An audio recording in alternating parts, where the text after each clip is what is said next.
famous modern ghost stories e-text prepared by Robert Sikonetti, Karina Alexandrova, and the Project Gutenberg online distributed proofreading team. Famous modern ghost stories selected, with an introduction by Dorothy Scarborough, PhD lecturer in English, Columbia University, author of The Supernatural in Modern English Fiction, Fugitive Verses, From a Southern Porch, etc. Compiler of humorous ghost stories. G. P. Putnam's Sons, New York and London. The Knickerbocker Press, 1921. Printed in the United States of America. To Ashley Horace Thorndike, Lit. D. Professor of English, Columbia University, who guided my earlier studies in the supernatural. Contents. Introduction. The Imperishable Ghost. The Willows by Algernon Blackwood. The Shadows on the Wall by Mary E. Wilkins Freeman. The Messenger by Robert W. Chambers. Lazarus by Leonid Andreev. The Beast with Five Fingers by W. F. Harvey. The Mass of Shadows by Anatole France. What Was It? By Fitzjames O'Brien. The Middle Toe of the Right Foot by Ambrose Bierce. The Shell of Sense by Olivia Howard Dunbar. The Woman at Seven Brothers by Wilbur Daniel Steele. At the Gate by Myla Jo Kloss. Elijah by Edgar Allan Poe. The Haunted Orchard by Richard Le Gaulien. The Bowman by Arthur Machen. A Ghost by Guy de Maupassant. The Imperishable Ghost. Introduction. Ghosts are the true immortals, and the dead grow more alive all the time. Wraiths have a greater vitality today than ever before. They are far more numerous than at any time in the past, and people are more interested in them. There are persons that claim to be acquainted with specific spirits, to speak with them, to carry on correspondence with them, and even some who insist that they are private secretaries to the dead. Others of us mortals, more reserved, are content to keep such distance as we may from even the shadow of a shade. But there's no getting away from ghosts nowadays, for even if you shut your eyes to them in actual life, you stumble over them in the books you read. You see them on the stage and on the screen, and you hear them on the lecture platform. Even a lodge in any vast wilderness would have the company of spirits. Man's love for the supernatural, which is one of the most natural things about him, was never more marked than at present. You may go a-ghosting in any company today, and all aspects of literature, novels, short stories, poetry, and drama alike, reflect the shadeless spirit.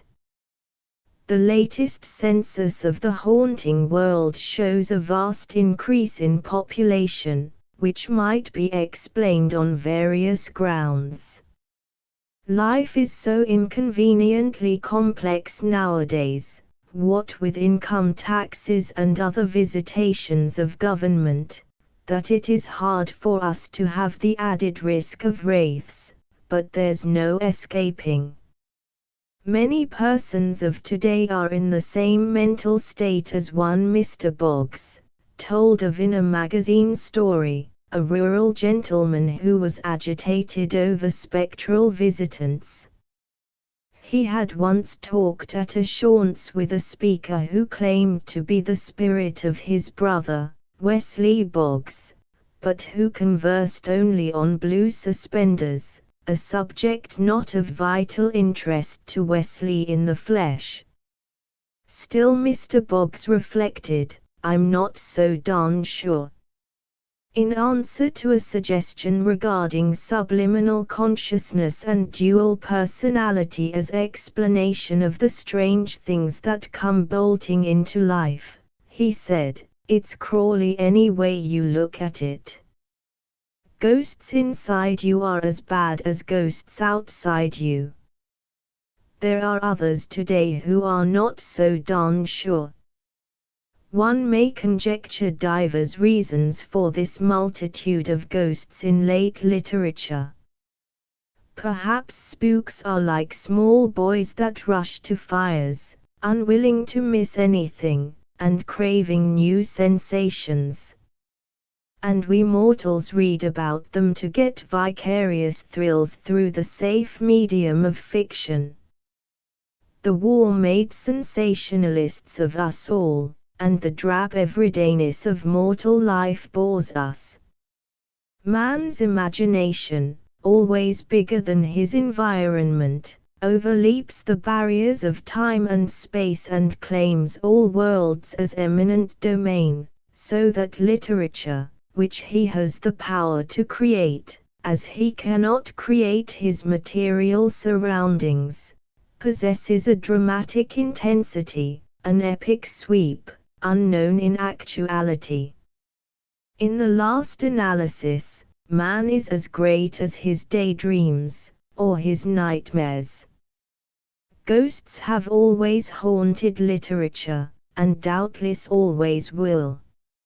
Spectres seem never to wear out or to die, but renew their tissue both of person and of ailment, in marvelous fashion, so that their number increases with a Malthusian relentlessness. We of today have the ghosts that haunted our ancestors, as well as our own modern revenants, and there's no earthly use trying to banish or exorcise them by such a simple thing as disbelief in them. Schopenhauer asserts that a belief in ghosts is born with man, that it is found in all ages and in all lands, and that no one is free from it. Since accounts vary, and our earliest antecedents were poor diarists, it is difficult to establish the apostolic succession of spooks in actual life, but in literature, the line reaches back as far as the primeval picture writing.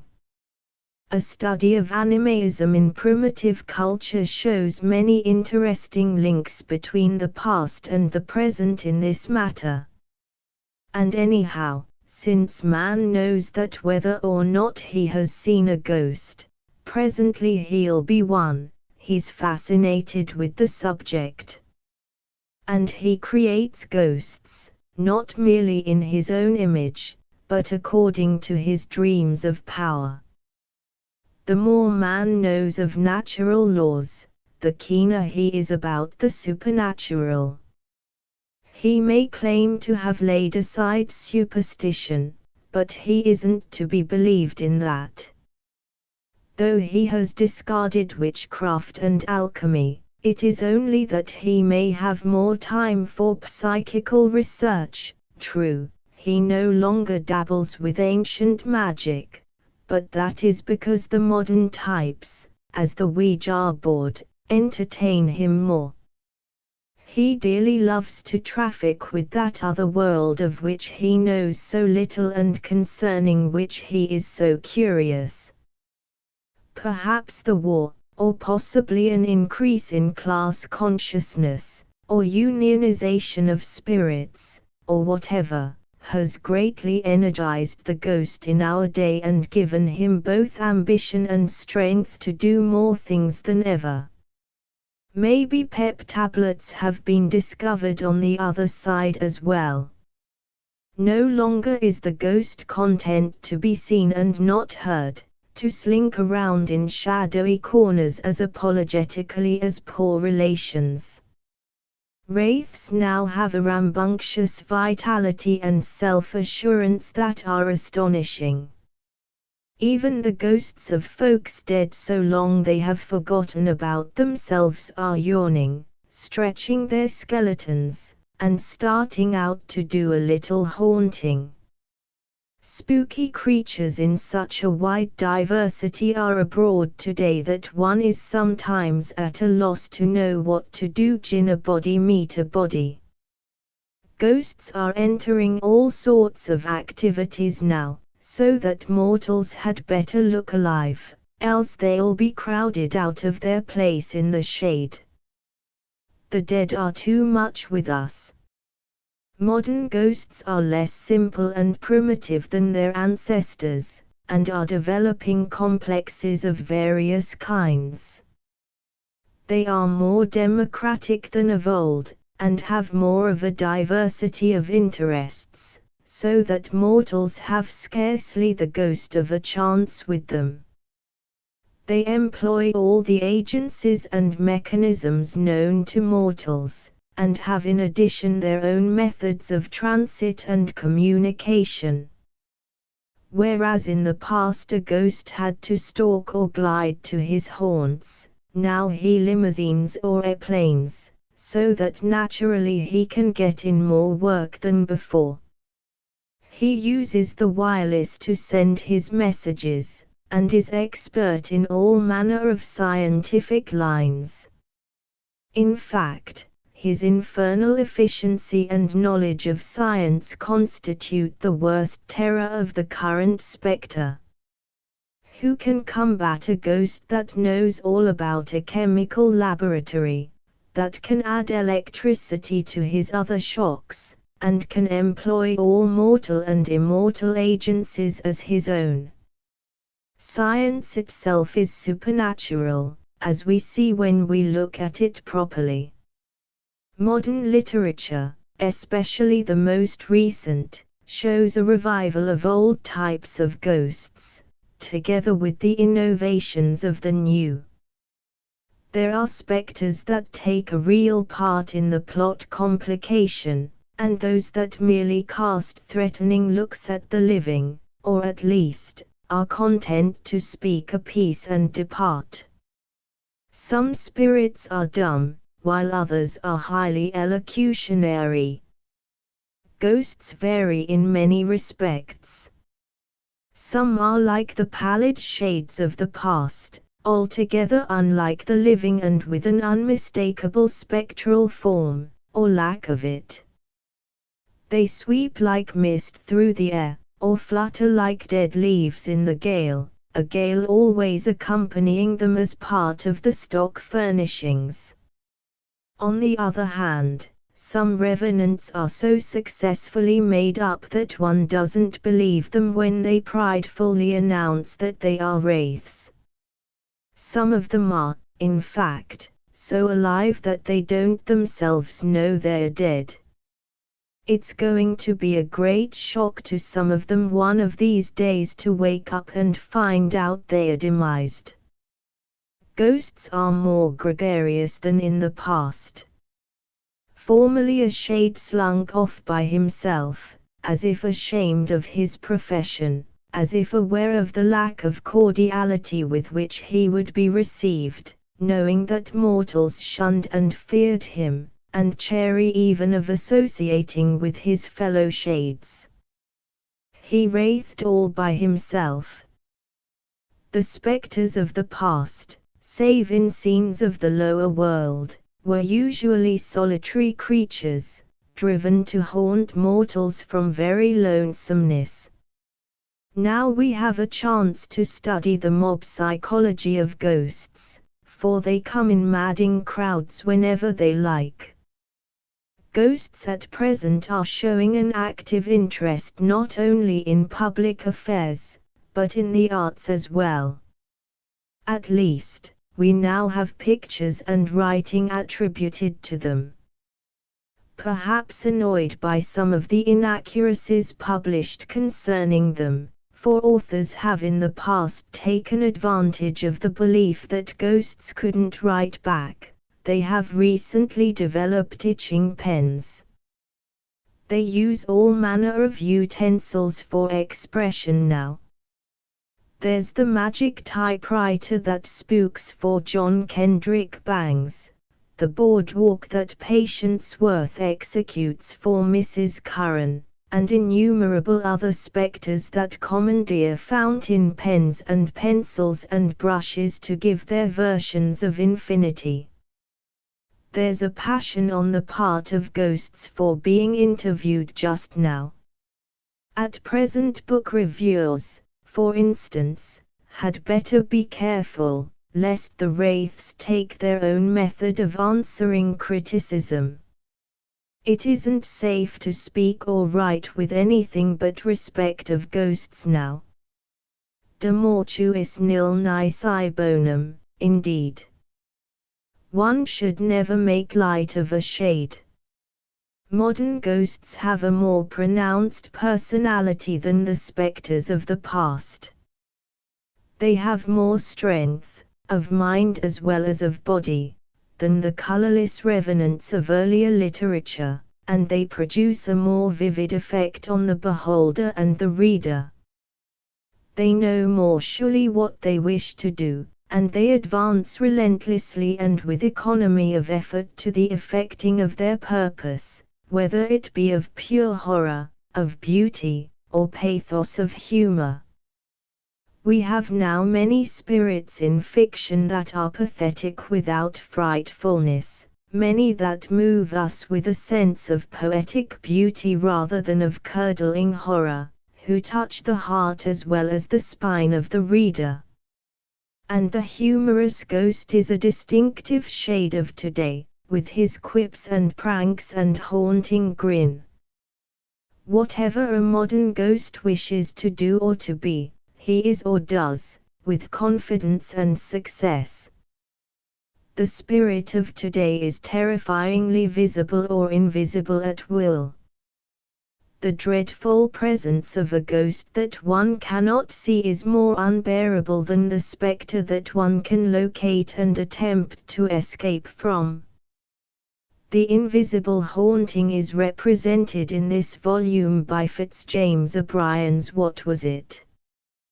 One of the very best of the type, and one that has strongly influenced others.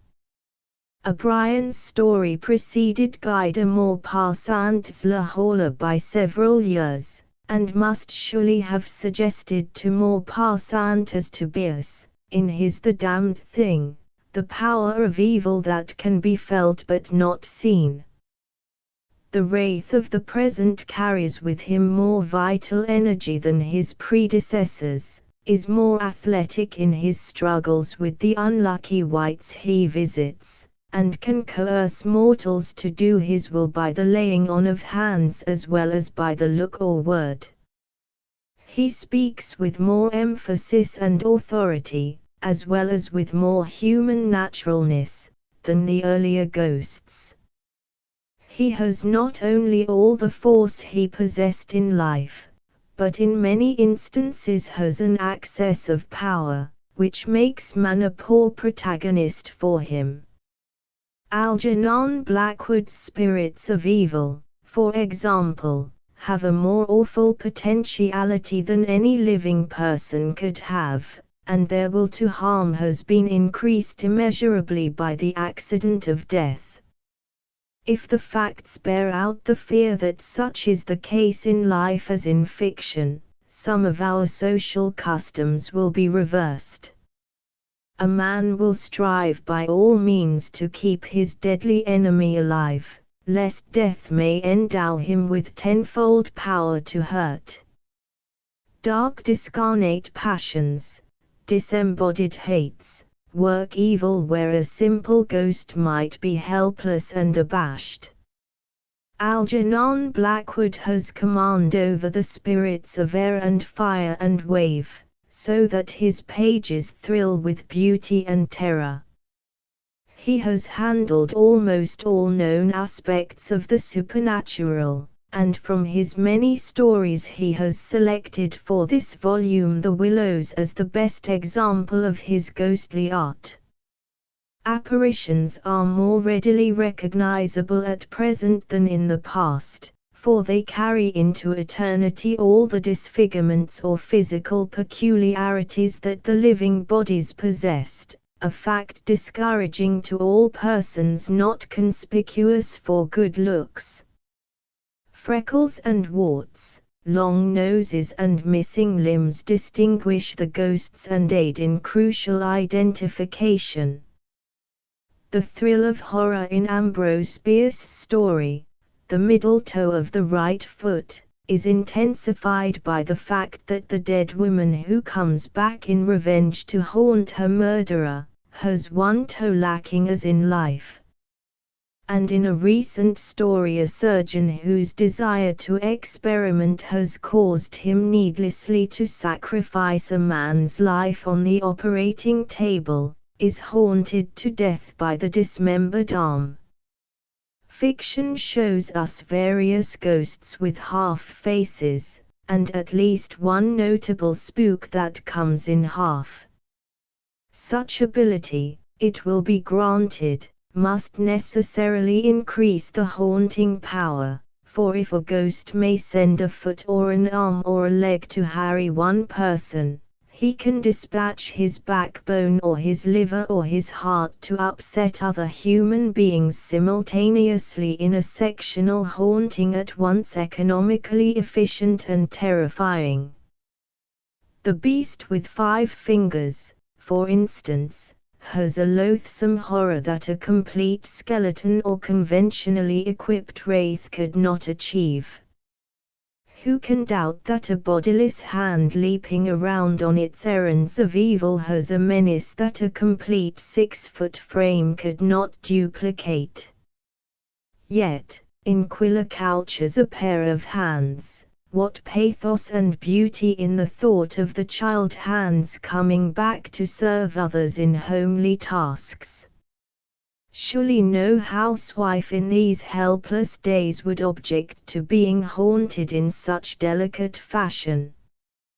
Ghosts of today have an originality that antique spectres lacked. For instance, what story of the past has the awful thrill in Andrew's Lazarus, that story of the man who came back from the grave, living, yet dead, with the horror of the unknown so manifest in his face that those who looked into his deep eyes met their doom? Present-day writers skillfully combine various elements of awe with the supernatural, as madness with the ghostly, adding to the chill of fear which each concept gives. Wilbur Daniel Steele's The Woman at Seven Brothers is an instance of that method. Poe's Ligeia, one of the best stories in any language, reveals the unrelenting will of the dead to effect its desire, the dead wife triumphantly coming back to life through the second wife's body. Olivia Howard Dunbar's The Shell of Sense is another instance of jealousy reaching beyond the grave. The Messenger, one of Robert W. Chambers's early stories and an admirable example of the supernatural, has various thrills, with its river of blood, its death's head moth, and the ancient but very active skull of the Black Priest who was shot as a traitor to his country, but lived on as an energetic and curseful ghost. The Shadows on the Wall, by Mary E. Wilkins Freeman, which one prominent librarian considers the best ghost story ever written, is original in the method of its horrific manifestation. Isn't it more devastating to one's sanity to see the shadow of a revenge ghost cast on the wall, to know that a vindictive spirit is beside one but invisible, than to see the spectre himself? Under such circumstances, the sight of a skeleton or a sheeted phantom would be downright comforting. The Mass of Shadows, by Anatole France, is an example of the modern tendency to show phantoms in groups, as contrasted with the solitary habits of ancient spectres. Here the spirits of those who had sinned for love could meet and celebrate Mass together in one evening of the year. The delicate beauty of many of the modern ghostly stories is apparent in The Haunted Orchard, by Richard Le Gallienne, for this prose poem has an appeal of tenderness rather than of terror. And everybody who has had affection for a dog will appreciate the pathos of the little sketch, by Myla J. Closser, At the Gate. The dog appears more frequently as a ghost than does any other animal, perhaps because man feels that he is nearer the human, though the horse is as intelligent and as much beloved. There is an innate pathos about a dog somehow, that makes his appearance in ghostly form more credible and sympathetic, while the ghost of any other animal would tend to have a comic connotation. Other animals in fiction have power of magic, notably the cat, but they don't appear as spirits. But the dog is seen as a pathetic symbol of faithfulness, as a tragic sufferer, or as a terrible revenge ghost. Dogs may come singly or in groups. Edith Wharton has 5 of different sorts in Kerfuffle, or in packs, as in Eden Philpotts as another little heath hound. An illuminating instance of the power of fiction over human faith is furnished by the case of Arthur Machen's The Bowman, included here. This story it is which started the whole tissue of legendary concerning supernatural aid given the Allied armies during the war. This purely fictitious account of an angel army that saved the day at Mons was so vivid that its readers accepted it as truth and obstinately clung to that idea in the face of Mr. Machen's persistent and bewildered explanations that he had invented the whole thing. Editors wrote leading articles about it, ministers preached sermons on it, and the general public preferred to believe in the Mons angels rather than in Arthur Machen. Mr. Machen has shown himself an artist in the supernatural, one whom his generation has not been discerning enough to appreciate. Some of his material is painfully morbid, but his pen is magic and his inkwell holds many dark secrets. In this collection I have attempted to include specimens of a few of the distinctive types of modern ghosts, as well as to show the art of individual stories. Examples of the humorous ghosts are omitted here, as a number of them will be brought together in Humorous Ghost Stories, the companion volume to this. The ghost lover who reads these pages will think of others that he would like to see included, for I believe that readers are more passionately attached to their own favorite ghost tales than to any other form of literature.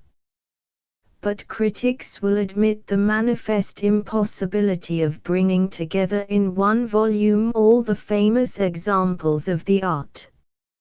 Some of the well-known tales, particularly the older ones on which copyright has expired, have been reprinted so often as to be almost hackneyed, while others have been of necessity omitted because of the limitations of space. D.S. New York, March, 1921. The Willows by Algernon Blackwood. From The Listener, by Algernon Blackwood. Published in America by E. P. Dutton, and in England by Everleen Ash, Limited. By permission of the publishers and Algernon Blackwood.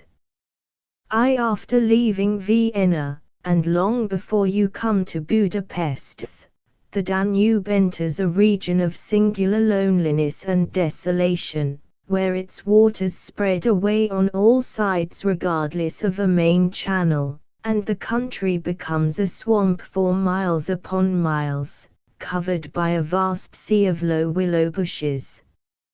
On the big maps this deserted area is painted in a fluffy blue, growing fainter in color as it leaves the banks, and across it may be seen in large straggling letters the word Sumpf, meaning marshes.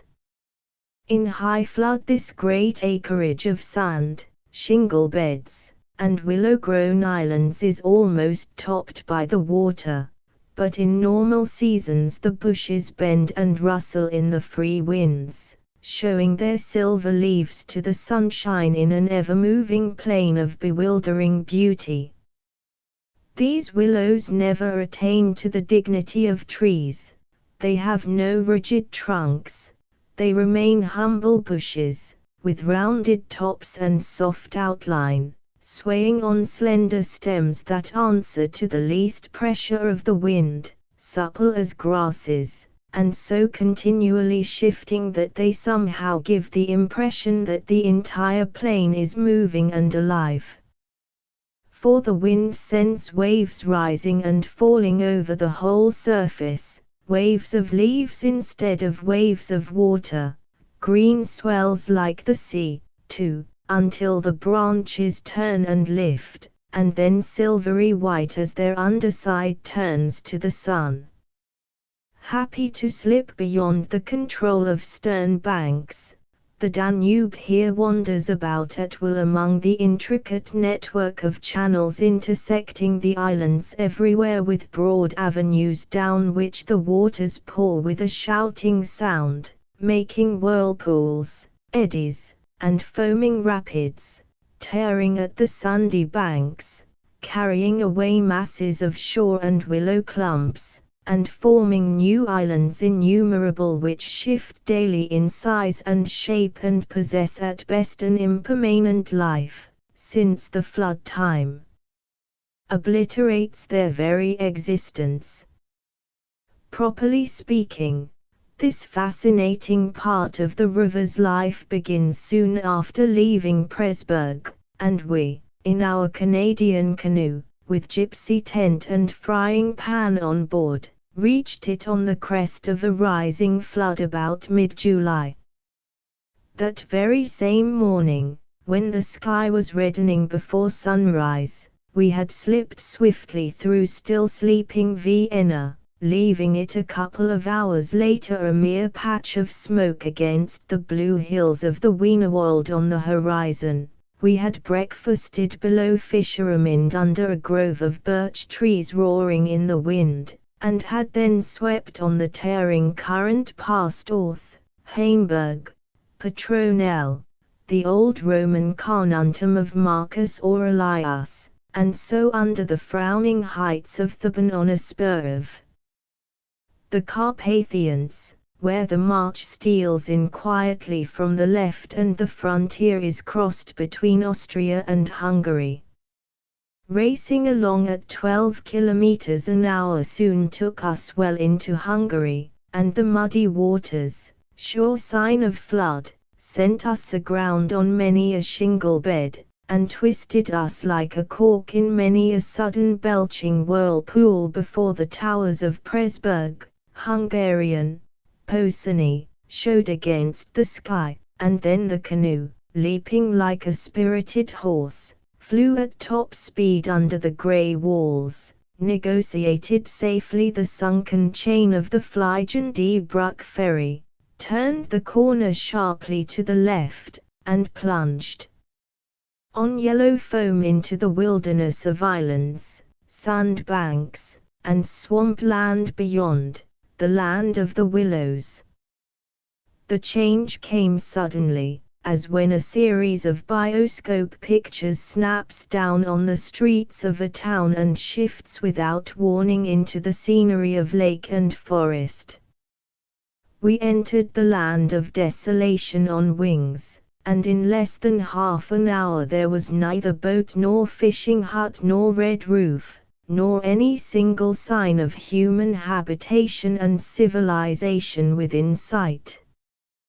The sense of remoteness from the world of humankind, the utter isolation, the fascination of this singular world of willows, winds, and waters, instantly laid its spell upon us both, so that we allowed laughingly to one another that we ought by rights to have held some special kind of passport to admit us, and that we had, somewhat audaciously, come without asking leave into a separate little kingdom of wonder and magic, a kingdom that was reserved for the use of others who had a right to it. with everywhere unwritten warnings to trespassers for those who had the imagination to discover them. Though still early in the afternoon, the ceaseless buffetings of a most tempestuous wind made us feel weary, and we at once began casting about for a suitable camping ground for the night. But the bewildering character of the islands made landing difficult. The swirling flood carried us inshore and then swept us out again. The willow branches tore our hands as we seized them to stop the canoe, and we pulled many a yard of sandy bank into the water before at length we shot with a great sideways blow from the wind into a backwater and managed to beach the bows in a cloud of spray. Then we lay panting and laughing after our exertions on hot yellow sand, sheltered from the wind, and in the full blaze of a scorching sun, a cloudless blue sky above, and an immense army of dancing, shouting willow bushes, closing in from all sides, shining with spray and clapping their 1,000 little hands as though to applaud the success of our efforts. "What a river!" I said to my companion, thinking of all the way we had traveled from the source in the Black Forest, and how we had often been obliged to wade and push in the upper shallows at the beginning of June. "Won't stand much nonsense now, will it?" he said, pulling the canoe a little farther into safety up the sand, and then composing himself for a nap. I lay by his side, happy and peaceful in the bath of the elements, water, wind, sand, and the great fire of the sun, thinking of the long journey that lay behind us, and of the great stretch before us to the Black Sea, and how lucky I was to have such a delightful and charming traveling companion as my friend, the Swede. We had made many similar journeys together, but the Danube, more than any other river I knew, impressed us from the very beginning with its aliveness. From its tiny bubbling entry into the world among the pinewood gardens of Donaueschingen, until this moment when it began to play the great river game of losing itself among the deserted swamps, unobserved, unrestrained, it had seemed to us like following the growth of some living creature. Sleepy at first, but later developing violent desires as it became conscious of its deep soul, it rolled, like some huge fluid being, through all the countries we had passed, holding our little craft on its mighty shoulders, playing roughly with us sometimes, yet always friendly and well-meaning, till at length we had come inevitably to regard it as a great personage.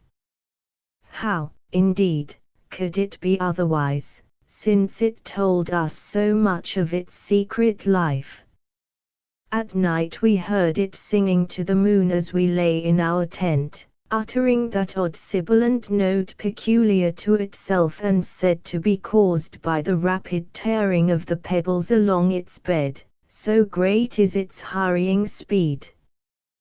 We knew, too, the voice of its gurgling whirlpools, suddenly bubbling up on a surface previously quite calm, the roar of its shallows and swift rapids, its constant steady thundering below all mere surface sounds, and that ceaseless tearing of its icy waters at the banks.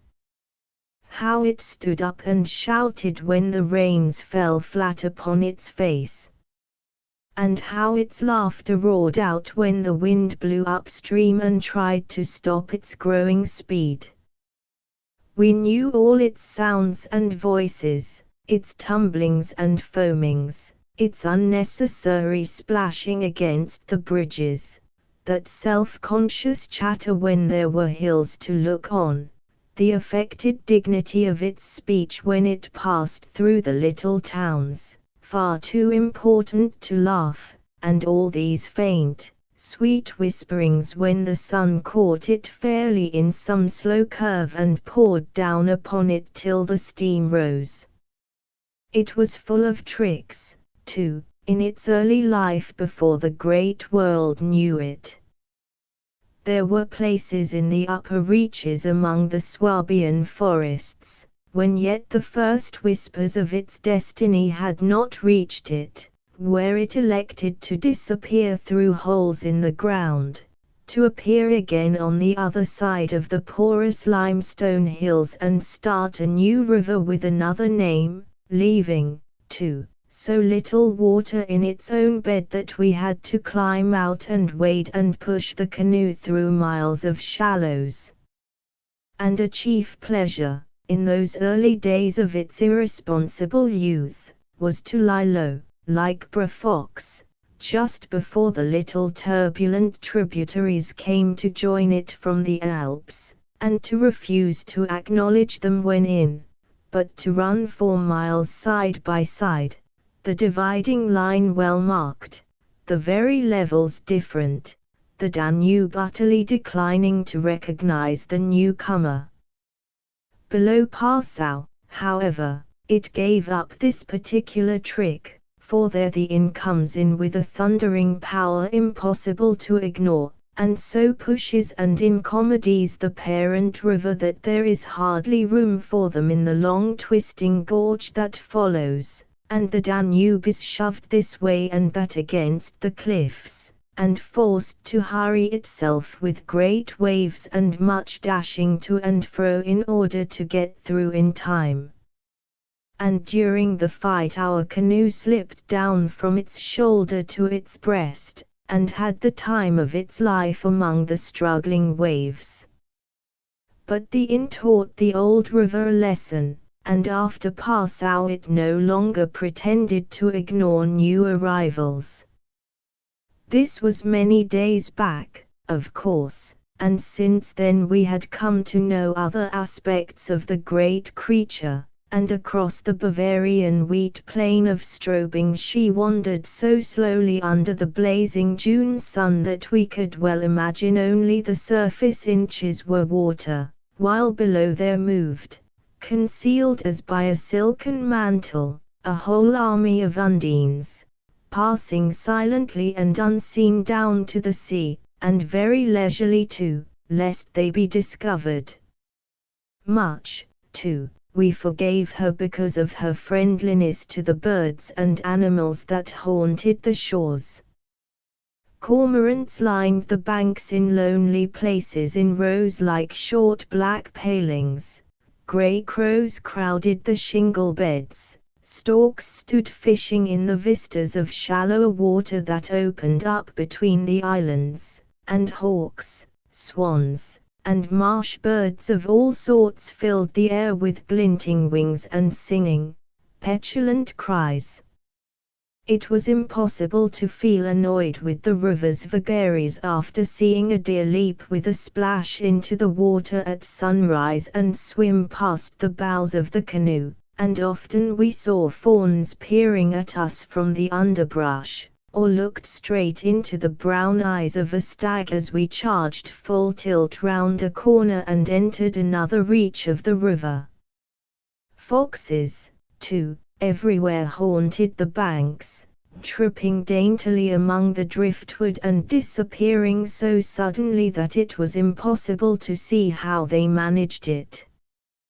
But now, after leaving Presburg, everything changed a little, and the Danube became more serious. It ceased trifling. It was halfway to the Black Sea, within scenting distance almost of other, stranger countries where no tricks would be permitted or understood. It became suddenly grown up, and claimed our respect and even our awe. It broke out into three arms, for one thing, that only met again 100 kilometers farther down, and for a canoe there were no indications which one was intended to be followed. "If you take a side channel," said the Hungarian officer we met in the Pressburg shop while buying provisions, "you may find yourselves, when the flood subsides, 40 miles from anywhere, high and dry, and you may easily starve. There are no people, no farms, no fishermen. I warn you not to continue. The river, too, is still rising, and this wind will increase." The rising river did not alarm us in the least, but the matter of being left high and dry by a sudden subsidence of the waters might be serious, and we had consequently laid in an extra stock of provisions. For the rest, the officer's prophecy held true, and the wind, blowing down a perfectly clear sky, increased steadily till it reached the dignity of a westerly gale. It was earlier than usual when we camped, for the sun was a good hour or two from the horizon, and leaving my friend still asleep on the hot sand, I wandered about in desultory examination of our hotel. The island, I found, was less than an acre in extent, a mere sandy bank standing some 2 or 3 feet above the level of the river. The far end, pointing into the sunset, was covered with flying spray which the tremendous wind drove off the crests of the broken waves. It was triangular in shape, with the apex upstream. I stood there for several minutes, watching the impetuous crimson flood bearing down with a shouting roar, dashing in waves against the bank as though to sweep it bodily away, and then swirling by in 2 foaming streams on either side. The ground seemed to shake with the shock and rush, while the furious movement of the willow bushes as the wind poured over them increased the curious illusion that the island itself actually moved. Above, for a mile or two, I could see the great river descending upon me. It was like looking up the slope of a sliding hill, white with foam, and leaping up everywhere to show itself to the sun. The rest of the island was too thickly grown with willows to make walking pleasant, but I made the tour, nevertheless. From the lower end the light, of course, changed, and the river looked dark and angry. Only the backs of the flying waves were visible, streaked with foam, and pushed forcibly by the great puffs of wind that fell upon them from behind. For a short mile it was visible, pouring in and out among the islands, and then disappearing with a huge sweep into the willows, which closed about it like a herd of monstrous antediluvian creatures crowding down to drink. They made me think of gigantic sponge-like growths that sucked the river up into themselves. They caused it to vanish from sight. They herded there together in such overpowering numbers. Altogether it was an impressive scene, with its utter loneliness, its bizarre suggestion, and as I gazed, long and curiously, a singular emotion began stir somewhere in the depths of me. Midway in my delight of the wild beauty, there crept unbidden and unexplained, a curious feeling of disquietude, almost of alarm. A rising river, perhaps, always suggests something of the ominous. Many of the little islands I saw before me would probably have been swept away by the morning. This resistless, thundering flood of water touched the sense of awe. Yet I was aware that my uneasiness lay deeper far than the emotions of awe and wonder. It was not that I felt, nor had it directly to do with the power of the driving wind, this shouting hurricane that might almost carry up a few acres of willows into the air and scatter them like so much chaff over the landscape. The wind was simply enjoying itself, for nothing rose out of the flat landscape to stop it, and I was conscious of sharing its great game with a kind of pleasurable excitement. Yet this novel emotion had nothing to do with the wind. Indeed, so vague was the sense of distress I experienced, that it was impossible to trace it to its source and deal with it accordingly, though I was aware somehow that it had to do with my realization of our utter insignificance before this unrestrained power of the elements about me. The huge grown river had something to do with it too, a vague, unpleasant idea that we had somehow trifled with these great elemental forces in whose power we lay helpless every hour of the day and night. For here, indeed, they were gigantically at play together, and the sight appealed to the imagination. But my emotion, so far as I could understand it, seemed to attach itself more particularly to the willow bushes, to these acres and acres of willows, crowding, so thickly growing there, swarming everywhere the eye could reach, pressing upon the river as though to suffocate it, standing in dense array mile after mile beneath the sky, watching, waiting, listening.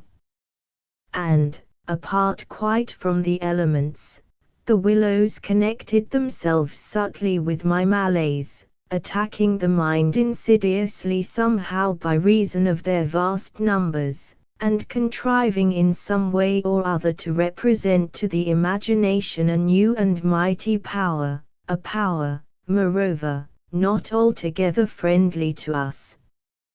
Great revelations of nature, of course, never fail to impress in one way or another, and I was no stranger to moods of the kind.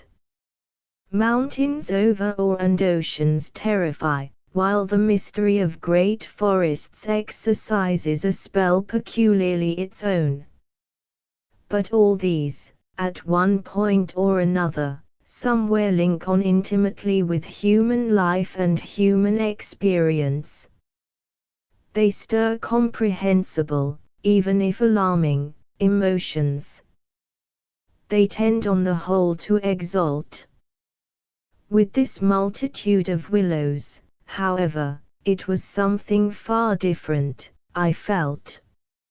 Some essence emanated from them that besieged the heart.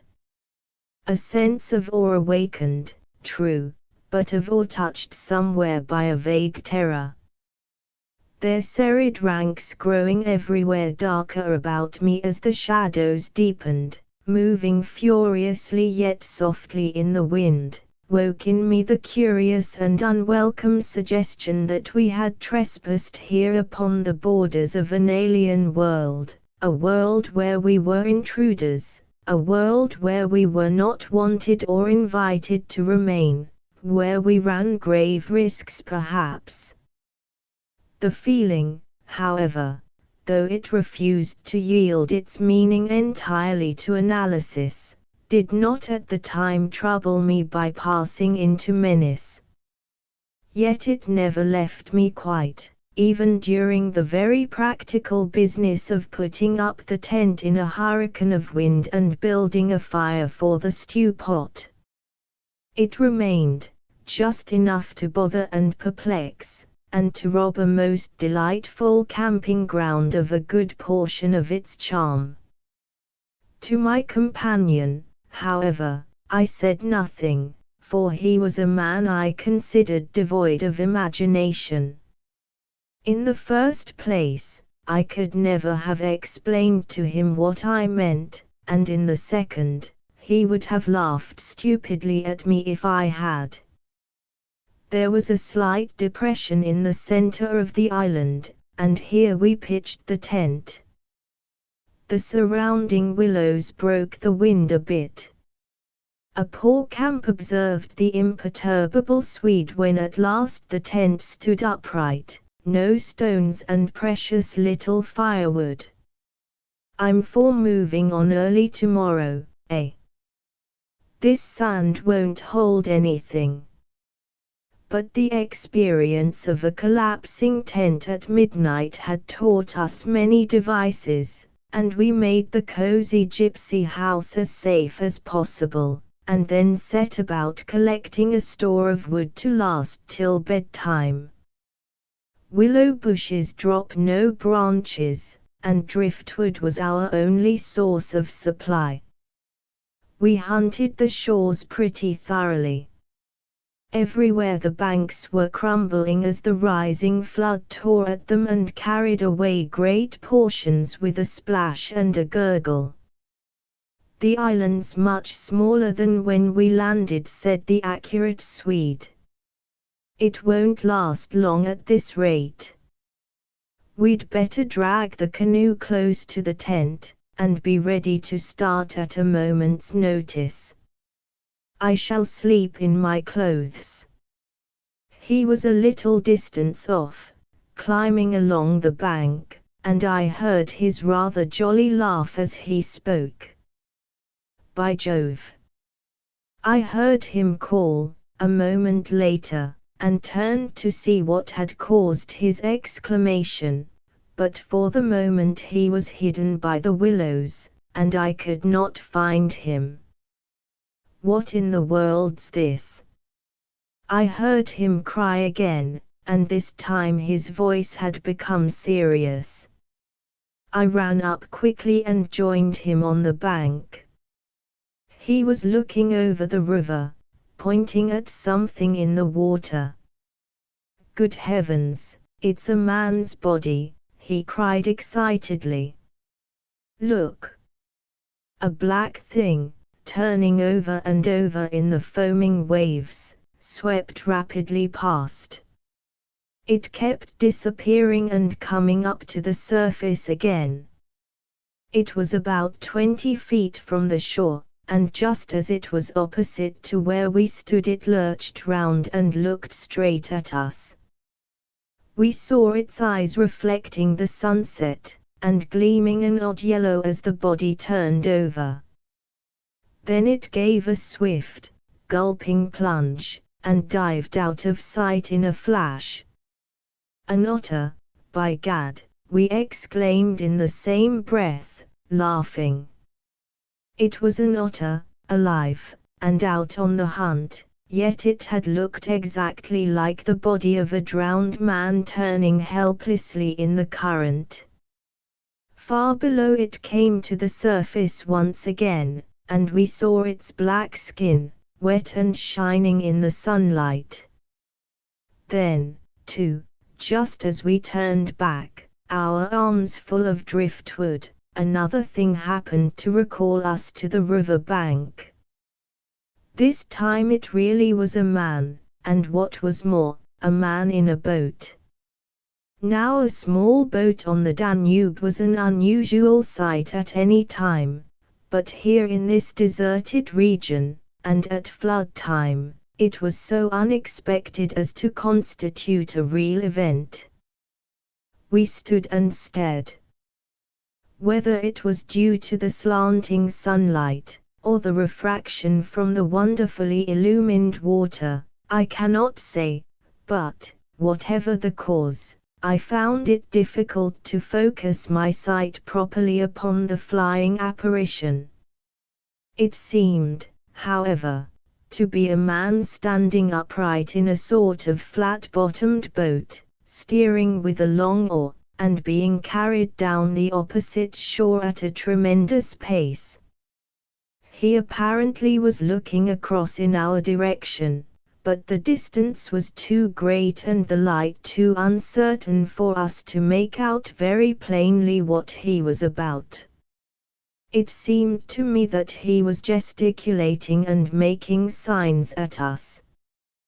His voice came across the water to us shouting something furiously, but the wind drowned it so that no single word was audible. There was something curious about the whole appearance, man, boat, signs, voice, that made an impression on me out of all proportion to its cause. "He's crossing himself," I cried. "Look, he's making the sign of the cross." "I believe you're right," the Swede said, shading his eyes with his hand and watching the man out of sight. He seemed to be gone in a moment, melting away down there into the sea of willows where the sun caught them in the bend of the river and turned them into a great crimson wall of beauty. Mist, too, had begun to rise, so that the air was hazy. "But what in the world is he doing at nightfall on this flooded river?" I said, half to myself. "Where is he going at such a time, and what did he mean by his signs and shouting? Do you think he wished to warn us about something? He saw our smoke, and thought we were spirits," probably, laughed my companion. "These Hungarians believe in all sorts of rubbish. You remember the shopwoman at Pressburg warning us that no one ever landed here because it belonged to some sort of beings outside man's world. I suppose they believe in fairies and elementals, possibly demons too." That peasant in the boat saw people on the islands for the first time in his life, he added, after a slight pause, "and it scared him, that's all." The Swede's tone of voice was not convincing, and his manner lacked something that was usually there. I noted the change instantly while he talked, though without being able to label it precisely. If they had enough imagination, I laughed loudly. I remember trying to make as much noise as I could. They might well people a place like this with the old gods of antiquity. The Romans must have haunted all this region more or less with their shrines and sacred groves and elemental deities. The subject dropped and we returned to our stew pot, for my friend was not given to imaginative conversation as a rule. Moreover, just then I remember feeling distinctly glad that he was not imaginative. His stolid, practical nature suddenly seemed to me welcome and comforting. It was an admirable temperament, I felt. He could steer down rapids like a Red Indian, shoot dangerous bridges and whirlpools better than any white man I ever saw in a canoe. He was a grand fellow for an adventurous trip, a tower of strength when untoward things happened. I looked at his strong face and light curly hair as he staggered along under his pile of driftwood, twice the size of mine, and I experienced a feeling of relief. Yes, I was distinctly glad just then that the Swede was what he was, and that he never made remarks that suggested more than they said. "The river's still rising, though," he added, as if following out some thoughts of his own, and dropping his load with a gasp. "This island will be under water in 2 days if it goes on." "I wish the wind would go down," I said. "I don't care a fig for the river." The flood, indeed, had no terrors for us. We could get off at 10 minutes' notice, and the more water the better we liked it. It meant an increasing current and the obliteration of the treacherous shingle beds that so often threatened to tear the bottom out of our canoe. Contrary to our expectations, the wind did not go down with the sun. It seemed to increase with the darkness, howling overhead and shaking the willows round us like straws. Curious sounds accompanied it sometimes, like the explosion of heavy guns, and it fell upon the water and the island in great flat blows of immense power. It made me think of the sounds a planet must make, could we only hear it, driving along through space. But the sky kept wholly clear of clouds, and soon after supper the full moon rose up in the east and covered the river and the plain of shouting willows with a light like the day. We lay on the sandy patch beside the fire, smoking, listening to the noises of the night round us, and talking happily of the journey we had already made, and of our plans ahead. The map lay spread in the door of the tent, but the high wind made it hard to study, and presently we lowered the curtain and extinguished the lantern. The firelight was enough to smoke and see each other's faces by, and the sparks flew about overhead like fireworks. A few yards beyond, the river gurgled and hissed, and from time to time a heavy splash announced the falling away of further portions of the bank. Our talk, I noticed, had to do with the faraway scenes and incidents of our first camps in the Black Forest, or of other subjects altogether remote from the present setting, for neither of us spoke of the actual moment more than was necessary, almost as though we had agreed tacitly to avoid discussion of the camp and its incidents. Neither the otter nor the boatman, for instance, received the honor of a single mention, though ordinarily these would have furnished discussion for the greater part of the evening. They were, of course, distinct events in such a place. The scarcity of wood made it a business to keep the fire going, for the wind, that drove the smoke in our faces wherever we sat, helped at the same time to make a forced draught. We took it in turn to make foraging expeditions into the darkness, and the quantity the Swede brought back always made me feel that he took an absurdly long time finding it, for the fact was I did not care much about being left alone, and yet it always seemed to be my turn to grub about among the bushes or scramble along the slippery banks in the moonlight.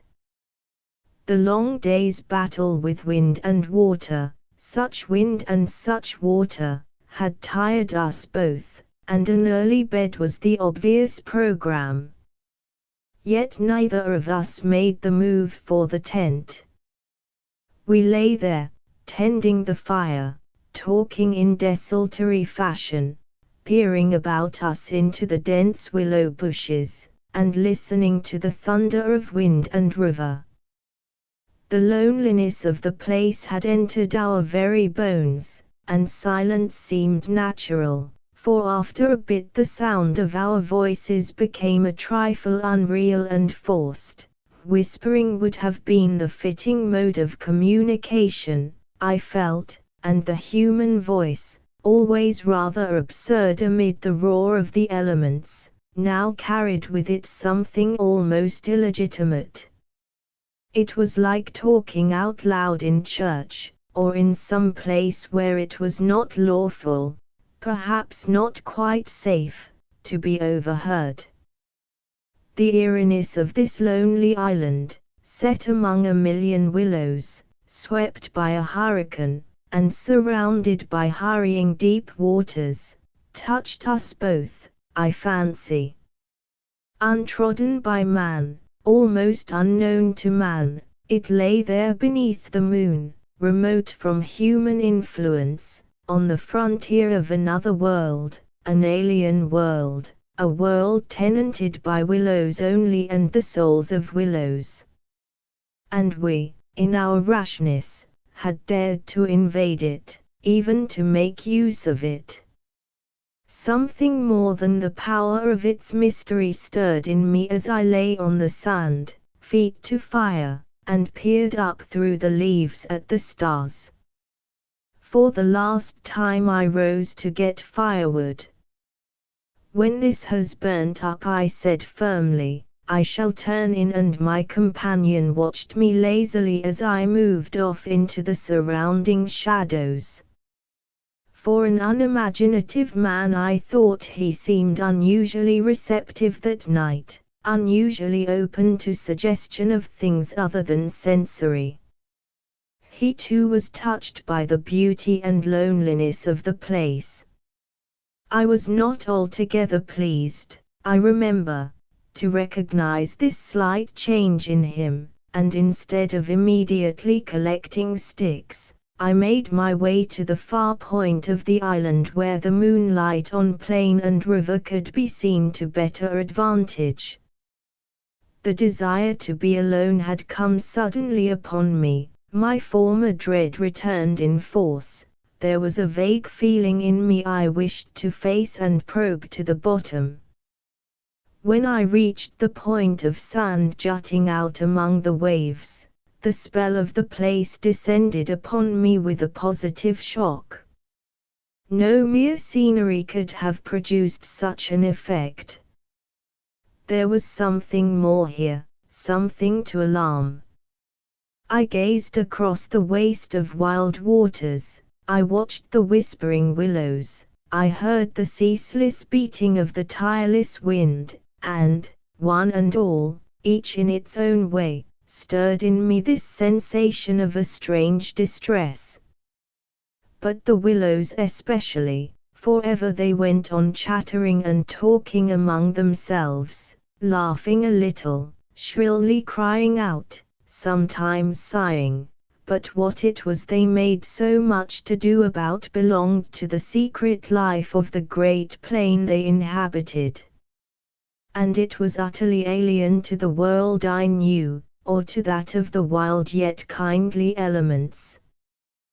They made me think of a host of beings from another plane of life, another evolution altogether, perhaps, all discussing a mystery known only to themselves.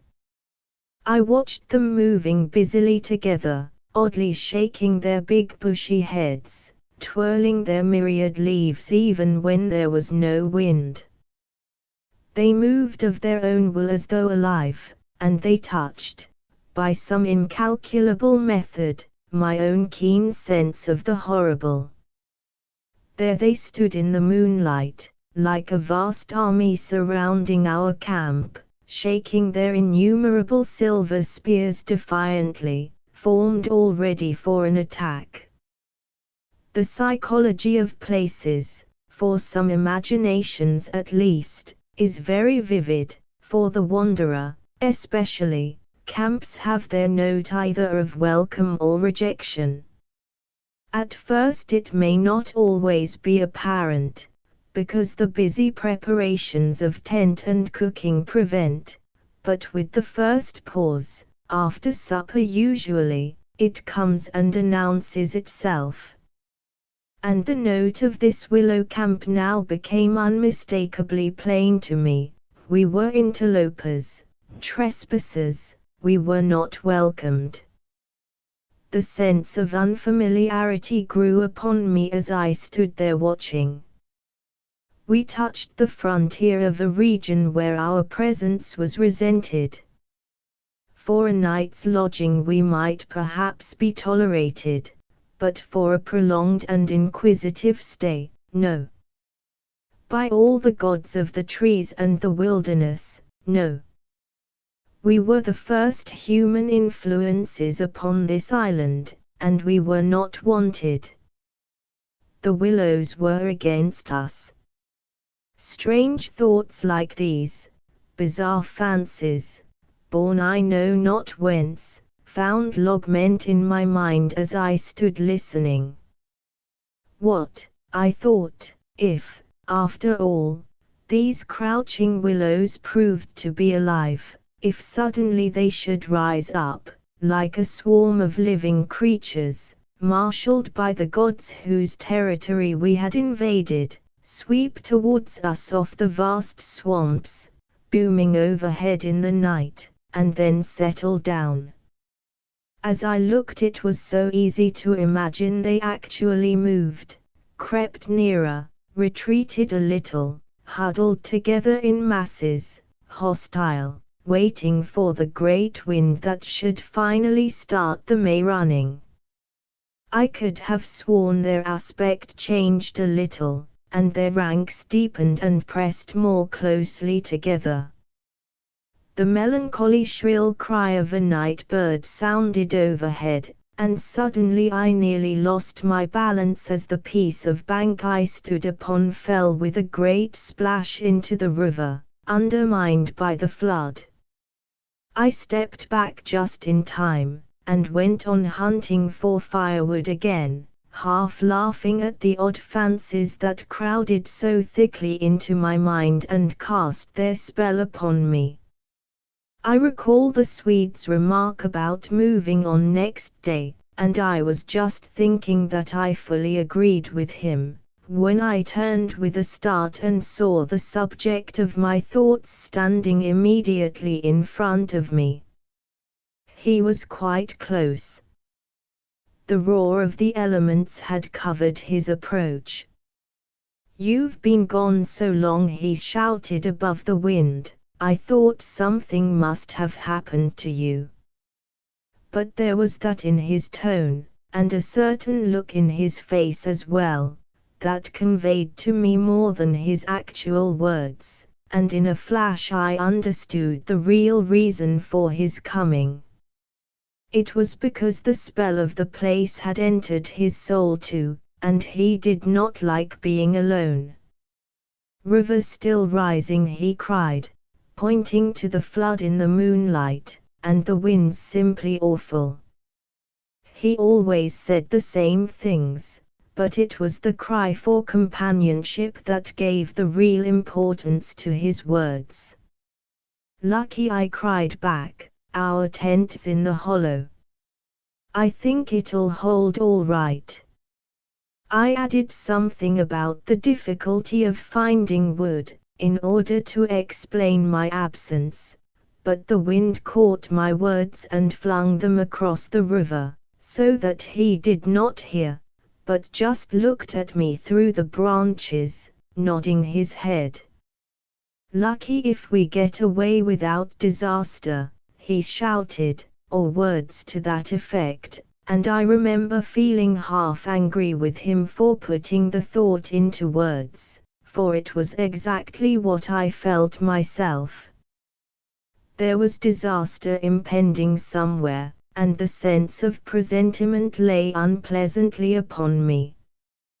We went back to the fire and made a final blaze, poking it up with our feet. We took a last look round. But for the wind the heat would have been unpleasant. I put this thought into words, and I remember my friend's reply struck me oddly, that he would rather have the heat, the ordinary July weather, than this diabolical wind.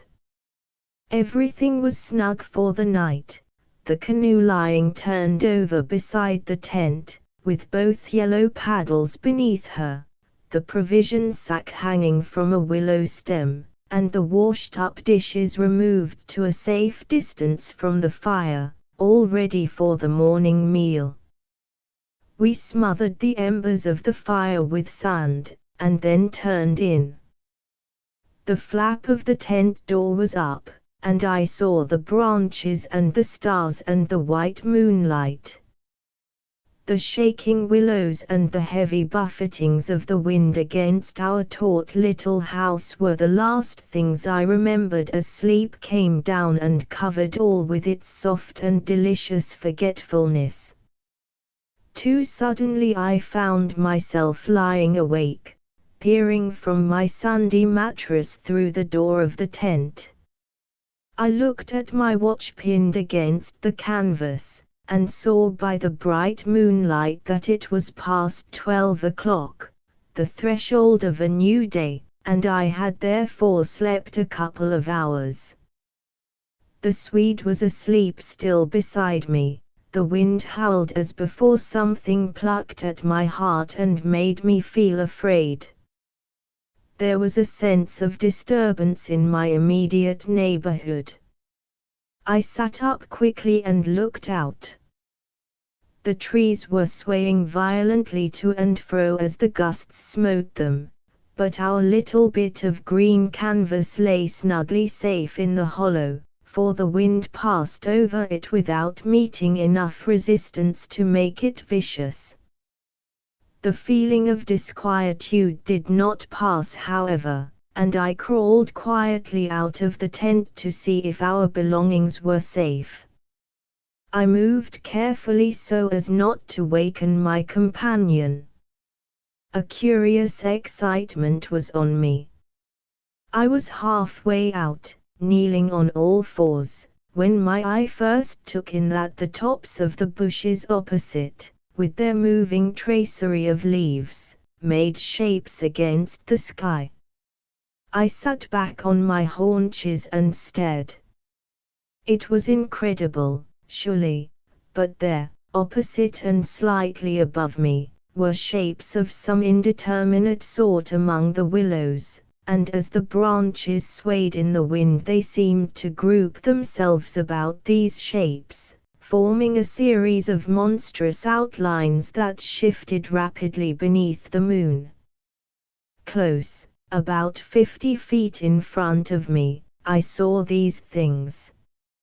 My first instinct was to waken my companion that he too might see them, but something made me hesitate, the sudden realization, probably, that I should not welcome corroboration, and meanwhile I crouched there staring in amazement with smarting eyes. I was wide awake. I remember saying to myself that I was not dreaming. They first became properly visible, these huge figures, just within the tops of the bushes, immense bronze-colored, moving, and wholly independent of the swaying of the branches. I saw them plainly and noted, now I came to examine them more calmly, that they were very much larger than human, and indeed that something in their appearance proclaimed them to be not human at all. Certainly they were not merely the moving tracery of the branches against the moonlight. They shifted independently. They rose upwards in a continuous stream from earth to sky, vanishing utterly as soon as they reached the dark of the sky. They were interlaced one with another, making a great column, and I saw their limbs and huge bodies melting in and out of each other, forming this serpentine line that bent and swayed and twisted spirally with the contortions of the wind-tossed trees. They were nude, fluid shapes, passing up the bushes, within the leaves almost, rising up in a living column into the heavens. Their faces I never could see. Unceasingly they poured upwards, swaying in great bending curves, with a hue of dull bronze upon their skins. I stared, trying to force every atom of vision from my eyes. For a long time I thought they must every moment disappear and resolve themselves into the movements of the branches and prove to be an optical illusion. I searched everywhere for a proof of reality, when all the while I understood quite well that the standard of reality had changed. For the longer I looked the more certain I became that these figures were real and living, though perhaps not according to the standards that the camera and the biologist would insist upon. Far from feeling fear, I was possessed with a sense of awe and wonder such as I have never known. I seemed to be gazing at the personified elemental forces of this haunted and primeval region. Our intrusion had stirred the powers of the place into activity. It was we who were the cause of the disturbance, and my brain filled to bursting with stories and legends of the spirits and deities of places that have been acknowledged and worshipped by men in all ages of the world's history. But, before I could arrive at any possible explanation, something impelled me to go farther out, and I crept forward onto the sand and stood upright. I felt the ground still warm under my bare feet, the wind tore at my hair and face, and the sound of the river burst upon my ears with a sudden roar. These things, I knew, were real, and proved that my senses were acting normally. Yet the figures still rose from earth to heaven, silent, majestically, in a great spiral of grace and strength that overwhelmed me at length with a genuine deep emotion of worship. I felt that I must fall down and worship, absolutely worship. Perhaps in another minute I might have done so, when a gust of wind swept against me with such force that it blew me sideways, and I nearly stumbled and fell. It seemed to shake the dream violently out of me. At least it gave me another point of view somehow. The figures still remained, still ascended into heaven from the heart of the night, but my reason at last began to assert itself. It must be a subjective experience, I argued, none the less real for that, but still subjective. The moonlight and the branches combined to work out these pictures upon the mirror of my imagination, and for some reason I projected them outwards and made them appear objective. I knew this must be the case, of course. I was the subject of a vivid and interesting hallucination. I took courage, and began to move forward across the open patches of sand. By Jove, though, was it all hallucination? Was it merely subjective? Did not my reason argue in the old futile way from the little standard of the known? I only know that great column of figures ascended darkly into the sky for what seemed a very long period of time, and with a very complete measure of reality as most men are accustomed to gauge reality. Then suddenly they were gone. And, once they were gone and the immediate wonder of their great presence had passed, fear came down upon me with a cold rush. The esoteric meaning of this lonely and haunted region suddenly flamed up within me and I began to tremble dreadfully. I took a quick look round, a look of horror that came near to panic, calculating vainly ways of escape, and then, realizing how helpless I was to achieve anything really effective, I crept back silently into the tent and lay down again upon my sandy mattress, first lowering the door curtain to shut out the sight of the willows in the moonlight, and then burying my head as deeply as possible beneath the blankets to deaden the sound of the terrifying wind. 3. As though further to convince me that I had not been dreaming, I remember that it was a long time before I fell again into a troubled and restless sleep, and even then only the upper crust of me slept, and underneath there was something that never quite lost consciousness, but lay alert and on the watch. But this second time I jumped up with a genuine start of terror.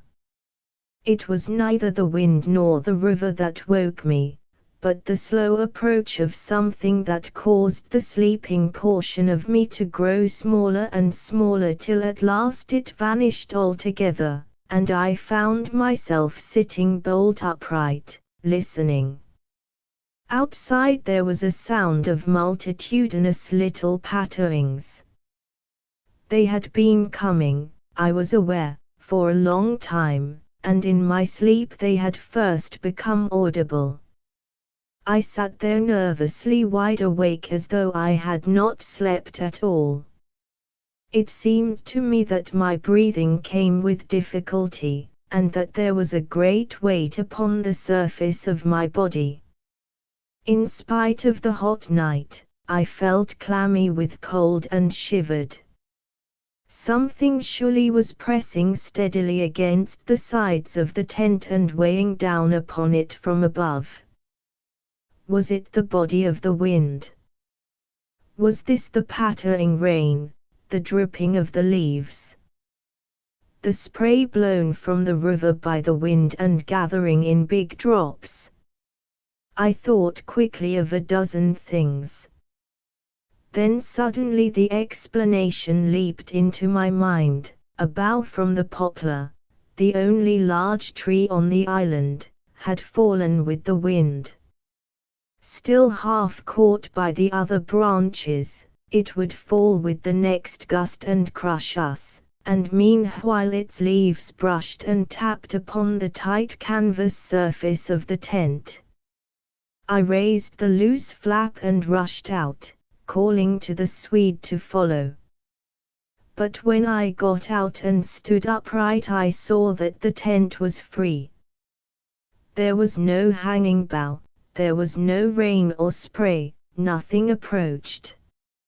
A cold, grey light filtered down through the bushes and lay on the faintly gleaming sand.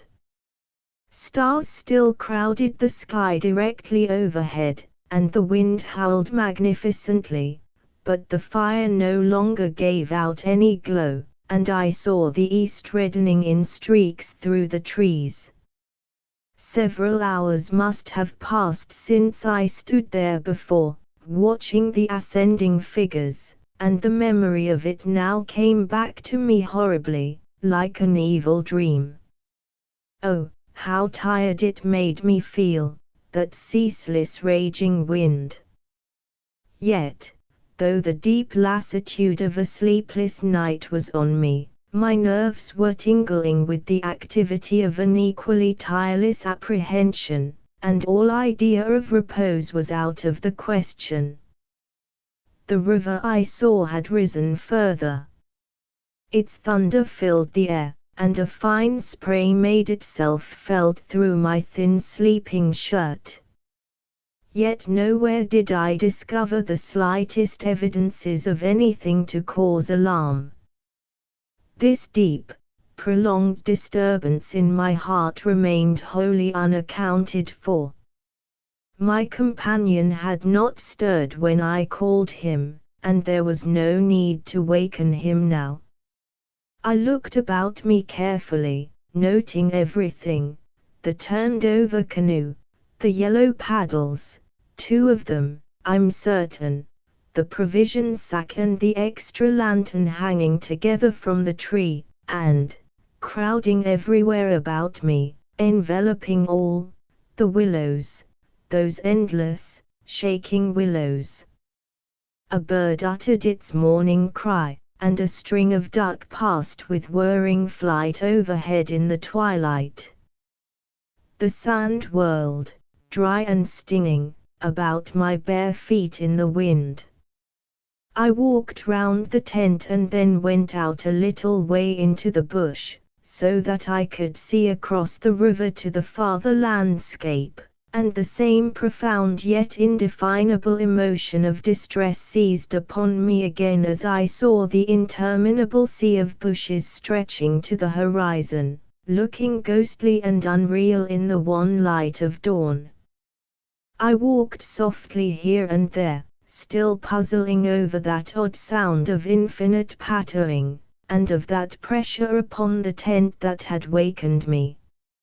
It must have been the wind, I reflected, the wind beating upon the loose, hot sand, driving the dry particles smartly against the taut canvas, the wind dropping heavily upon our fragile roof.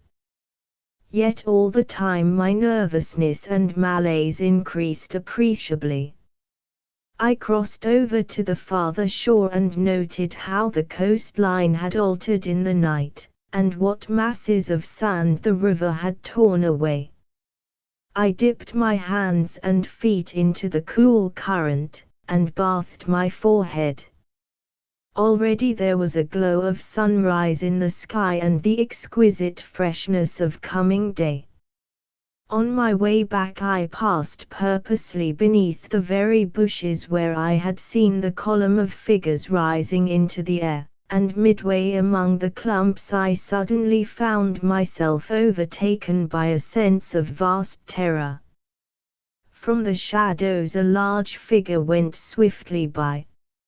Someone passed me, as sure as ever man did. It was a great staggering blow from the wind that helped me forward again, and once out in the more open space, the sense of terror diminished strangely. The winds were about and walking, I remember saying to myself, for the winds often move like great presences under the trees. And altogether the fear that hovered about me was such an unknown and immense kind of fear, so unlike anything I had ever felt before, that it woke a sense of awe and wonder in me that did much to counteract its worst effects. And when I reached a high point in the middle of the island from which I could see the wide stretch of river, crimson in the sunrise, the whole magical beauty of it all was so overpowering that a sort of wild yearning woke in me and almost brought a cry up into the throat. But this cry found no expression, for as my eyes wandered from the plain beyond to the island round me and noted our little tent half hidden among the willows, a dreadful discovery leaped out at me, compared to which my terror of the walking winds seemed as nothing at all. For a change, I thought, had somehow come about in the arrangement of the landscape. It was not that my point of vantage gave me a different view, but that an alteration had apparently been effected in the relation of the tent to the willows, and of the willows to the tent. Surely the bushes now crowded much closer, unnecessarily, unpleasantly close. They had moved nearer. Creeping with silent feet over the shifting sands, drawing imperceptibly nearer by soft, unhurried movements, the willows had come closer during the night. But had the wind moved them, or had they moved of themselves? I recalled the sound of infinite small patterings and the pressure upon the tent and upon my own heart that caused me to wake in terror. I swayed for a moment in the wind like a tree, finding it hard to keep my upright position on the sandy hillock. There was a suggestion here of personal agency, of deliberate intention, of aggressive hostility, and it terrified me into a sort of rigidity. Then the reaction followed quickly. The idea was so bizarre, so absurd, that I felt inclined to laugh. But the laughter came no more readily than the cry, for the knowledge that my mind was so receptive to such dangerous imaginings brought the additional terror that it was through our minds and not through our physical bodies that the attack would come, and was coming.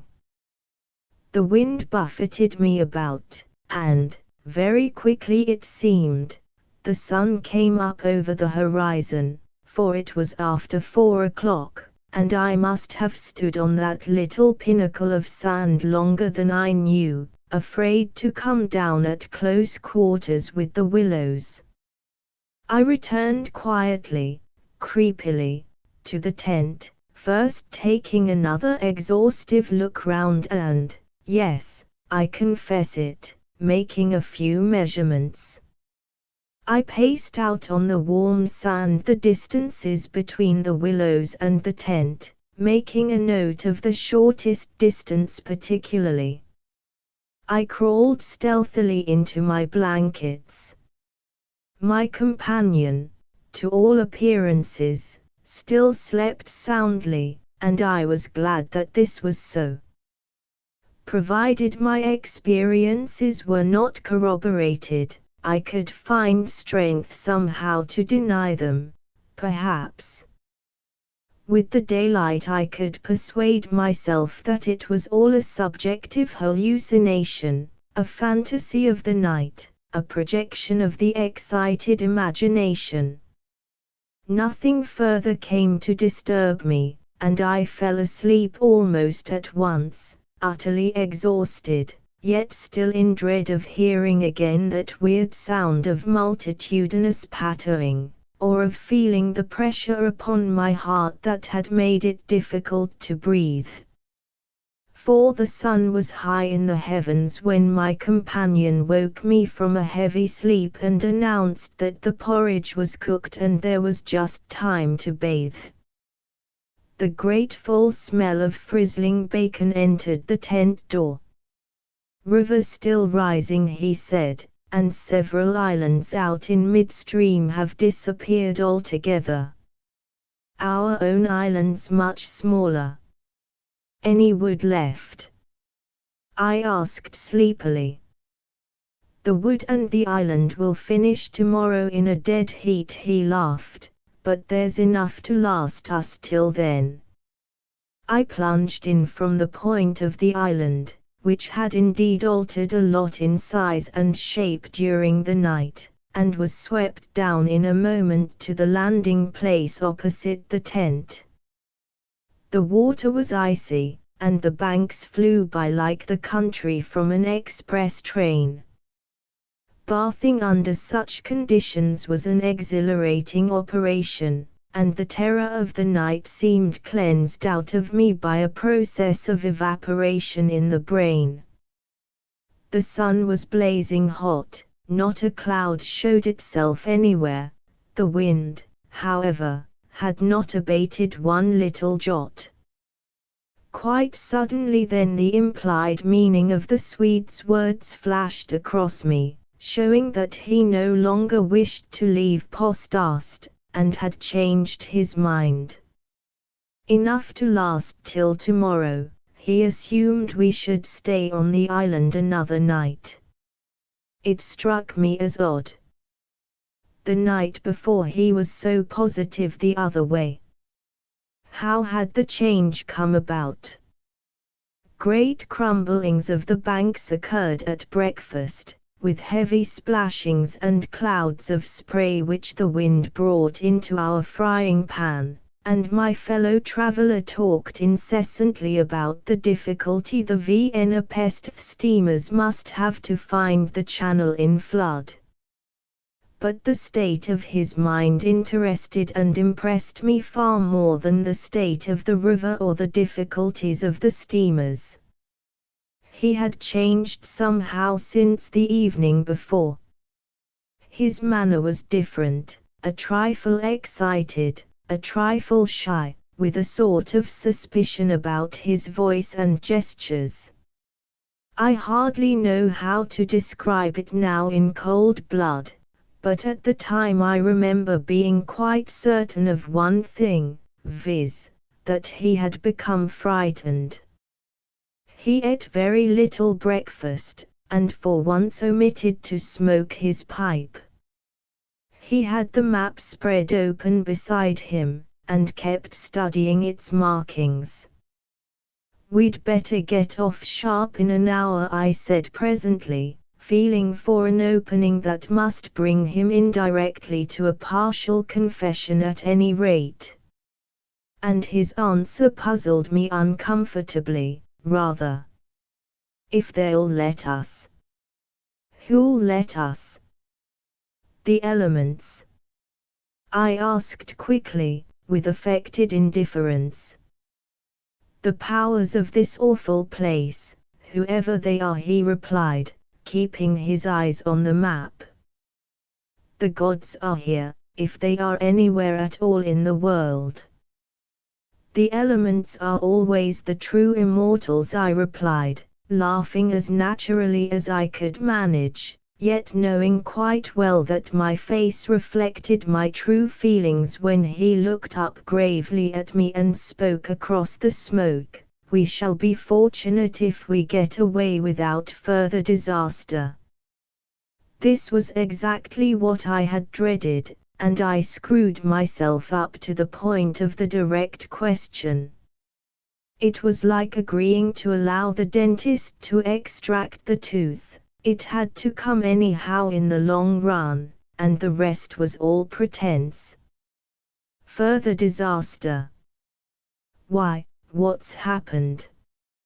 For one thing, the steering paddle's gone, he said quietly. The steering paddle gone. I repeated, greatly excited, for this was our rudder, and the Danubian flood without a rudder was suicide. But what, and there's a tear in the bottom of the canoe, he added, with a genuine little tremor in his voice. I continued staring at him, able only to repeat the words in his face somewhat foolishly. There, in the heat of the sun, and on this burning sand, I was aware of a freezing atmosphere descending round us. I got up to follow him, for he merely nodded his head gravely and led the way towards the tent a few yards on the other side of the fireplace. The canoe still lay there as I had last seen her in the night, ribs uppermost, the paddles, or rather, the paddle, on the sand beside her. "There's only one," he said, stooping to pick it up.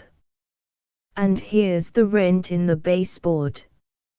It was on the tip of my tongue to tell him that I had clearly noticed 2 paddles a few hours before, but a second impulse made me think better of it, and I said nothing. I approached to see. There was a long, finely made tear in the bottom of the canoe where a little slither of wood had been neatly taken clean out. It looked as if the tooth of a sharp rock or snag had eaten down her length, and investigation showed that the hole went through. Had we launched out in her without observing it, we must inevitably have foundered. At first the water would have made the wood swell so as to close the hole, but once out in midstream the water must have poured in, and the canoe, never more than 2 inches above the surface, would have filled and sunk very rapidly. "There, you see, an attempt to prepare a victim for the sacrifice," I heard him saying, more to himself than to me. 2 victims rather, he added as he bent over and ran his fingers along the slit. I began to whistle, a thing I always do unconsciously when utterly nonplussed, and purposely paid no attention to his words. I was determined to consider them foolish. "It wasn't there last night," he said presently, straightening up from his examination and looking anywhere but at me. "We must have scratched her in landing." Of course I stopped whistling to say, "The stones are very sharp." I stopped abruptly, for at that moment he turned round and met my eye squarely. I knew just as well as he did how impossible my explanation was. There were no stones, to begin with. "And then there's this to explain too," he added quietly, handing me the paddle and pointing to the blade. A new and curious emotion spread freezingly over me as I took and examined it. The blade was scraped down all over, beautifully scraped, as though someone had sandpapered it with care, making it so thin that the first vigorous stroke must have snapped it off at the elbow. "One of us walked in his sleep and did this thing," I said feebly, or it has been filed by the constant stream of sand particles blown against it by the wind. perhaps. Ah, said the Swede, turning away, laughing a little, you can explain everything. The same wind that caught the steering paddle and flung it so near the bank that it fell in with the next lump that crumbled, I called out after him, absolutely determined to find an explanation for everything he showed me. I see, he shouted back, turning his head to look at me before disappearing among the willow bushes. Once alone with these perplexing evidences of personal agency, I think my first thought took the form of one of us must have done this thing, and it certainly was not I. But my second thought decided how impossible it was to suppose, under all the circumstances, that either of us had done it.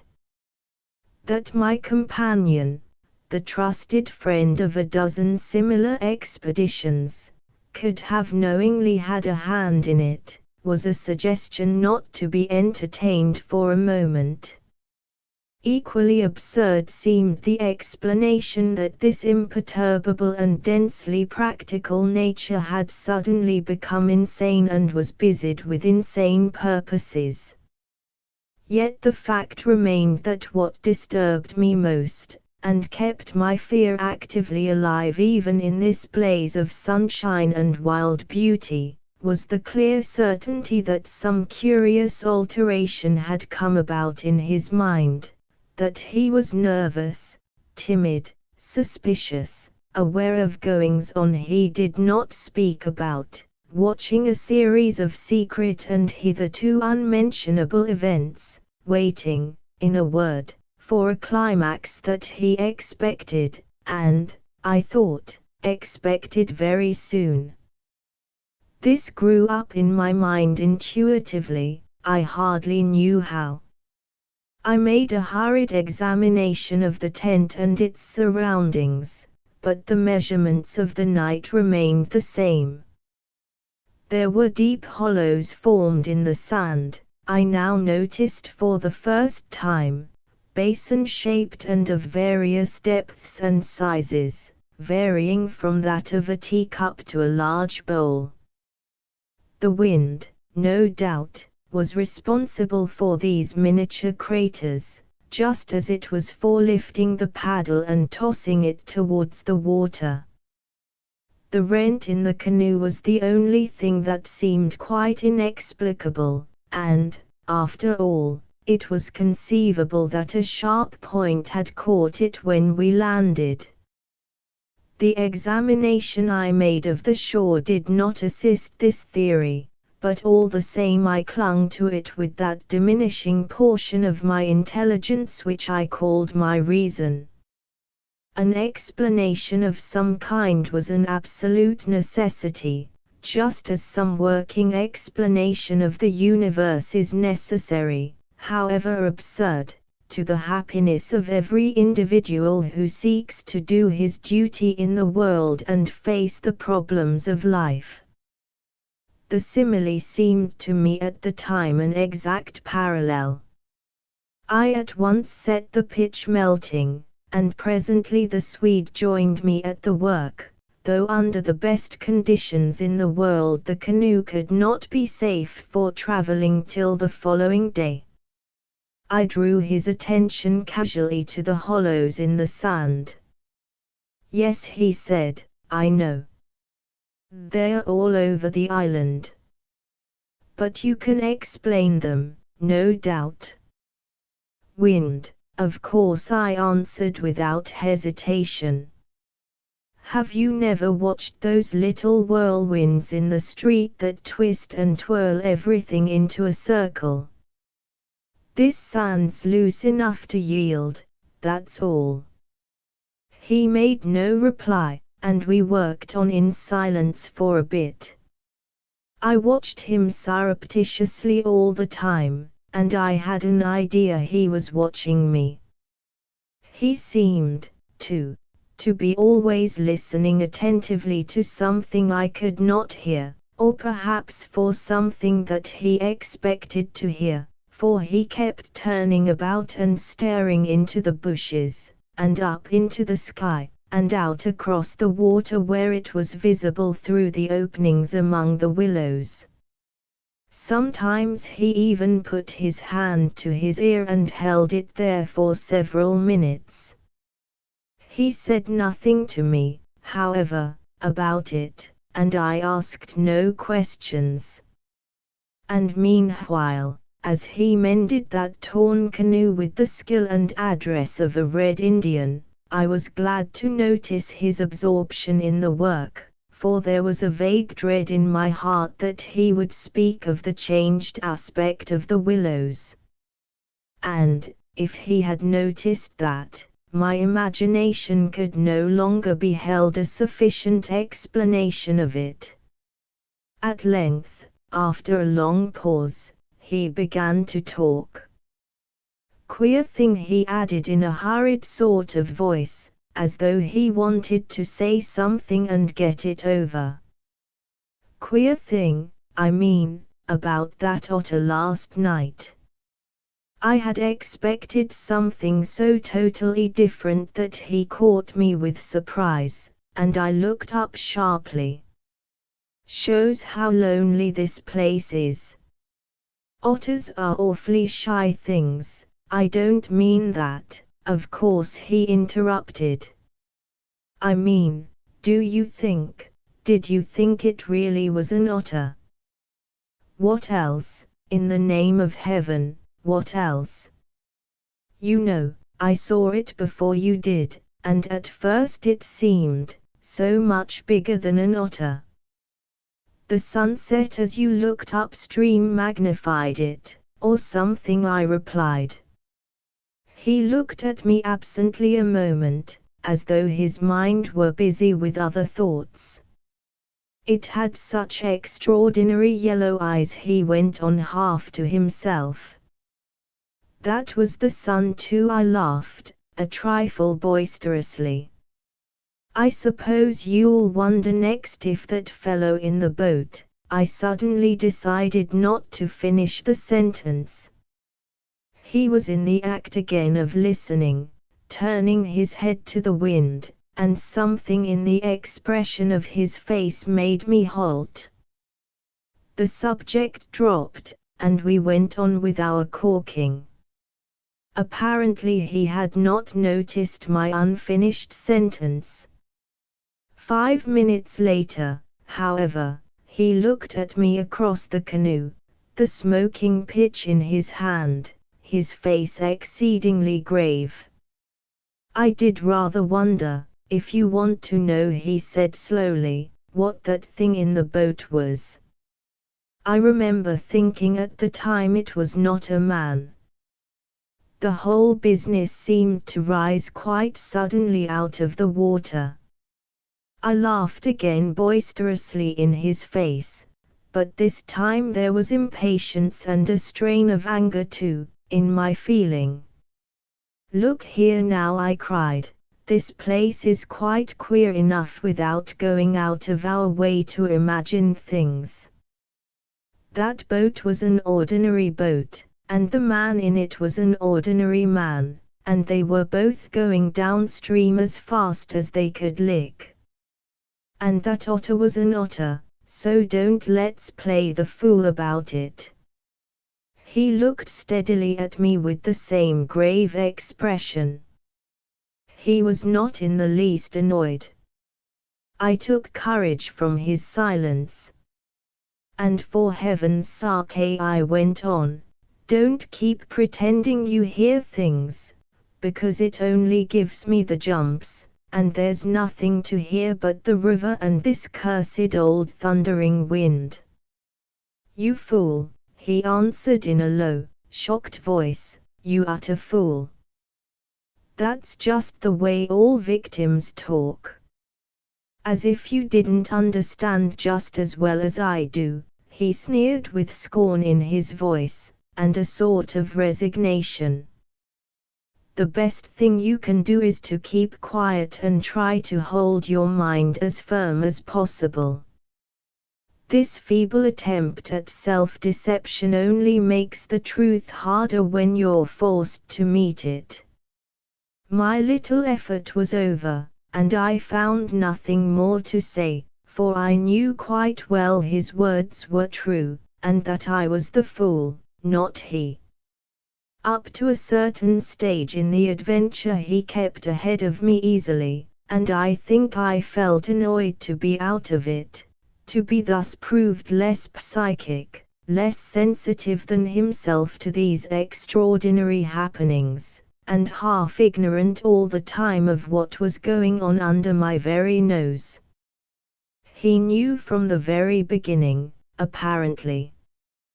But at the moment I wholly missed the point of his words about the necessity of there being a victim, and that we ourselves were destined to satisfy the want.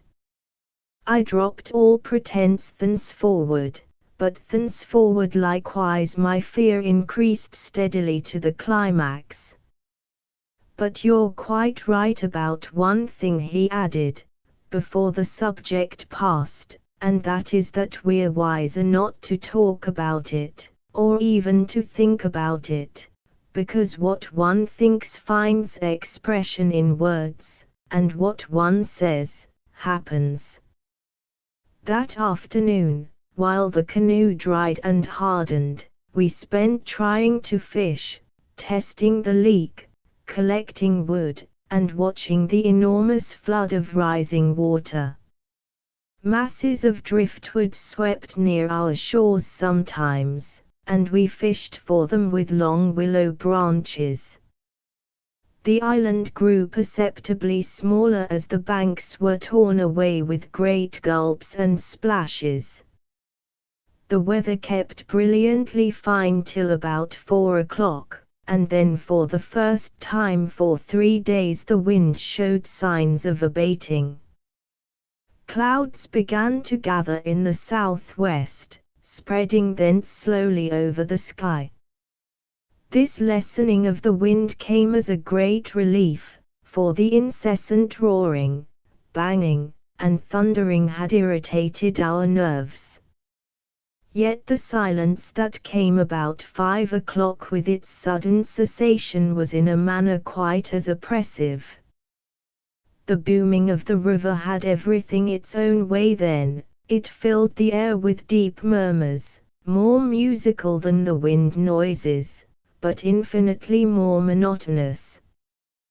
The wind held many notes, rising, falling, always beating out some sort of great elemental tune, whereas the river's song lay between 3 notes at most, dull pedal notes, that held a lugubrious quality foreign to the wind, and somehow seemed to me, in my then nervous state, to sound wonderfully well the music of doom.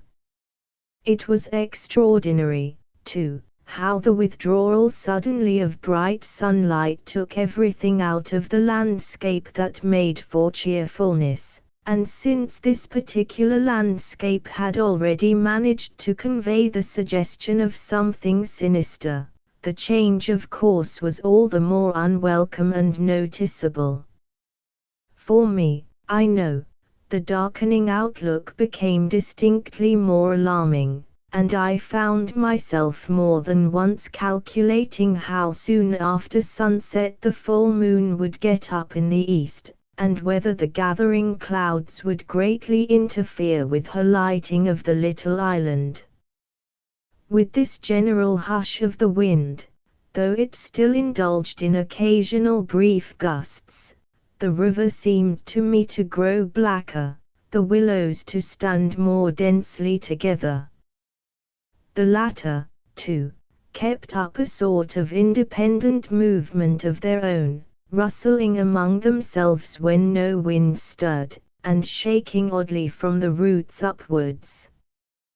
When common objects in this way become charged with the suggestion of horror, they stimulate the imagination far more than things of unusual appearance, and these bushes, crowding huddled about us, assumed for me in the darkness a bizarre grotesquerie of appearance that lent to them somehow the aspect of purposeful and living creatures.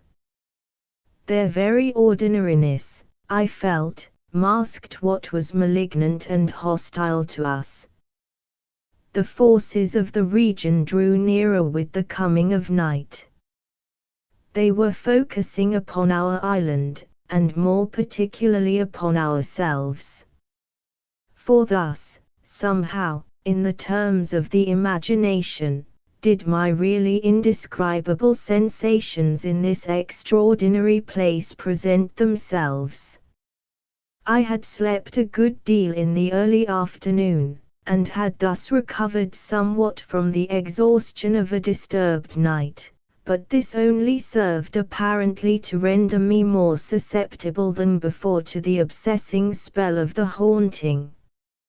I fought against it, laughing at my feelings as absurd and childish, with very obvious physiological explanations, yet, in spite of every effort, they gained in strength upon me so that I dreaded the night as a child lost in a forest must dread the approach of darkness.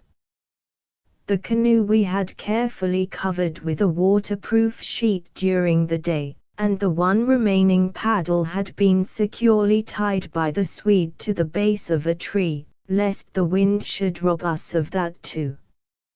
From 5 o'clock onwards I busied myself with the stew pot and preparations for dinner, it being my turn to cook that night. We had potatoes, onions, bits of bacon fat to add flavor, and a general thick residue from former stews at the bottom of the pot, with black bread broken up into it. The result was most excellent, and it was followed by a stew of plums with sugar and a brew of strong tea with dried milk. A good pile of wood lay close at hand, and the absence of wind made my duties easy. My companion sat lazily watching me, dividing his attentions between cleaning his pipe and giving useless advice, an admitted privilege of the off-duty man. He had been very quiet all the afternoon, engaged in recaulking the canoe, strengthening the tent ropes, and fishing for driftwood while I slept. No more talk about undesirable things had passed between us, and I think his only remarks had to do with the gradual destruction of the island, which he declared was now fully a third smaller than when we first landed. The pot had just begun to bubble when I heard his voice calling to me from the bank, where he had wandered away without my noticing. I ran up. "Come and listen," he said, "and see what you make of it." He held his hand cup-wise to his ear, as so often before. "Now do you hear anything?" he asked, watching me curiously. We stood there, listening attentively together. At first I heard only the deep note of the water and the hissings rising from its turbulent surface. The willows, for once, were motionless and silent. Then a sound began to reach my ears faintly, a peculiar sound, something like the humming of a distant gong. It seemed to come across to us in the darkness from the waste of swamps and willows opposite. It was repeated at regular intervals, but it was certainly neither the sound of a bell nor the hooting of a distant steamer. I can liken it to nothing so much as to the sound of an immense gong, suspended far up in the sky, repeating incessantly its muffled metallic note, soft and musical, as it was repeatedly struck. My heart quickened as I listened. "I've heard it all day," said my companion. "While you slept this afternoon it came all round the island.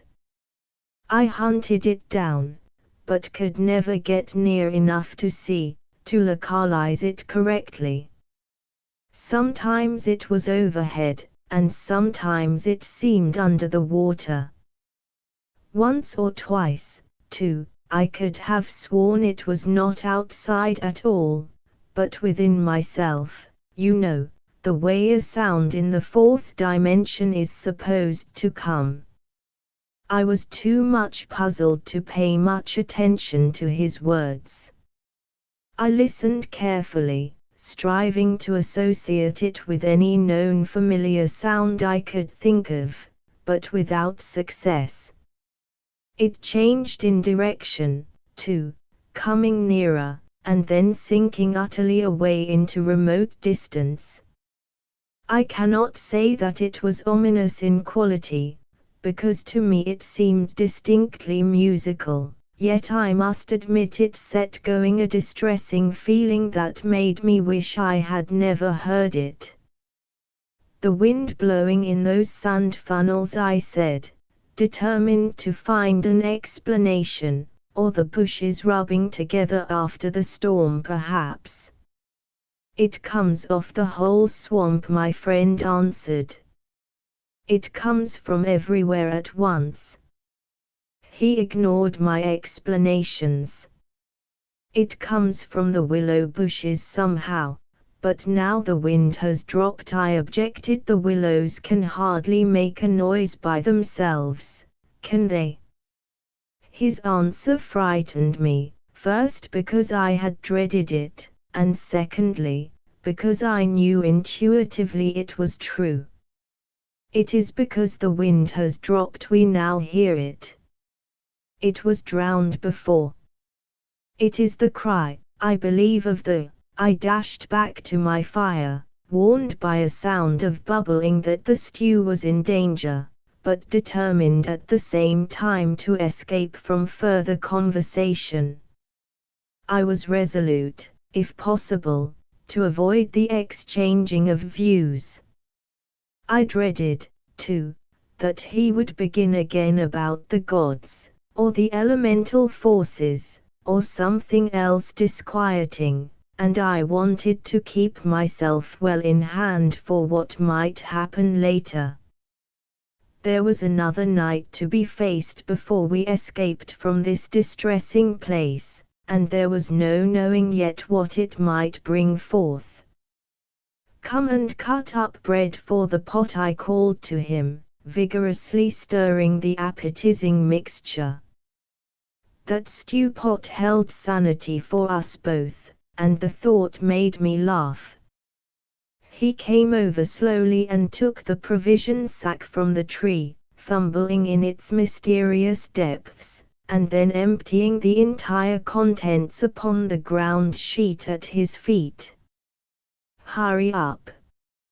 I cried, it's boiling. The Swede burst out into a roar of laughter that startled me. It was forced laughter, not artificial exactly, but mirthless. There's nothing here, he shouted, holding his sides. Bread, I mean. It's gone. There is no bread. They've taken it. I dropped the long spoon and ran up. Everything the sack had contained lay upon the ground sheet, but there was no loaf. The whole dead weight of my growing fear fell upon me and shook me. Then I burst out laughing too. It was the only thing to do, and the sound of my own laughter also made me understand his. The strain of psychical pressure caused it, this explosion of unnatural laughter in both of us. It was an effort of repressed forces to seek relief, it was a temporary safety valve. And with both of us it ceased quite suddenly. How criminally stupid of me! I cried, still determined to be consistent and find an explanation. I clean forgot to buy a loaf at Pressburg. That chattering woman put everything out of my head, and I must have left it lying on the counter, or the oatmeal, too, is much less than it was this morning," the Swede interrupted. "Why in the world need he draw attention to it?" I thought angrily. "There's enough for tomorrow," I said, stirring vigorously, "and we can get lots more at Comorn or Gran. In 24 hours we shall be miles from here." "I hope so, to God," he muttered, putting the things back into the sack, "unless we're claimed first as victims for the sacrifice," he added with a foolish laugh. He dragged the sack into the tent, for safety's sake, I suppose, and I heard him mumbling on to himself, but so indistinctly that it seemed quite natural for me to ignore his words. Our meal was beyond question a gloomy one, and we ate it almost in silence, avoiding one another's eyes, and keeping the fire bright. Then we washed up and prepared for the night, and, once smoking, our minds unoccupied with any definite duties, the apprehension I had felt all day long became more and more acute. It was not then active fear, I think, but the very vagueness of its origin distressed me far more than if I had been able to tick it and face it squarely. The curious sound I have likened to the note of a gong became now almost incessant, and filled the stillness of the night with a faint, continuous ringing rather than a series of distinct notes. At one time it was behind and at another time in front of us. Sometimes I fancied it came from the bushes on our left, and then again from the clumps on our right. More often it hovered directly overhead like the whirring of wings.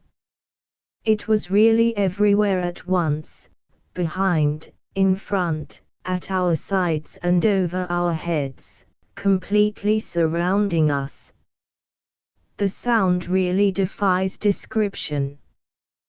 But nothing within my knowledge is like that ceaseless muffled humming rising off the deserted world of swamps and willows.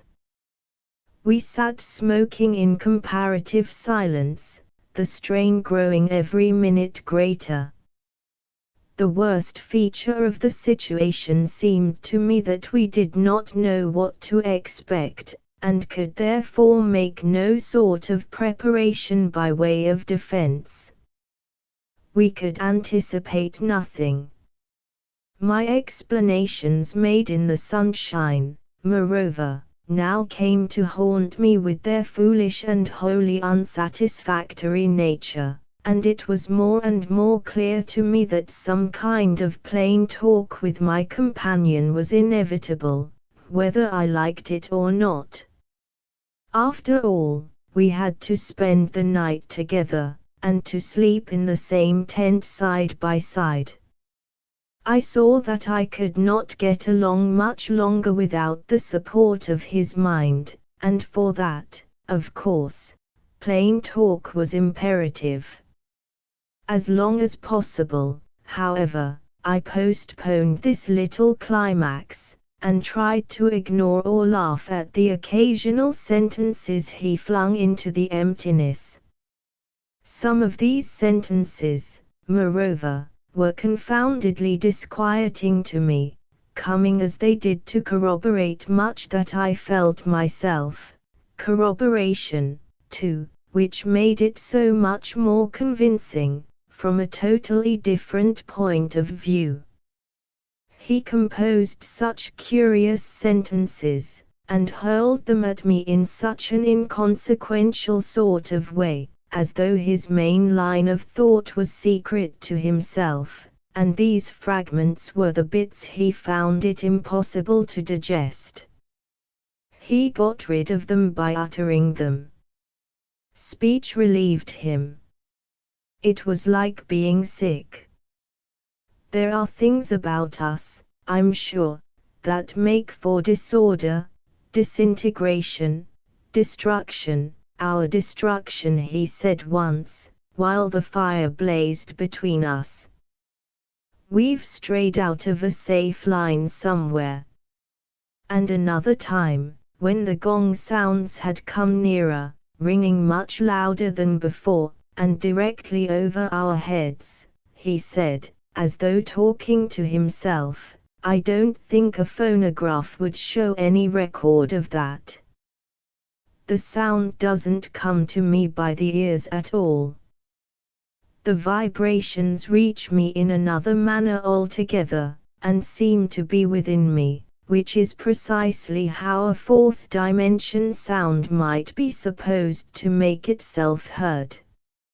I purposely made no reply to this, but I sat up a little closer to the fire and peered about me into the darkness. The clouds were massed all over the sky and no trace of moonlight came through. Very still, too, everything was, so that the river and the frogs had things all their own way. It has that about it, he went on, which is utterly out of common experience. It is unknown. Only one thing describes it really, it is a non-human sound, I mean a sound outside humanity. Having rid himself of this indigestible morsel, he lay quiet for a time, but he had so admirably expressed my own feeling that it was a relief to have the thought out, and to have confined it by the limitation of words from dangerous wandering to and fro in the mind. The solitude of that Danube camping place, can I ever forget it? The feeling of being utterly alone on an empty planet. My thoughts ran incessantly upon cities and the haunts of men. I would have given my soul, as the saying is, for the feel of those Bavarian villages we had passed through by the score, for the normal, human commonplaces, peasants drinking beer, tables beneath the trees, hot sunshine, and a ruined castle on the rocks behind the red-roofed church. Even the tourists would have been welcome. Yet what I felt of dread was no ordinary ghostly fear. It was infinitely greater, stranger, and seemed to arise from some dim ancestral sense of terror more profoundly disturbing than anything I had known or dreamed of. We had strayed, as the Swede put it, into some region or some set of conditions where the risks were great, yet unintelligible to us, where the frontiers of some unknown world lay close about us. It was a spot held by the dwellers in some outer space, a sort of peephole whence they could spy upon the earth, themselves unseen, a point where the veil between had worn a little thin. As the final result of too long a sojourn here, we should be carried over the border and deprived of what we called our lives, yet by mental, not physical, processes. In that sense, as he said, we should be the victims of our adventure, a sacrifice. It took us in different fashion, each according to the measure of his sensitiveness and powers of resistance. I translated it vaguely into a personification of the mightily disturbed elements, investing them with the horror of a deliberate and malefic purpose, resentful of our audacious intrusion into their breeding place, whereas my friend threw it into the unoriginal form at first of a trespass on some ancient shrine, some place where the old gods still held sway, where the emotional forces of former worshippers still clung, and the ancestral portion of him yielded to the old pagan spell. At any rate, here was a place unpolluted by men, kept clean by the winds from coarsening human influences, a place where spiritual agencies were within reach and aggressive.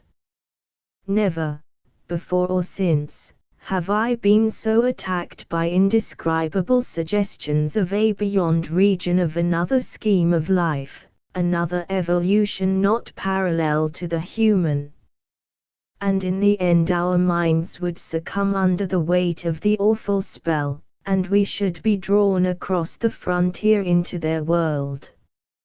Small things testified to this amazing influence of the place, and now in the silence round the fire they allowed themselves to be noted by the mind. The very atmosphere had proved itself a magnifying medium to distort every indication, the otter rolling in the current, the hurrying boatman making signs, the shifting willows, one and all had been robbed of its natural character, and revealed in something of its other aspect, as it existed across the border in that other region. And this changed aspect I felt was new not merely to me, but to the race. The whole experience whose verge we touched was unknown to humanity at all. It was a new order of experience, and in the true sense of the word unearthly. It's the deliberate, calculating purpose that reduces one's courage to zero, the Swede said suddenly, as if he had been actually following my thoughts. Otherwise imagination might count for much. But the paddle, the canoe, the lessening food, haven't I explained all at once? I interrupted viciously. You have, he answered dryly, you have indeed. He made other remarks too, as usual, about what he called the plain determination to provide a victim, but, having now arranged my thoughts better, I recognized that this was simply the cry of his frightened soul against the knowledge that he was being attacked in a vital part, and that he would be somehow taken or destroyed. The situation called for a courage and calmness of reasoning that neither of us could compass, and I have never before been so clearly conscious of two persons in me, the one that explained everything, and the other that laughed at such foolish explanations, yet was horribly afraid. Meanwhile, in the pitchy night the fire died down and the woodpile grew small. Neither of us moved to replenish the stock, and the darkness consequently came up very close to our faces. A few feet beyond the circle of firelight it was inky black. Occasionally a stray puff of wind set the billows shivering about us, but apart from this not very welcome sound a deep and depressing silence reigned, broken only by the gurgling of the river and the humming in the air overhead. We both missed, I think, the shouting company of the winds.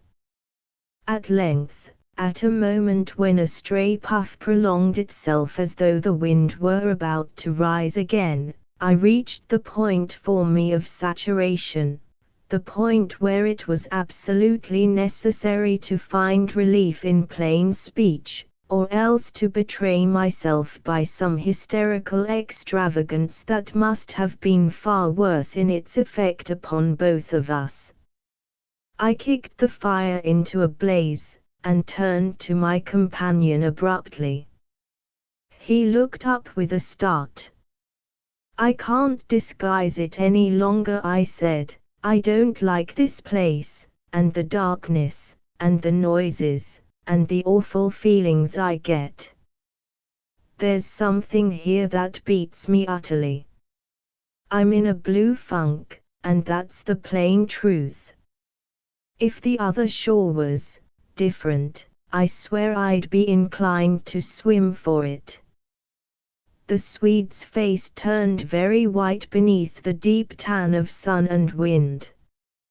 He stared straight at me and answered quietly, but his voice betrayed his huge excitement by its unnatural calmness. For the moment, at any rate, he was the strong man of the two. He was more phlegmatic, for one thing. It's not a physical condition we can escape from by running away, he replied, in the tone of a doctor diagnosing some grave disease. We must sit tight and wait. There are forces close here that could kill a herd of elephants in a second as easily as you or I could squash a fly. Our only chance is to keep perfectly still. Our insignificance perhaps may save us.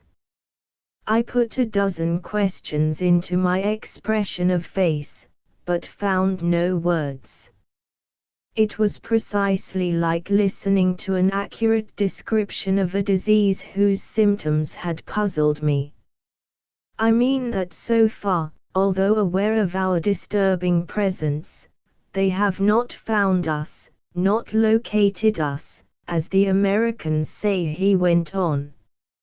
They're blundering about like men hunting for a leak of gas. The paddle and canoe and provisions prove that. I think they feel us, but cannot actually see us. We must keep our minds quiet, it's our minds they feel. We must control our thoughts, or it's all up with us. Death, you mean? I stammered, I see with the horror of his suggestion. Worse, by far, he said. Death, according to one's belief, means either annihilation or release from the limitations of the senses, but it involves no change of character. You don't suddenly alter just because the body's gone. But this means a radical alteration, a complete change, a horrible loss of oneself by substitution, far worse than death, and not even annihilation. We happen to have camped in a spot where their region touches ours, where the veil between has worn thin. Horrors. He was using my very own phrase, my actual words, so that they are aware of our being in their neighborhood. But who are aware? I asked. I forgot the shaking of the willows in the windless calm, the humming overhead, everything except that I was waiting for an answer that I dreaded more than I can possibly explain.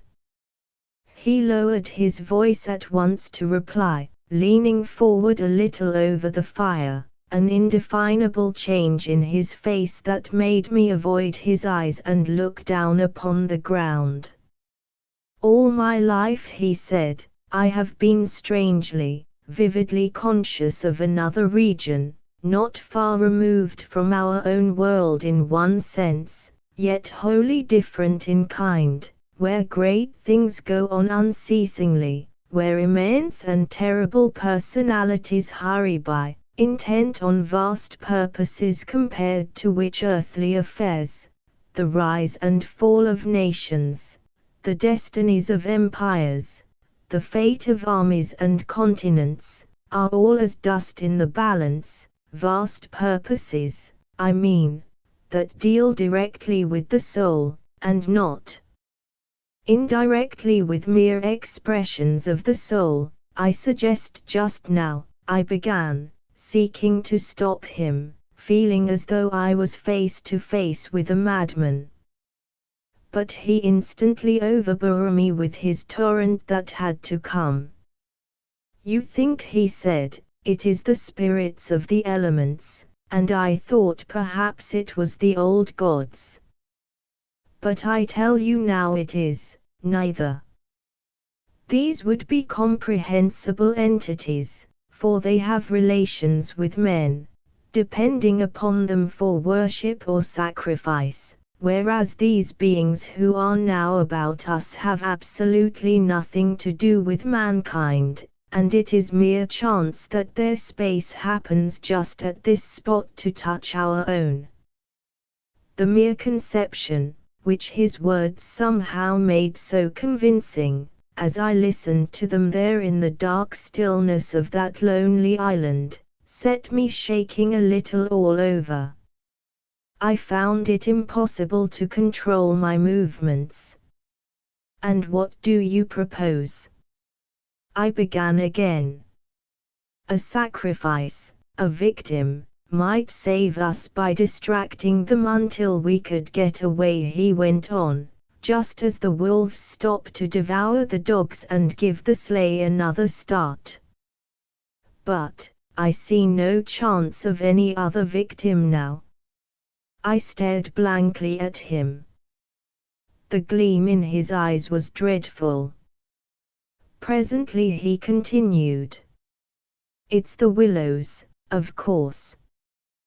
The willows mask the others, but the others are feeling about for us. If we let our minds betray our fear, we're lost, lost utterly." He looked at me with an expression so calm, so determined, so sincere, that I no longer had any doubts as to his sanity. He was as sane as any man ever was. "If we can hold out through the night," he added, "we may get off in the daylight unnoticed, or rather, undiscovered." "But you really think a sacrifice would?" That gong-like humming came down very close over our heads as I spoke, but it was my friend's scared face that really stopped my mouth. "Hush," he whispered, holding up his hand. "Do not mention them more than you can help. Do not refer to them by name. To name is to reveal, it is the inevitable clue, and our only hope lies in ignoring them, in order that they may ignore us. Even in thought." He was extraordinarily agitated. "Especially in thought. Our thoughts make spirals in their world. We must keep them out of our minds at all costs if possible." I raked the fire together to prevent the darkness having everything its own way. I never longed for the sun as I longed for it then in the awful blackness of that summer night. "Were you awake all last night?" he went on suddenly. "I slept badly a little after dawn," I replied evasively, trying to follow his instructions, which I knew instinctively were true. "But the wind, of course, I know." "But the wind won't account for all the noises." "Then you heard it too." "The multiplying countless little footsteps I heard," he said, adding, after a moment's hesitation, "and that other sound, you mean above the tent, and the pressing down upon us of something tremendous, gigantic." He nodded significantly. "It was like the beginning of a sort of inner suffocation." I said. "Partly, yes. It seemed to me that the weight of the atmosphere had been altered, had increased enormously, so that we should be crushed. And that," I went on, determined to have it all out, pointing upwards where the gong-like note hummed ceaselessly, rising and falling like wind. "What do you make of that?" "It's their sound," he whispered gravely. "It's the sound of their world, the humming in their region. The division here is so thin that it leaks through somehow. But, if you listen carefully, you'll find it's not above so much as around us. It's in the willows. It's the willows themselves humming, because here the willows have been made symbols of the forces that are against us." I could not follow exactly what he meant by this, Yet the thought and idea in my mind were beyond question the thought and idea in his. I realized what he realized, only with less power of analysis than his. It was on the tip of my tongue to tell him at last about my hallucination of the ascending figures and the moving bushes, when he suddenly thrust his face again close into mine across the firelight and began to speak in a very earnest whisper. He amazed me by his calmness and pluck, his apparent control of the situation. This man I had for years deemed unimaginative, stolid. Now listen, he said. The only thing for us to do is to go on as though nothing had happened, follow our usual habits, go to bed, and so forth, pretend we feel nothing and notice nothing. It is a question wholly of the mind, and the less we think about them the better our chance of escape. Above all, don't think, for what you think happens. All right, I managed to reply, simply breathless with his words and the strangeness of it all. All right, I'll try, but tell me one thing more first. Tell me what you make of those hollows in the ground all about us, those sand funnels. No, he cried, forgetting to whisper in his excitement. I dare not, simply dare not, put the thought into words. If you have not guessed, I am glad. Don't try to. They have put it into my mind, try your hardest to prevent their putting it into yours. He sank his voice again to a whisper before he finished, and I did not press him to explain. There was already just about as much horror in me as I could hold. The conversation came to an end, and we smoked our pipes busily in silence. Then something happened, something unimportant apparently, as the way is when the nerves are in a very great state of tension, and this small thing for a brief space gave me an entirely different point of view. I chanced to look down at my sand shoe, the sort we used for the canoe, and something to do with the hole at the toe suddenly recalled to me the London shop where I had bought them, the difficulty the man had in fitting me, and other details of the uninteresting but practical operation. At once, in its train, followed a wholesome view of the modern skeptical world I was accustomed to move in at home.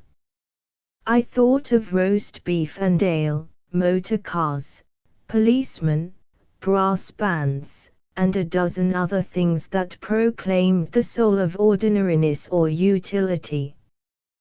The effect was immediate and astonishing even to myself. Psychologically, I suppose, it was simply a sudden and violent reaction after the strain of living in an atmosphere of things that to the normal consciousness must seem impossible and incredible. But, whatever the cause, it momentarily lifted the spell from my heart, and left me for the short space of a minute feeling free and utterly unafraid. I looked up at my friend opposite. "You damned old pagan!" I cried, laughing aloud in his face. "You imaginative idiot! You superstitious idolater! You!" I stopped in the middle, seized anew by the old horror. I tried to smother the sound of my voice as something sacrilegious. The Swede, of course, heard it too, that strange cry overhead in the darkness, and that sudden drop in the air as though something had come nearer. He had turned ashen white under the tan. He stood bolt upright in front of the fire, stiff as a rod, staring at me. After that he said in a sort of helpless, frantic way, "We must go. We can't stay now, we must strike camp this very instant and go on, down the river." He was talking, I saw, quite wildly, his words dictated by abject terror, the terror he had resisted so long, but which had caught him at last. "In the dark!" I exclaimed, shaking with fear after my hysterical outburst, but still realizing our position better than he did. "Sheer madness. The river's in flood, and we've only got a single paddle. Besides, we only go deeper into their country. There's nothing ahead for 50 miles but willows, willows, willows." He sat down again in a state of semi-collapse. The positions, by one of those kaleidoscopic changes nature loves, were suddenly reversed, and the control of our forces passed over into my hands. His mind at last had reached the point where it was beginning to weaken. "What on earth possessed you to do such a thing?" he whispered, with the awe of genuine terror in his voice and face. I crossed round to his side of the fire. I took both his hands in mine, kneeling down beside him and looking straight into his frightened eyes. "We'll make one more blaze," I said firmly, "and then turn in for the night. At sunrise we'll be off full speed for Camourn. Now, pull yourself together a bit, and remember your own advice about not thinking fear." He said no more, and I saw that he would agree and obey. In some measure, too, it was a sort of relief to get up and make an excursion into the darkness for more wood. We kept close together, almost touching, groping among the bushes and along the bank. The humming overhead never ceased, but seemed to me to grow louder as we increased our distance from the fire. It was shivery work. We were grubbing away in the middle of a thickish clump of willows where some driftwood from a former flood had caught high among the branches, when my body was seized in a grip that made me half drop upon the sand. It was the Swede. He had fallen against me, and was clutching me for support. I heard his breath coming and going in short gasps. "Look!" "By my soul," he whispered, and for the first time in my experience I knew what it was to hear tears of terror in a human voice. He was pointing to the fire, some 50 feet away. I followed the direction of his finger, and I swear my heart missed a beat. There, in front of the dim glow, something was moving. I saw it through a veil that hung before my eyes like the gauze drop curtain used at the back of a theater, hazily a little. It was neither a human figure nor an animal. To me it gave the strange impression of being as large as several animals grouped together, like horses, 2 or 3, moving slowly. The Swede, too, got a similar result, though expressing it differently, for he thought it was shaped and sized like a clump of willow bushes, rounded at the top, and moving all over upon its surface, coiling upon itself like smoke, he said afterwards. I watched it settle downwards through the bushes. He sobbed at me. "Look, by God! It's coming this way. Oh, oh!" He gave a kind of whistling cry. "They've found us." I gave one terrified glance, which just enabled me to see that the shadowy form was swinging towards us through the bushes, and then I collapsed backwards with a crash into the branches. These failed, of course, to support my weight, so that with the Swede on the top of me we fell in a struggling heap upon the sand. I really hardly knew what was happening. I was conscious only of a sort of enveloping sensation of icy fear that plucked the nerves out of their fleshly covering, twisted them this way and that, and replaced them quivering.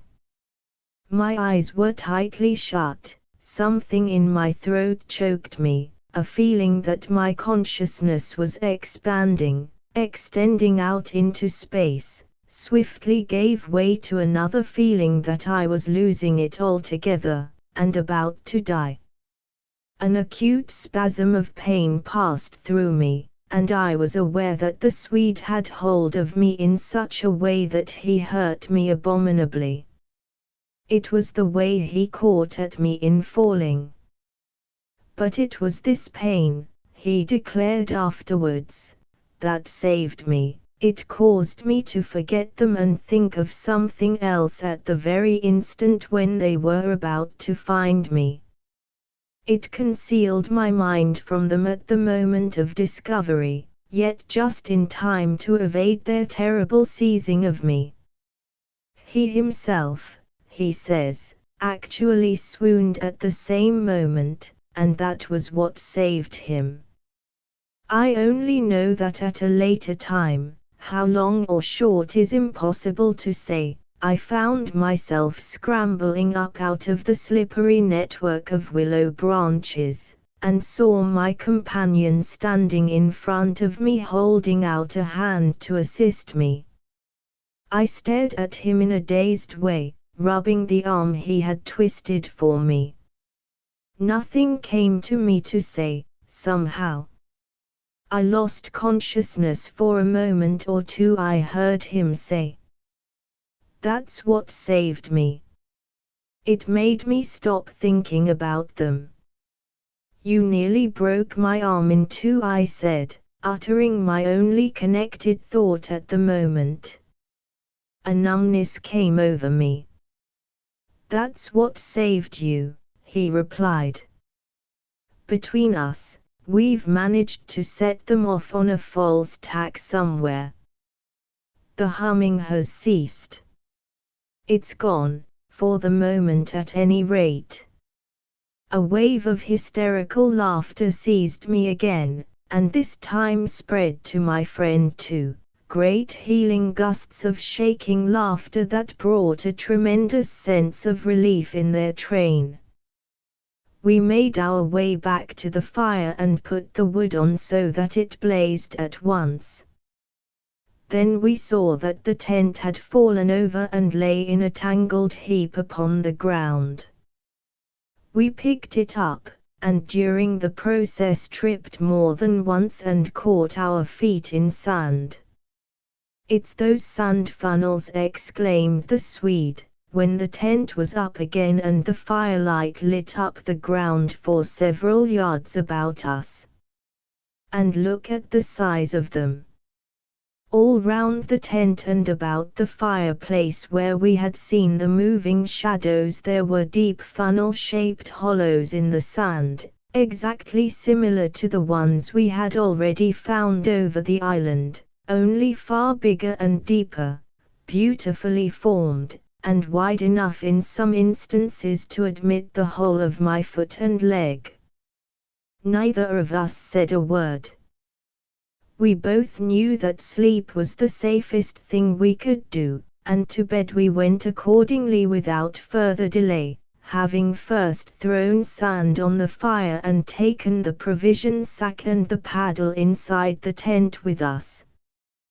The canoe, too, we propped in such a way at the end of the tent that our feet touched it, and the least motion would disturb and wake us. In case of emergency, too, we again went to bed in our clothes, ready for a sudden start. It was my firm intention to lie awake all night and watch, but the exhaustion of nerves and body decreed otherwise, and sleep after a while came over me with a welcome blanket of oblivion. The fact that my companion also slept quickened its approach. At first he fidgeted and constantly sat up, asking me if I heard this or heard that. He tossed about on his cork mattress, and said the tent was moving and the river had risen over the point of the island, but each time I went out to look I returned with the report that all was well, and finally he grew calmer and lay still. Then at length his breathing became regular and I heard unmistakable sounds of snoring, the first and only time in my life when snoring has been a welcome and calming influence. This, I remember, was the last thought in my mind before dozing off. A difficulty in breathing woke me, and I found the blanket over my face. But something else besides the blanket was pressing upon me, and my first thought was that my companion had rolled off his mattress onto my own in his sleep. I called to him and sat up, and at the same moment it came to me that the tent was surrounded. That sound of multitudinous soft pattering was again audible outside, filling the night with horror. I called again to him, louder than before.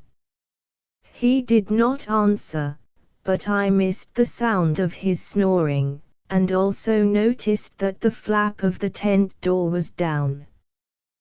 This was the unpardonable sin. I crawled out in the darkness to hook it back securely, and it was then for the first time I realized positively that the Swede was not there. He had gone.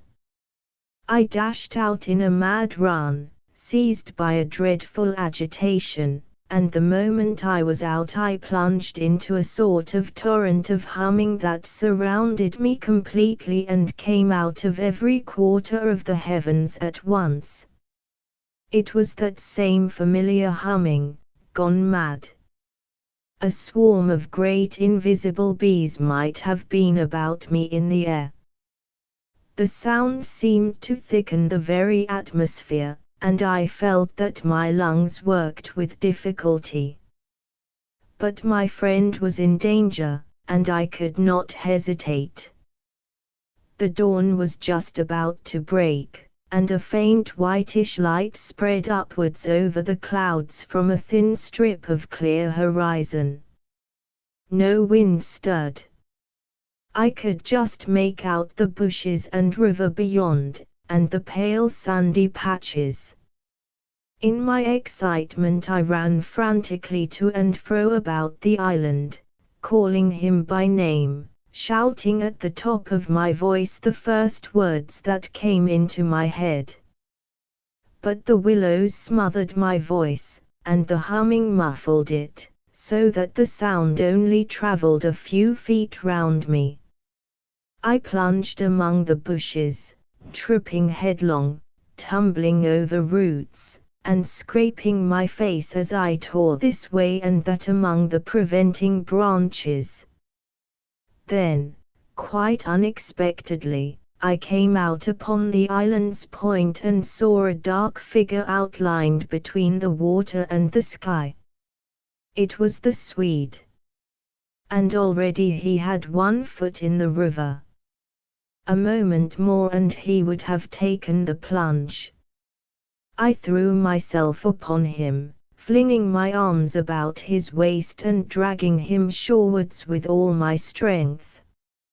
Of course he struggled furiously, making a noise all the time just like that cursed humming, and using the most outlandish phrases in his anger about going inside to them and taking the way of the water and the wind and God only knows what more besides, that I tried in vain to recall afterwards, but which turned me sick with horror and amazement as I listened.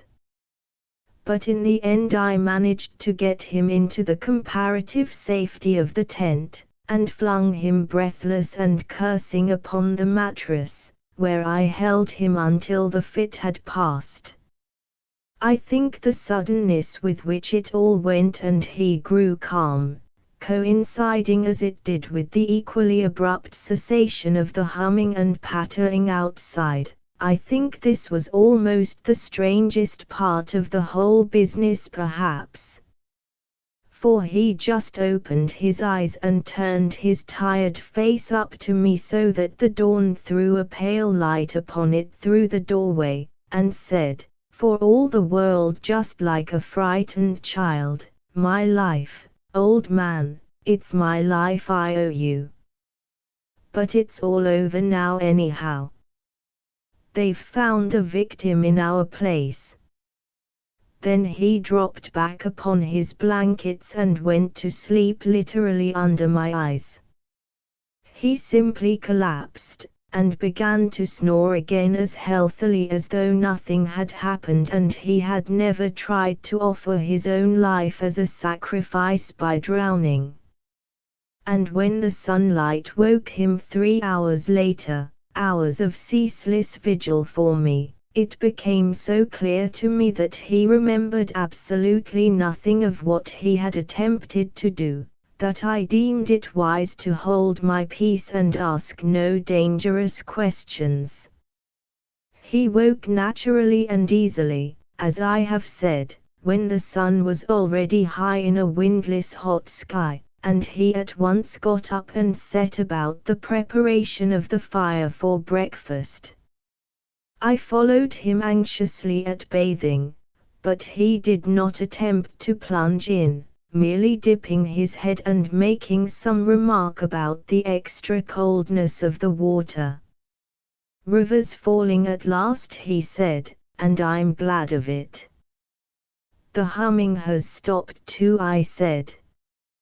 He looked up at me quietly with his normal expression. Evidently he remembered everything except his own attempt at suicide. "Everything has stopped," he said, "because," he hesitated. But I knew some reference to that remark he had made just before he fainted was in his mind, and I was determined to know it. "Because they've found another victim," I said, forcing a little laugh. "Exactly," he answered, "exactly. I feel as positive of it as though, I feel quite safe again, I mean," he finished. He began to look curiously about him. The sunlight lay in hot patches on the sand. There was no wind. The willows were motionless. He slowly rose to feet. "Come," he said, "I think if we look, we shall find it." He started off on a run, and I followed him. He kept to the banks, poking with a stick among the sandy bays and caves and little backwaters, myself always close on his heels. "Ah," he exclaimed presently, "ah." The tone of his voice somehow brought back to me a vivid sense of the horror of the last 24 hours, and I hurried up to join him. He was pointing with his stick at a large black object that lay half in the water and half on the sand. It appeared to be caught by some twisted willow roots so that the river could not sweep it away. A few hours before the spot must have been under water. "See," he said quietly, "the victim that made our escape possible." And when I peered across his shoulder I saw that his stick rested on the body of a man. He turned it over. It was the corpse of a peasant, and the face was hidden in the sand. Clearly the man had been drowned but a few hours before, and his body must have been swept down upon our island somewhere about the hour of the dawn, at the very time the fit had passed. We must give it a decent burial, you know. I suppose so, I replied. I shuddered a little in spite of myself, for there was something about the appearance of that poor drowned man that turned me cold. The Swede glanced up sharply at me, and began clambering down the bank. I followed him more leisurely. The current, I noticed, had torn away much of the clothing from the body, so that the neck and part of the chest lay bare. Halfway down the bank my companion suddenly stopped and held up his hand in warning, but either my foot slipped, or I had gained too much momentum to bring myself quickly to a halt, for I bumped into him and sent him forward with a sort of leap to save himself. We tumbled together onto the hard sand so that our feet splashed into the water. And, before anything could be done, we had collided a little heavily against the corpse. The Swede uttered a sharp cry, and I sprang back as if I had been shot. At the moment we touched the body there arose from its surface the loud sound of humming, the sound of several hummings, which passed with a vast commotion as of winged things in the air about us and disappeared upwards into the sky, growing fainter and fainter till they finally ceased in the distance. It was exactly as though we had disturbed some living yet invisible creatures at work. My companion clutched me, and I think I clutched him, but before either of us had time properly to recover from the unexpected shock, we saw that a movement of the current was turning the corpse round so that it became released from the grip of the willow roots. A moment later it had turned completely over, the dead face uppermost, staring at the sky. It lay on the edge of the main stream. In another moment it would be swept away. The Swede started to save it, shouting again something I did not catch about a proper burial, and then abruptly dropped upon his knees on the sand and covered his eyes with his hands. I was beside him in an instant. I saw what he had seen. For just as the body swung round to the current, the face and the exposed chest turned full towards us, and showed plainly how the skin and flesh were indented with small hollows, beautifully formed, and exactly similar in shape and kind to the sand funnels that we had found all over the island. Their mark, I heard my companion mutter under his breath. Their awful mark. And when I turned my eyes again from his ghastly face to the river, the current had done its work, and the body had been swept away into midstream and was already beyond our reach and almost out of sight, turning over and over on the waves like an otter. The Shadows on the Wall by Mary E. Wilkins Freeman. From the Wind in the Rose Bush, by Mary E. Wilkins Freeman. Copyright by Harper and Brothers. By permission of the publishers and Mary E. Wilkins Freeman. Henry had words with Edward in the study the night before Edward died, said Caroline Glynn. She spoke not with acrimony, but with grave severity. Rebecca Ann Glynn gasped by way of assent. She sat in a wide flounce of black silk in the corner of the sofa, and rolled terrified eyes from her sister Caroline to her sister Mrs. Stephen Bryham, who had been Emma Glynn, the one beauty of the family. The latter was beautiful still, with a large, splendid, full-blown beauty. She filled a great rocking chair with her superb bulk of femininity, and swayed gently back and forth, her black silks whispering and her black frills fluttering. Even the shock of death, for her brother Edward lay dead in the house, could not disturb her outward serenity of demeanor. But even her expression of masterly placidity changed before her sister Caroline's announcement and her sister Rebecca Ann's gasp of terror and distress in response. I think Henry might have controlled his temper, when poor Edward was so near his end, she said with an asperity which disturbed slightly the roseate curves of her beautiful mouth. Of course he did not know, murmured Rebecca Ann in a faint tone. Of course he did not know it, said Caroline quickly. She turned on her sister with a strange, sharp look of suspicion. Then she shrank as if from the other's possible answer. Rebecca gasped again. The married sister, Mrs. Emma Bryham, was now sitting up straight in her chair. She had ceased rocking, and was eyeing them both intently with a sudden accentuation of family likeness in her face. "What do you mean?" said she impartially to them both. Then she, too, seemed to shrink before a possible answer. She even laughed an evasive sort of laugh. "Nobody means anything," said Caroline firmly. She rose and crossed the room toward the door with grim decisiveness. "Where are you going?" asked Mrs. Bryham.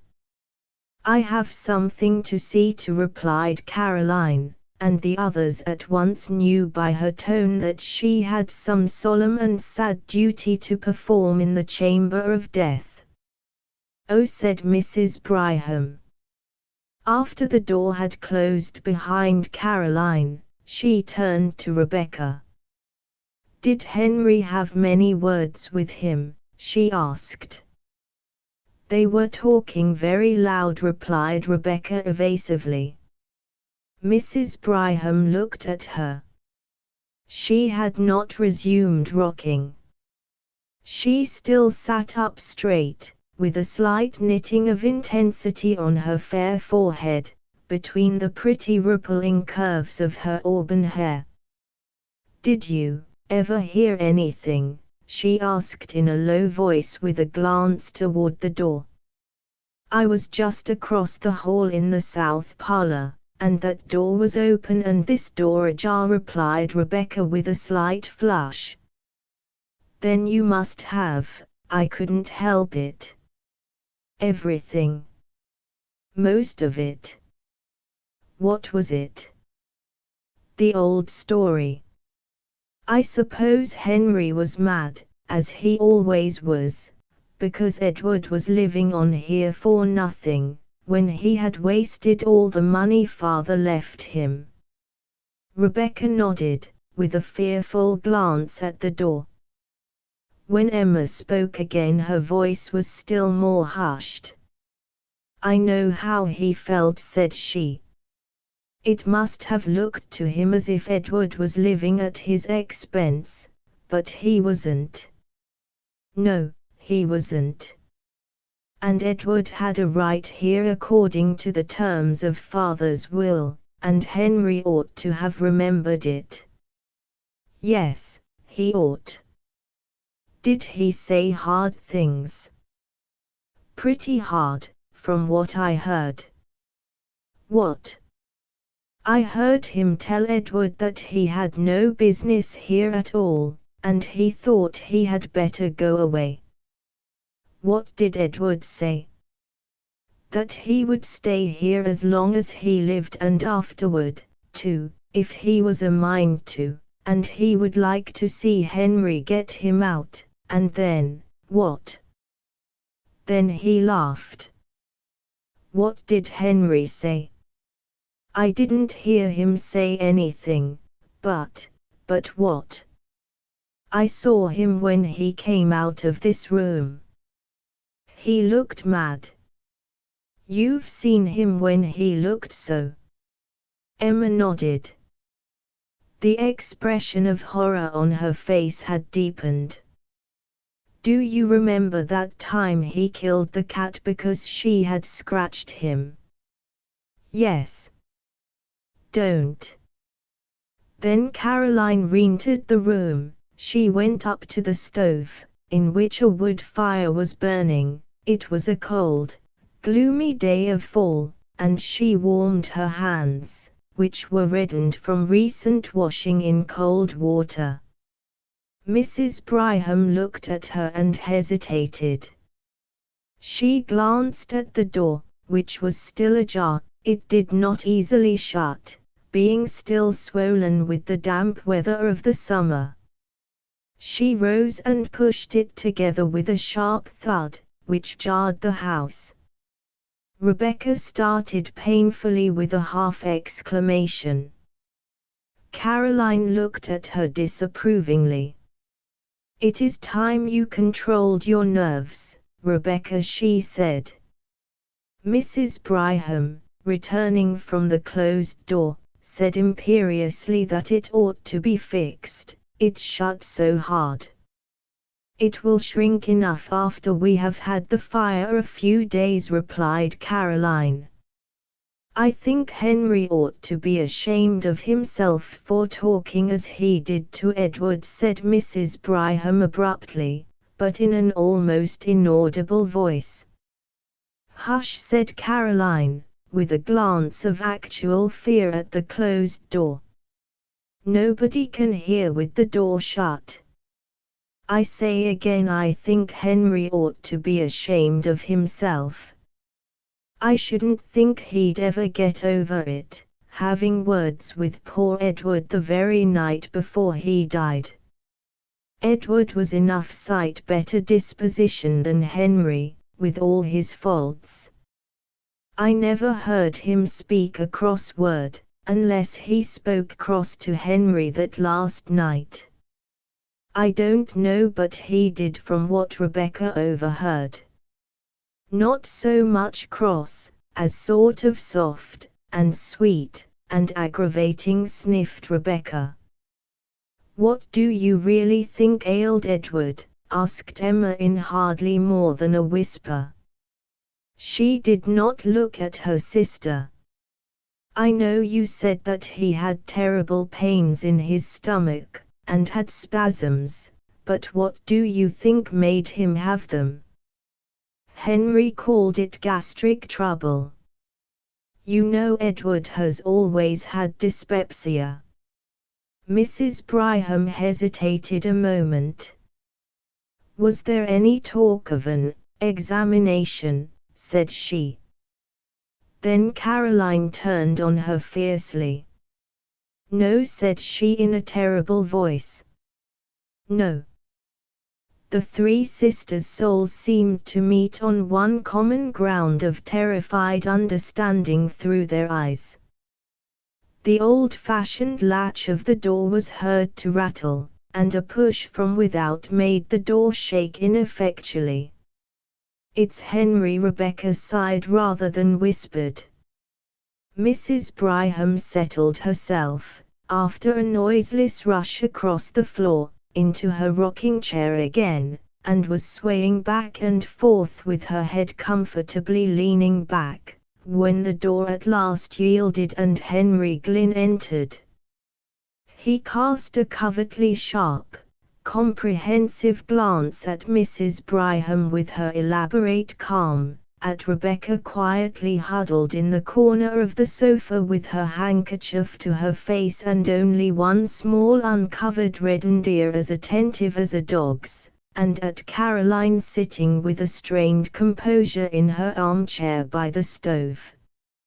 She met his eyes quite firmly with a look of inscrutable fear, and defiance of the fear and of him. Henry Glynn looked more like this sister than the others. Both had the same hard delicacy of form and aquilinity of feature. They confronted each other with the pitiless immovability of two statues in whose marble lineaments emotions were fixed for all eternity. Then Henry Glynn smiled, and the smile transformed his face. He looked suddenly years younger, and an almost boyish recklessness appeared in his face. He flung himself into a chair with a gesture which was bewildering from its incongruity with his general appearance. He leaned his head back, flung one leg over the other, and looked laughingly at Mrs. Bryham. "I declare, Emma, you grow younger every year," he said. She flushed a little, and her placid mouth widened at the corners.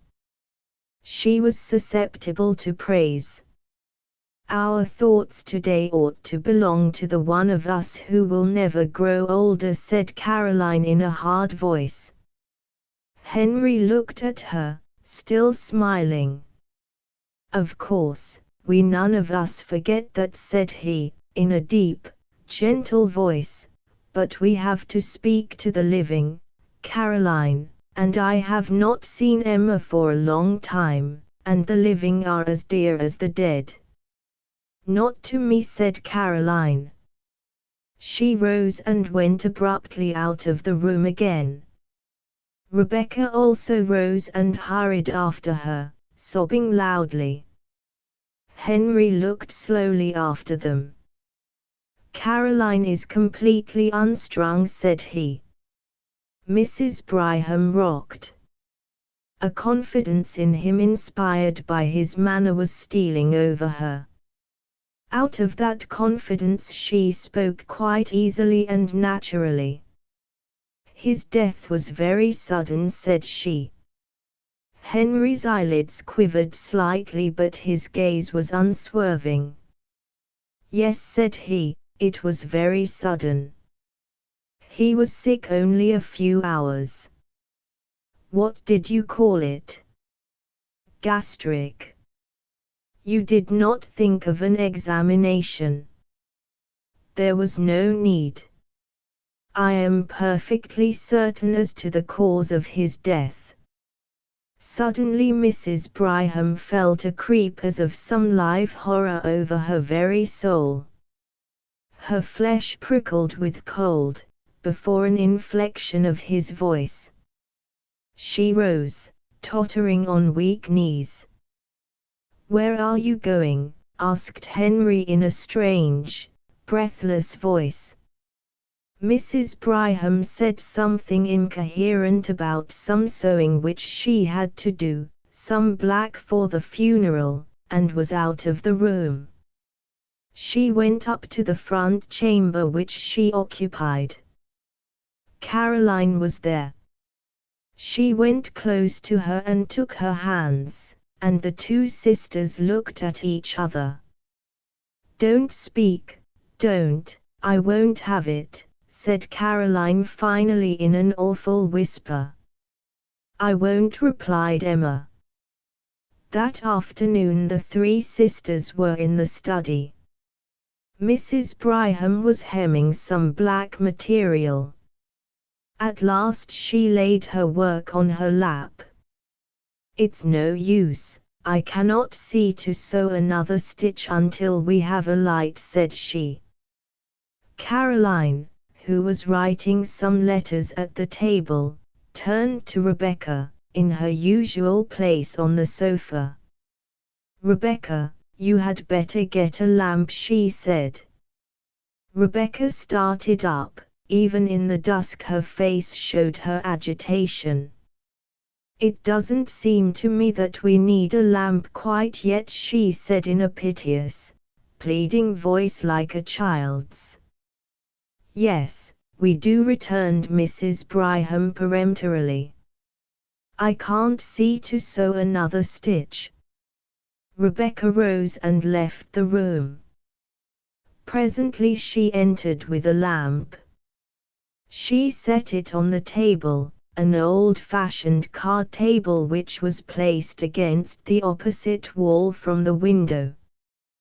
That opposite wall was taken up with 3 doors, the one small space was occupied by the table. "What have you put that lamp over there for?" asked Mrs. Bryham, with more of impatience than her voice usually revealed. "Why didn't you set it in the hall, and have done with it?" "Neither Caroline nor I can see if it is on that table." "I thought perhaps you would move," replied Rebecca hoarsely. "If I do move, we can't both sit at that table. Caroline has her paper all spread around. Why don't you set the lamp on the study table in the middle of the room, then we can both see?" Rebecca hesitated. Her face was very pale. She looked with an appeal that was fairly agonizing at her sister Caroline. "Why don't you put the lamp on this table, as she says?" asked Caroline, almost fiercely. "Why do you act so, Rebecca?" Rebecca took the lamp and set it on the table in the middle of the room without another word. Then she seated herself on the sofa and placed a hand over her eyes as if to shade them, and remained so. "Does the light hurt your eyes, and is that the reason why you didn't want the lamp?" asked Mrs. Bryham kindly. "I always like to sit in the dark," replied Rebecca chokingly. Then she snatched her handkerchief hastily from her pocket and began to weep. Caroline continued to write, Mrs. Bryham to sew. Suddenly Mrs. Bryham, as she sewed, glanced at the opposite wall. The glance became a steady stare. She looked intently, her work suspended in her hands. Then she looked away again and took a few more stitches. Then she looked again, and again turned to her task. At last she laid her work in her lap and stared concentratedly. She looked from the wall round the room, taking note of the various objects. Then she turned to her sisters. "What is that?" said she. "What?" asked Caroline harshly. "That strange shadow on the wall," replied Mrs. Bryham. Rebecca sat with her face hidden. Caroline dipped her pen in the inkstand. "Why don't you turn around and look?" asked Mrs. Bryham in a wondering and somewhat aggrieved way. "I am in a hurry to finish this letter," replied Caroline shortly. Mrs. Bryham rose, her work slipping to the floor, and began walking round the room, moving various articles of furniture, with her eyes on the shadow. Then suddenly she shrieked out, "Look at this awful shadow!" "What is it?" "Caroline, look, look!" "Rebecca, look!" "What is it?" All Mrs. Bryham's triumphant placidity was gone. Her handsome face was livid with horror. She stood stiffly pointing at the shadow. Then, after a shuddering glance at the wall, Rebecca burst out in a wild wail. "Oh, Caroline, there it is again, there it is again!" "Caroline Glynn, you look," said Mrs. Bryham. "Look! What is that dreadful shadow?" Caroline rose, turned, and stood confronting the wall. "How should I know?" she said. "It has been there every night since he died," cried Rebecca. "Every night?"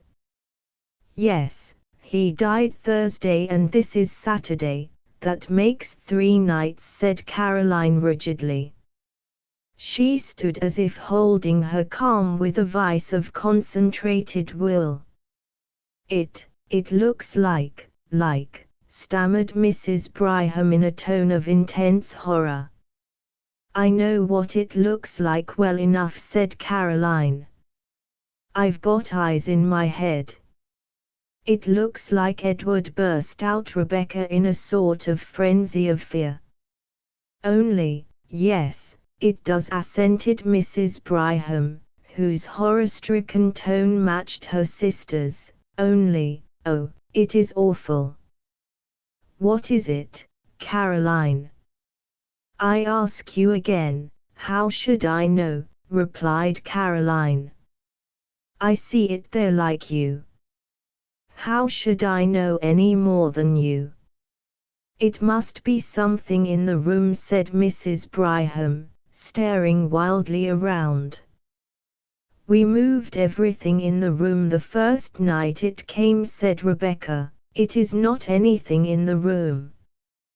Caroline turned upon her with a sort of fury. Of course it is something in the room, said she. How you act! What do you mean talking so? Of course it is something in the room. Of course it is, agreed Mrs. Bryham, looking at Caroline suspiciously. It must be something in the room. It is not anything in the room, repeated Rebecca with obstinate horror. The door opened suddenly and Henry Glynn entered. He began to speak, then his eyes followed the direction of the others. He stood staring at the shadow on the wall. What is that? He demanded in a strange voice. It must be due to something in the room, Mrs. Bryham said faintly. Henry Glynn stood and stared a moment longer. His face showed a gamut of emotions. Horror, conviction, then furious incredulity. Suddenly he began hastening hither and thither about the room. He moved the furniture with fierce jerks, turning ever to see the effect upon the shadow on the wall. Not a line of its terrible outlines wavered. It must be something in the room, he declared in a voice which seemed to snap like a lash. His face changed, the inmost secrecy of his nature seemed evident upon his face, until one almost lost sight of his lineaments. Rebecca stood close to her sofa, regarding him with woeful, fascinated eyes. Mrs. Bryham clutched Caroline's hand. They both stood in a corner out of his way. For a few moments he raged about the room like a caged wild animal. He moved every piece of furniture. When the moving of a piece did not affect the shadow, he flung it to the floor. Then suddenly he desisted.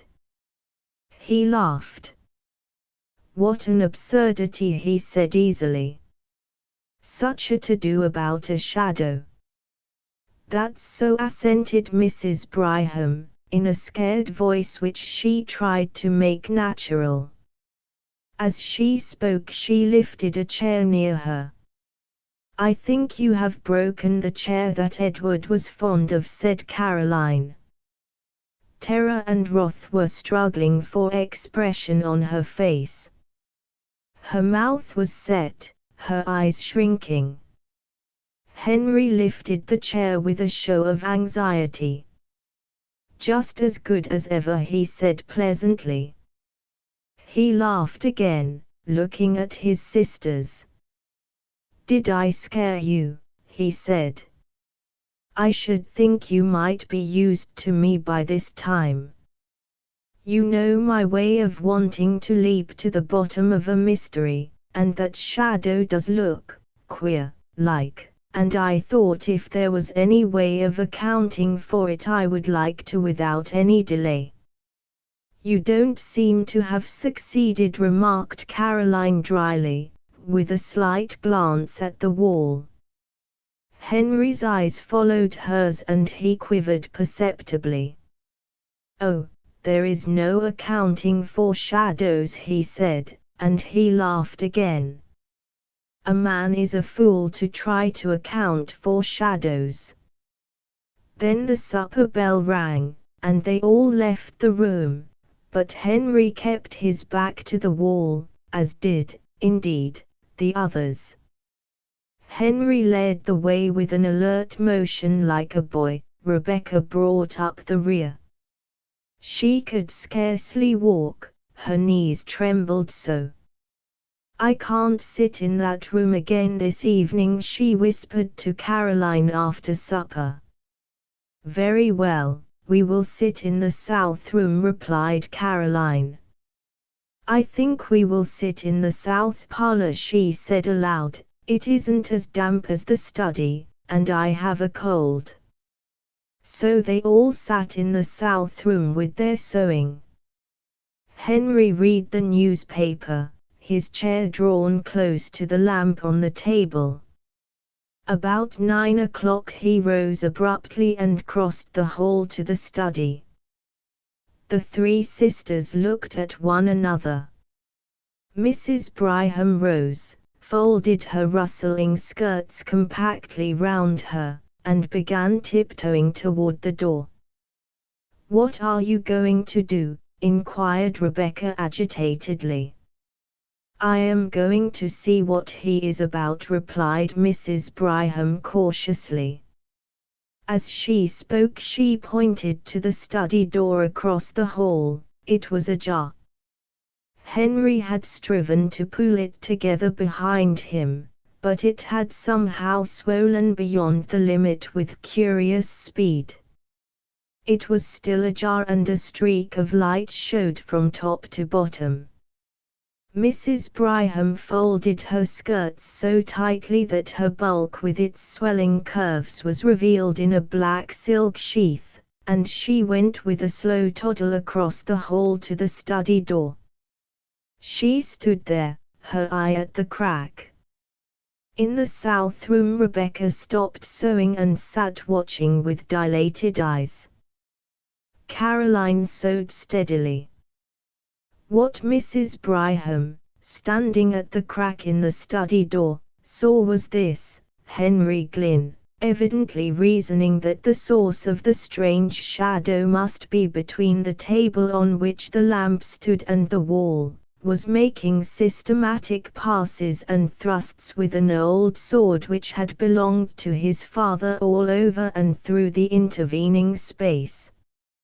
Not an inch was left unpierced. He seemed to have divided the space into mathematical sections. He brandished the sword with a sort of cold fury and calculation. The blade gave out flashes of light. The shadow remained unmoved. Mrs. Bryham, watching, felt herself cold with horror. Finally Henry ceased and stood with the sword in hand and raised as if to strike, surveying the shadow on the wall threateningly. Mrs. Bryham toddled back across the hall and shut the south room door behind her before she related what she had seen. "He looked like a demon," she said again. "Have you got any of that old wine in the house, Caroline? I don't feel as if I could stand much more." "Yes, there's plenty," said Caroline. "You can have some when you go to bed." "I think we had all better take some," said Mrs. Bryham. "Oh, Caroline, what? Don't ask, don't speak," said Caroline. "No, I'm not going to," replied Mrs. Bryham, but soon the three sisters went to their chambers and the south parlor was deserted. Caroline called to Henry in the study to put out the light before he came upstairs.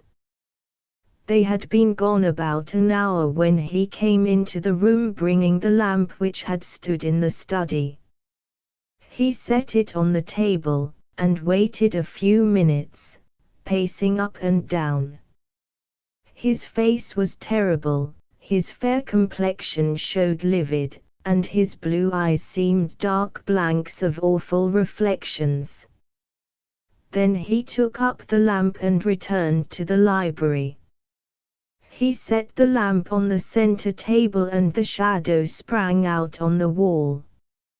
Again he studied the furniture and moved it about, but deliberately, with none of his former frenzy. Nothing affected the shadow. Then he returned to the south room with the lamp and again waited.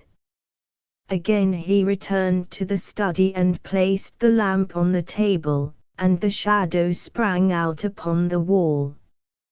It was midnight before he went upstairs. Mrs. Bryham and the other sisters, who could not sleep, heard him. The next day was the funeral. That evening the family sat in the south room. Some relatives were with them. Nobody entered the study until Henry carried a lamp in there after the others had retired for the night. He saw again the shadow on the wall leap to an awful life before the light. The next morning at breakfast Henry Glynn announced that he had to go to the city for 3 days. The sisters looked at him with surprise. He very seldom left home, and just now his practice had been neglected on account of Edward's death. "How can you leave your patients now?" asked Mrs. Bryham wonderingly. "I don't know how to, but there is no other way," replied Henry easily. "I have had a telegram from Dr. Mitford." "Consultation?" inquired Mrs. Bryham. "I have business," replied Henry. Dr. Mitford was an old classmate of his who lived in a neighboring city and who occasionally called upon him in the case of a consultation. After he had gone, Mrs. Bryham said to Caroline that, after all, Henry had not said that he was going to consult with Dr. Mitford, and she thought it very strange. "Everything is very strange," said Rebecca with a shudder. "What do you mean?" inquired Caroline. "Nothing," replied Rebecca. Nobody entered the study that day, nor the next. The third day Henry was expected home, but he did not arrive and the last train from the city had come. "I call it pretty queer work," said Mrs. Bryham. "The idea of a doctor leaving his patients at such a time as this, and the idea of a consultation lasting 3 days. There is no sense in it, and now he has not come. I don't understand it, for my part." "I don't either," said Rebecca. They were all in the south parlor. There was no light in the study, the door was ajar. Presently Mrs. Bryham rose. She could not have told why. Something seemed to impel her, some will outside her own. She went out of the room, again wrapping her rustling skirts round that she might pass noiselessly, and began pushing at the swollen door of the study. "She has not got any lamp," said Rebecca in a shaking voice. Caroline, who was writing letters, rose again, took the only remaining lamp in the room, and followed her sister. Rebecca had risen, but she stood trembling, not venturing to follow. The doorbell rang, but the others did not hear it. It was on the south door on the other side of the house from the study. Rebecca, after hesitating until the bell rang the second time, went to the door. She remembered that the servant was out. Caroline and her sister Emma entered the study. Caroline set the lamp on the table. They looked at the wall, and there were two shadows. The sisters stood clutching each other, staring at the awful things on the wall. Then Rebecca came in, staggering, with a telegram in her hand. "Here is a telegram," she gasped. "Henry is dead." The Messenger by Robert W. Chambers. Little grey messenger, robed like painted death, your robe is dust. Whom do you seek among lilies and closed buds at dusk? Among lilies and closed buds at dusk, whom do you seek, little grey messenger, robed in the awful panoply of painted death? R.W.C. From The Mystery of Choice, by Robert W. Chambers. Published, 1897, by D. Appleton and Company. Copyright by Robert W. Chambers. By permission of Robert W. Chambers. All wise, hast thou seen all there is to see with thy two eyes? Dost thou know all there is to know, and so, omniscient, darest thou still to say thy brother lies? R.W.C. The bullet entered here, said Max Fortin, and he placed his middle finger over a smooth hole exactly in the center of the forehead.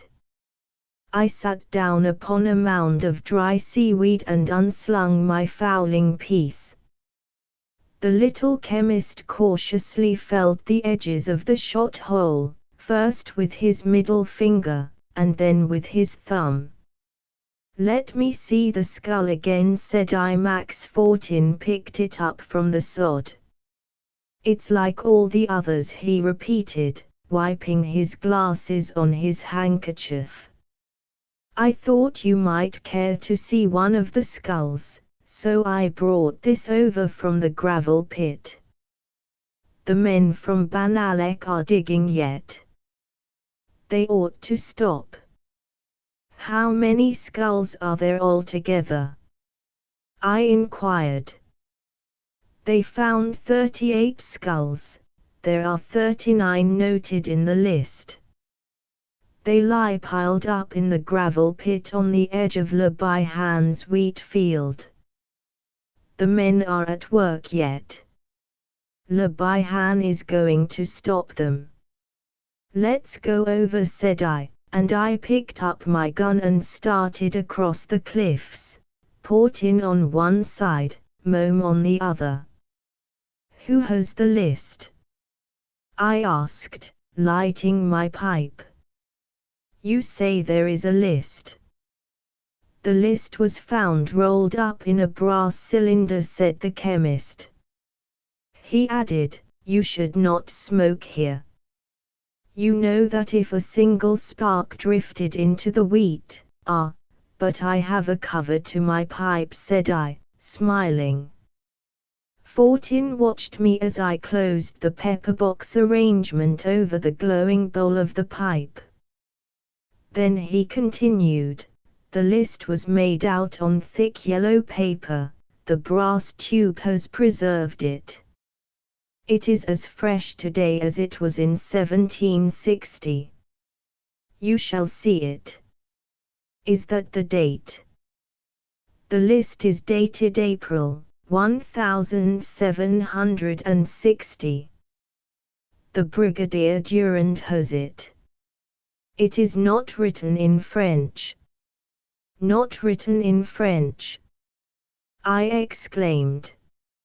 No, replied Fortin solemnly, it is written in Breton. But I protested, the Breton language was never written or printed in 1760. Except by priests, said the chemist. I have heard of but one priest who ever wrote the Breton language, I began. Fortin stole a glance at my face. You mean, the Black Priest? He asked. I nodded. Fortin opened his mouth to speak again, hesitated, and finally shut his teeth obstinately over the wheat stem that he was chewing. And the Black Priest? I suggested encouragingly.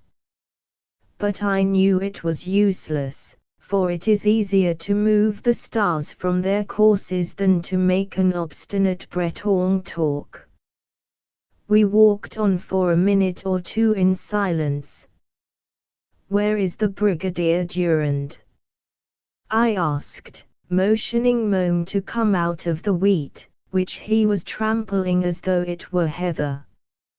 As I spoke we came in sight of the farther edge of the wheat field and the dark, wet mass of cliffs beyond.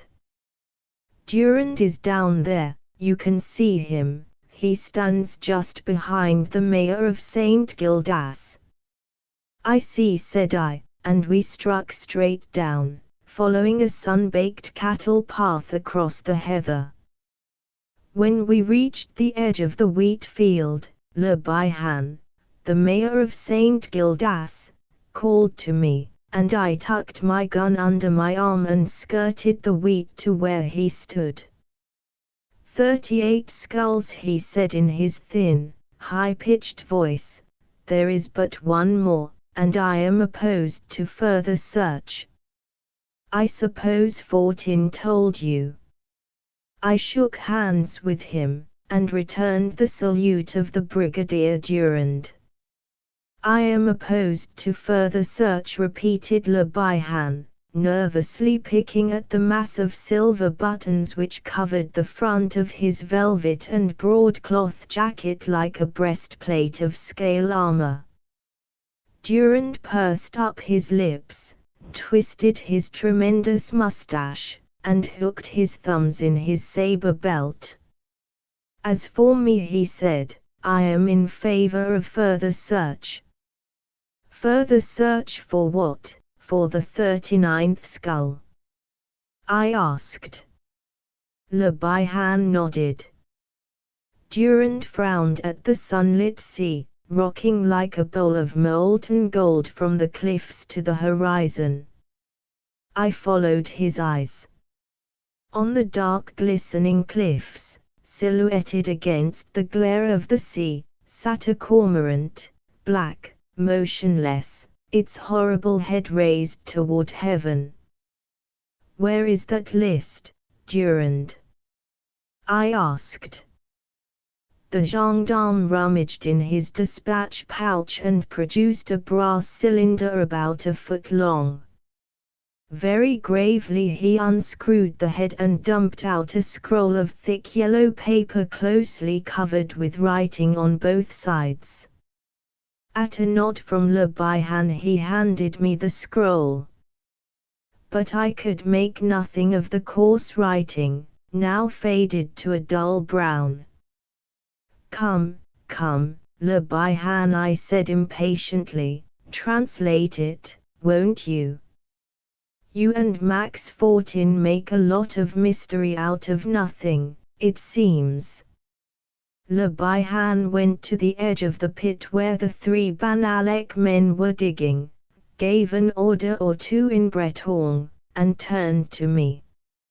As I came to the edge of the pit, the Banalec men were removing a square piece of sailcloth from what appeared to be a pile of cobblestones. "Look," said Le Bihan shrilly. I looked. The pile below was a heap of skulls. After a moment I clambered down the gravel sides of the pit and walked over to the men of Banalec.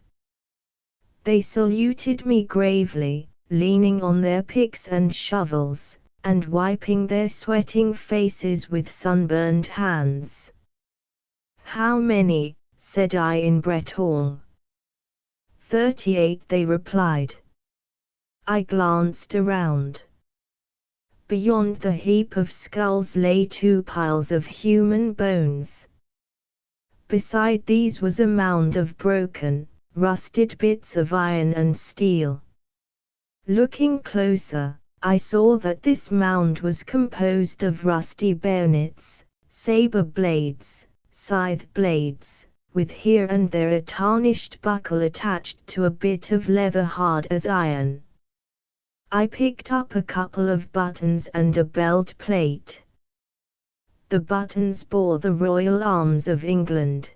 The belt plate was emblazoned with the English arms and also with the number 27. I have heard my grandfather speak of the terrible English regiment, the 27th Foot, which landed and stormed the fort up there, said one of the Banalek men. Oh, said I, then these are the bones of English soldiers. Yes, said the men of Banalek. Le Bihan was calling to me from the edge of the pit above, and I handed the belt plate and buttons to the men and climbed the side of the excavation. Well, said I, trying to prevent Mome from leaping up and licking my face as I emerged from the pit, I suppose you know what these bones are. What are you going to do with them?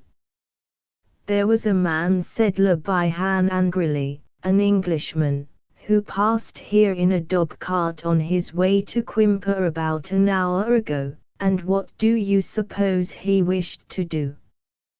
Buy the relics? I asked, smiling. Exactly, the pig, piped the mayor of St. Gildas. Jean-Marie Tregunk, who found the bones, was standing there where Max Fortin stands, and do you know what he answered? He spat upon the ground, and said, Pig of an Englishman, do you take me for a desecrator of graves? I knew Tregunk, a sober, blue-eyed Breton, who lived from one year's end to the other without being able to afford a single bit of meat for a meal. How much did the Englishman offer Tregunk? I asked. 200 francs for the skulls alone. I thought of the relic hunters and the relic buyers on the battlefields of our Civil War. 1760 is long ago, I said. Respect for the dead can never die, said Fortin. And the English soldiers came here to kill your fathers and burn your homes, I continued. They were murderers and thieves, but they are dead, said Tregunk, coming up from the beach below, his long sea rake balanced on his dripping jersey. How much do you earn every year, Jean-Marie? I asked, turning to shake hands with him. 220 francs, monsieur. $4 to $5 a year, I said. Bah! You are worth more, Jean. Will you take care of my garden for me? My wife wished me to ask you. I think it would be worth 100 francs a month to you and to me. Come on, Le Bihan. Come along, Fortin, and you, Durand. I want somebody to translate that list into French for me. Tregunk stood gazing at me, his blue eyes dilated. You may begin at once, I said, smiling, if the salary suits you. It suits, said Tregunk, fumbling for his pipe in a silly way that annoyed Le Bihan. Then go and begin your work, cried the mayor impatiently, and Tregunk started across the moors toward St. Gildas, taking off his velvet-ribboned cap to me and gripping his sea rake very hard. You offer him more than my salary, said the mayor, after a moment's contemplation of his silver buttons. Pooh, said I. What do you do for your salary except play dominoes with Max Portin at the Groy Inn? Le Bihan turned red, but Durand rattled his saber and winked at Max Fortin, and I slipped my arm through the arm of the sulky magistrate, laughing. "There's a shady spot under the cliff," I said. "Come on, Le Bihan, and read me what is in the scroll." In a few moments we reached the shadow of the cliff, and I threw myself upon the turf, chin on hand, to listen. The gendarme, Durand, also sat down, twisting his mustache into needle-like points. Fortin leaned against the cliff, polishing his glasses and examining us with vague, near-sighted eyes, and Le Bihan, the mayor, planted himself in our midst, rolling up the scroll and tucking it under his arm. First of all he began in a shrill voice, "I am going to light my pipe, and while lighting it I shall tell you what I have heard about the attack on the fort yonder. My father told me, his father told him." He jerked his head in the direction of the ruined fort, a small, square stone structure on the sea cliff, now nothing but crumbling walls. Then he slowly produced a tobacco pouch, a bit of flint and tinder, and a long-stemmed pipe fitted with a microscopical bowl of baked clay. To fill such a pipe requires 10 minutes close attention. To smoke it to a finish takes but 4 puffs. It is very Breton, this Breton pipe. It is the crystallization of everything Breton. "Go on," said I, lighting a cigarette. "The fort," said the mayor, "was built by Louis XIV, and was dismantled twice by the English. Louis XV restored it in 1730. In 1760 it was carried by assault by the English. They came across from the island of Groix, 3 shiploads, and they stormed the fort and sacked St. Julian yonder, and they started to burn St. Gildas. You can see the marks of their bullets on my house yet, but the men of Banalec and the men of Lorient fell upon them with pike and scythe and blunderbuss, and those who did not run away lie there below in the gravel pit now, 38 of them." "And the 39th skull?" I asked, finishing my cigarette. The mayor had succeeded in filling his pipe, and now he began to put his tobacco pouch away.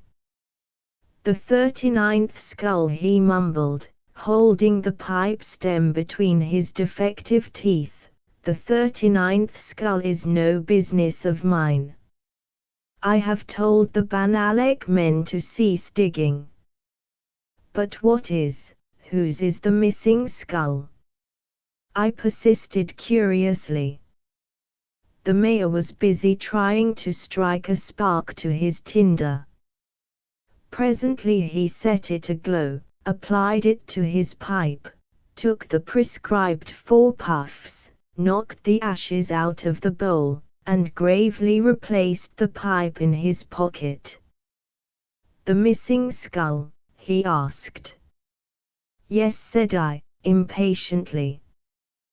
The mayor slowly unrolled the scroll and began to read, translating from the Breton into French.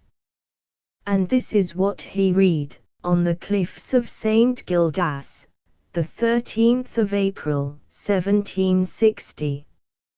On this day, by order of the Count of Soisic, General-in-Chief of the Breton forces now lying in Cassellec Forest, the bodies of 38 English soldiers of the 27th, 50th, and 72d regiments of foot were buried in this spot, together with their arms and equipments."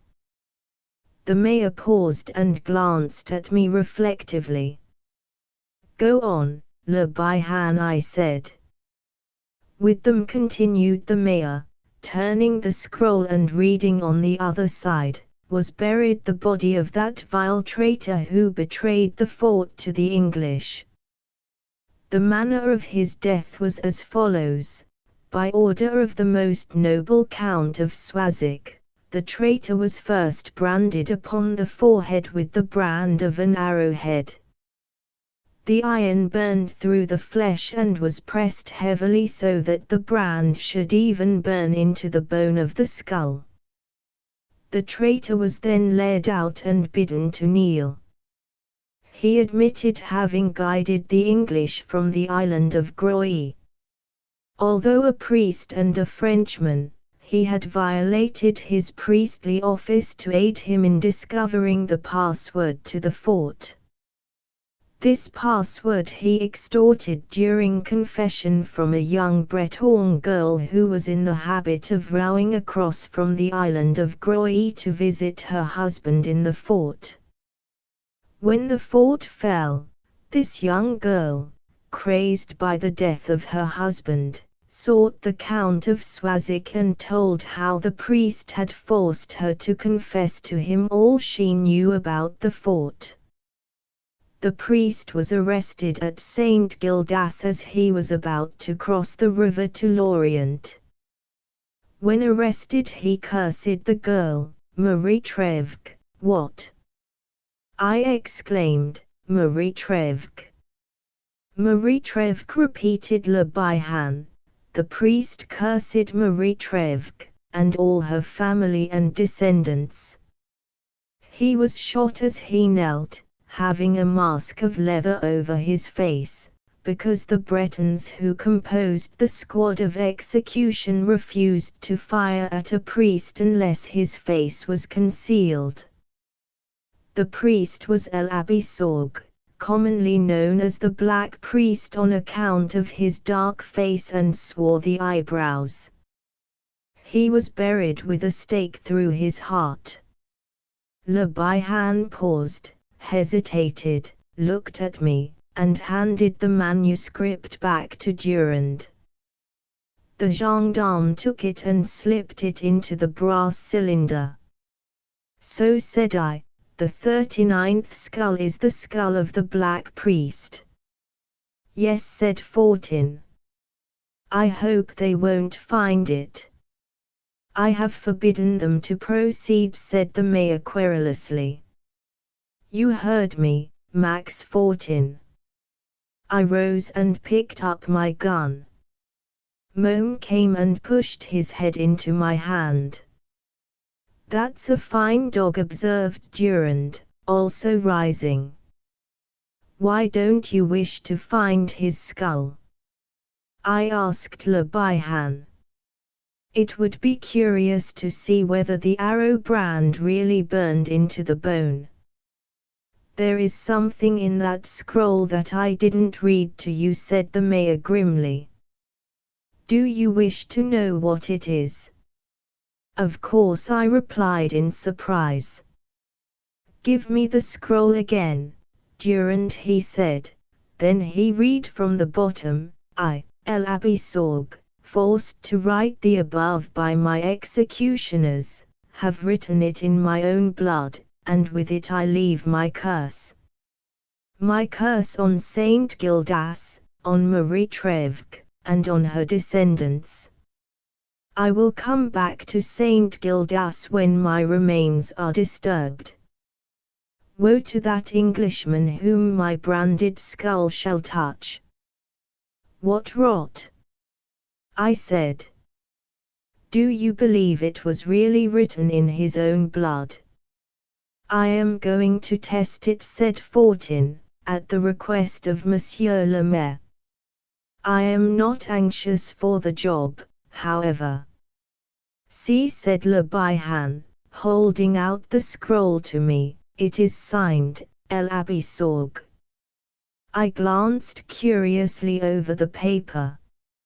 "It must be the Black Priest," I said. He was the only man who wrote in the Breton language. This is a wonderfully interesting discovery, for now, at last, the mystery of the Black Priest's disappearance is cleared up. You will, of course, send this scroll to Paris, Le Bihan. No, said the mayor obstinately, it shall be buried in the pit below where the rest of the Black Priest lies. I looked at him and recognized that argument would be useless. But still I said, it will be a loss to history, Monsieur Le Bihan. All the worse for history, then said the enlightened mayor of St. Gildas. We had sauntered back to the gravel pit while speaking. The men of Banalek were carrying the bones of the English soldiers toward the St. Gildas cemetery, on the cliffs to the east, where already a knot of white-coiffed women stood in attitudes of prayer, and I saw the sombre robe of a priest among the crosses of the little graveyard. They were thieves and assassins. They are dead now, muttered Max Fortin. Respect the dead, repeated the mayor of St. Gildas, looking after the Banalek men. It was written in that scroll that Marie Trevque, of Groix Island, was cursed by the priest, she and her descendants, I said, touching Le Bihan on the arm. There was a Marie Trevque who married an Yves Trevque of St. Gildas. It is the same, said Le Bihan, looking at me obliquely. Oh, said I, then they were ancestors of my wife. Do you fear the curse? Asked Le Bihan. What? I laughed. There was the case of the Purple Emperor, said Max Fortin timidly. Startled for a moment, I faced him, then shrugged my shoulders and kicked at a smooth bit of rock which lay near the edge of the pit, almost embedded in gravel. Do you suppose the Purple Emperor drank himself crazy because he was descended from Marie Trevque? I asked contemptuously. Of course not, said Max Fortin hastily. Of course not, piped the mayor. I only, hello. What's that you're kicking? What, said I, glancing down, at the same time involuntarily giving another kick. The smooth bit of rock dislodged itself and rolled out of the loosened gravel at my feet. The 39th skull, I exclaimed. By jingo, it's the noddle of the Black Priest. See. There is the arrowhead branded on the front. The mayor stepped back. Max Fortin also retreated. There was a pause, during which I looked at them, and they looked anywhere but at me. I don't like it, said the mayor at last, in a husky, high voice. I don't like it. The scroll says he will come back to St. Gildas when his remains are disturbed. I don't like it, Monsieur Darrell. Bosh, said I, the poor wicked devil is where he can't get out. For heaven's sake, Le Bihan, what is this stuff you are talking in the year of grace 1896? The mayor gave me a look. And he says Englishman. You are an Englishman, Monsieur Darrell, he announced. You know better. You know I'm an American. It's all the same, said the mayor of St. Gildas, obstinately. No, it isn't. I answered, much exasperated, and deliberately pushed the skull till it rolled into the bottom of the gravel pit below. Cover it up, said I, bury the scroll with it too, if you insist, but I think you ought to send it to Paris. Don't look so gloomy, Fortin, unless you believe in werewolves and ghosts. Hey! What the, What the devil's the matter with you, anyway? What are you staring at, Le Bihan? Come, come, muttered the mayor in a low, tremulous voice, it's time we got out of this. Did you see? Did you see, Fortin? I saw, whispered Max Fortin, pallid with fright. The two men were almost running across the sunny pasture now, and I hastened after them, demanding to know what was the matter. Matter, chattered the mayor, gasping with exasperation and terror. The skull is rolling uphill again, and he burst into a terrified gallop. Max Fortin followed close behind. I watched them stampeding across the pasture, then turned toward the gravel pit, mystified, incredulous. The skull was lying on the edge of the pit, exactly where it had been before I pushed it over the edge. For a second I stared at it, a singular chilly feeling crept up my spinal column, and I turned and walked away, sweat starting from the root of every hair on my head. Before I had gone 20 paces the absurdity of the whole thing struck me. I halted, hot with shame and annoyance, and retraced my steps. There lay the skull. I rolled a stone down instead of the skull, I muttered to myself. Then with the butt of my gun I pushed the skull over the edge of the pit and watched it roll to the bottom, and as it struck the bottom of the pit, Mome, my dog, suddenly whipped his tail between his legs, whimpered, and made off across the moor. Mome! I shouted, angry and astonished, but the dog only fled the faster, and I ceased calling from sheer surprise. What the mischief is the matter with that dog? I thought. He had never before played me such a trick. Mechanically I glanced into the pit, but I could not see the skull. I looked down. The skull lay at my feet again, touching them. Good heavens! I stammered, and struck at it blindly with my gustok. The ghastly thing flew into the air, whirling over, and rolled again down the sides of the pit to the bottom. Breathlessly I stared at it, then, confused and scarcely comprehending, I stepped back from the pit, still facing it, 1, 10, 20 paces, my eyes almost starting from my head, as though I expected to see the thing roll up from the bottom of the pit under my very gaze. At last I turned my back to the pit and strode out across the gorse-covered moorland toward my home. As I reached the road that winds from St. Gildas to St. Julian, I gave one hasty glance at the pit over my shoulder. The sun shone hot on the sod about the excavation. There was something white and bare and round on the turf at the edge of the pit. It might have been a stone, there were plenty of them lying about.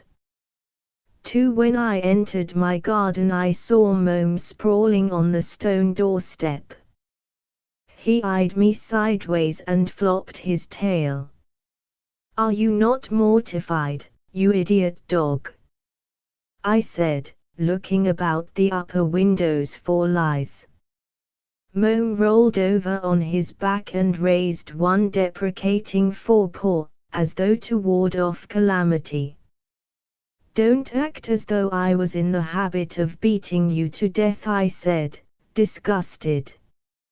I had never in my life raised whip to the brute.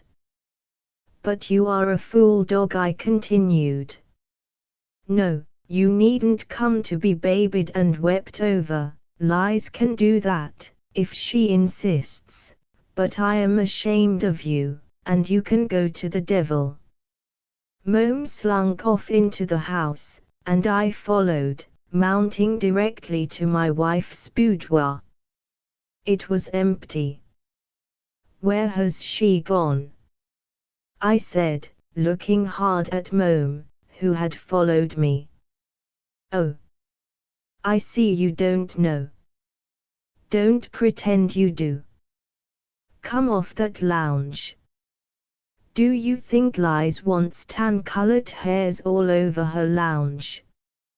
I rang the bell for Catherine and Fine, but they didn't know where Madam had gone, so I went into my room, bathed, exchanged my somewhat grimy shooting clothes for a suit of warm, soft knickerbockers, and, after lingering some extra moments over my toilet, for I was particular, now that I had married Liz, I went down to the garden and took a chair out under the fig trees. "Where can she be?" I wondered. Mom came sneaking out to be comforted, and I forgave him for Liz's sake, whereupon he frisked. "You bounding cur," said I, "now what on earth started you off across the moor? If you do it again I'll push you along with a charge of dust shot." As yet I had scarcely dared think about the ghastly hallucination of which I had been a victim, but now I faced it squarely, flushing a little with mortification at the thought of my hasty retreat from the gravel pit. "To think," I said aloud, "that those old women's tales of Max Fortin and Le Bihan should have actually made me see what didn't exist at all." I lost my nerve like a schoolboy in a dark bedroom. For I knew now that I had mistaken a round stone for a skull each time, and had pushed a couple of big pebbles into the pit instead of the skull itself. "By Jingo," said I, "I'm nervous. My liver must be in a devil of a condition if I see such things when I'm awake. Liz will know what to give me." I felt mortified and irritated and sulky, and thought disgustedly of Le Bihan and Max Fortin. But after a while I ceased speculating, dismissed the mayor, the chemist, and the skull from my mind, and smoked pensively, watching the sun low dipping in the western ocean. As the twilight fell for a moment over ocean and moorland, a wistful, restless happiness filled my heart, the happiness that all men know, all men who have loved.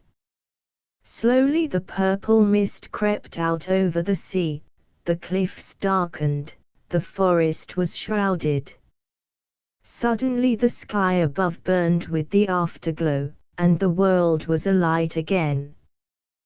Cloud after cloud caught the rose dye, the cliffs were tinted with it, moor and pasture, heather and forest burned and pulsated with the gentle flush. I saw the gulls turning and tossing above the sandbar, their snowy wings tipped with pink. I saw the sea swallows shearing the surface of the still river, stained to its placid depths with warm reflections of the clouds. The twitter of drowsy hedge birds broke out in the stillness, a salmon rolled its shining side above tide water. The interminable monotone of the ocean intensified the silence. I sat motionless, holding my breath as one who listens to the first low rumor of an organ. All at once the pure whistle of a nightingale cut the silence, and the first moonbeam silvered the wastes of mist-hung waters. I raised my head. Liz stood before me in the garden. When we had kissed each other, we linked arms and moved up and down the gravel walks, watching the moonbeams sparkle on the sandbar as the tide ebbed and ebbed. The broad beds of white pinks about us were a-tremble with hovering white moths. The October roses hung all a-bloom, perfuming the salt wind. "Sweetheart," I said, "where is Yvonne? Has she promised to spend Christmas with us?" "Yes, Dick, she drove me down from Plougat this afternoon. She sent her love to you. I am not jealous." "What did you shoot?" "A hare and 4 partridges. They are in the gun room. I told Catherine not to touch them until you had seen them." Now I suppose I knew that Liz could not be particularly enthusiastic over game or guns, but she pretended she was, and always scornfully denied that it was for my sake and not for the pure love of sport. So she dragged me off to inspect the rather meager game bag, and she paid me pretty compliments, and gave a little cry of delight and pity as I lifted the enormous hare out of the sack by his ears. "He'll eat no more of our lettuce," I said, attempting to justify the assassination. "Unhappy little bunny, and what a beauty! Oh Dick, you are a splendid shot, are you not?" I evaded the question and hauled out a partridge. "Poor little dead things," said Liz in a whisper. "It seems a pity, doesn't it, Dick? But then you are so clever, we'll have them broiled," I said guardedly. "Tell Catherine."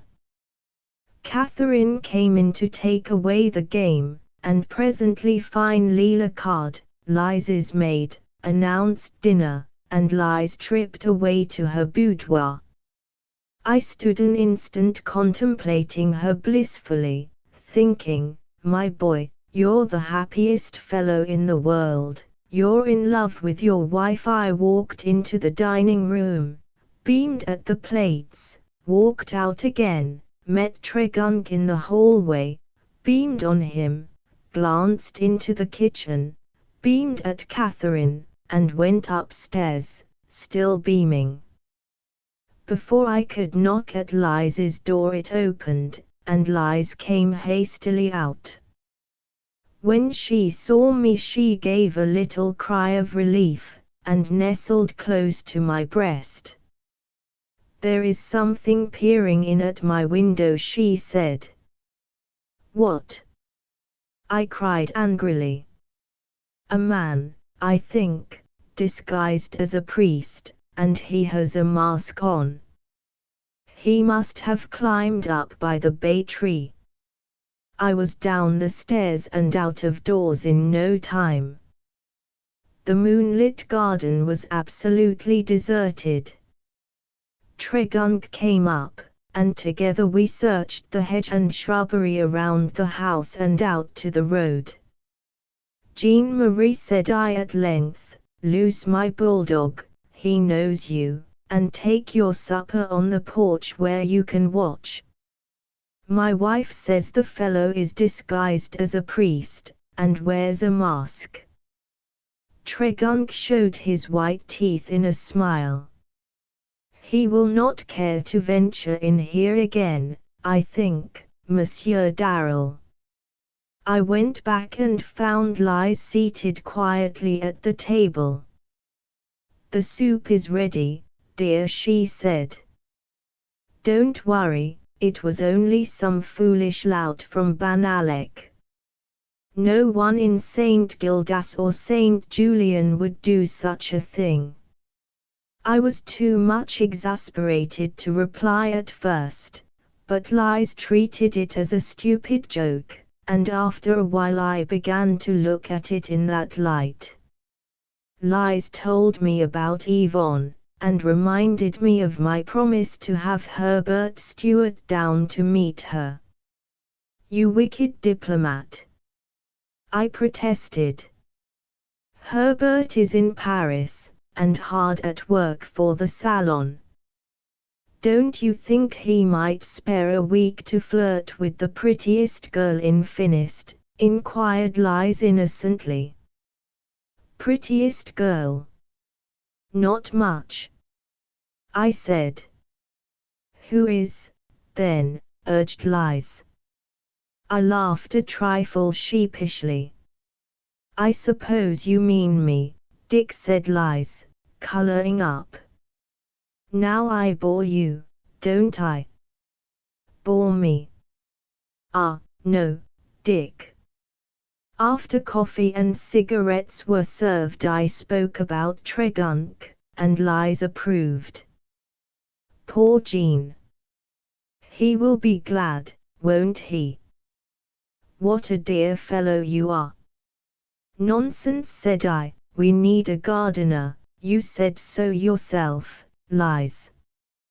But Lies leaned over and kissed me, and then bent down and hugged Mome, who whistled through his nose in sentimental appreciation. I am a very happy woman, said Lies. Mome was a very bad dog today, I observed. Poor Mome, said Lies, smiling. When dinner was over and Mome lay snoring before the blaze, for the October nights are often chilly in Finist, Lies curled up in the chimney corner with her embroidery, and gave me a swift glance from under her dropping lashes. You look like a schoolgirl, Lies, I said teasingly. I don't believe you are 16 yet. She pushed back her heavy burnished hair thoughtfully. Her wrist was as white as surf foam. Have we been married 4 years? I don't believe it, I said.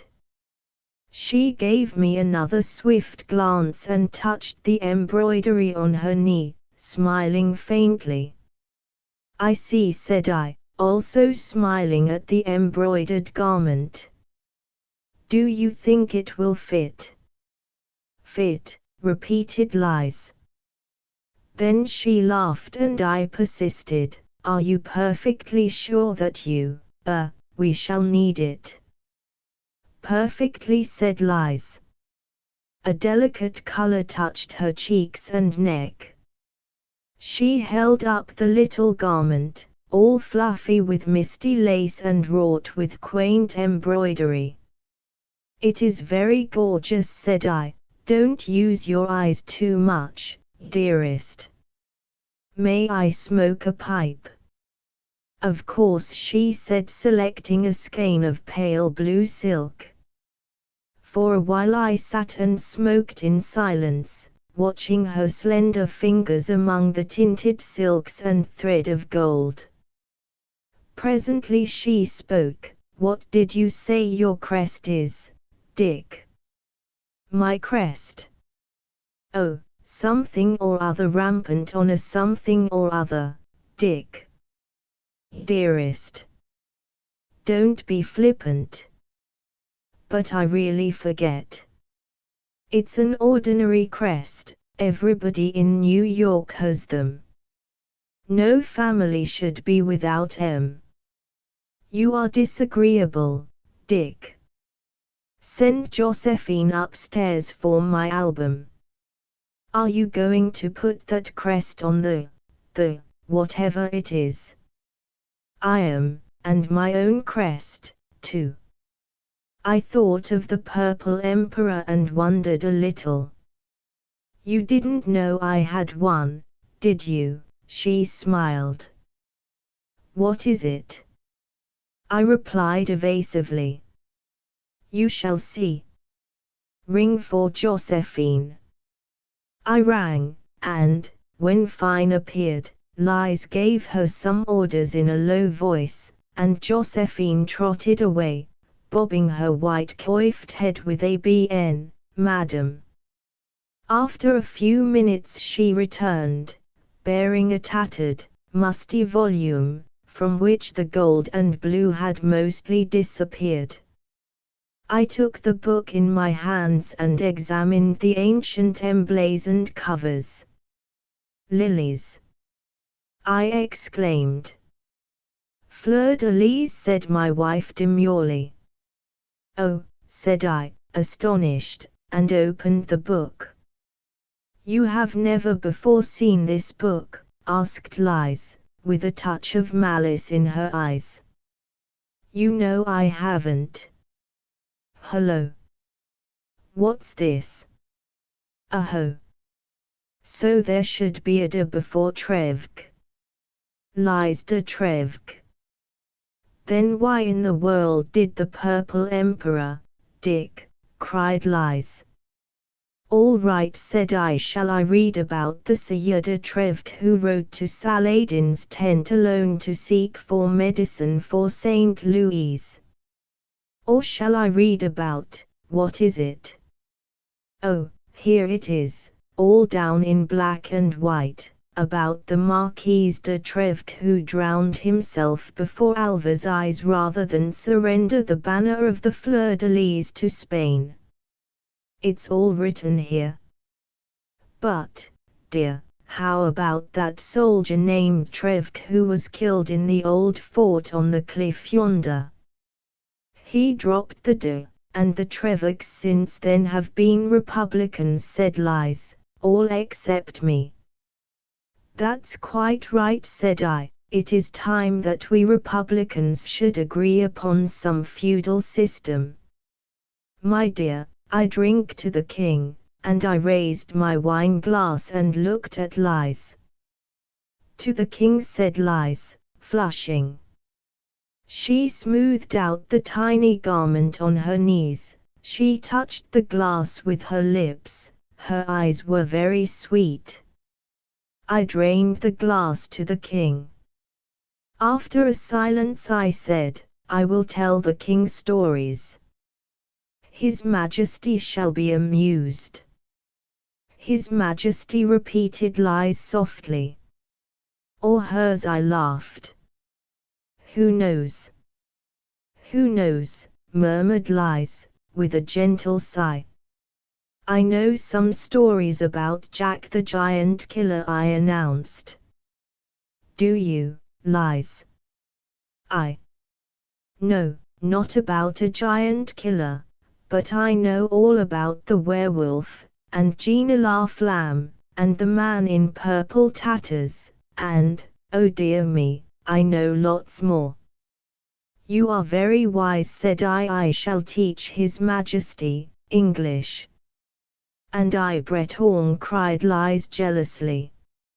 I shall bring playthings to the king, said I, big green lizards from the gorse, little grey mullets to swim in glass globes, baby rabbits from the forest of Cassellec, and I said Liz, will bring the first primrose, the first branch of aubepine, the first jonquil, to the king, my king.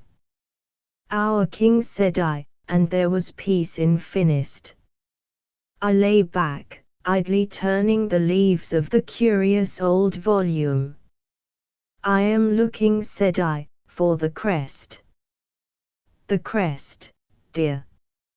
It is a priest's head with an arrow-shaped mark on the forehead, on a field. I sat up and stared at my wife. Dick, whatever is the matter? She smiled. The story is there in that book. Do you care to read it? No. Shall I tell it to you? Well, then, it happened in the Third Crusade. There was a monk whom men called the Black Priest. He turned apostate, and sold himself to the enemies of Christ.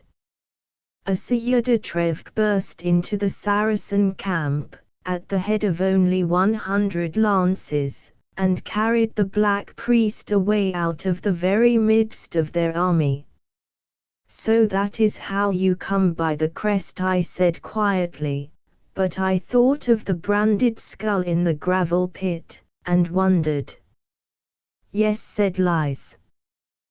The Sieur de Trevque cut the Black Priest's head off, but first he branded him with an arrow mark on the forehead. The book says it was a pious action, and the Sieur de Trèves got great merit by it. But I think it was cruel, the branding, she sighed. Did you ever hear of any other black priest? Yes. There was one in the last century, here in St. Gildas. He cast a white shadow in the sun. He wrote in the Breton language. Chronicles, too, I believe. I never saw them. His name was the same as that of the old chronicler, and of the other priest, Jacques Sorgue. Some said he was a lineal descendant of the traitor. Of course the first black priest was bad enough for anything. But if he did have a child, it need not have been the ancestor of the last Jacques Sorgue. They say he was so good he was not allowed to die, but was caught up to heaven one day, added Lies, with believing eyes. I smiled. But he disappeared, persisted Lies. I'm afraid his journey was in another direction, I said jestingly, and thoughtlessly told her the story of the morning. I had utterly forgotten the masked man at her window, but before I finished I remembered him fast enough, and realized what I had done as I saw her face whiten. Lies, I urged tenderly, that was only some clumsy clown's trick. You said so yourself. You are not superstitious, my dear. Her eyes were on mine. She slowly drew the little gold cross from her bosom and kissed it. But her lips trembled as they pressed the symbol of faith. About 9 o'clock the next morning I walked into the Groix Inn and sat down at the long discolored oaken table, nodding good day to Marie-Anne Bruyère, who in turn bobbed her white coif at me. My clever Banalec maid, said I, what is good for a stirrup cup at the Groix Inn? Sist, she inquired in Breton. With a dash of red wine, then I replied. She brought the delicious Quimple cider, and I poured a little Bordeaux into it. Marie-Anne watched me with laughing black eyes. What makes your cheeks so red, Marie-Anne? I asked. Has Jean-Marie been here? We are to be married, Monsieur Darrel, she laughed. Ah! Since when has Jean-Marie Tregunc lost his head? His head? Oh, Monsieur Darrel, his heart, you mean. So I do, said I. Jean-Marie is a practical fellow. It is all due to your kindness, began the girl, but I raised my hand and held up the glass. It's due to himself. To your happiness, Marie-Anne, and I took a hearty draught of the cyst. Now, said I, tell me where I can find Le Bihan and Max Fortin. Monsieur Le Bihan and Monsieur Fortin are above in the broad room. I believe they are examining the Red Admiral's effects. To send them to Paris. Oh, I know. May I go up, Marie-Anne? And God go with you, smiled the girl. When I knocked at the door of the broad room above, little Max Fortin opened it. Dust covered his spectacles and nose, his hat, with the tiny velvet ribbons fluttering, was all awry. Come in, Monsieur Darrel, he said, the mayor and I are packing up the effects of the Purple Emperor and of the poor Red Admiral. The collections? I asked, entering the room. You must be very careful in packing those butterfly cases, The slightest jar might break wings and antennas, you know. Le Bihan shook hands with me and pointed to the great pile of boxes. "They're all cork-lined," he said, "but Fortin and I are putting felt around each box. The Entomological Society of Paris pays the freight." The combined collection of the Red Admiral and the Purple Emperor made a magnificent display. I lifted and inspected case after case set with gorgeous butterflies and moths, each specimen carefully labeled with the name in Latin. There were cases filled with crimson tiger moths all aflame with color, cases devoted to the common yellow butterflies, symphonies in orange and pale yellow, cases of soft gray and dun-colored sphinx moths, and cases of grayish nettle-bed butterflies of the numerous family of Vanessa. All alone in a great case by itself was pinned the Purple Emperor, the Apatura iris, that fatal specimen that had given the Purple Emperor his name and quietus. I remembered the butterfly, and stood looking at it with bent eyebrows. Le Bihan glanced up from the floor where he was nailing down the lid of a box full of cases. "It is settled," then said he, "that Madame, your wife, gives the Purple Emperor's entire collection to the city of Paris." I nodded. "Without accepting anything for it." "It is a gift," I said. "Including the Purple Emperor there in the case." "That butterfly is worth a great deal of money," persisted Le Bihan. "You don't suppose that we would wish to sell that specimen, do you?" I answered a trifle sharply. "If I were you I should destroy it," said the mayor in his high-pitched voice. "That would be nonsense," said I, "like your burying the brass cylinder and scroll yesterday." "It was not nonsense," said Le Bihan doggedly, "and I should prefer not to discuss the subject of the scroll." I looked at Max Portin, who immediately avoided my eyes. "You are a pair of superstitious old women," said I, digging my hands into my pockets. "You swallow every nursery tale that is invented." "What of it?" said Le Bihan sulkily, "there's more truth than lies in most of 'em." "Oh," I sneered, "does the mayor of St. Gildas and St. Julian believe in the loup-garou?" "No, not in the loup-garou." "In what, then, Gina la Flamme?"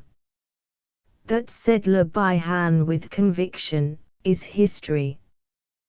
"The devil it is," said I, "and perhaps, Monsieur the Mayor, your faith in giants is unimpaired." "There were giants, everybody knows it," growled Max Fortin. "And you a chemist?" I observed scornfully. "Listen, Monsieur Darrell," squeaked Le Bihan, "you know yourself that the Purple Emperor was a scientific man. Now suppose I should tell you that he always refused to include in his collection a death's messenger." "A what?" I exclaimed. "You know what I mean, that moth that flies by night. Some call it the death's head, but in St. Gildas we call it death's messenger." "Oh," said I, "you mean that big sphinx moth that is commonly known as the death's head moth. Why the mischief should the people here call it death's messenger?" "For hundreds of years it has been known as death's messenger in St. Gildas," said Max Fortin. "Even Froissart speaks of it in his commentaries on Jacques Sorgue's Chronicles. The book is in your library." "Sorgue?" And who was Jacques Sorg? I never read his book. Jacques Sorg was the son of some unfrocked priest, I forget. It was during the Crusades. Good heavens! I burst out. I've been hearing of nothing but crusades and priests and death and sorcery ever since I kicked that skull into the gravel pit, and I am tired of it, I tell you frankly. One would think we lived in the Dark Ages. Do you know what year of our Lord it is, Le Bihan? 1896, replied the mayor. And yet you two hulking men are afraid of a death's head moth. I don't care to have one fly into the window, said Max Fortin. It means evil to the house and the people in it. God alone knows why he marked one of his creatures with a yellow death's head on the back, observed Le Bihan piously, but I take it that he meant it as a warning, and I propose to profit by it, he added triumphantly. See here, Le Bihan, I said, by a stretch of imagination one can make out a skull on the thorax of a certain big sphinx moth. What of it? It is a bad thing to touch, said the mayor, wagging his head. It squeaks when handled, added Max Fortin. Some creatures squeak all the time, I observed, looking hard at Le Bihan. Pigs, added the mayor. Yes, and asses, I replied. Listen, Le Bihan, do you mean to tell me that you saw that skull roll uphill yesterday? The mayor shut his mouth tightly and picked up his hammer. Don't be obstinate, I said. I asked you a question. And I refuse to answer, snapped Le Bihan. Fortin saw what I saw, let him talk about it. I looked searchingly at the little chemist.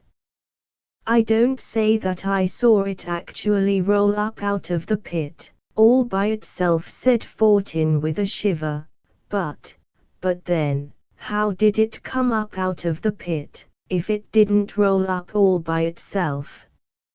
It didn't come up at all, that was a yellow cobblestone that you mistook for the skull again, I replied. You were nervous, Maximum. A very curious cobblestone, Monsieur Darrell, said Fortin. I also was a victim to the same hallucination, I continued, and I regret to say that I took the trouble to roll 2 innocent cobblestones into the gravel pit, imagining each time that it was the skull I was rolling. It was, observed Le Bihan with a morose shrug. It just shows, said I, ignoring the mayor's remark, how easy it is to fix up a train of coincidences so that the result seems to savor of the supernatural. Now, last night my wife imagined that she saw a priest in a mask peer in at her window. Fortin and Le Bihan scrambled hastily from their knees, dropping hammer and nails. "What, what's that?" demanded the mayor. I repeated what I had said. Max Fortin turned livid. "My God," muttered Le Bihan, "the Black Priest is in Saint Gildas." "You know the old prophecy," stammered Fortin, "Froissart quotes it from Jacques Sorg. When the Black Priest rises from the dead, Saint Gildas folk shall shriek in bed. When the Black Priest rises from his grave, may the good God Saint Gildas save." "Aristide Le Bihan," I said angrily, "and you, Max Fortin, I've got enough of this nonsense. Some foolish lout from Banalec has been in Saint Gildas playing tricks to frighten old fools like you. If you have nothing better to talk about than nursery legends, I'll wait until you come to your senses. Good morning. And I walked out, more disturbed than I cared to acknowledge to myself. The day had become misty and overcast. Heavy, wet clouds hung in the east. I heard the surf thundering against the cliffs, and the grey gulls squealed as they tossed and turned high in the sky. The tide was creeping across the river sands, higher, higher, and I saw the seaweed floating on the beach, and the lancons springing from the foam, silvery thread-like flashes in the gloom. Curlew were flying up the river in twos and threes. The timid sea swallows skimmed across the moors towards some quiet, lonely pool, safe from the coming tempest. In every hedge field birds were gathering, huddling together, twittering restlessly. When I reached the cliffs I sat down, resting my chin on my clenched hands. Already a vast curtain of rain, sweeping across the ocean miles away, hid the island of Groix. To the east, behind the white semaphore on the hills, black clouds crowded up over the horizon. After a little the thunder boomed, dull, distant, and slender skeins of lightning unraveled across the crest of the coming storm. Under the cliff at my feet the surf rushed foaming over the shore, and the lancons jumped and skipped and quivered until they seemed to be but the reflections of the meshed lightning. I turned to the east. It was raining over Groix, it was raining at St. Barbe, it was raining now at the semaphore. High in the storm whirl a few gulls pitched, a nearer cloud trailed veils of rain in its wake. The sky was spattered with lightning, the thunder boomed. As I rose to go, a cold raindrop fell upon the back of my hand, and another, and yet another on my face. I gave a last glance at the sea, where the waves were bursting into strange white shapes that seemed to fling out menacing arms toward me. Then something moved on the cliff, something black as the black rock it clutched, a filthy cormorant, craning its hideous head at the sky. Slowly I plodded homeward across the Somme moorland, where the gorse stems glimmered with a dull metallic green, and the heather, no longer violet and purple, hung drenched and dun-colored among the dreary rocks. The wet turf creaked under my heavy boots, the black thorns scraped and grated against knee and elbow. Over all lay a strange light, pallid, ghastly, where the sea spray whirled across the landscape and drove into my face until it grew numb with the cold. In broad bands, rank after rank, billow on billow, the rain burst out across the endless moors, and yet there was no wind to drive it at such a pace. Lise stood at the door as I turned into the garden, motioning me to hasten, and then for the first time I became conscious that I was soaked to the skin. "However in the world did you come to stay out when such a storm threatened?" she said. "Oh, you are dripping. Go quickly and change, I have laid your warm underwear on the bed, Dick." I kissed my wife, and went upstairs to change my dripping clothes for something more comfortable.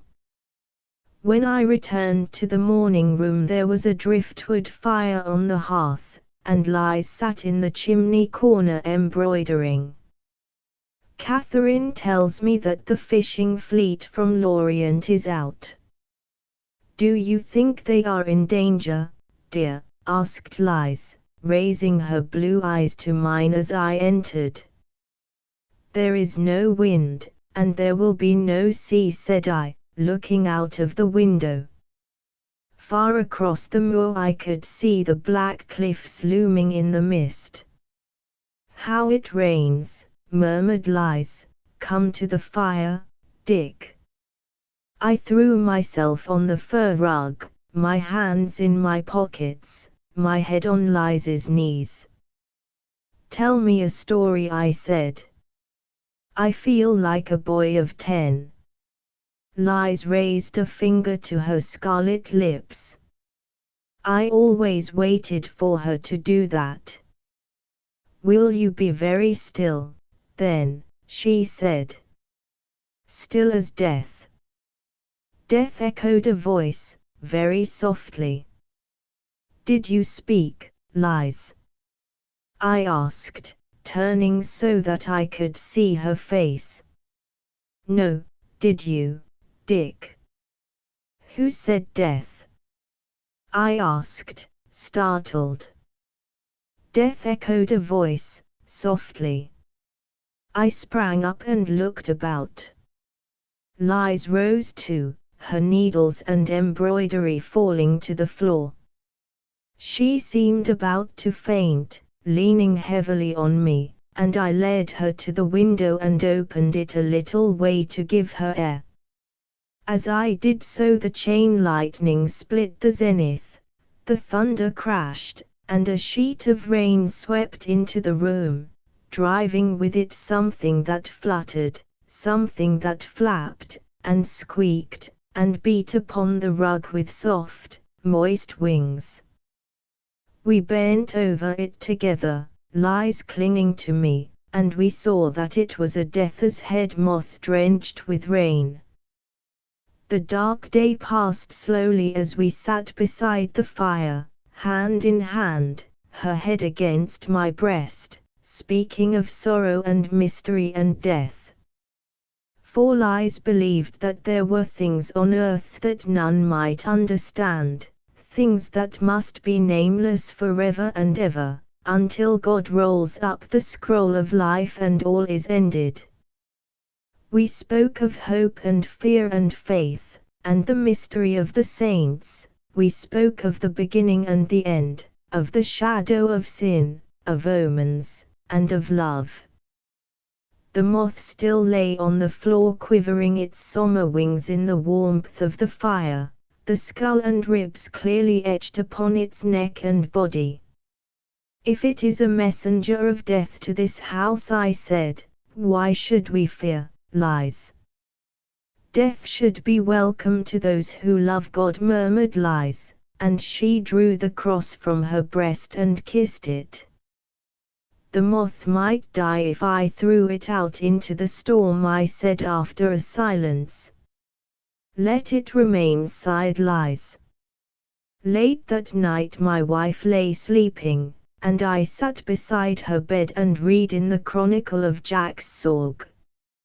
I shaded the candle, but Liz grew restless, and finally I took the book down into the morning room, where the ashes of the fire rustled and whitened on the hearth. The death's head moth lay on the rug before the fire where I had left it. At first I thought it was dead, but when I looked closer I saw a lambent fire in its amber eyes. The straight white shadow it cast across the floor wavered as the candle flickered. The pages of the Chronicle of Jacques Sorgue were damp and sticky. The illuminated gold and blue initials left flakes of azure and gilt where my hand brushed them. It is not paper at all, it is thin parchment, I said to myself, and I held the discolored page close to the candle flame and read, translating laboriously, I, Jacques Sorgue, saw all these things. And I saw the Black Mass celebrated in the chapel of Saint Gildas on the cliff. And it was said by the Abbé Sorgue, my kinsman, for which deadly sin the apostate priest was seized by the most noble Marquis of Plougastel and by him condemned to be burned with hot irons, until his seared soul quit its body and fly to its master the devil. But when the black priest lay in the crypt of Plougastel, his master Satan came at night and set him free, and carried him across land and sea to Mahmud, which is Soldan or Saladin. And I, Jacques Sorgue, travelling afterward by sea, beheld with my own eyes my kinsman, the black priest of Saint Gildas, borne along in the air upon a vast black wing, which was the wing of his master Satan. And this was seen also by 2 men of the crew. I turned the page. The wings of the moth on the floor began to quiver. I read on and on, my eyes blurring under the shifting candle flame. I read of battles and of saints, and I learned how the great Soldan made his pact with Satan, and then I came to the Sayyidah Trevk, and read how he seized the black priest in the midst of Saladin's tents and carried him away and cut off his head, first branding him on the forehead. And before he suffered, said the chronicle, he cursed the Sayyidah Trevk and his descendants, and he said he would surely return to Saint Gildas. For the violence you do to me, I will do violence to you. For the evil I suffer at your hands, I will work evil on you and your descendants. Woe to your children, Sayyidah Trevk. There was a whir, a beating of strong wings, and my candle flashed up as in a sudden breeze. A humming filled the room, the great moth darted hither and thither, beating, buzzing, on ceiling and wall. I flung down my book and stepped forward. Now it lay fluttering upon the window sill, and for a moment I had it under my hand, but the thing squeaked and I shrank back. Then suddenly it darted across the candle flame, the light flared and went out, and at the same moment a shadow moved in the darkness outside. I raised my eyes to the window. A masked face was peering in at me. Quick as thought I whipped out my revolver and fired every cartridge, but the face advanced beyond the window, the glass melting away before it like mist, and through the smoke of my revolver I saw something creep swiftly into the room. Then I tried to cry out, but the thing was at my throat, and I fell backward among the ashes of the hearth. When my eyes unclosed I was lying on the hearth, my head among the cold ashes. Slowly I got on my knees, rose painfully, and groped my way to a chair. On the floor lay my revolver, shining in the pale light of early morning. My mind clearing by degrees, I looked, shuddering, at the window. The glass was unbroken. I stooped stiffly, picked up my revolver and opened the cylinder. Every cartridge had been fired. Mechanically I closed the cylinder and placed the revolver in my pocket. The book, The Chronicles of Jacques Sorgue, lay on the table beside me, and as I started to close it I glanced at the page. It was all splashed with rain, and the lettering had run, so that the page was merely a confused blur of gold and red and black. As I stumbled toward the door I cast a fearful glance over my shoulder. The death's head moth crawled shivering on the rug. For the sun was about 3 hours high. I must have slept, for I was aroused by the sudden gallop of horses under our window. People were shouting and calling in the road. I sprang up and opened the sash.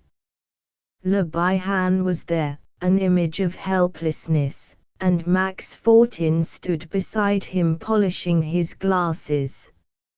Some gendarmes had just arrived from Quimple, and I could hear them around the corner of the house, stamping and rattling their sabers and carbines, as they led their horses into my stable. Lise sat up, murmuring half-sleepy, half-anxious questions. "I don't know," I answered. "I am going out to see what it means." "It is like the day they came to arrest you," Lise said, giving me a troubled look. But I kissed her and laughed at her until she smiled too. Then I flung on coat and cap and hurried down the stairs. The first person I saw standing in the road was the Brigadier Durand. "Hello," said I, "have you come to arrest me again? What the devil is all this fuss about, anyway?" "We were telegraphed for an hour ago," said Durand briskly, "and for a sufficient reason, I think. Look there, Monsieur Darrel." He pointed to the ground almost under my feet. "Good heavens!" I cried, "where did that puddle of blood come from?" "That's what I want to know, Monsieur Darrel. Max Fortin found it at daybreak. See, it's splashed all over the grass, too. A trail of it leads into your garden, across the flower beds to your very window, the one that opens from the morning room. There is another trail leading from this spot across the road to the cliffs, then to the gravel pit, and thence across the moor to the forest of Kasalek. We are going to mount in a minute and search the bosquets. Will you join us?" "Bon Dieu! But the fellow bled like an ox." "Max Fortin says it's human blood, or I should not have believed it." The little chemist of Quimple came up at that moment, rubbing his glasses with a colored handkerchief. "Yes, it is human blood," he said, "but one thing puzzles me, the corpuscles are yellow. I never saw any human blood before with yellow corpuscles. But your English Dr. Thompson asserts that he has. Well, it's human blood, anyway, isn't it?" insisted Durand, impatiently. "Yes," admitted Max Fortin. "Then it's my business to trail it," said the big gendarme, and he called his men and gave the order to mount. "Did you hear anything last night?" asked Durand of me. "I heard the rain. I wonder the rain did not wash away these traces. They must have come after the rain ceased. See this thick splash, how it lies over and weighs down the wet grass blades. Pah! It was a heavy, evil-looking clot, and I stepped back from it, my throat closing in disgust. My theory," said the brigadier, "is this: some of those Biribai fishermen, probably the Icelanders, got an extra glass of cognac into their hides and quarreled on the road. Some of them were slashed, and staggered to your house. But there is only one trail, and yet, how could all that blood come from only one person? Well, the wounded man, let us say, staggered first to your house and then back here, and he wandered off, drunk and dying, God knows where. That's my theory." "A very good one," said I calmly. "And you are going to trail him?" "Yes." "When?" "At once." "Will you come?" "Not now. I'll gallop over by and by." You are going to the edge of the Koselleck forest. Yes, you will hear us calling. Are you coming, Max Fortin? And you, Le Bihan? Good, take the dog cart. The big gendarme tramped around the corner to the stable and presently returned mounted on a strong grey horse. His sabre shone on his saddle, his pale yellow and white facings were spotless. The little crowd of white-coiffed women with their children fell back as Durand touched spurs and clattered away, followed by his 2 troopers. Soon after, Le Bihan and Max Fortin also departed in the mayor's dingy dog-cart. Are you coming? Piped Le Bihan shrilly. In a quarter of an hour, I replied, and went back to the house. When I opened the door of the morning room, the death's head moth was beating its strong wings against the window. For a second I hesitated, then walked over and opened the sash. The creature fluttered out, whirred over the flower beds a moment, then darted across the moorland toward the sea. I called the servants together and questioned them. Josephine, Catherine, Jean-Marie Tregunk, not one of them had heard the slightest disturbance during the night. Then I told Jean-Marie to saddle my horse, and while I was speaking Lise came down. Dearest, I began, going to her. You must tell me everything you know, Dick, she interrupted, looking me earnestly in the face. But there is nothing to tell, only a drunken brawl, and someone wounded. And you are going to ride, where, Dick? Well, over to the edge of Koselleck forest. Durand and the mayor, and Max Fortin, have gone on, following a trail. What trail? Some blood. Where did they find it? Out in the road there.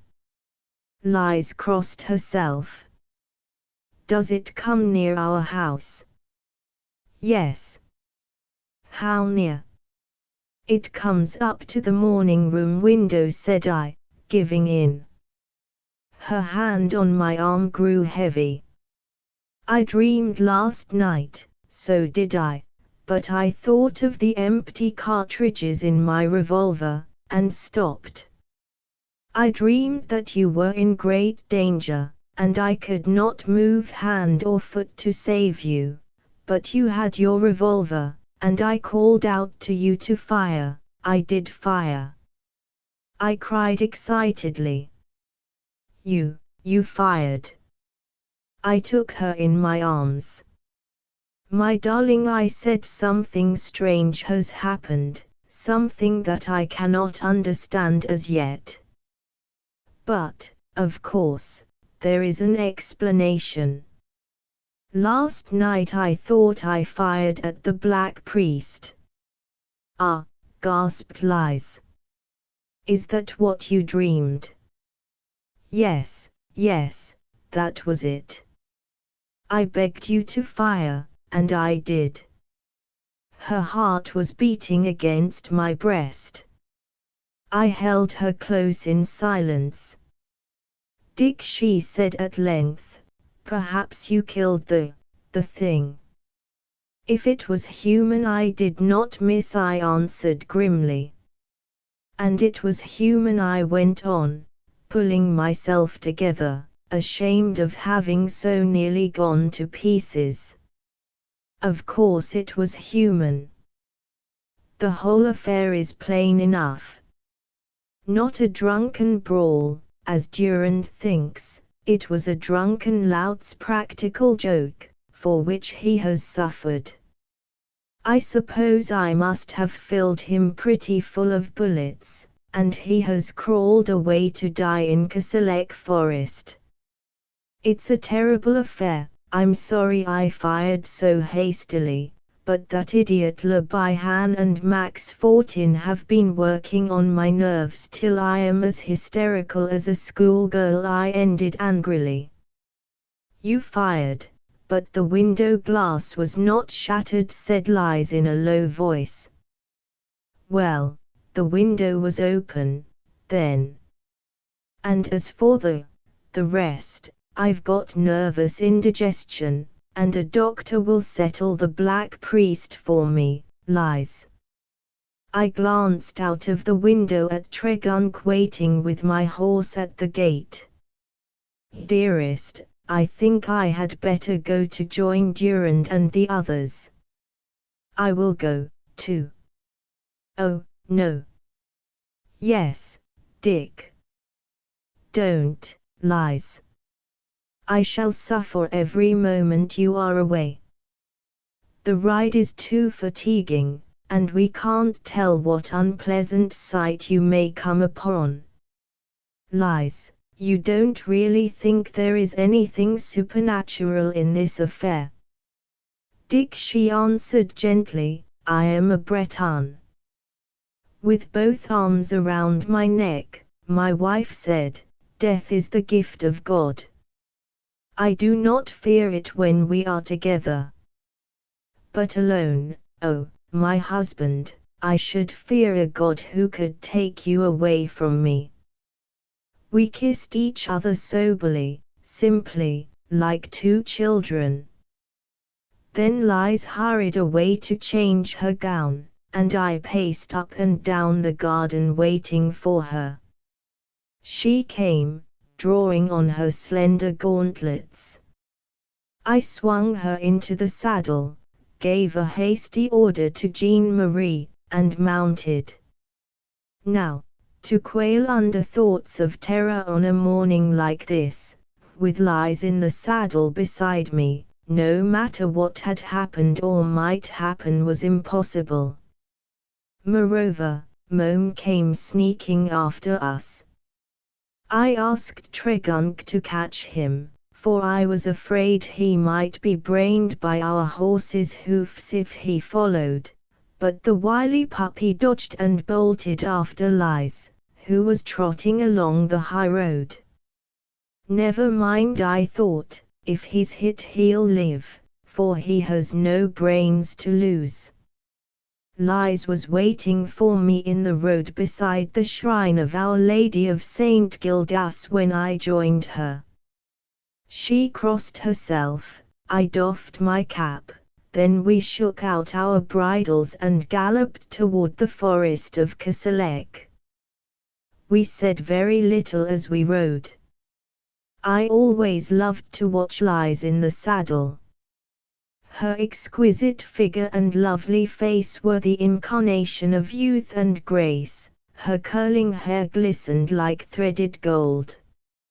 Out of the corner of my eye I saw the spoiled puppy Mome come bounding cheerfully alongside, oblivious of our horses' heels. Our road swung close to the cliffs. A filthy cormorant rose from the black rocks and flapped heavily across our path. Lies's horse reared, but she pulled him down, and pointed at the bird with her riding crop. I see, said I, it seems to be going our way. Curious to see a cormorant in a forest, isn't it? It is a bad sign, said Lies. You know the Morbihan proverb, when the cormorant turns from the sea, death laughs in the forest, and wise woodsmen build boats. I wish, said I sincerely, that there were fewer proverbs in Brittany. We were in sight of the forest now. Across the gorse I could see the sparkle of gendarmes' trappings, and the glitter of Lebihan's silver-buttoned jacket.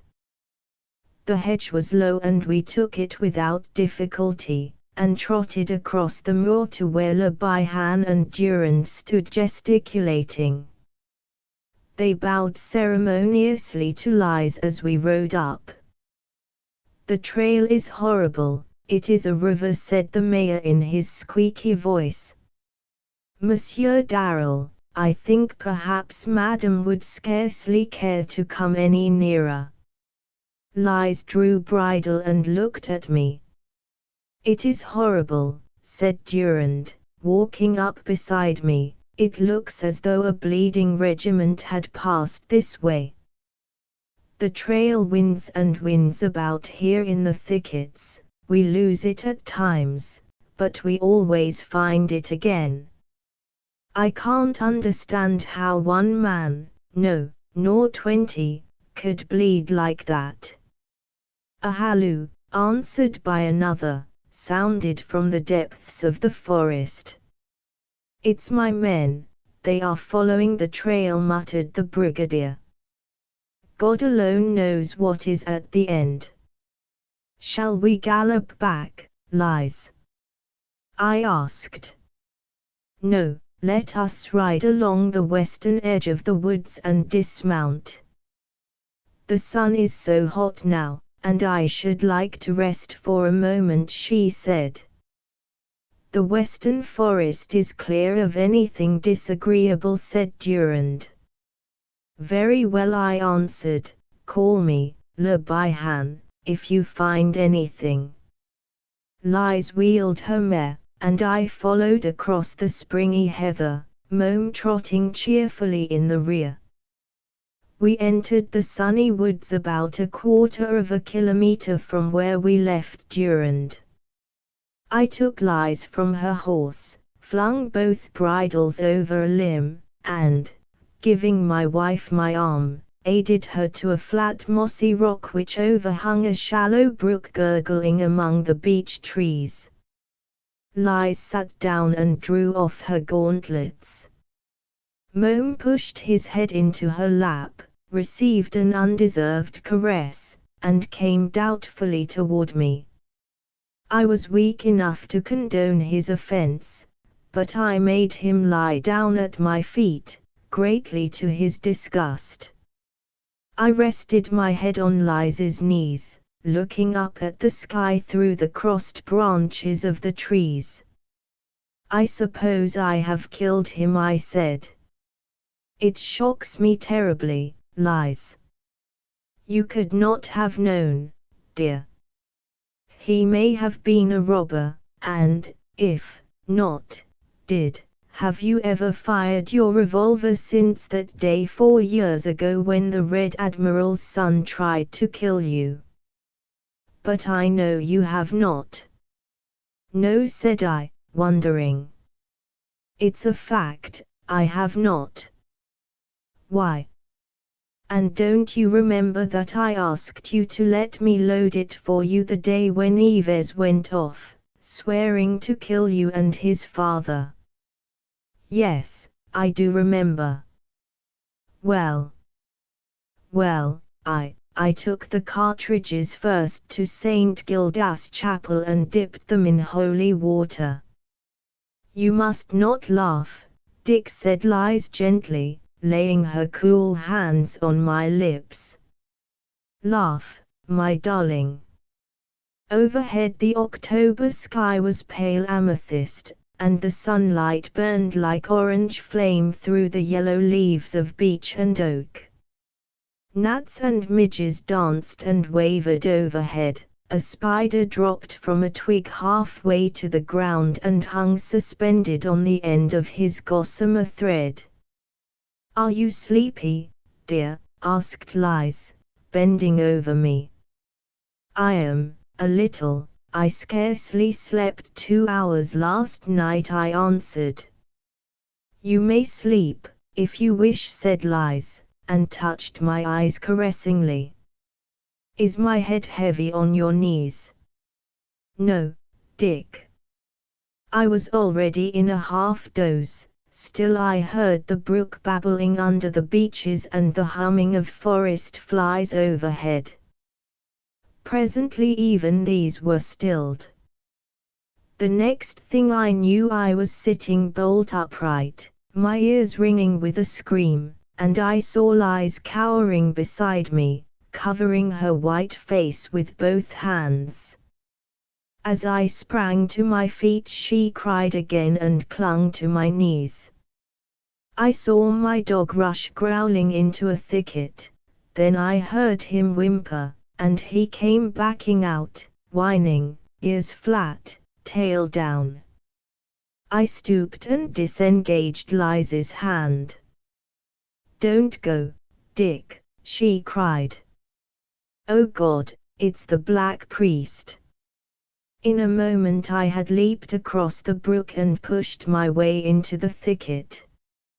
It was empty. I stared about me, I scanned every tree trunk, every bush. Suddenly I saw him.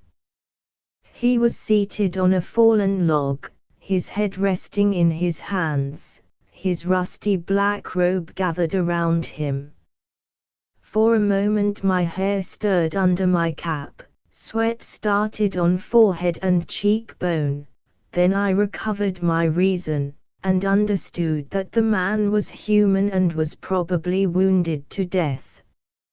To death, for there at my feet lay the wet trail of blood, over leaves and stones, down into the little hollow, across to the figure in black resting silently under the trees. I saw that he could not escape even if he had the strength, for before him, almost at his very feet, lay a deep, shining swamp. As I stepped forward, my foot broke a twig. At the sound the figure started a little, then its head fell forward again. Its face was masked. Walking up to the man, I bade him tell where he was wounded. Durand and the others broke through the thicket at the same moment and hurried to my side. "Who are you who hide a masked face in a priest's robe?" said the gendarme loudly. There was no answer. See the stiff blood all over his robe," muttered Le Bihan to Fortin. "He will not speak," said I. "He may be too badly wounded," whispered Le Bihan. "I saw him raise his head," I said. "My wife saw him creep up here." Durand stepped forward and touched the figure. "Speak," he said. "Speak," quavered Fortin. Durand waited a moment, then with a sudden upward movement he stripped off the mask and threw back the man's head. We were looking into the eye sockets of a skull. Durand stood rigid, the mayor shrieked. The skeleton burst out from its rotting robes and collapsed on the ground before us. From between the staring ribs and the grinning teeth spurted a torrent of black blood, showering the shrinking grasses. Then the thing shuddered, and fell over into the black ooze of the bog. Little bubbles of iridescent air appeared from the mud, the bones were slowly engulfed, and, as the last fragments sank out of sight, up from the depths and along the bank crept a creature, shiny, shivering, quivering its wings. It was a death's head moth. I wish I had time to tell you how Liz outgrew superstitions, for she never knew the truth about the affair, and she never will know, since she has promised not to read this book. I wish I might tell you about the king and his coronation, and how the coronation robe fitted. I wish that I were able to write how Yvonne and Herbert Stewart rode to a boar hunt in Quimple, and how the hounds raced the quarry right through the town, overturning 3 gendarmes, the notary, and an old woman. But I am becoming garrulous, and Liz is calling me to come and hear the king say that he is sleepy. And his highness shall not be kept waiting. The king's cradle song seal with a seal of gold, the scroll of a life unrolled, swathe him deep in his purple stole, ashes of diamonds, crystalled coal, drops of gold in each scented fold. Crimson wings of the little Death, stir his hair with your silken breath, flaming wings of sins to be, splendid pinions of prophecy, smother his eyes with hues and dyes, while the white moon spins and the winds arise, and the stars drip through the skies. Wave, O wings of the little Death. Seal his sight and stifle his breath, cover his breast with the gemmed shroud pressed, from north to north, from west to west, wave, O wings of the little Death.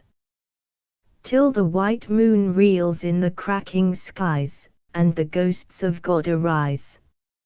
Lazarus by Leonid Andreev, translated by Abraham Yarmolinsky from Lazarus and the Gentleman from San Francisco. Published by the Stratford Company. By permission of the publishers. When Lazarus left the grave, where, for 3 days and 3 nights he had been under the enigmatical sway of death, and returned alive to his dwelling, for a long time no one noticed in him those sinister oddities, which, as time went on, made his very name a terror. Gladdened unspeakably by the sight of him who had been returned to life, those near to him caressed him unceasingly, and satiated their burning desire to serve him, in solicitude for his food and drink and garments. And they dressed him gorgeously, in bright colors of hope and laughter, and when, like to a bridegroom in his bridal vestures, he sat again among them at the table, and again ate and drank, they wept, overwhelmed with tenderness. And they summoned the neighbors to look at him who had risen miraculously from the dead. These came and shared the serene joy of the hosts. Strangers from far-off towns and hamlets came and adored the miracle in tempestuous words. Like to a beehive was the house of Mary and Martha. Whatever was found new in Lazarus' face and gestures was thought to be some trace of a grave illness and of the shocks recently experienced. Evidently, the destruction wrought by death on the corpse was only arrested by the miraculous power, but its effects were still apparent, and what death had succeeded in doing with Lazarus' face and body was like an artist's unfinished sketch seen under thin glass. On Lazarus' temples, under his eyes, and in the hollows of his cheeks, lay a deep and cadaverous blueness. Cadaverously blue also were his long fingers, and around his fingernails, grown long in the grave, the blue had become purple and dark. On his lips the skin, swollen in the grave, had burst in places, and thin, reddish cracks were formed, shining as though covered with transparent mica. And he had grown stout. His body, puffed up in the grave, retained its monstrous size and showed those frightful swellings, in which one sensed the presence of the rank liquid of decomposition. But the heavy corpse-like odor which penetrated Lazarus' grave clothes and, it seemed, his very body, soon entirely disappeared. The blue spots on his face and hands grew paler, and the reddish cracks closed up, although they never disappeared altogether. That is how Lazarus looked when he appeared before people, in his second life. But his face looked natural to those who had seen him in the coffin.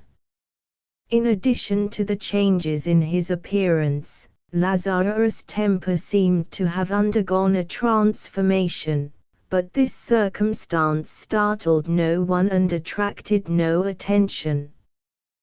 Before his death Lazarus had always been cheerful and carefree, fond of laughter and a merry joke.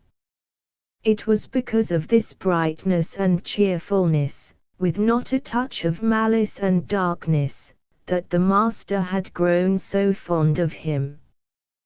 But now Lazarus had grown grave and taciturn. He never jested himself, nor responded with laughter to other people's jokes, and the words which he uttered, very infrequently, were the plainest, most ordinary, and necessary words, as deprived of depth and significance, as those sounds with which animals express pain and pleasure, thirst and hunger. They were the words that one can say all one's life, and yet they give no indication of what pains and gladdens the depths of the soul. Thus, with the face of a corpse which for 3 days had been under the heavy sway of death, dark and taciturn, already appallingly transformed, but still unrecognized by anyone in his new self, he was sitting at the feasting table, among friends and relatives, and his gorgeous nuptial garments glittered with yellow gold and bloody scarlet. Broad waves of jubilation, now soft, now tempestuously sonorous, surged around him. Warm glances of love were reaching out for his face, still cold with the coldness of the grave, and a friend's warm palm caressed his blue, heavy hand. And music played the tympanum and the pipe, the cithara and the harp. It was as though bees hummed, grasshoppers chirped and birds warbled over the happy house of Mary and Martha. One of the guests incautiously lifted the veil. By a thoughtless word he broke the serene charm and uncovered the truth in all its naked ugliness. Ere the thought formed itself in his mind, his lips uttered with a smile, "Why dost thou not tell us what happened yonder?" And all grew silent, startled by the question. It was as if it occurred to them only now that for 3 days Lazarus had been dead, and they looked at him, anxiously awaiting his answer. But Lazarus kept silence. "Thou dost not wish to tell us," wondered the man, "is it so terrible yonder?" And again his thought came after his words.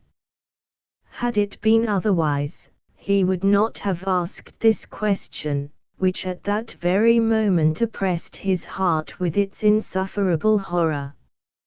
Uneasiness seized all present, and with a feeling of heavy weariness they awaited Lazarus' words.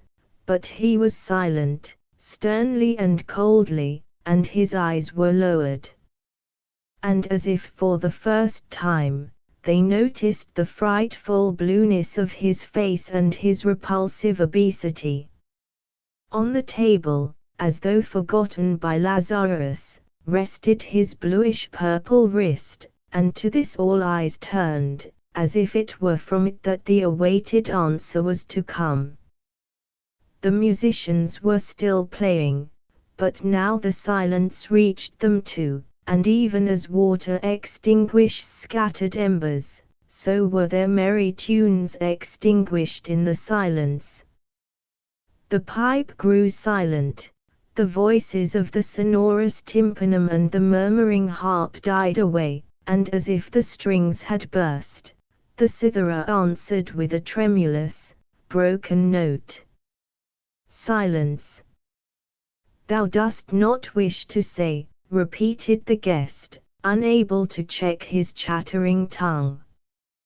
But the stillness remained unbroken, and the bluish-purple hand rested motionless. And then he stirred slightly and everyone felt relieved. He lifted up his eyes, and lo! Straightway embracing everything in one heavy glance, fraught with weariness and horror, he looked at them, Lazarus who had arisen from the dead. It was the third day since Lazarus had left the grave. Ever since then many had experienced the pernicious power of his eye, but neither those who were crushed by it forever, nor those who found the strength to resist in it the primordial sources of life, which is as mysterious as death. Never could they explain the horror which lay motionless in the depth of his black pupils. Lazarus looked calmly and simply with no desire to conceal anything, but also with no intention to say anything. He looked coldly, as he who is infinitely indifferent to those alive. Many carefree people came close to him without noticing him, and only later did they learn with astonishment and fear who that calm stout man was, that walked slowly by, almost touching them with his gorgeous and dazzling garments.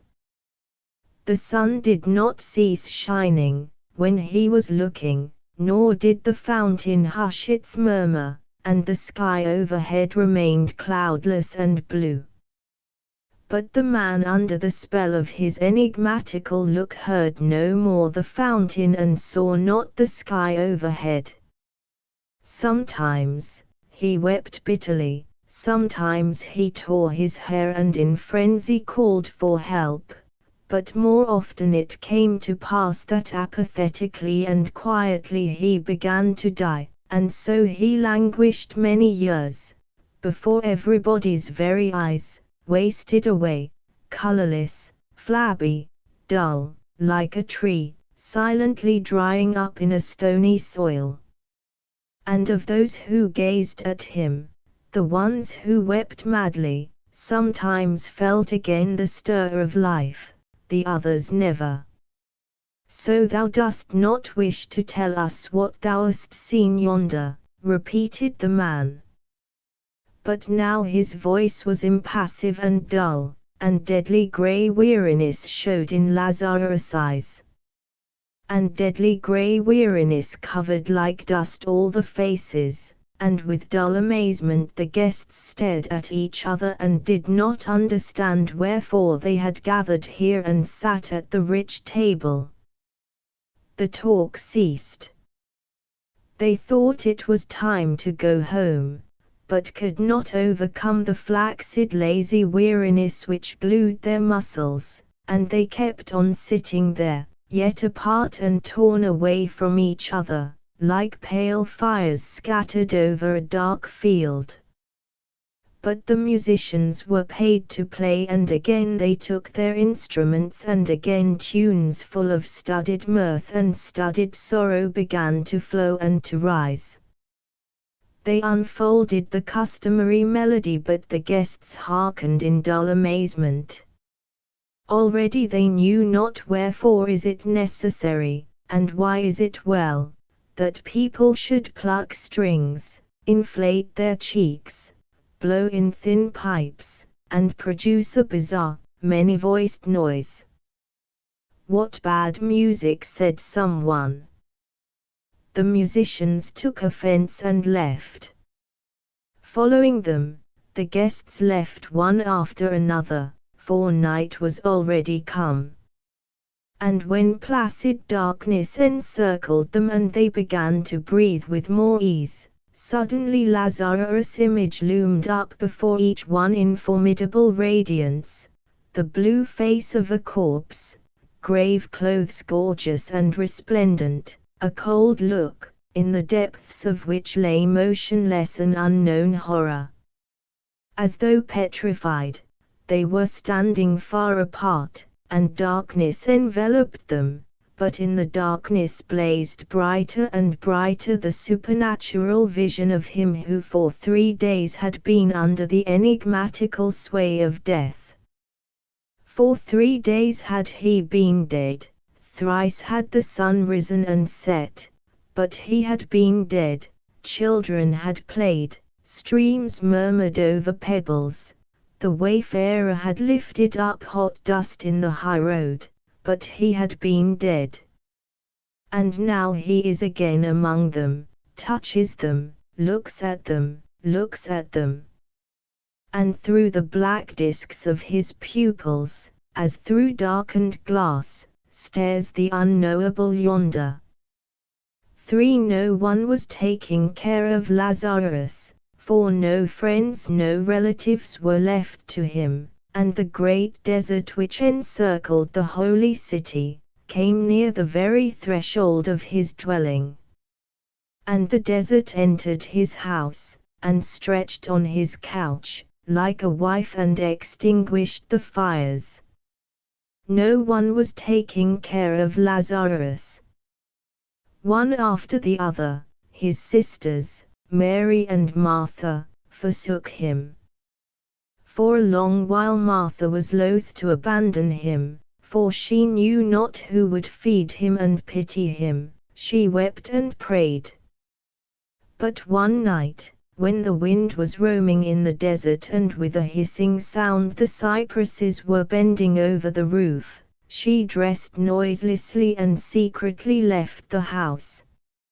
Lazarus probably heard the door slam. It banged against the side post under the gusts of the desert wind, but he did not rise to go out and to look at her that was abandoning him.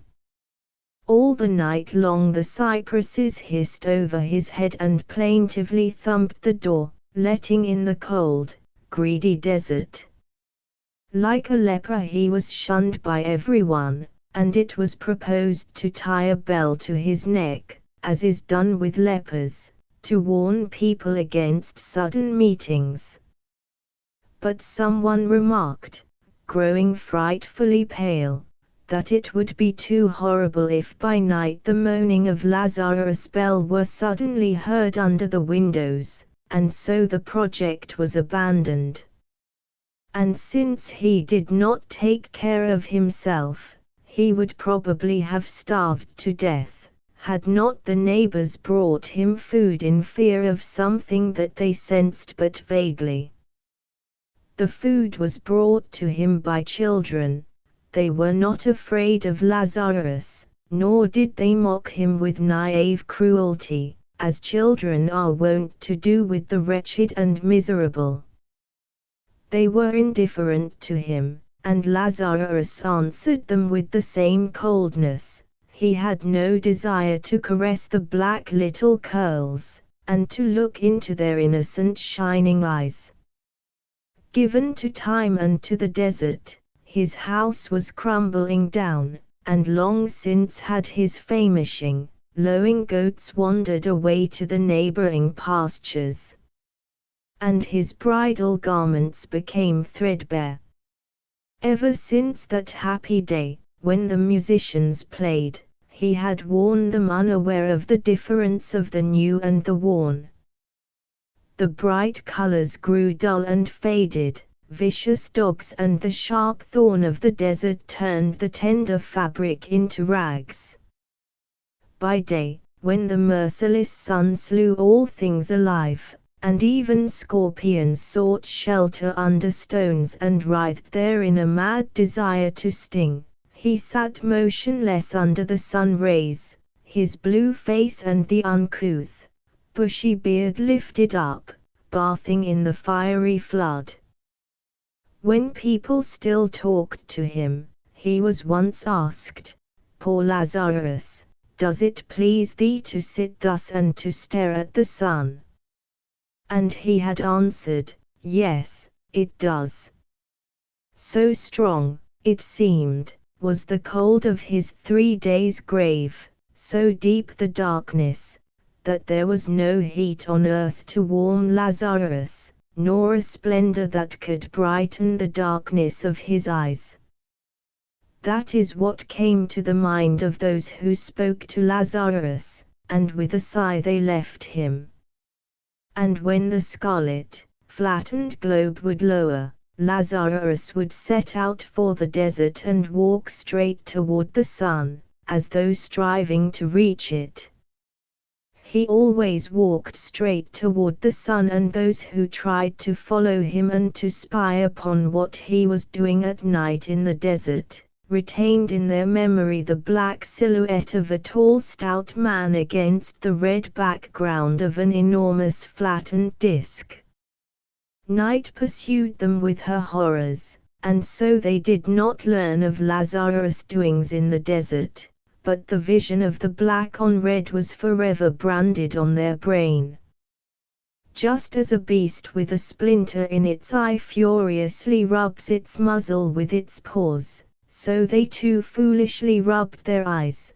But what Lazarus had given was indelible, and death alone could efface it. But there were people who lived far away, who never saw Lazarus and knew of him only by report.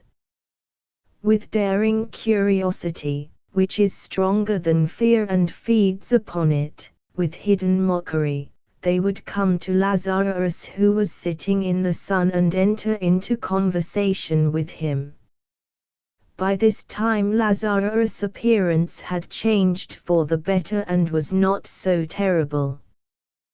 The first minute they snapped their fingers and thought of how stupid the inhabitants of the holy city were. But when the short talk was over and they started homeward, their looks were such that the inhabitants of the holy city recognized them at once and said, "Look, there is one more fool on whom Lazarus has set his eye," and they shook their heads regretfully, and lifted up their arms.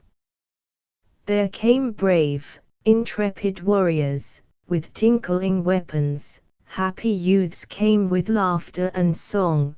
Busy tradesmen, jingling their money, ran in for a moment, and haughty priests leaned their croziers against Lazarus' door, and they were all strangely changed, as they came back. The same terrible shadow swooped down upon their souls and gave a new appearance to the old familiar world. Those who still had the desire to speak, expressed their feelings thus: all things tangible and visible grew hollow, light, and transparent, similar to lightsome shadows in the darkness of night, for that great darkness, which holds the whole cosmos, was dispersed neither by the sun or by the moon and the stars, but like an immense black shroud enveloped the earth and, like a mother, embraced it. It penetrated all the bodies, iron and stone, and the particles of the bodies, having lost their ties, grew lonely, and it penetrated into the depth of the particles, and the particles of particles became lonely, for that great void, which encircles the cosmos, was not filled by things visible, neither by the sun, nor by the moon and the stars, but reigned unrestrained, penetrating everywhere, severing body from body, particle from particle. In the void hollow trees spread hollow roots threatening a fantastic fall. Temples, palaces, and horses loomed up and they were hollow, and in the void men moved about restlessly, but they were light and hollow like shadows, for time was no more, and the beginning of all things came near their end. The building was still being built, and builders were still hammering away, and its ruins were already seen and the void in its place. The man was still being born, but already funeral candles were burning at his head, and now they were extinguished, and there was the void in place of the man and of the funeral candles, and wrapped by void and darkness the man in despair trembled in the face of the horror of the infinite. Thus spake the men who had still a desire to speak. But, surely, much more could have told those who wished not to speak, and died in silence. For at that time there lived in Rome a renowned sculptor. In clay, marble, and bronze he wrought bodies of gods and men, and such was their beauty, that people called them immortal. But he himself was discontented and asserted that there was something even more beautiful, that he could not embody either in marble or in bronze. I have not yet gathered the glimmers of the moon, nor have I my fill of sunshine, he was wont to say, and there is no soul in my marble, no life in my beautiful bronze. And when on moonlit nights he slowly walked along the road, crossing the black shadows of cypresses, his white tunic glittering in the moonshine, those who met him would laugh in a friendly way and say, "Art thou going to gather moonshine, Aurelius? Why then didst thou not fetch baskets?" And he would answer, laughing and pointing to his eyes, "Here are the baskets wherein I gather the sheen of the moon and the glimmer of the sun." And so it was, the moon glimmered in his eyes and the sun sparkled therein. But he could not translate them into marble, and therein lay the serene tragedy of his life. He was descended from an ancient patrician race, had a good wife and children, and suffered from no want. When the obscure rumor about Lazarus reached him, he consulted his wife and friends and undertook the far journey to Judea to see him who had miraculously risen from the dead. He was somewhat weary in those days, and he hoped that the road would sharpen his blunted senses.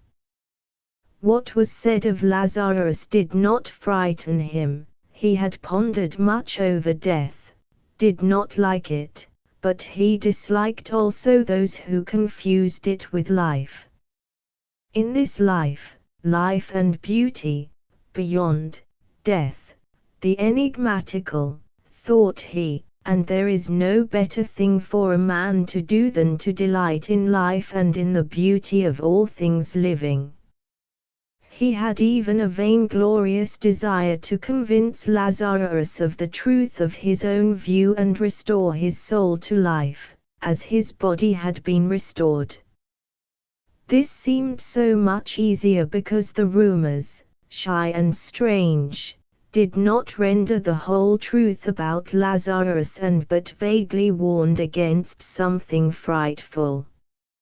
Lazarus had just risen from the stone in order to follow the sun which was setting in the desert, when a rich Roman attended by an armed slave, approached him and addressed him in a sonorous tone of voice, "Lazarus." And Lazarus beheld a superb face, lit with glory, and arrayed in fine clothes, and precious stones sparkling in the sun. The red light lent to the Roman's face and head the appearance of gleaming bronze, that also Lazarus noticed. He resumed obediently his place and lowered his weary eyes. "Yes, thou art ugly, my poor Lazarus," quietly said the Roman, playing with his golden chain. "Thou art even horrible, my poor friend. And death was not lazy that day when thou didst fall so heedlessly into his hands. But thou art stout, and, as the great Caesar used to say, fat people are not ill-tempered. To tell the truth, I don't understand why men fear thee. Permit me to spend the night in thy house. The hour is late, and I have no shelter." Never had anyone asked Lazarus hospitality. "I have no bed," said he. "I am somewhat of a soldier and I can sleep sitting," the Roman answered. "We shall build a fire." "I have no fire." "Then we shall have our talk in the darkness, like two friends. I think thou wilt find a bottle of wine." "I have no wine." The Roman laughed. "Now I see why thou art so sombre and dislikest thy second life. No wine. Why, then we shall do without it. There are words that make the head go round better than the Falernian. By a sign he dismissed the slave, and they remained all alone. And again the sculptor started speaking, but it was as if, together with the setting sun, life had left his words, and they grew pale and hollow, as if they staggered on unsteady feet, as if they slipped and fell down, drunk with the heavy lees of weariness and despair. And black chasms grew up between the words, like far-off hints of the great void and the great darkness. Now I am thy guest, and thou wilt not be unkind to me, Lazarus, said he. Hospitality is the duty even of those who for 3 days were dead. 3 days, I was told, thou didst rest in the grave. There it must be cold, and that is whence comes thy ill habit of going without fire and wine. As to me, I like fire, it grows dark here so rapidly. The lines of thy eyebrows and forehead are quite interesting. They are like ruins of strange palaces, buried in ashes after an earthquake. But why dost thou wear such ugly and queer garments? I have seen bridegrooms in thy country, and they wear such clothes. Are they not funny and terrible? But art thou a bridegroom? The sun had already disappeared. A monstrous black shadow came running from the east. It was as if gigantic bare feet began rumbling on the sand, and the wind sent a cold wave along the backbone. In the darkness thou seemest still larger, Lazarus, as if thou hast grown stouter in these moments. Dost thou feed on darkness, Lazarus? I would fain have a little fire, at least a little fire, a little fire. I feel somewhat chilly. Your nights are so barbarously cold. Were it not so dark, I should say that thou wert looking at me, Lazarus. Yes, it seems to me, thou art looking. Why, thou art looking at me, I feel it, but there thou art smiling. Night came, and filled the air with heavy blackness. How well it will be, when the sun will rise tomorrow anew. I am a great sculptor, thou knowest, that is how my friends call me. I create. Yes, that is the word, but I need daylight. I give life to the cold marble, I melt sonorous bronze in fire, in bright hot fire. Why didst thou touch me with thy hand? Come, said Lazarus, thou art my guest. And they went to the house. And a long night enveloped the earth. The slave, seeing that his master did not come, went to seek him, when the sun was already high in the sky. And he beheld his master side by side with Lazarus. In profound silence were they sitting right under the dazzling and scorching sun rays and looking upward. The slave began to weep and cried out, "My master, what has befallen thee, master?" The very same day the sculptor left for Rome. On the way Aurelius was pensive and taciturn, staring attentively at everything, the men, the ship, the sea, as though trying to retain something. On the high sea a storm burst upon them, and all through it Aurelius stayed on the deck and eagerly scanned the seas looming near and sinking with a thud. At home his friends were frightened at the change which had taken place in Aurelius, but he calmed them, saying meaningly, "I have found it." and without changing the dusty clothes he wore on his journey, he fell to work, and the marble obediently resounded under his sonorous hammer. Long and eagerly worked he, admitting no one, until one morning he announced that the work was ready and ordered his friends to be summoned, severe critics and connoisseurs of art. And to meet them he put on bright and gorgeous garments, that glittered with yellow gold, and scarlet byssus. "Here is my work," said he thoughtfully.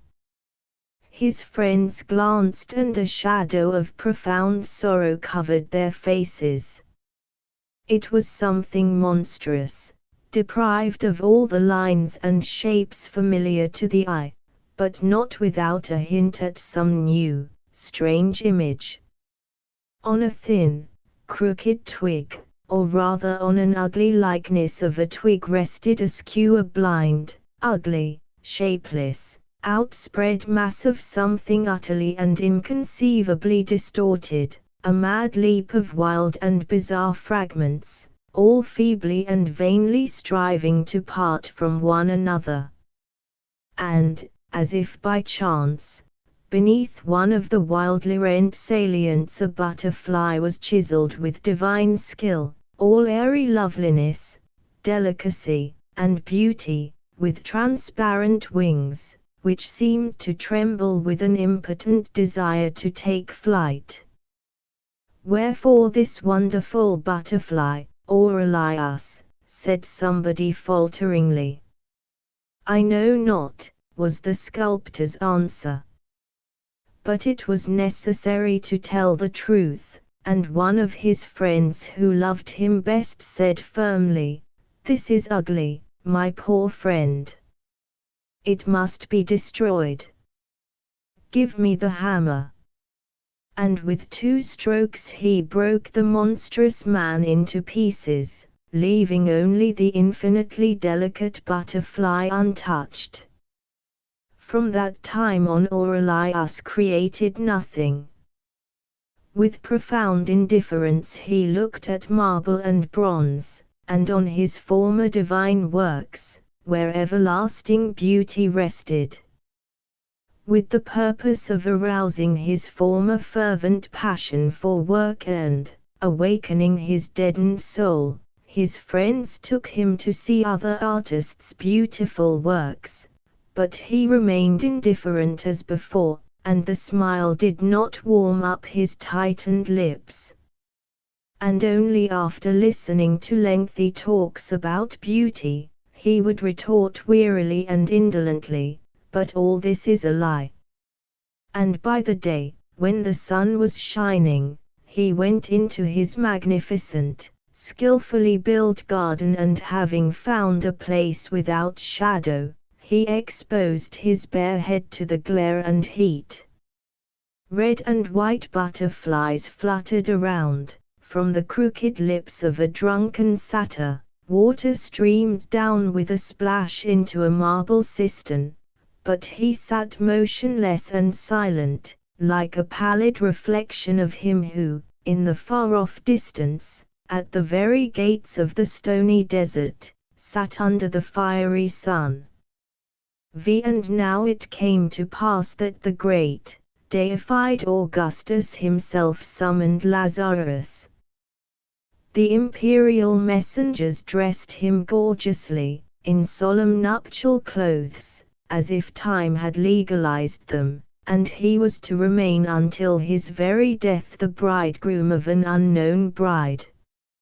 It was as though an old, rotting coffin had been gilt and furnished with new, gay tassels.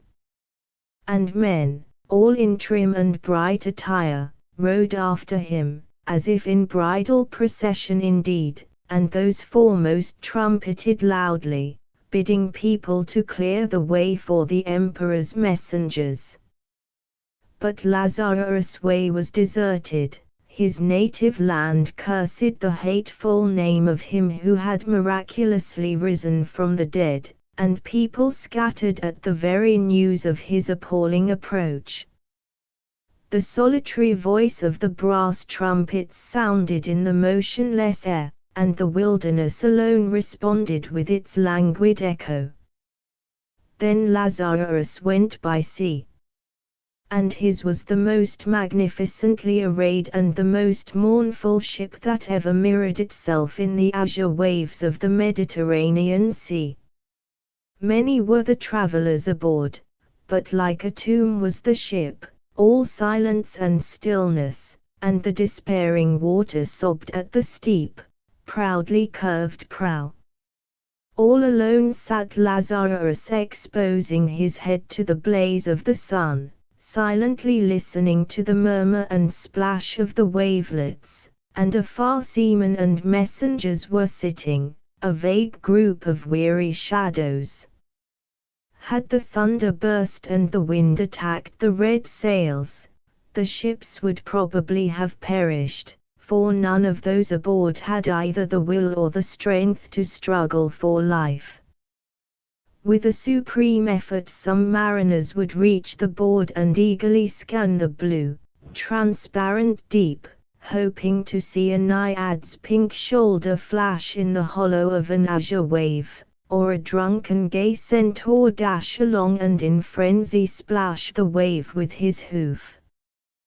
But the sea was like a wilderness, and the deep was dumb and deserted. With utter indifference did Lazarus set his feet on the street of the eternal city.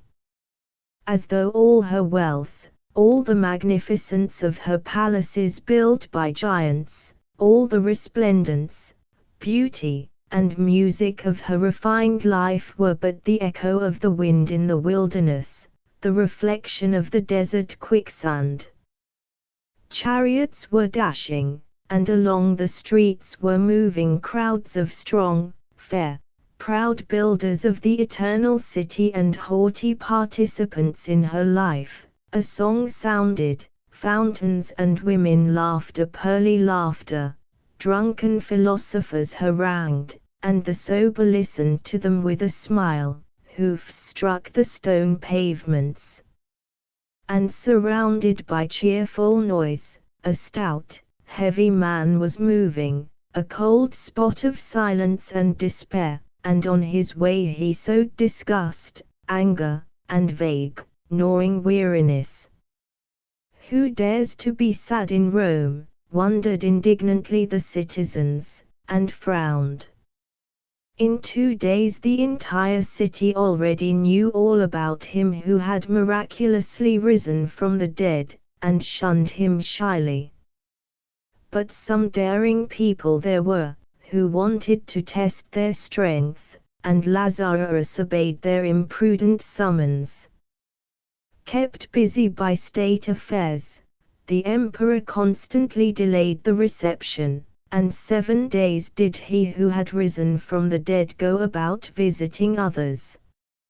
And Lazarus came to a cheerful Epicurean, and the host met him with laughter on his lips. "Drink, Lazarus, drink!"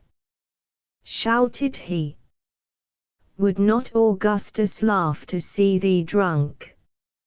And half-naked drunken women laughed, and rose petals fell on Lazarus' blue hands. But then the Epicurean looked into Lazarus' eyes, and his gaiety ended forever. Drunkard remained he for the rest of his life, never did he drink, yet forever was he drunk.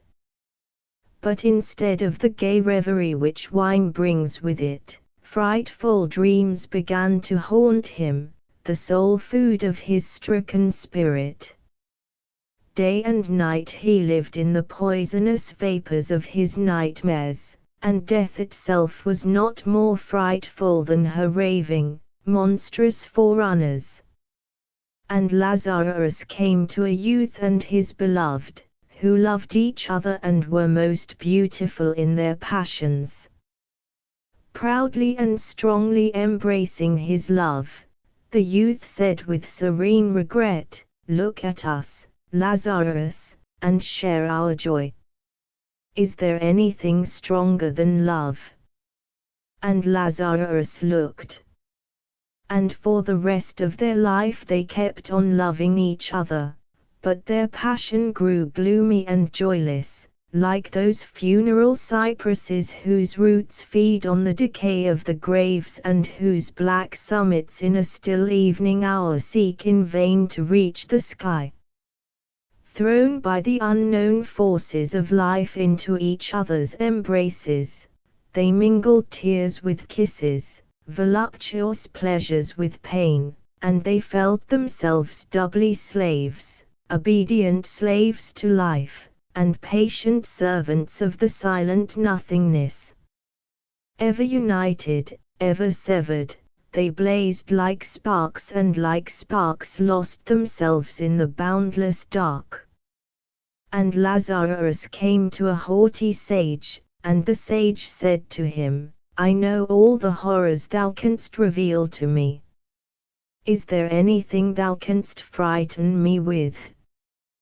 But before long the sage felt that the knowledge of horror was far from being the horror itself, and that the vision of death was not death.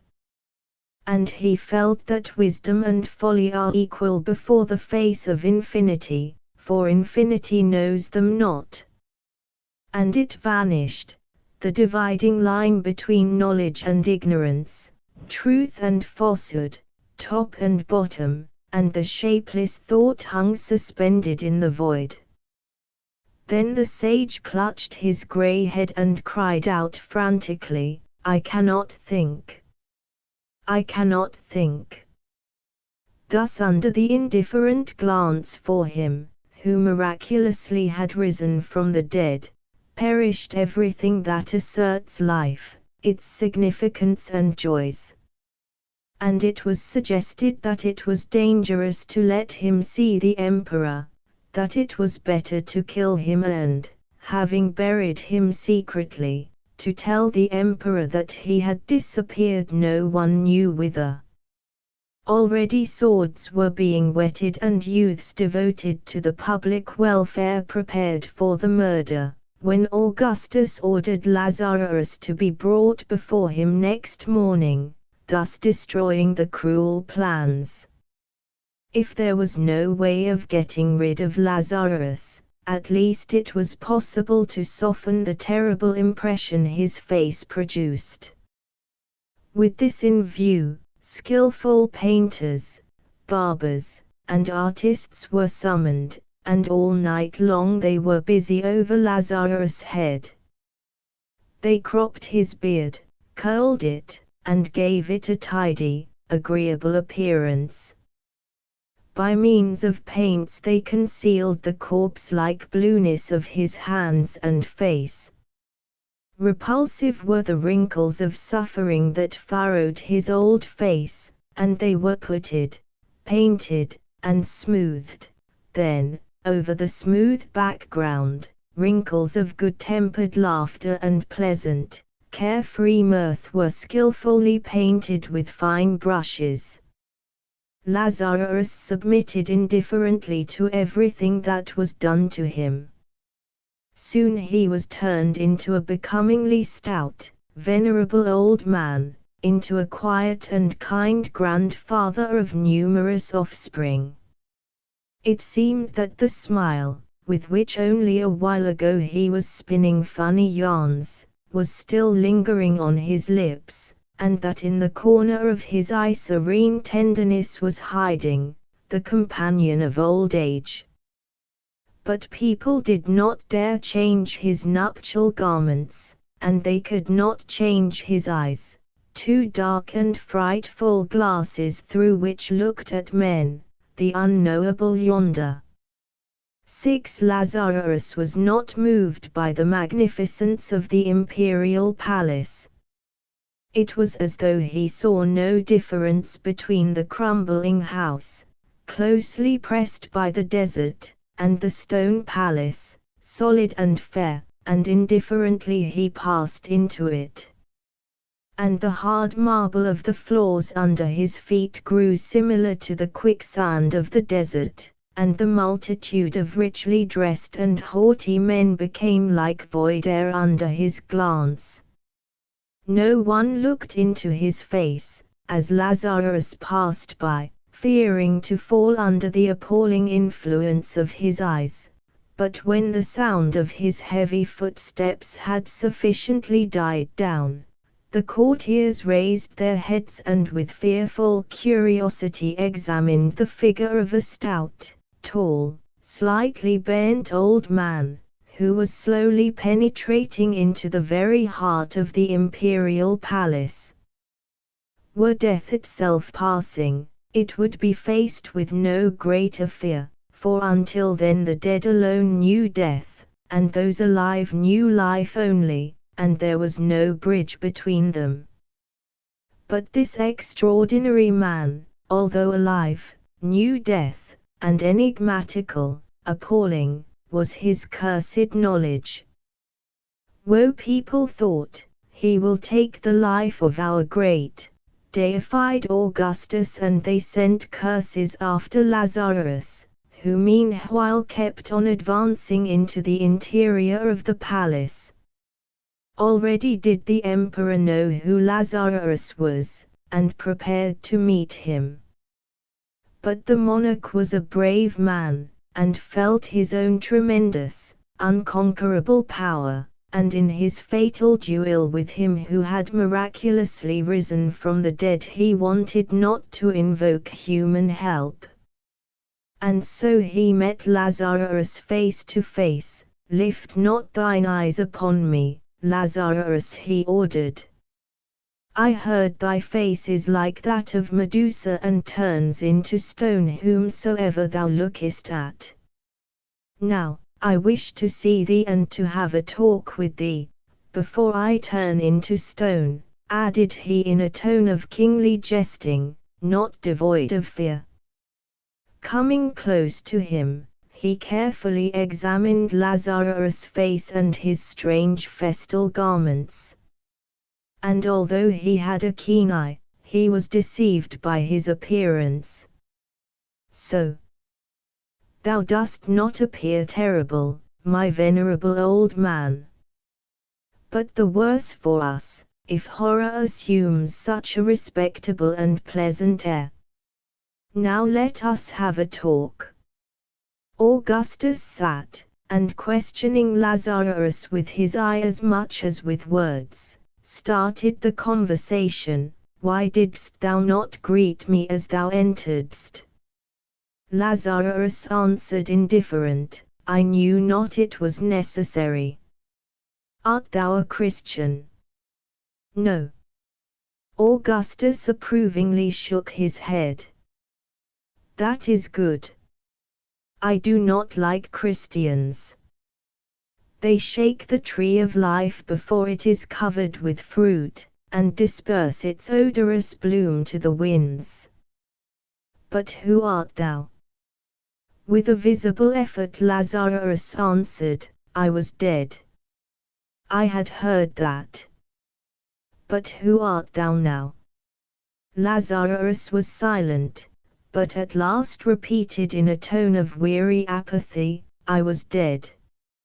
"Listen to me, stranger," said the emperor, distinctly and severely giving utterance to the thought that had come to him at the beginning. "My realm is the realm of life, my people are of the living, not of the dead. Thou art here one too many. I know not who thou art and what thou sawest there, but, if thou liest, I hate thy lies, and if thou tellst the truth, I hate thy truth. In my bosom I feel the throb of life, I feel strength in my arm, and my proud thoughts, like eagles, pierce the space. And yonder in the shelter of my rule, under the protection of laws created by me, people live and toil and rejoice. Dost thou hear the battle cry, the challenge men throw into the face of the future?" Augustus, as in prayer, stretched forth his arms and exclaimed solemnly, "Be blessed, O great and divine life. Lazarus was silent, and with growing sternness the emperor went on, Thou art not wanted here, miserable remnant, snatched from under death's teeth. Thou inspirest weariness and disgust with life, like a caterpillar in the fields. Thou gloatest on the rich ear of joy and belchest out the drivel of despair and sorrow. Thy truth is like a rusty sword in the hands of a nightly murderer, and as a murderer thou shalt be executed. But before that, let me look into thine eyes.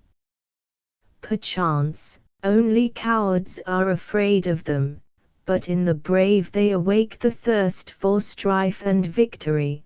Then thou shalt be rewarded, not executed. Now, look at me, Lazarus. At first it appeared to the deified Augustus that a friend was looking at him, so soft, so tenderly fascinating was Lazarus' glance. It promised not horror, but sweet rest, and the infinite seemed to him a tender mistress, a compassionate sister, a mother. But stronger and stronger grew its embraces, and already the mouth, greedy of hissing kisses, interfered with the monarch's breathing, and already to the surface of the soft tissues of the body came the iron of the bones and tightened its merciless circle, and unknown fangs, blunt and cold, touched his heart and sank into it with slow indolence. It pains, said the deified Augustus, growing pale. But look at me, Lazarus, look. It was as though some heavy gates, ever closed, were slowly moving apart, and through the growing interstice the appalling horror of the infinite poured in slowly and steadily. Like two shadows there entered the shoreless void and the unfathomable darkness. They extinguished the sun, ravished the earth from under the feet, and the roof from over the head.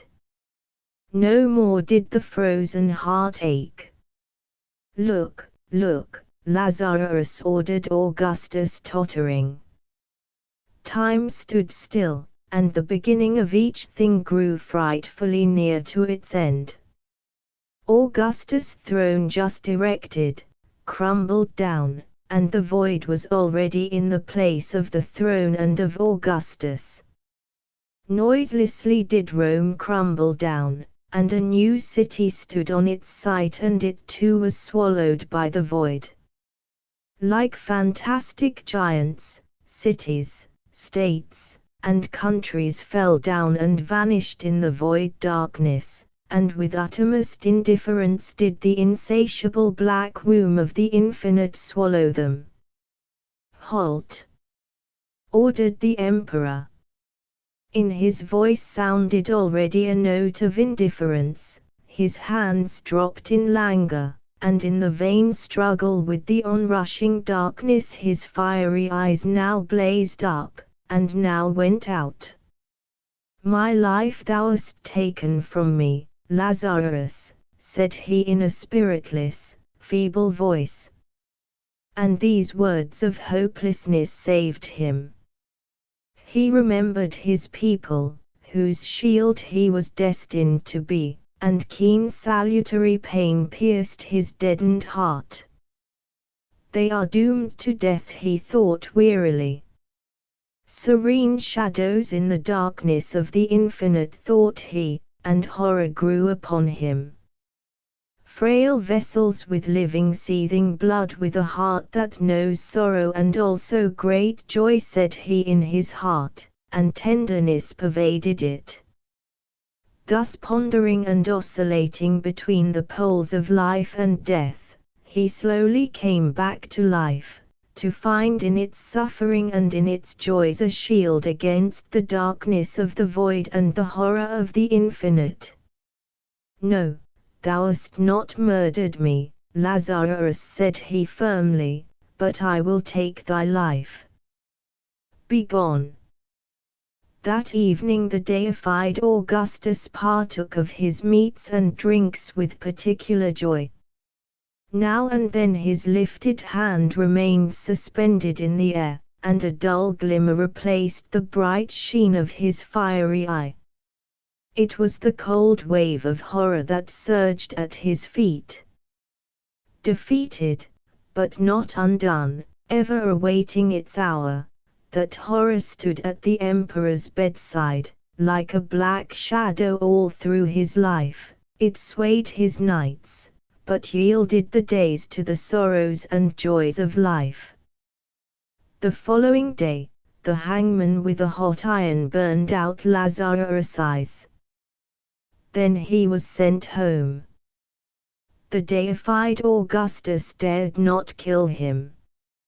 Lazarus returned to the desert, and the wilderness met him with hissing gusts of wind and the heat of the blazing sun. Again he was sitting on a stone, his rough, bushy beard lifted up, and the two black holes in place of his eyes looked at the sky with an expression of dull terror.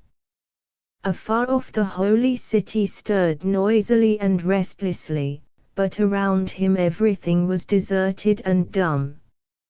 No one approached the place where lived he who had miraculously risen from the dead, and long since his neighbors had forsaken their houses.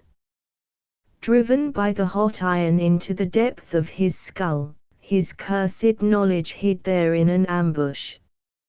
As though leaping out from an ambush it plunged its 1,000 invisible eyes into the man, and no one dared look at Lazarus. And in the evening, when the sun, reddening and growing wider, would come nearer and nearer the western horizon, the blind Lazarus would slowly follow it. He would stumble against stones and fall, stout and weak as he was, would rise heavily to his feet and walk on again, and on the red screen of the sunset his black body and outspread hands would form a monstrous likeness of a cross. And it came to pass that once he went out and did not come back. Thus seemingly ended the second life of him who for 3 days had been under the enigmatical sway of death, and rose miraculously from the dead. The Beast with 5 Fingers by W. F. Harvey from the New Decameron, by various hands. Copyright 1919, by Robert M. McBride and Company. By permission of the publishers. When I was a little boy I once went with my father to call on Adrian Bolsover. I played on the floor with a black spaniel while my father appealed for a subscription. Just before we left my father said, "Mr. Bolsover, may my son here shake hands with you. It will be a thing to look back upon with pride when he grows to be a man." I came up to the bed on which the old man was lying and put my hand in his, awed by the still beauty of his face. He spoke to me kindly, and hoped that I should always try to please my father. Then he placed his right hand on my head and asked for a blessing to rest upon me. "Amen," said my father, and I followed him out of the room, feeling as if I wanted to cry. But my father was in excellent spirits. "That old gentleman, Jim," said he, "is the most wonderful man in the whole town. For 10 years he has been quite blind." "But I saw his eyes," I said. "They were ever so black and shiny, they weren't shut up like Nora's puppies." "Can't he see at all?" And so I learned for the first time that a man might have eyes that looked dark and beautiful and shining without being able to see. "Just like Mrs. Tomlinson has big ears," I said, and can't hear at all except when Mr. Tomlinson shouts. Jim, said my father, it's not right to talk about a lady's ears. Remember what Mr. Bolsover said about pleasing me and being a good boy. That was the only time I saw Adrian Bolsover. I soon forgot about him and the hand which he laid in blessing on my head. But for a week I prayed that those dark tender eyes might see. His spaniel may have puppies, I said in my prayers, and he will never be able to know how funny they look with their eyes all closed up. Please let old Mr. Bolsover see. Adrian Bolsover, as my father had said, was a wonderful man. He came of an eccentric family. Bolsover's sons, for some reason, always seemed to marry very ordinary women, which perhaps accounted for the fact that no Bolsover had been a genius, and only one Bolsover had been mad. But they were great champions of little causes, generous patrons of odd sciences, founders of querulous sects, trustworthy guides to the bypath meadows of erudition. Adrian was an authority on the fertilization of orchids. He had held at one time the family living at Bolsover Cunius, until a congenital weakness of the lungs obliged him to seek a less rigorous climate in the sunny south coast watering place where I had seen him. Occasionally he would relieve one or other of the local clergy. My father described him as a fine preacher, who gave long and inspiring sermons from what many men would have considered unprofitable texts. An excellent proof, he would add, of the truth of the doctrine of direct verbal inspiration. Adrian Bolsover was exceedingly clever with his hands. His penmanship was exquisite. He illustrated all his scientific papers, made his own woodcuts, and carved the redows that is at present the chief feature of interest in the church at Bolsover Cunius. He had an exceedingly clever knack in cutting silhouettes for young ladies and paper pigs and cows for little children, and made more than one complicated wind instrument of his own devising. When he was 50 years old, Adrian Bolsover lost his sight. In a wonderfully short time he had adapted himself to the new conditions of life. He quickly learned to read Braille. So marvelous indeed was his sense of touch that he was still able to maintain his interest in botany. The mere passing of his long supple fingers over a flower was sufficient means for its identification, though occasionally he would use his lips. I have found several letters of his among my father's correspondence. In no case was there anything to show that he was afflicted with blindness, and this in spite of the fact that he exercised undue economy in the spacing of lines.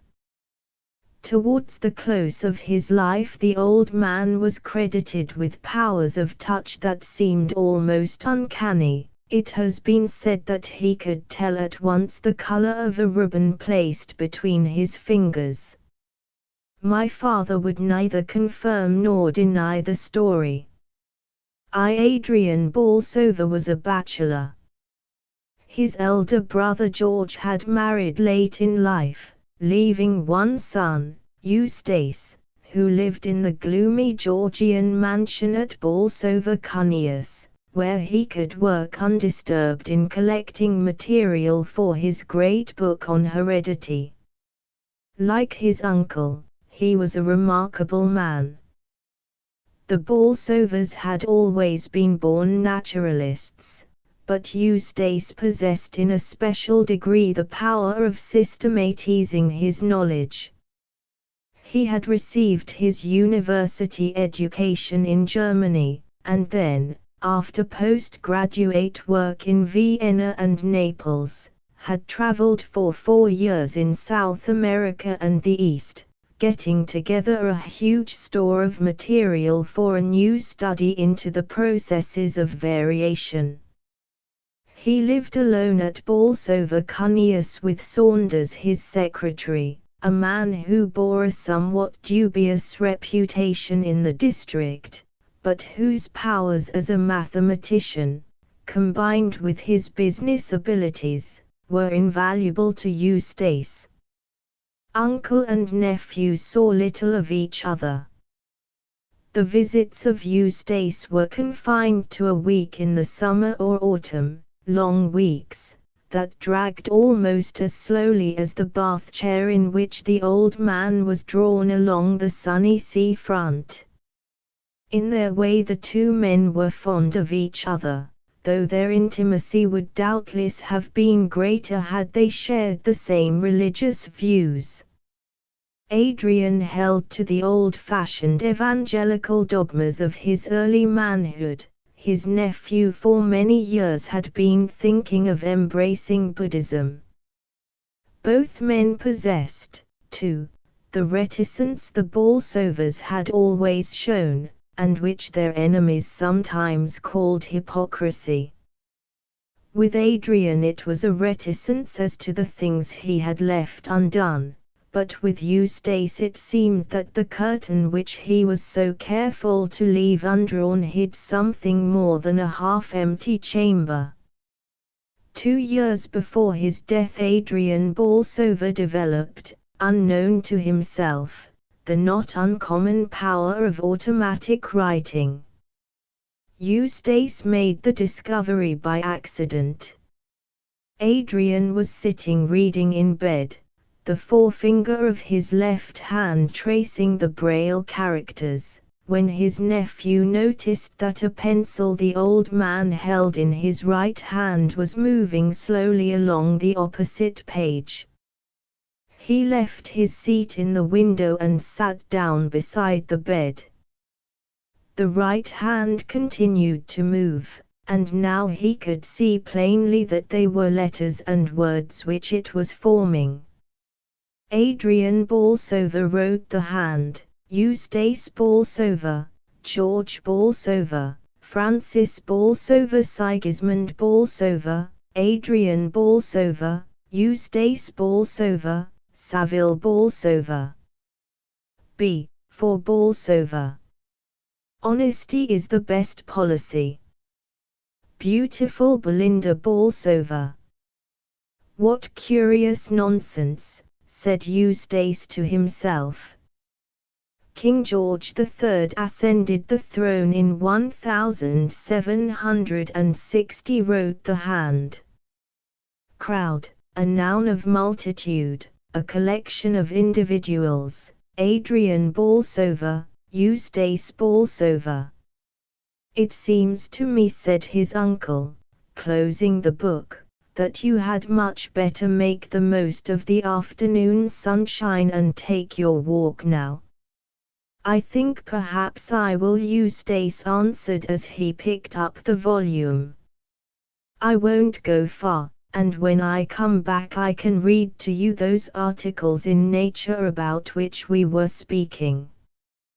He went along the promenade, but stopped at the first shelter, and seating himself in the corner best protected from the wind, he examined the book at leisure. Nearly every page was scored with a meaningless jungle of pencil marks, rows of capital letters, short words, long words, complete sentences, copybook tags. The whole thing, in fact, had the appearance of a copybook, and on a more careful scrutiny Eustace thought that there was ample evidence to show that the handwriting at the beginning of the book, good though it was not nearly so good as the handwriting at the end. He left his uncle at the end of October, with a promise to return early in December. It seemed to him quite clear that the old man's power of automatic writing was developing rapidly, and for the first time he looked forward to a visit that combined duty with interest. But on his return he was at first disappointed. His uncle, he thought, looked older. He was listless too, preferring others to read to him and dictating nearly all his letters. Not until the day before he left had Eustace an opportunity of observing Adrian Borlsover's newfound faculty. The old man, propped up in bed with pillows, had sunk into a light sleep. His 2 hands lay on the coverlet, his left hand tightly clasping his right. Eustace took an empty manuscript book and placed a pencil within reach of the fingers of the right hand.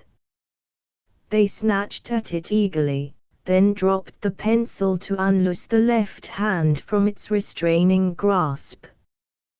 "Perhaps to prevent interference I had better hold that hand," said Eustace to himself, as he watched the pencil. Almost immediately it began to write.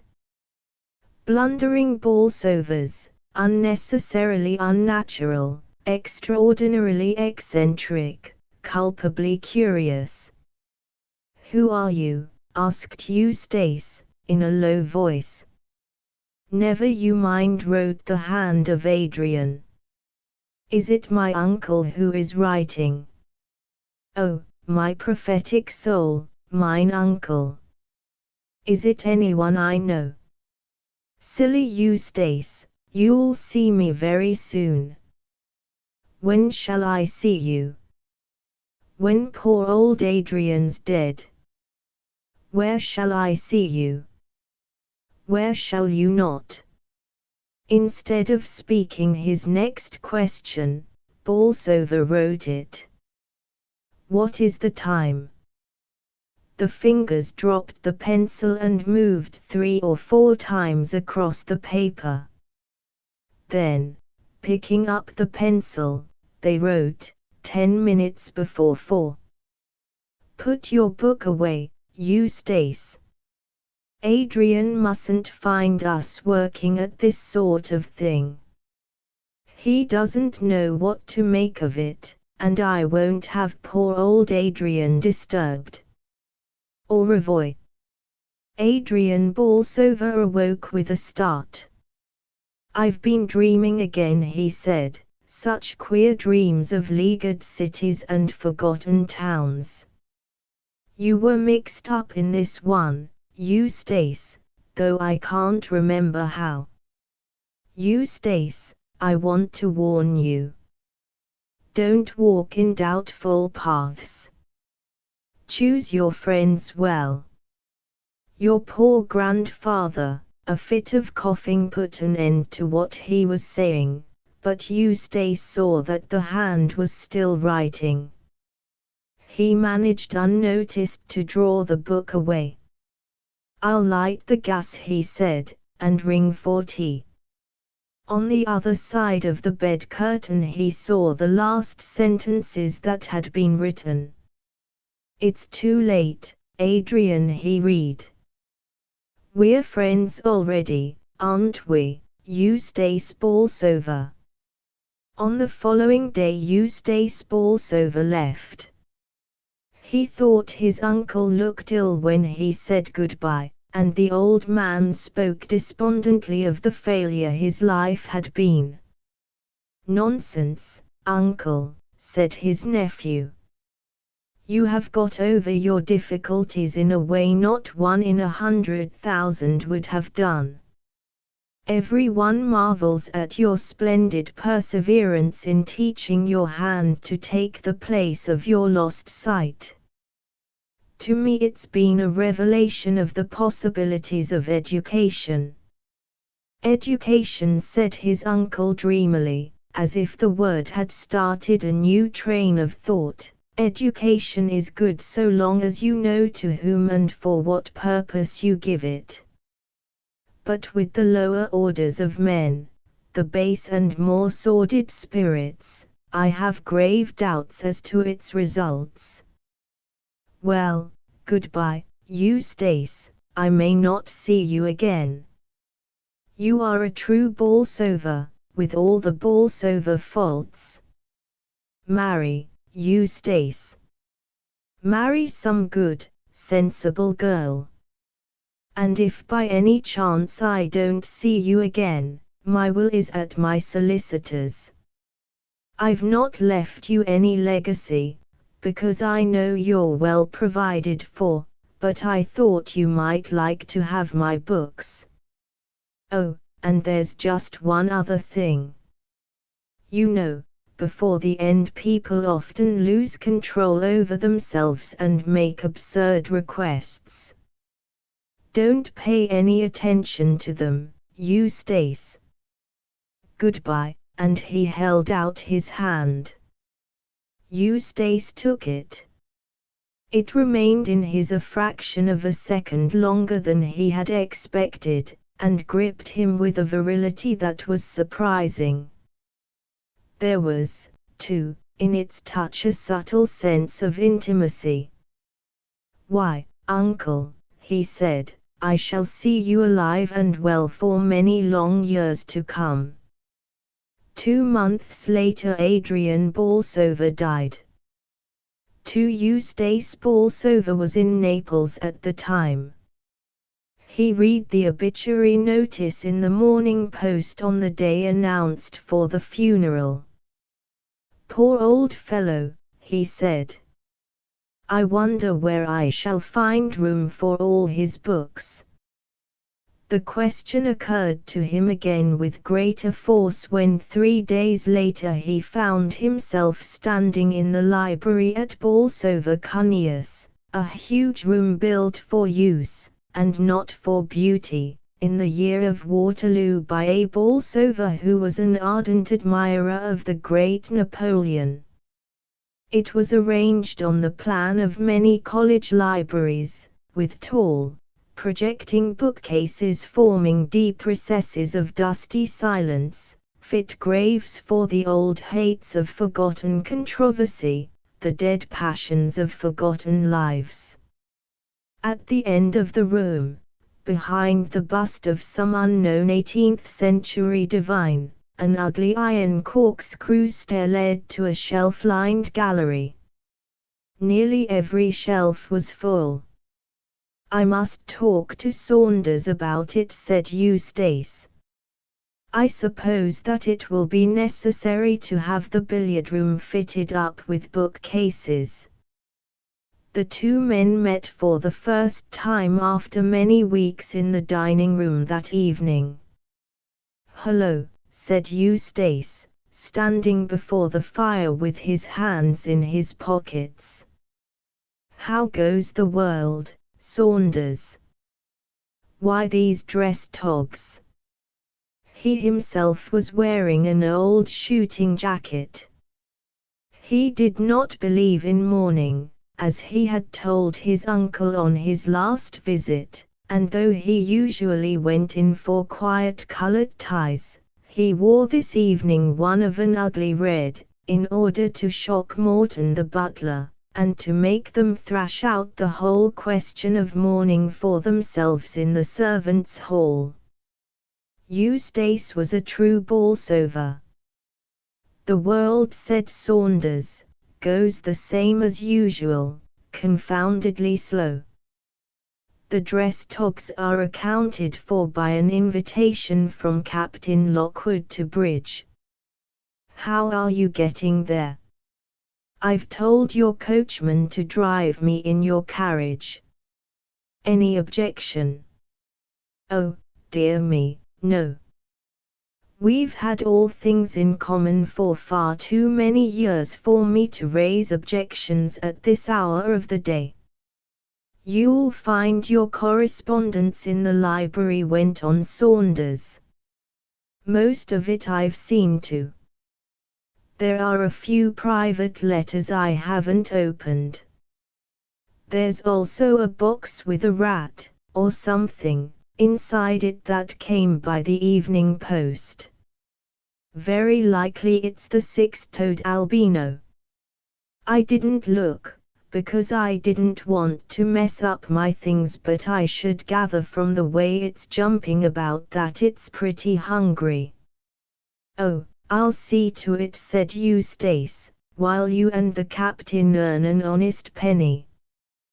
Dinner over and Saunders gone, Eustace went into the library. Though the fire had been lit, the room was by no means cheerful. "We'll have all the lights on at any rate," he said, as he turned the switches. "And, Morton," he added, when the butler brought the coffee, "get me a screwdriver or something to undo this box. Whatever the animal is, he's kicking up the deuce of a row."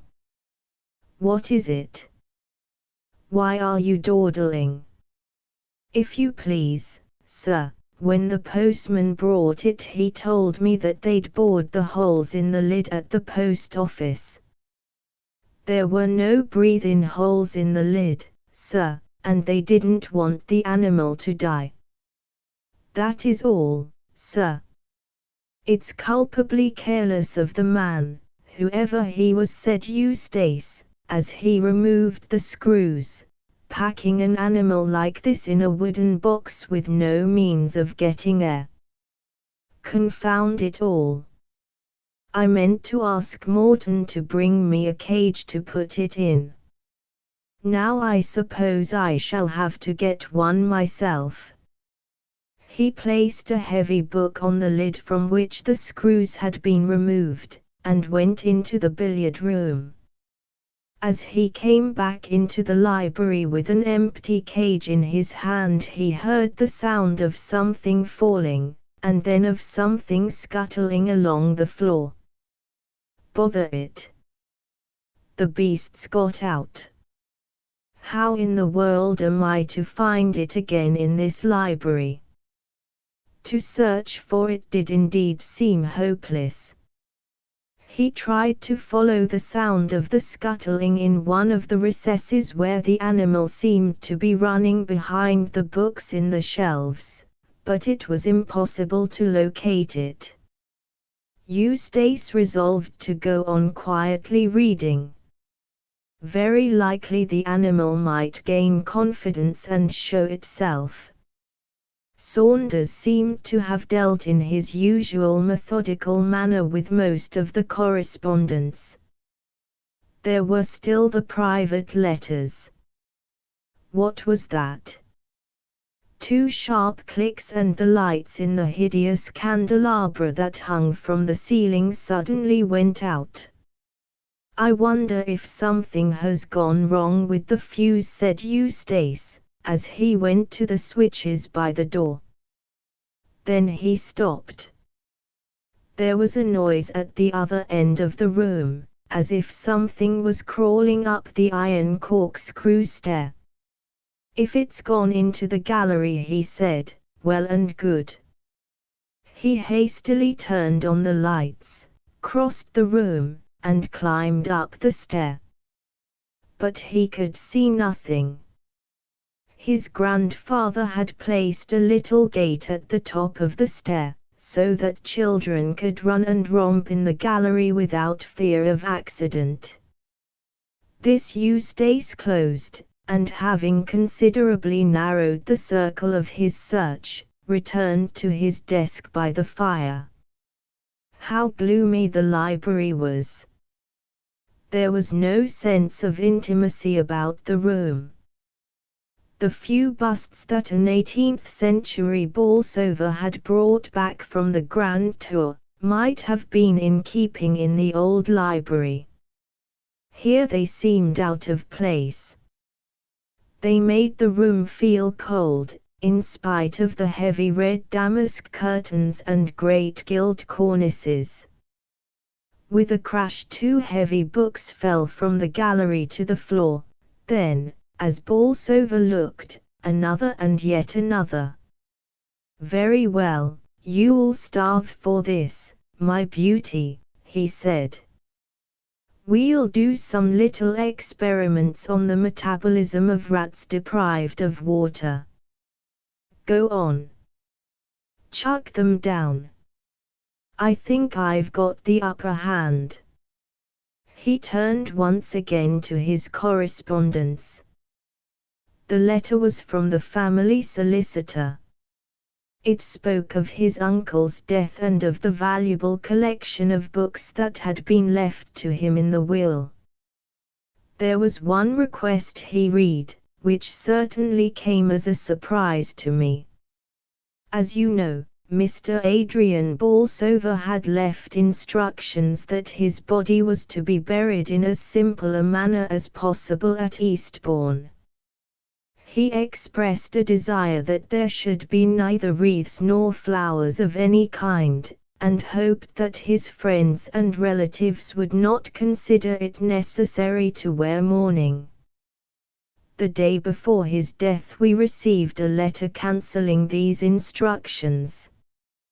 He wished his body to be embalmed. He gave us the address of the man we were to employ, Pennifer, Ludgate Hill, with orders that his right hand was to be sent to you, stating that it was at your special request.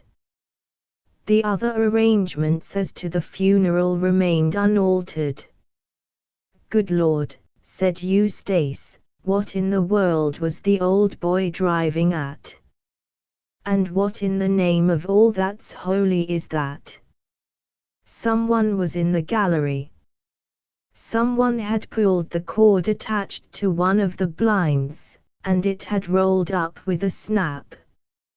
Someone must be in the gallery, for a second blind did the same. Someone must be walking round the gallery, for one after the other the blinds sprang up, letting in the moonlight. "I haven't got to the bottom of this yet," said Eustace, "but I will do before the night is very much older," and he hurried up the corkscrew stair. He had just got to the top when the lights went out a second time, and he heard again the scuttling along the floor. Quickly he stole on tiptoe in the dim moonshine in the direction of the noise, feeling as he went for one of the switches. His fingers touched the metal knob at last. He turned on the electric light. About 10 yards in front of him, crawling along the floor, was a man's hand. Eustace stared at it in utter astonishment. It was moving quickly, in the manner of a geometer caterpillar, the fingers humped up one moment, flattened out the next, the thumb appeared to give a crab-like motion to the whole. While he was looking, too surprised to stir, the hand disappeared round the corner. Eustace ran forward. He no longer saw it, but he could hear it as it squeezed its way behind the books on one of the shelves. A heavy volume had been displaced. There was a gap in the row of books where it had got in. In his fear lest it should escape him again, he seized the first book that came to his hand and plugged it into the hole. Then, emptying 2 shelves of their contents, he took the wooden boards and propped them up in front to make his barrier doubly sure. "I wish Saunders was back," he said. "One can't tackle this sort of thing alone." It was after 11, and there seemed little likelihood of Saunders returning before 12. He did not dare to leave the shelf unwatched, even to run downstairs to ring the bell. Morton the butler often used to come round about 11 to see that the windows were fastened, but he might not come. Eustace was thoroughly unstrung. At last he heard steps down below. "Morton," he shouted. "Morton." "Sir." "Has Mr. Saunders got back yet?" "Not yet, sir." "Well, bring me some brandy, and hurry up about it. I'm up here in the gallery, you duffer." "Thanks," said Eustace, as he emptied the glass. "Don't go to bed yet, Morton. There are a lot of books that have fallen down by accident. Bring them up and put them back in their shelves." Morton had never seen Bolsover in so talkative a mood as on that night. "Here," said Eustace, when the books had been put back and dusted, "you might hold up these boards for me, Morton. That beast in the box got out, and I've been chasing it all over the place. I think I can hear it chawing at the books, sir. They're not valuable, I hope." "I think that's the carriage, sir. I'll go and call Mr. Saunders." It seemed to Eustace that he was away for 5 minutes, but it could hardly have been more than one when he returned with Saunders. "All right, Morton, you can go now." "I'm up here, Saunders." "What's all the row?" asked Saunders, as he lounged forward with his hands in his pockets. The luck had been with him all the evening. He was completely satisfied, both with himself and with Captain Lockwood's taste in wines. "What's the matter? You look to me to be in an absolute blue funk." "That old devil of an uncle of mine," began Eustace. "Oh, I can't explain it all. It's his hand that's been playing old Harry all the evening. But I've got it cornered behind these books.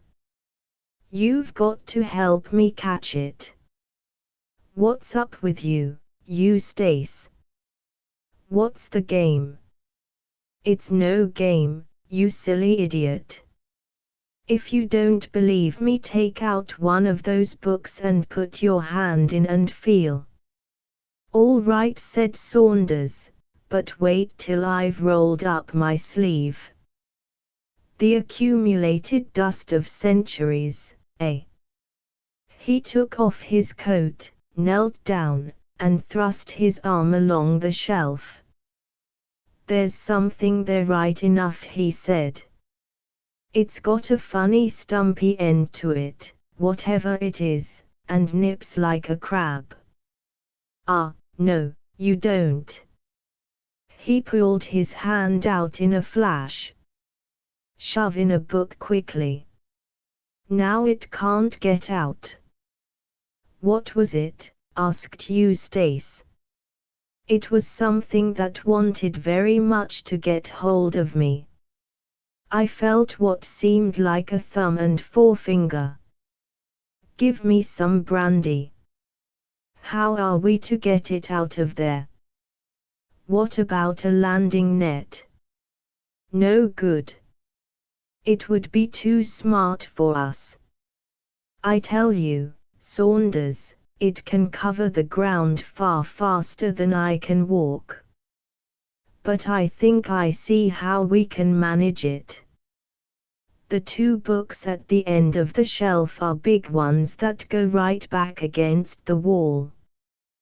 The others are very thin.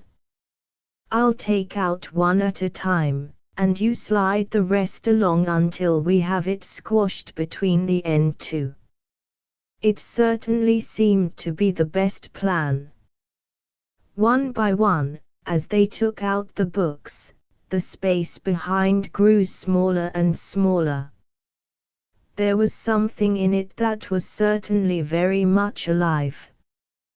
Once they caught sight of fingers pressing outward for a way of escape. At last they had it pressed between the 2 big books. "There's muscle there, if there isn't flesh and blood," said Saunders, as he held them together. "It seems to be a hand right enough, too. I suppose this is a sort of infectious hallucination. I've read about such cases before." "Infectious fiddlesticks," said Eustace, his face white with anger. "Bring the thing downstairs. We'll get it back into the box." It was not altogether easy, but they were successful at last. "Drive in the screws," said Eustace, "we won't run any risks. Put the box in this old desk of mine. There's nothing in it that I want. Here's the key. Thank goodness, there's nothing wrong with the lock." "Quite a lively evening," said Saunders. "Now let's hear more about your uncle." They sat up together until early morning. Saunders had no desire for sleep. Eustace was trying to explain and to forget, to conceal from himself a fear that he had never felt before, the fear of walking alone down the long corridor to his bedroom. "Whatever it was," said Eustace to Saunders on the following morning, "I propose that we drop the subject. There's nothing to keep us here for the next 10 days. We'll motor up to the lakes and get some climbing. And see nobody all day, and sit bored to death with each other every night. Not for me, thanks. Why not run up to town? Run's the exact word in this case, isn't it? We're both in such a blessed funk. Pull yourself together, Eustace, and let's have another look at the hand." "As you like," said Eustace. "There's the key." They went into the library and opened the desk. The box was as they had left it on the previous night. "What are you waiting for?" asked Eustace. "I am waiting for you to volunteer to open the lid. However, since you seem to funk it, allow me. There doesn't seem to be the likelihood of any rumpus this morning, at all events." He opened the lid and picked out the hand. "Cold?" asked Eustace. "Tepid. A bit below blood heat by the feel. Soft and supple too. If it's the embalming, it's a sort of embalming I've never seen before." "Is it your uncle's hand?" "Oh, yes, it's his all right," said Eustace. "I should know those long thin fingers anywhere." "Put it back in the box, Saunders. Never mind about the screws. I'll lock the desk, so that there'll be no chance of its getting out. We'll compromise by motoring up to town for a week. If we get off soon after lunch, we ought to be at Grantham or Stamford by night." "Right," said Saunders, "and tomorrow, oh, well, by tomorrow we shall have forgotten all about this beastly thing." If when the morrow came they had not forgotten, it was certainly true that at the end of the week they were able to tell a very vivid ghost story at the little supper Eustace gave on Halloween. "You don't want us to believe that it's true, Mr. Bolsover? How perfectly awful. I'll take my oath on it, and so would Saunders here, wouldn't you, old chap?" "Any number of oaths," said Saunders. "It was a long thin hand, you know, and it gripped me just like that. Don't, Mr. Saunders. Don't. How perfectly horrid. Now tell us another one, do. Only a really creepy one, please." "Here's a pretty mess," said Eustace on the following day as he threw a letter across the table to Saunders. "It's your affair, though. Mrs. Merritt, if I understand it, gives a month's notice." "Oh, that's quite absurd on Mrs. Merritt's part," Saunders replied. "She doesn't know what she's talking about. Let's see what she says." "Dear Sir," he read, "this is to let you know that I must give you a month's notice as from Tuesday the 13th.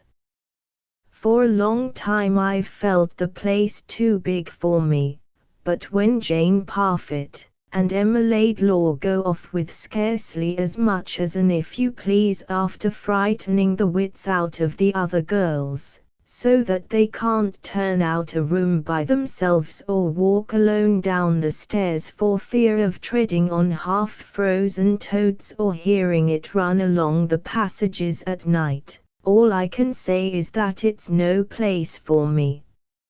So I must ask you, Mr. Bolsover, sir, to find a new housekeeper that has no objection to large and lonely houses, which some people do say, not that I believe them for a minute, my poor mother always having been a Wesleyan, are haunted. Yours faithfully, Elizabeth Merritt. P.S. I should be obliged if you would give my respects to Mr. Saunders. I hope that he won't run no risks with his cold." "Saunders," said Eustace, "you've always had a wonderful way with you in dealing with servants. You mustn't let poor old Merritt go." "Of course she shan't go," said Saunders. "She's probably only angling for a rise in salary. I'll write to her this morning." "No, there's nothing like a personal interview. We've had enough of town. We'll go back tomorrow, and you must work your cold for all it's worth. Don't forget that it's got onto the chest, and will require weeks of feeding up and nursing." "All right. I think I can manage Mrs. Merritt." But Mrs. Merritt was more obstinate than he had thought.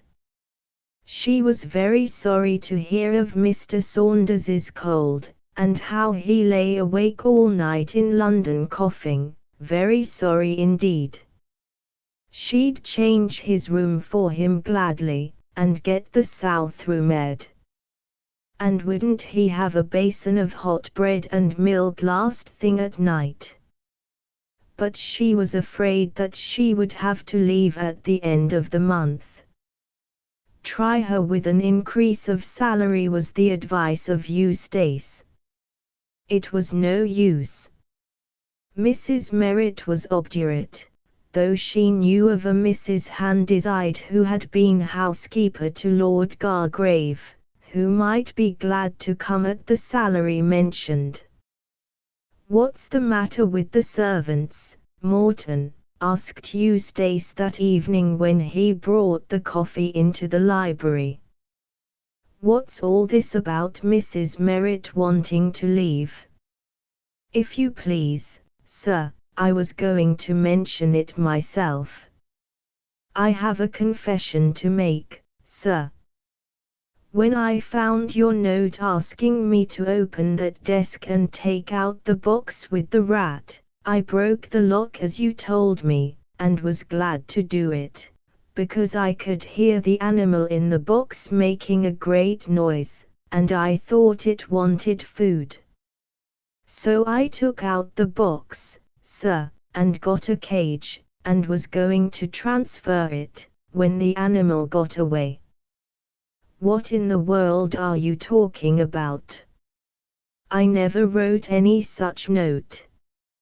"Excuse me, sir, it was the note I picked up here on the floor on the day you and Mr. Saunders left. I have it in my pocket now." It certainly seemed to be in Eustace's handwriting. It was written in pencil, and began somewhat abruptly.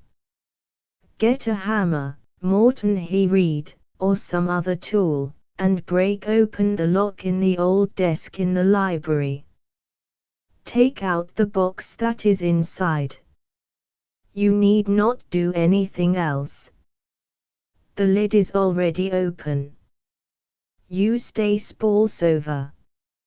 And you opened the desk?" "Yes, sir, and as I was getting the cage ready the animal hopped out." "What animal?" "The animal inside the box, sir." "What did it look like?" "Well, sir, I couldn't tell you," said Morton nervously. "My back was turned, and it was halfway down the room when I looked up." "What was its color?" asked Saunders. "Black?" "Oh, no, sir, a grayish-white. It crept along in a very funny way, sir. I don't think it had a tail." "What did you do then?" "I tried to catch it, but it was no use. So I set the rat traps and kept the library shut. Then that girl Emma Laidlaw left the door open when she was cleaning, and I think it must have escaped." "And you think it was the animal that's been frightening the maids?" "Well, no, sir, not quite. They said it was, you'll excuse me, sir, a hand that they saw. Emma trod on it once at the bottom of the stairs. She thought then it was a half-frozen toad, only white. And then Parfit was washing up the dishes in the scullery. She wasn't thinking about anything in particular. It was close on dusk. She took her hands out of the water and was drying them absent-minded like on the roller towel, when she found that she was drying someone else's hand as well, only colder than hers." "What nonsense!" exclaimed Saunders. "Exactly, sir, that's what I told her, but we couldn't get her to stop." "You don't believe all this," said Eustace, turning suddenly towards the butler. "Me, sir? Oh, no, sir. I've not seen anything. Nor heard anything." "Well, sir, if you must know, the bells do ring at odd times, and there's nobody there when we go, and when we go round to draw the blinds of a night, as often as not somebody's been there before us. But as I says to Mrs. Merritt, a young monkey might do wonderful things, and we all know that Mr. Bolsover has had some strange animals about the place." "Very well, Morton, that will do." "What do you make of it?" asked Saunders when they were alone. "I mean of the letter he said you wrote." "Oh, that's simple enough," said Eustace. "See the paper it's written on. I stopped using that years ago, but there were a few odd sheets and envelopes left in the old desk. We never fastened up the lid of the box before locking it in. The hand got out, found a pencil, wrote this note, and shoved it through a crack onto the floor where Morton found it. That's plain as daylight. But the hand couldn't write. Couldn't it? You've not seen it do the things I've seen." And he told Saunders more of what had happened at Eastbourne. "Well," said Saunders, "in that case we have at least an explanation of the legacy. It was the hand which wrote unknown to your uncle that letter to your solicitor, bequeathing itself to you. Your uncle had no more to do with that request than I. In fact, it would seem that he had some idea of this automatic writing, and feared it. Then if it's not my uncle, what is it? I suppose some people might say that a disembodied spirit had got your uncle to educate and prepare a little body for it. Now it's got into that little body and is off on its own. Well, what are we to do? We'll keep our eyes open, said Saunders, and try to catch it. If we can't do that, we shall have to wait till the bally clockwork runs down. After all, if it's flesh and blood, it can't live forever. For 2 days nothing happened. Then Saunders saw it sliding down the banister in the hall. He was taken unawares, and lost a full second before he started in pursuit, only to find that the thing had escaped him. 3 days later, Eustace, writing alone in the library at night, saw it sitting on an open book at the other end of the room. The fingers crept over the page, feeling the print as if it were reading, but before he had time to get up from his seat, it had taken the alarm and was pulling itself up the curtains. Eustace watched it grimly as it hung onto the cornice with 3 fingers, flicking thumb and forefinger at him in an expression of scornful derision. "I know what I'll do," he said. "If I only get it into the open, I'll set the dogs onto it." He spoke to Saunders of the suggestion. "It's jolly good idea," he said, "only we won't wait till we find it out of doors. We'll get the dogs. There are the 2 terriers and the underkeeper's Irish mongrel that's on to rats like a flash. Your spaniel has not got spirit enough for this sort of game." They brought the dogs into the house, and the keeper's Irish mongrel chewed up the slippers, and the terriers tripped up Morton as he waited at table, but all 3 were welcome. Even false security is better than no security at all. For a fortnight nothing happened. Then the hand was caught, not by the dogs, but by Mrs. Merritt's grey parrot. The bird was in the habit of periodically removing the pins that kept its seed and water tins in place, and of escaping through the holes in the side of the cage. When once at liberty, Peter would show no inclination to return, and would often be about the house for days. Now, after 6 consecutive weeks of captivity, Peter had again discovered a new means of unloosing his bolts and was at large, exploring the tapestried forests of the curtains and singing songs in praise of liberty from cornice and picture rail. "It's no use your trying to catch him," said Eustace to Mrs. Merritt, as she came into the study one afternoon towards dusk with a step-ladder.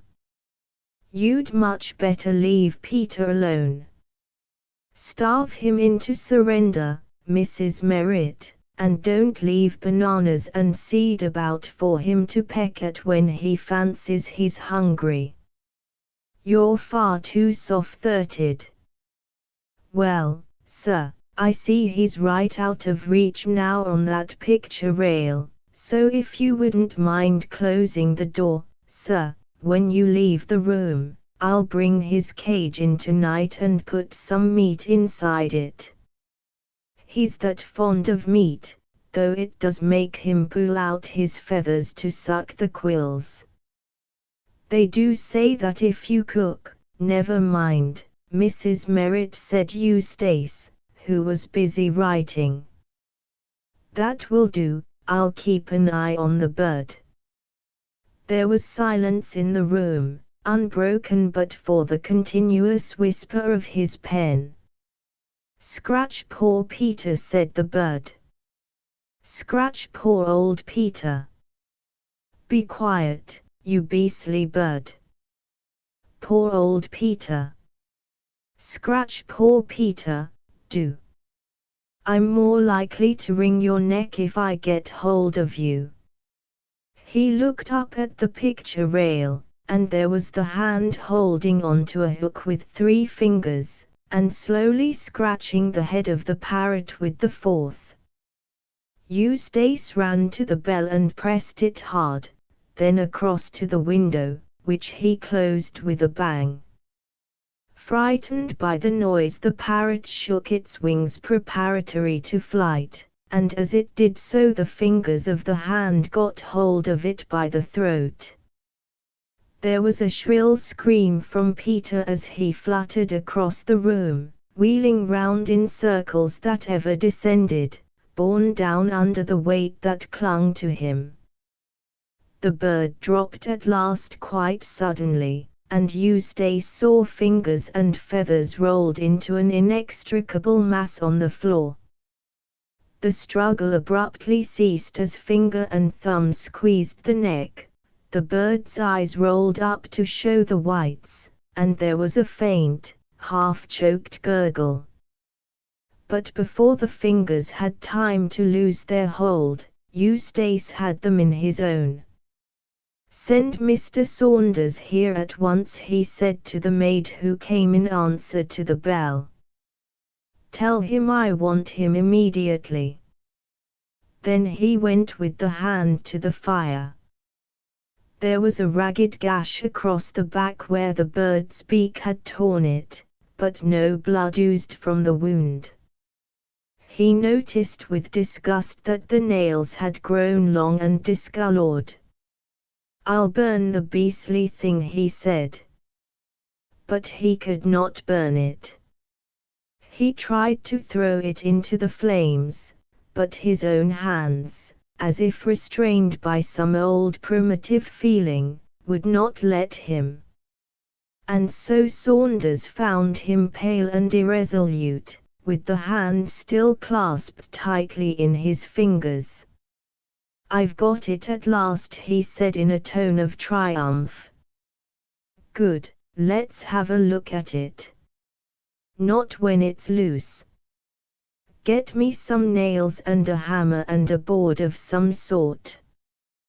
"Can you hold it all right?"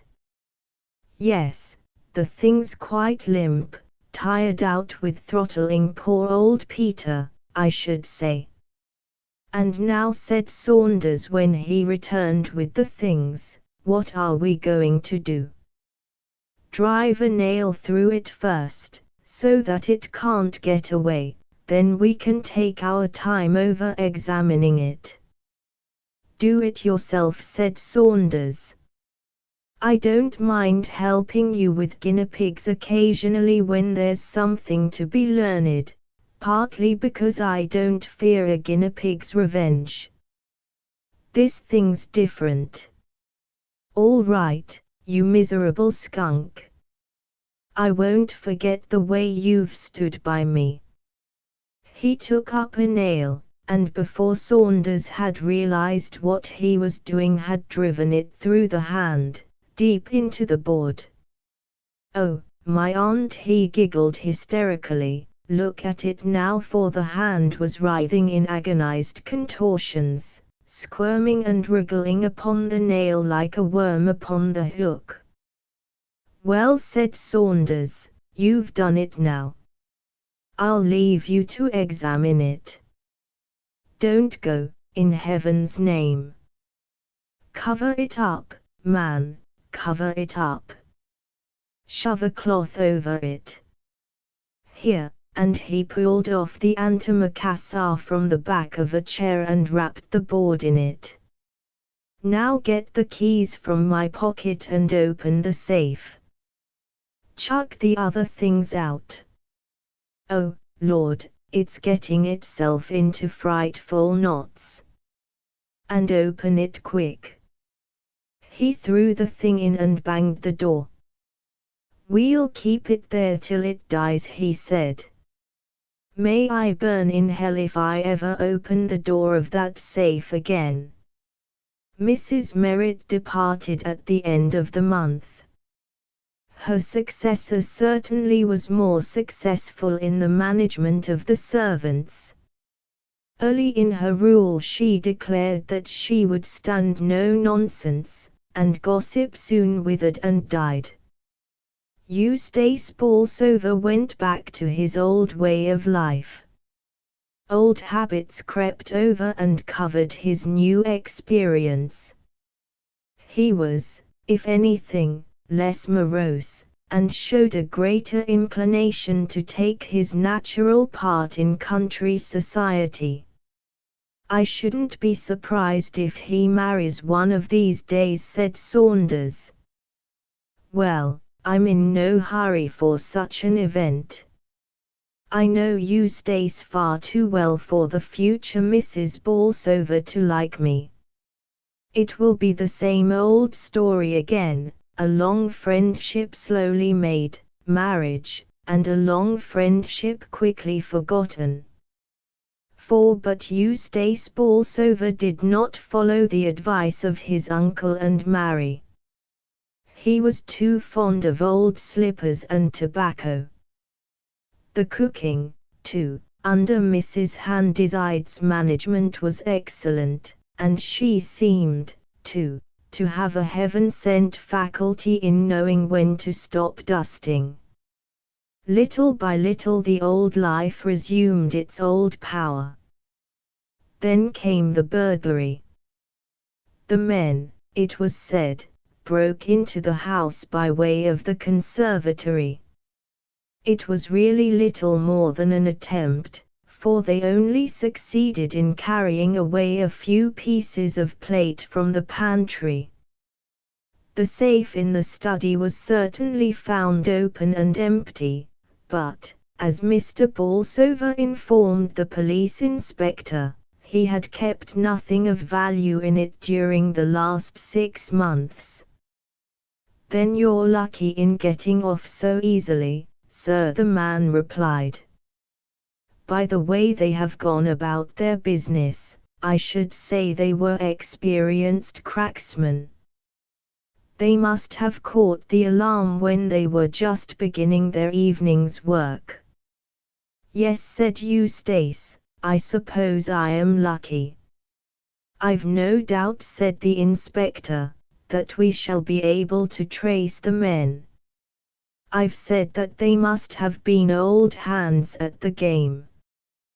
The way they got in and opened the safe shows that. But there's one little thing that puzzles me. One of them was careless enough not to wear gloves, and I'm bothered if I know what he was trying to do.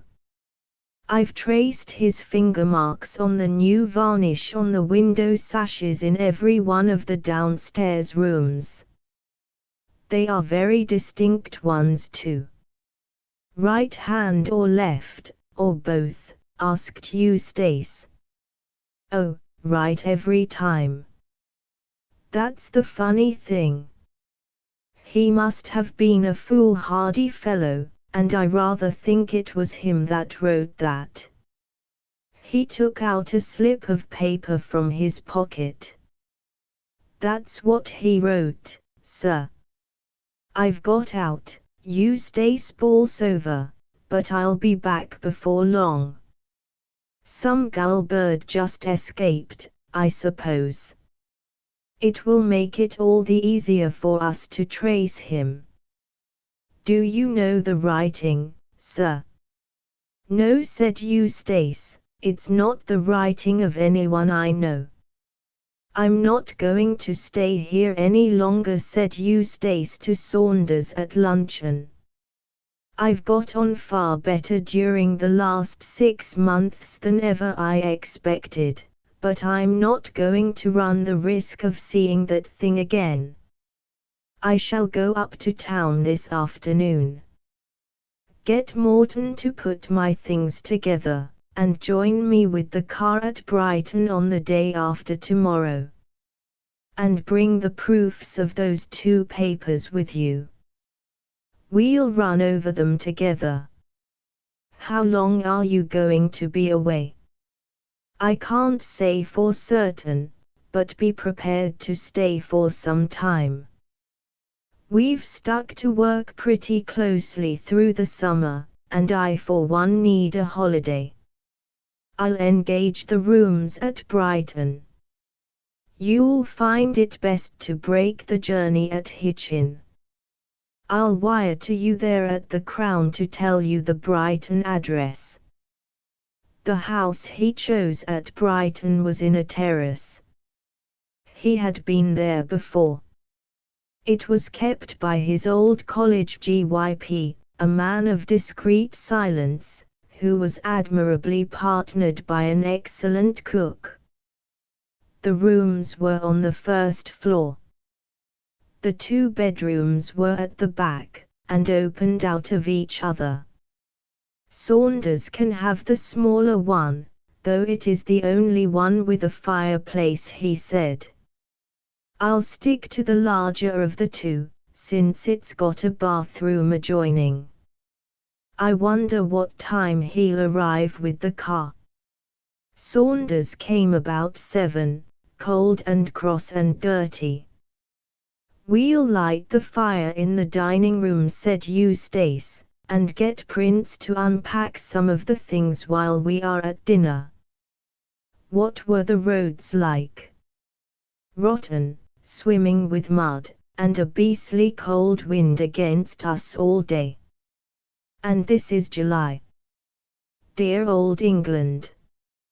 Yes, said Eustace, I think we might do worse than leave dear old England for a few months. They turned in soon after 12. You oughtn't to feel cold, Saunders, said Eustace, when you can afford to sport a great catskin-lined coat like this.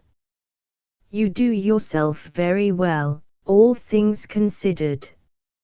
Look at those gloves, for instance. Who could possibly feel cold when wearing them? They are far too clumsy though for driving. Try them on and see, and he tossed them through the door onto Eustace's bed, and went on with his unpacking. A minute later he heard a shrill cry of terror. Oh, Lord, he heard, it's in the glove. Quick, Saunders, quick. Then came a smacking thud. Eustace had thrown it from him. I've chucked it into the bathroom, he gasped. It's hit the wall and fallen into the bath. Come now if you want to help. Saunders, with a lighted candle in his hand, looked over the edge of the bath.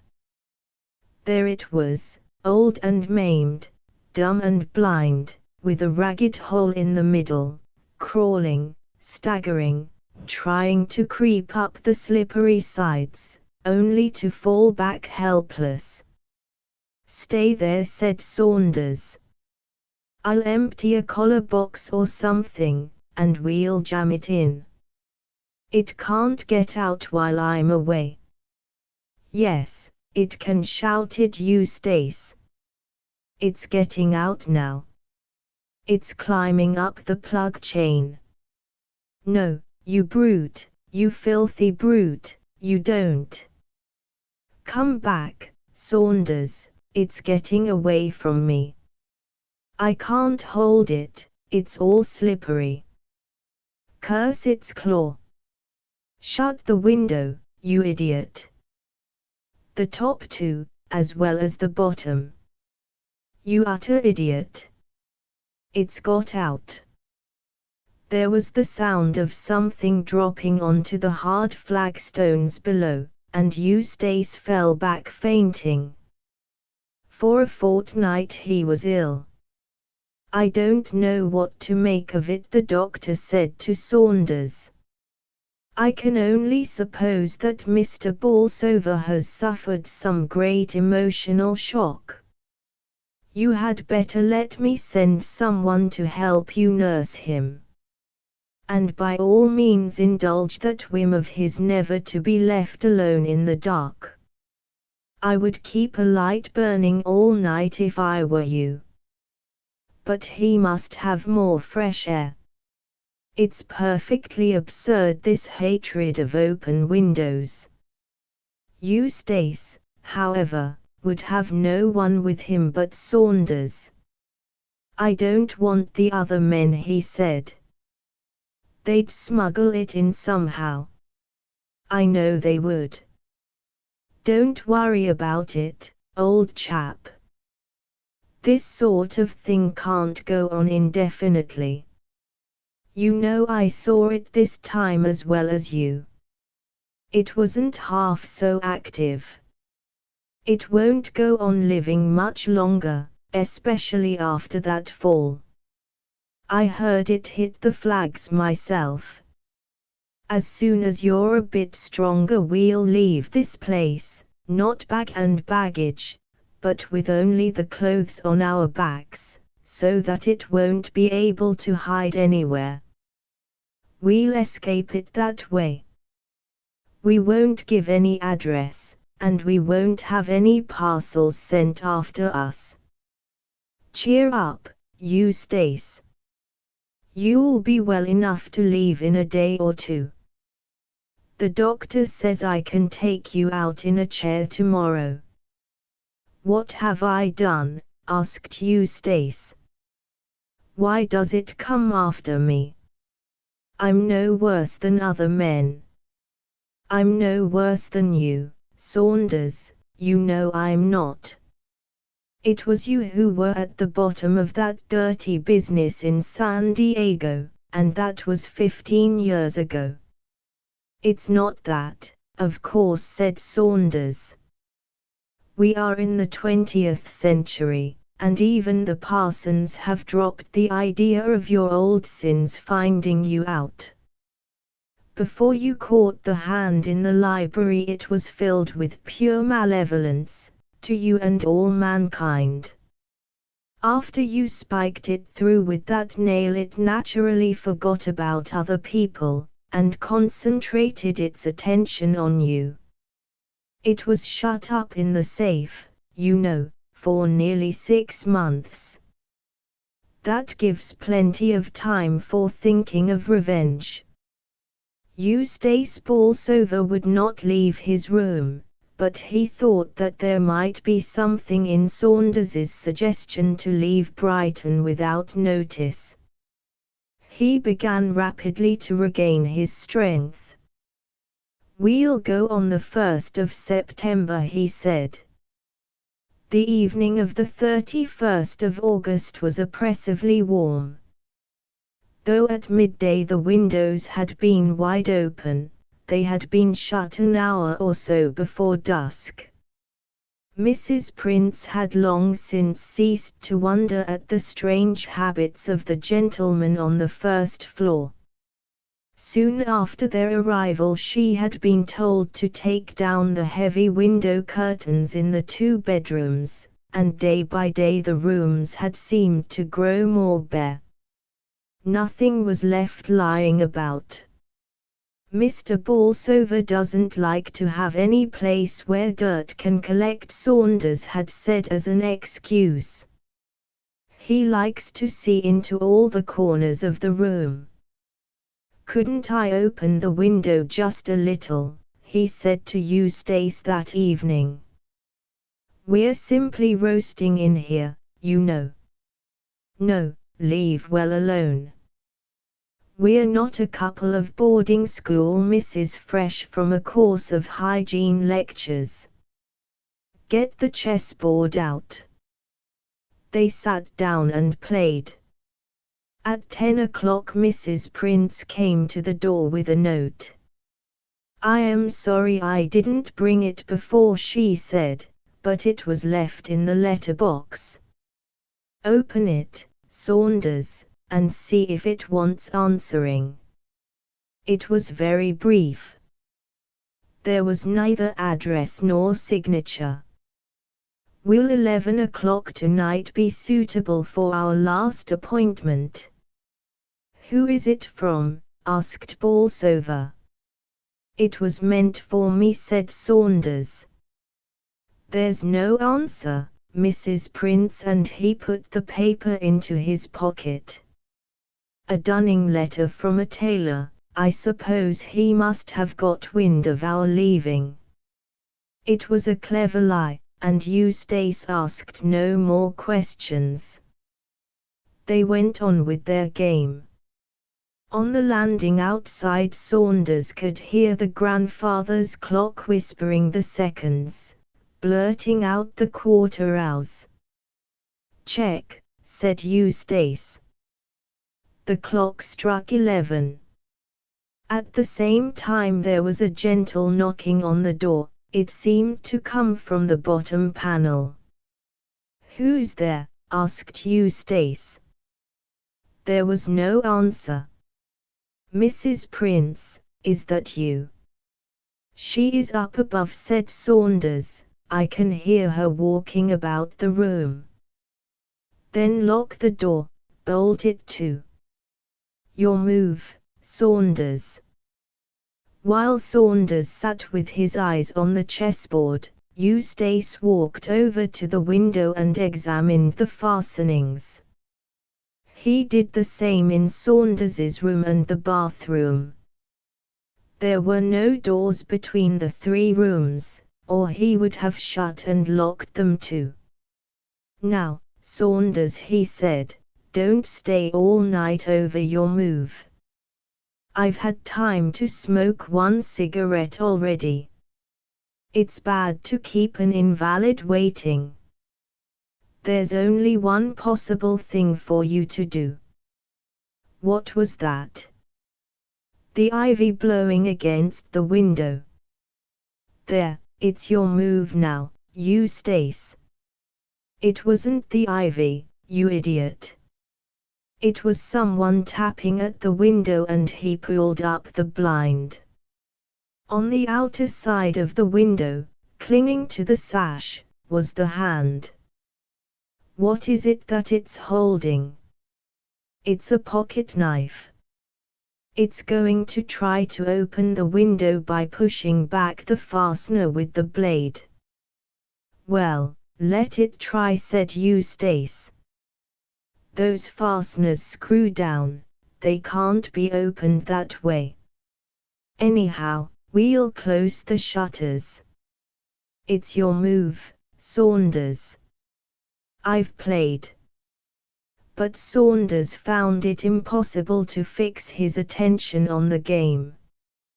He could not understand Eustace, who seemed all at once to have lost his fear.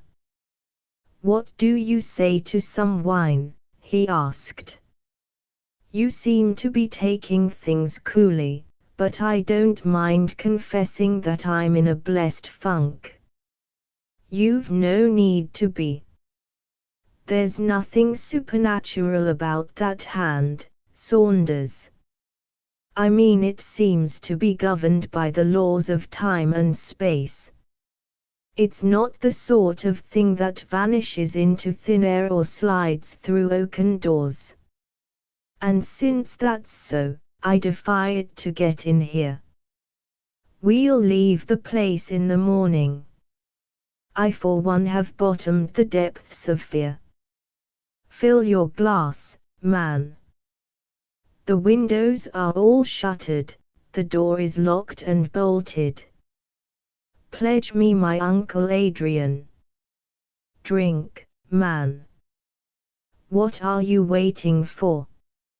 Saunders was standing with his glass half raised. It can get in, he said hoarsely, it can get in. We've forgotten. There's the fireplace in my bedroom. It will come down the chimney. Quick, said Eustace, as he rushed into the other room, we haven't a minute to lose. What can we do? Light the fire, Saunders. Give me a match, quick. They must be all in the other room. I'll get them. Hurry, man, for goodness sake. Look in the bookcase. Look in the bathroom. Here, come and stand here, I'll look. Be quick, shouted Saunders. I can hear something. Then plug a sheet from your bed up the chimney. No, here's a match. He had found one at last that had slipped into a crack in the floor. Is the fire laid? Good, but it may not burn. I know, the oil from that old reading lamp and this cotton wool. Now the match, quick. Pull the sheet away, you fool. We don't want it now. There was a great roar from the grate as the flames shot up. Saunders had been a fraction of a second too late with the sheet. The oil had fallen onto it. It, too, was burning. The whole place will be on fire, cried Eustace, as he tried to beat out the flames with a blanket. It's no good. I can't manage it. You must open the door, Saunders, and get help. Saunders ran to the door and fumbled with the bolts. The key was stiff in the lock. Hurry, shouted Eustace, the whole place is ablaze. The key turned in the lock at last. For half a second Saunders stopped to look back. Afterwards he could never be quite sure as to what he had seen, but at the time he thought that something black and charred was creeping slowly, very slowly, from the mass of flames towards Eustace Bolsover. For a moment he thought of returning to his friend, but the noise and the smell of the burning sent him running down the passage crying, "Fire! Fire!" He rushed to the telephone to summon help, and then back to the bathroom. He should have thought of that before, for water. As he burst open the bedroom door there came a scream of terror which ended suddenly, and then the sound of a heavy fall. The Mass of Shadows by Anatole France, from Mother of Pearl, by Anatole France. Copyright by John Lane Company. By permission of the publishers.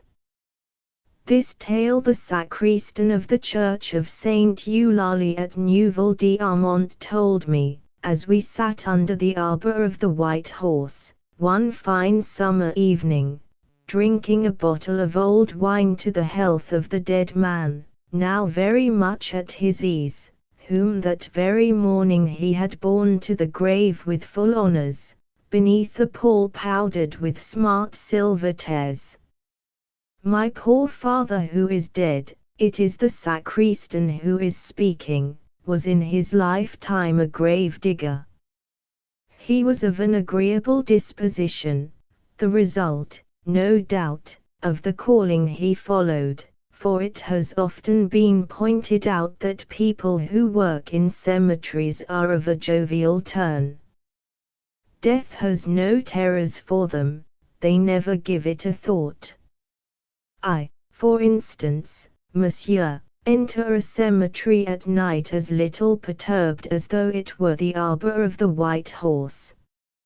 And if by chance I meet with a ghost, I don't disturb myself in the least about it, for I reflect that he may just as likely have business of his own to attend to as I.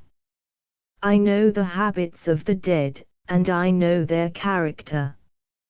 Indeed, so far as that goes, I know things of which the priests themselves are ignorant.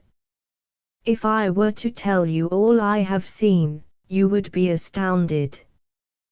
But a still tongue makes a wise head, and my father, who, all the same, delighted in spinning a yarn, did not disclose a 20th part of what he knew. To make up for this he often repeated the same stories, and to my knowledge he told the story of Catherine Fontin at least 100 times. Catherine Fontin was an old maid whom he well remembered having seen when he was a mere child. I should not be surprised if there were still, perhaps, 3 old fellows in the district who could remember having heard folks speak of her, for she was very well known and of excellent reputation, though poor enough. She lived at the corner of the Rue Auxiliary Nantes, in the turret which is still to be seen there, and which formed part of an old half-ruined mansion looking onto the garden of the Ursuline nuns. On that turret can still be traced certain figures and half-obliterated inscriptions.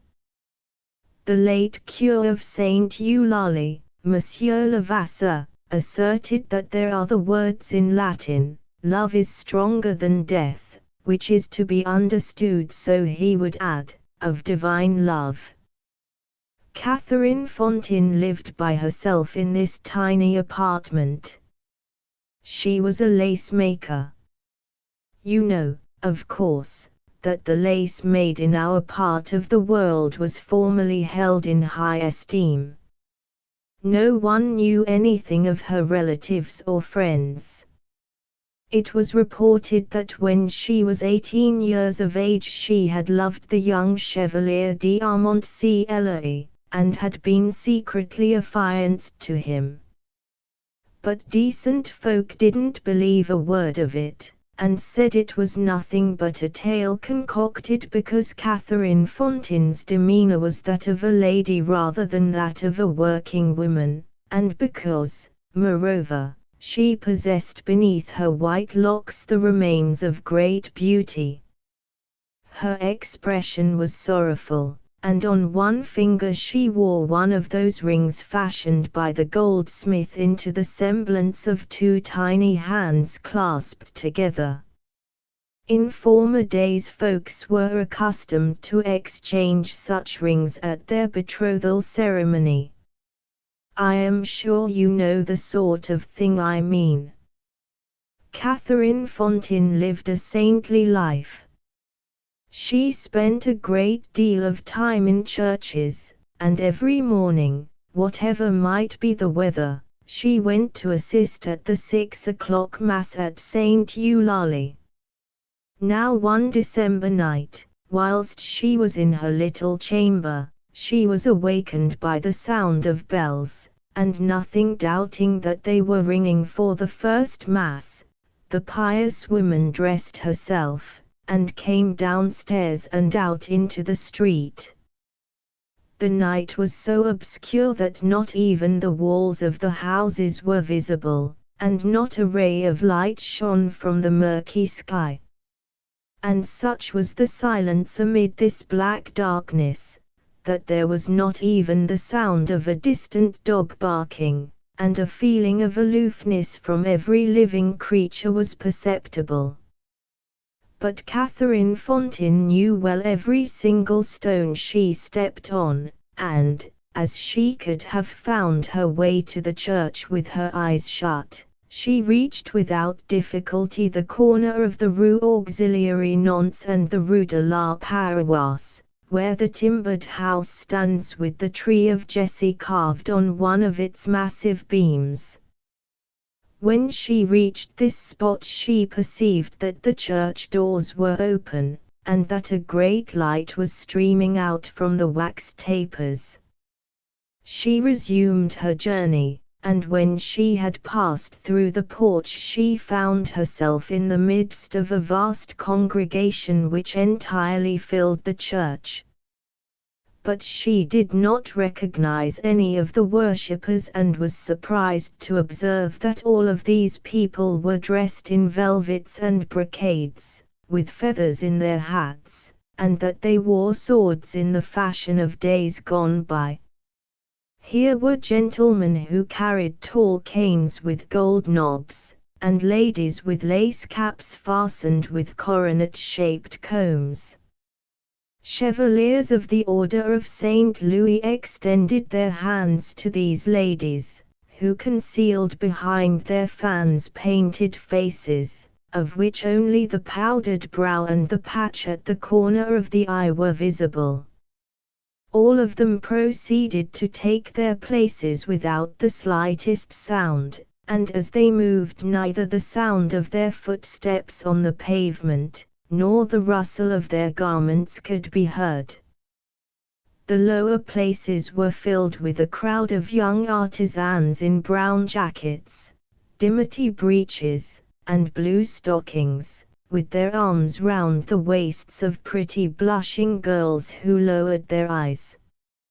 Near the holy water stoops peasant women, in scarlet petticoats and laced bodices, sat upon the ground as immovable as domestic animals, whilst young lads, standing up behind them, stared out from wide-open eyes and twirled their hats round and round on their fingers, and all these sorrowful countenances seemed centered irremovably on one and the same thought, at once sweet and sorrowful. On her knees, in her accustomed place, Catherine Fontaine saw the priest advance toward the altar, preceded by two servers. She recognized neither priest nor clerks. The Mass began. It was a silent Mass, during which neither the sound of the moving lips nor the tinkle of the bell was audible. Catherine Fontaine felt that she was under the observation and the influence also of her mysterious neighbor, and when, scarcely turning her head, she stole a glance at him, she recognized the young Chevalier d'Armont-L'Oreille, who had once loved her, and who had been dead for 45 years. She recognized him by a small mark which he had over the left ear, and above all by the shadow which his long black eyelashes cast upon his cheeks. He was dressed in his hunting clothes, scarlet with gold lace, the very clothes he wore that day when he met her in St. Leonard's Wood, begged of her a drink, and stole a kiss. He had preserved his youth and good looks. When he smiled, he still displayed magnificent teeth. Catherine said to him in an undertone, "Monseigneur, you who were my friend, and to whom in days gone by I gave all that a girl holds most dear, may God keep you in His grace. Oh, that He would at length inspire me with regret for the sin I committed in yielding to you, for it is a fact that, though my hair is white and I approach my end, I have not yet repented of having loved you. But, dear dead friend and noble seigneur, tell me, who are these folk, habited after the antique fashion, who are here assisting at this silent Mass?" The Chevalier d'Armont-L'Oreille replied in a voice feebler than a breath, but none the less crystal clear, "Catherine, these men and women are souls from purgatory who have grieved God by sinning as we ourselves sinned through love of the creature, but who are not on that account cast off by God, inasmuch as their sin, like ours, was not deliberate. Whilst separated from those whom they loved upon earth, they are purified in the cleansing fires of purgatory, they suffer the pangs of absence, which is for them the most cruel of tortures. They are so unhappy that an angel from heaven takes pity upon their love torment. By the permission of the Most High, for 1 hour in the night, He reunites each year lover to loved in their parish church, where they are permitted to assist at the Mass of Shadows, hand clasped in hand. These are the facts. If it has been granted to me to see thee before thy death, Catherine, it is a boon which is bestowed by God's special permission. And Catherine Fontaine answered him, I would die gladly enough, dear, dead lord, if I might recover the beauty that was mine when I gave you to drink in the forest.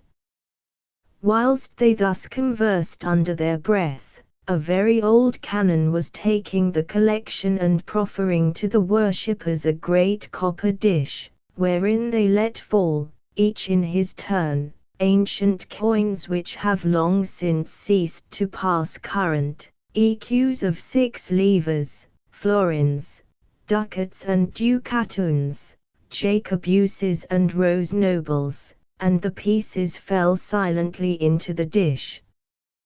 When at length it was placed before the Chevalier, he dropped into it a louis which made no more sound than had the other pieces of gold and silver. Then the old canon stopped before Catherine Fontaine, who fumbled in her pocket without being able to find a farthing. Then, being unwilling to allow the dish to pass without an offering from herself, she slipped from her finger the ring which the Chevalier had given her the day before his death, and cast it into the copper bowl. As the golden ring fell, a sound like the heavy clang of a bell rang out, and on the stroke of this reverberation the Chevalier, the canon, the celebrant, the servers, the ladies and their cavaliers, the whole assembly vanished utterly, the candles guttered out, and Catherine Fontaine was left alone in the darkness. Having concluded his narrative after this fashion, the sacristan drank a long draught of wine, remained pensive for a moment, and then resumed his talk in these words. I have told you this tale exactly as my father has told it to me over and over again, and I believe that it is authentic, because it agrees in all respects with what I have observed of the manners and customs peculiar to those who have passed away. I have associated a good deal with the dead ever since my childhood, and I know that they are accustomed to return to what they have loved. It is on this account that the miserly dead wander at night in the neighborhood of the treasures they conceal during their lifetime. They keep a strict watch over their gold, but the trouble they give themselves, far from being of service to them, turns to their disadvantage, and it is not a rare thing at all to come upon money buried in the ground on digging in a place haunted by a ghost. In the same way deceased husbands come by night to harass their wives who have made a second matrimonial venture, and I could easily name several who have kept a better watch over their wives since death than they ever did while living. That sort of thing is blameworthy, for in all fairness the dead have no business to stir up jealousies.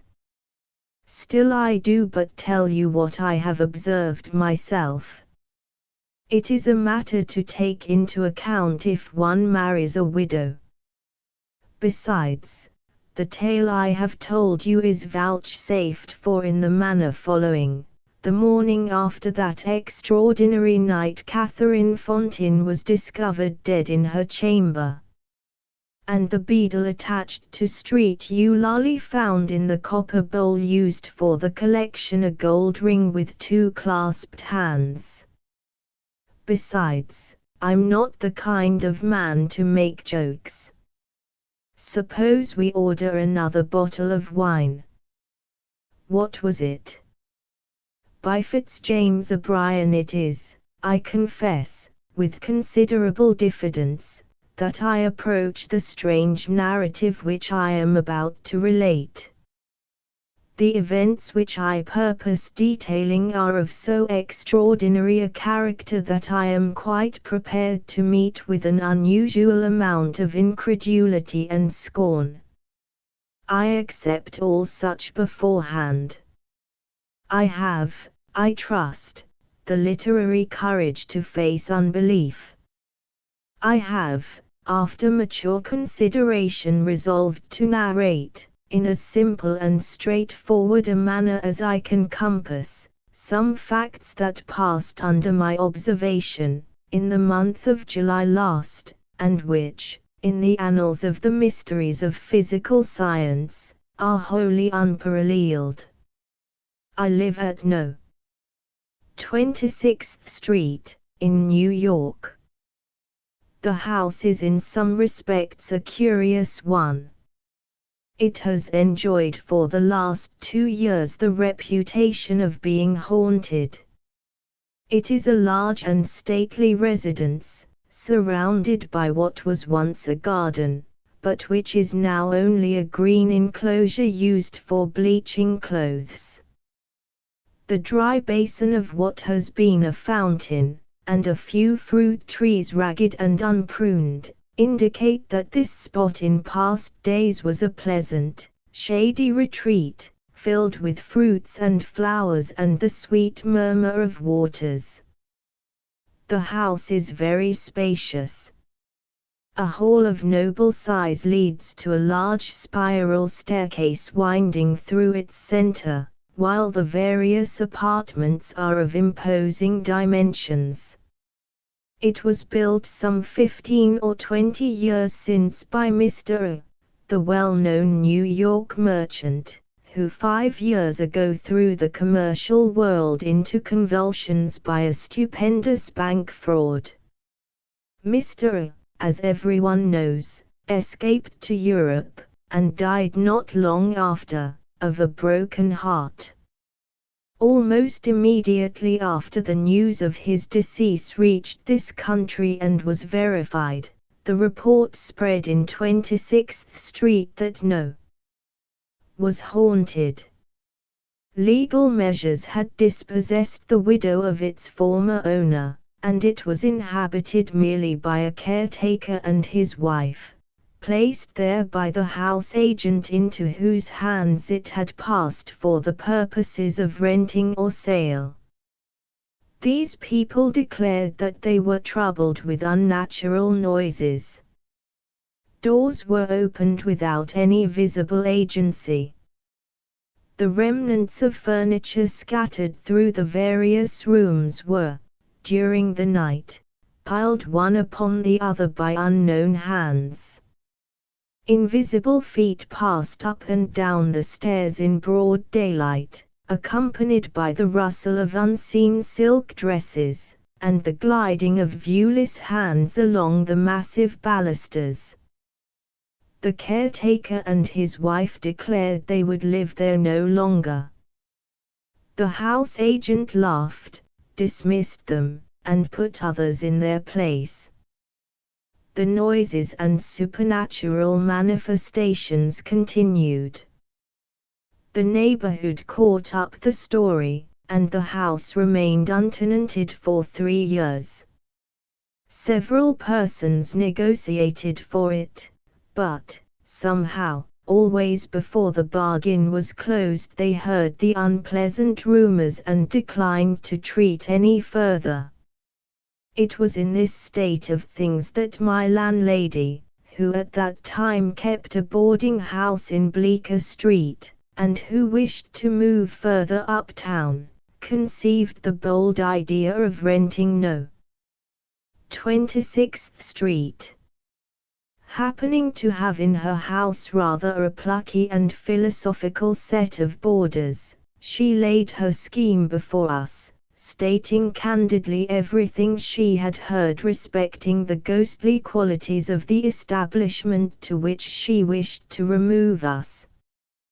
With the exception of 2 timid persons, a sea captain and a returned Californian, who immediately gave notice that they would leave, all of Mrs. Moffat's guests declared that they would accompany her in her chivalric incursion into the abode of spirits.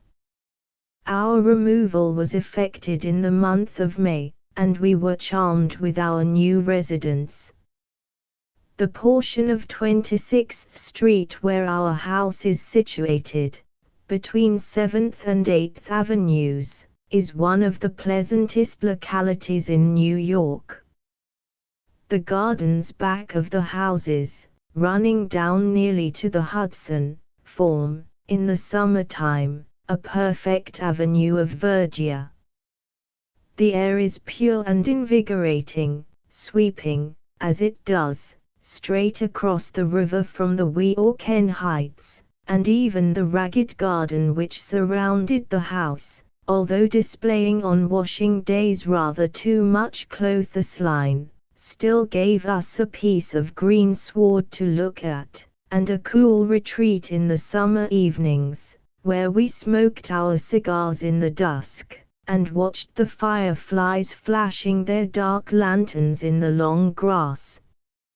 Of course we had no sooner established ourselves at No. than we began to expect ghosts.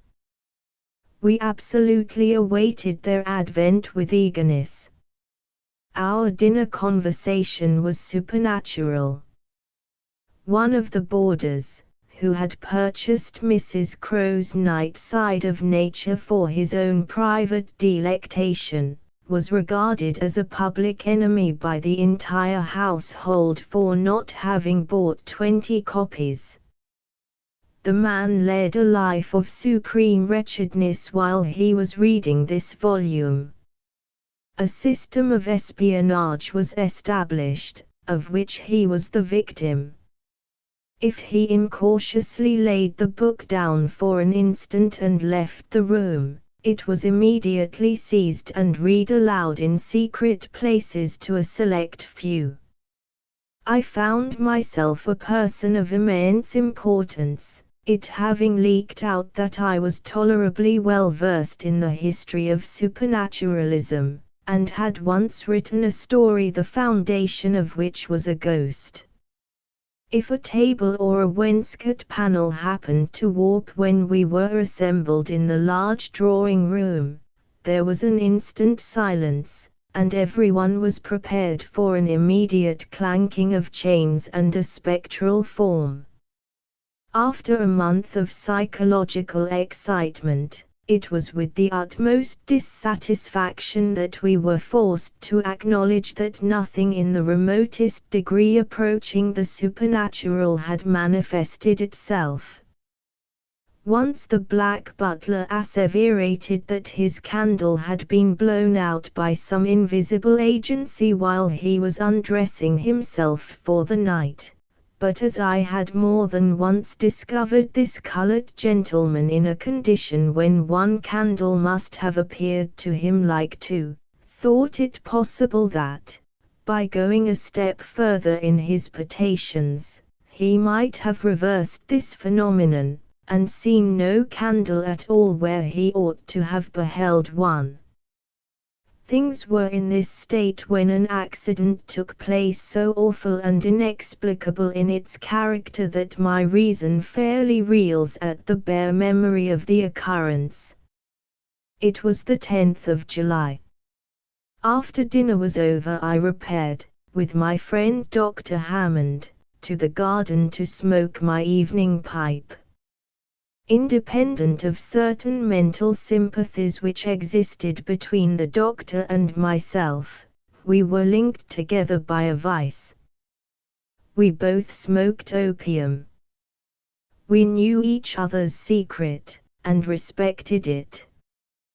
We enjoyed together that wonderful expansion of thought, that marvelous intensifying of the perceptive faculties, that boundless feeling of existence when we seem to have points of contact with the whole universe, in short, that unimaginable spiritual bliss, which I would not surrender for a throne, and which I hope you, reader, will never, never taste. Those hours of opium happiness which the doctor and I spent together in secret were regulated with a scientific accuracy. We did not blindly smoke the drug of paradise, and leave our dreams to chance. While smoking, we carefully steered our conversation through the brightest and calmest channels of thought. We talked of the East, and endeavored to recall the magical panorama of its glowing scenery.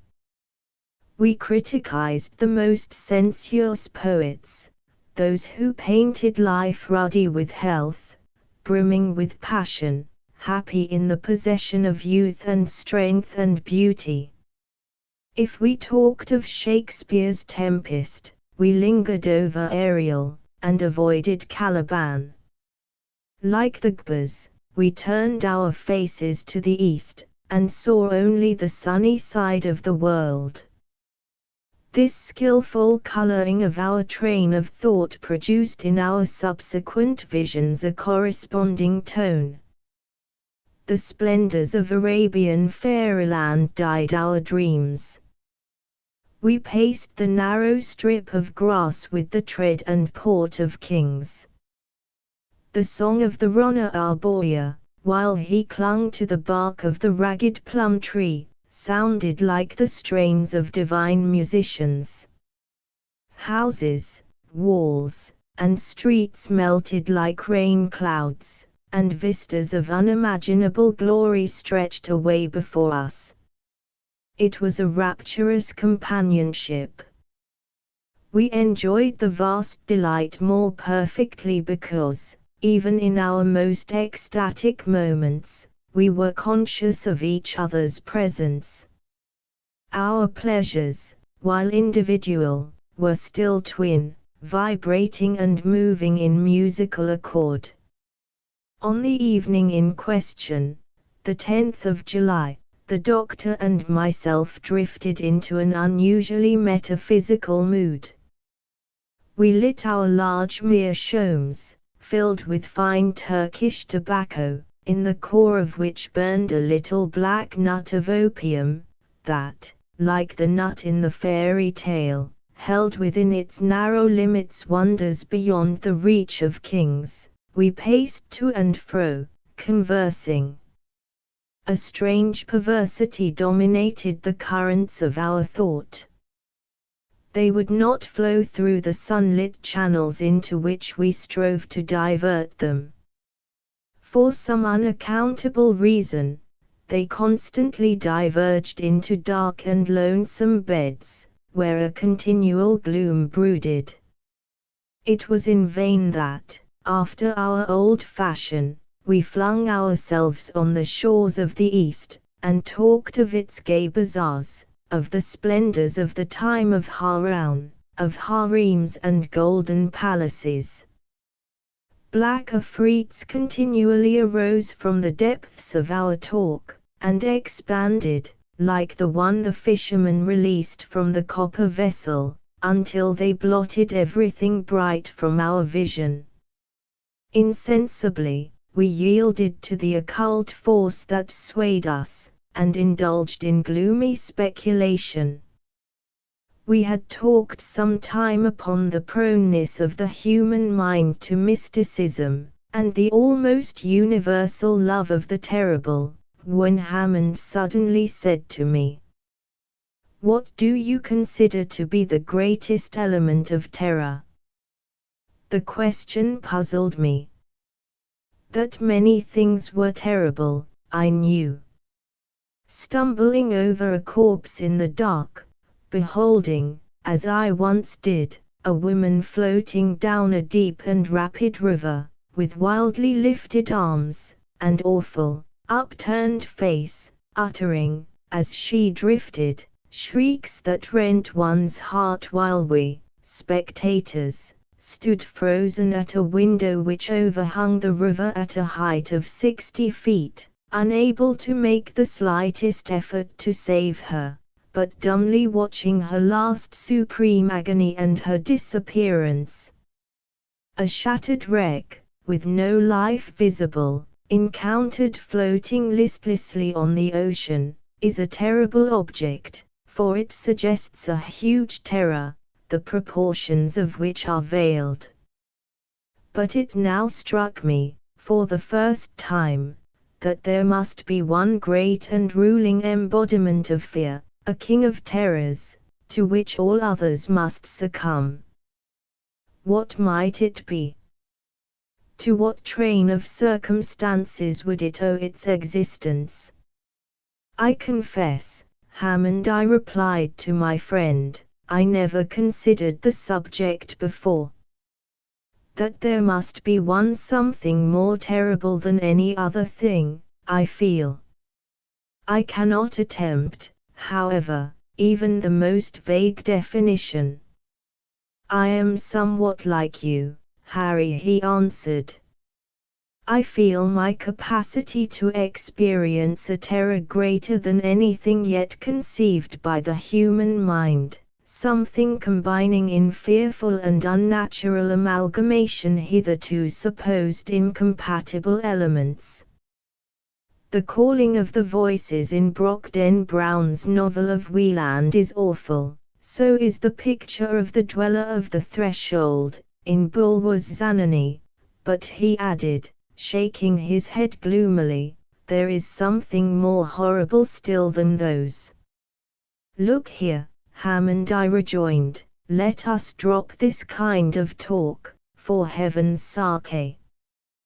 We shall suffer for it, depend on it. I don't know what's the matter with me tonight, he replied, but my brain is running upon all sorts of weird and awful thoughts. I feel as if I could write a story like Hoffman, tonight, if I were only master of a literary style.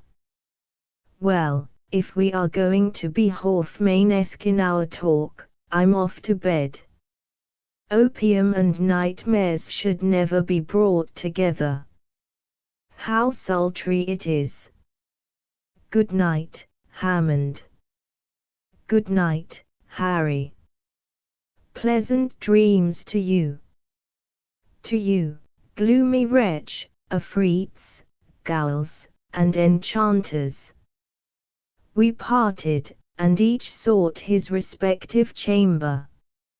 I undressed quickly and got into bed, taking with me, according to my usual custom, a book, over which I generally read myself to sleep. I opened the volume as soon as I had laid my head upon the pillow, and instantly flung it to the other side of the room.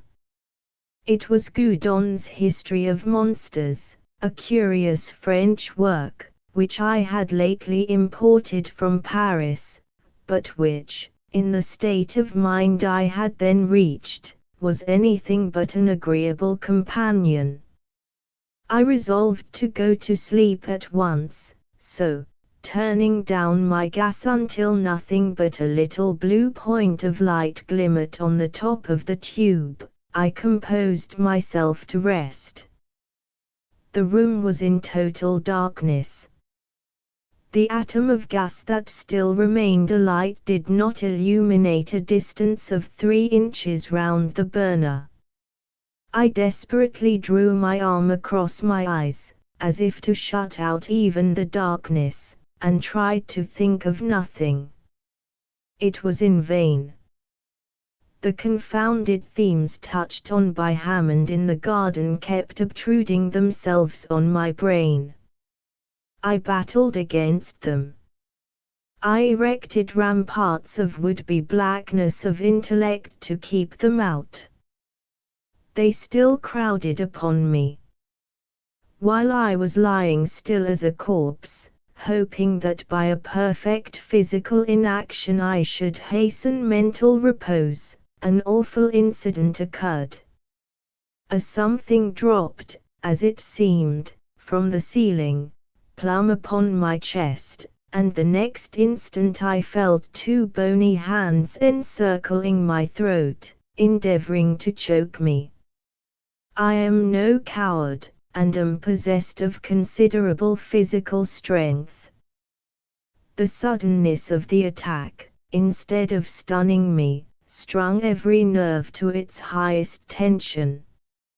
My body acted from instinct, before my brain had time to realize the terrors of my position. In an instant I wound two muscular arms around the creature, and squeezed it, with all the strength of despair, against my chest. In a few seconds the bony hands that had fastened on my throat loosened their hold, and I was free to breathe once more. Then commenced a struggle of awful intensity. Immersed in the most profound darkness, totally ignorant of the nature of the thing by which I was so suddenly attacked, finding my grasp slipping every moment, by reason, it seemed to me, of the entire nakedness of my assailant, bitten with sharp teeth in the shoulder, neck, and chest, having every moment to protect my throat against a pair of sinewy, agile hands, which my utmost efforts could not confine. These were a combination of circumstances to combat which required all the strength, skill, and courage that I possessed. At last, after a silent, deadly, exhausting struggle, I got my assailant under by a series of incredible efforts of strength. Once pinned, with my knee on what I made out to be its chest, I knew that I was victor. I rested for a moment to breathe. I heard the creature beneath me panting in the darkness, and felt the violent throbbing of a heart. It was apparently as exhausted as I was, that was one comfort. At this moment I remembered that I usually placed under my pillow, before going to bed, a large yellow silk pocket handkerchief. I felt for it instantly, it was there. In a few seconds more I had, after a fashion, pinioned the creature's arms. I now felt tolerably secure. There was nothing more to be done but to turn on the gas, and, having first seen what my midnight assailant was like, arouse the household. I will confess to being actuated by a certain pride in not giving the alarm before. I wished to make the capture alone and unaided.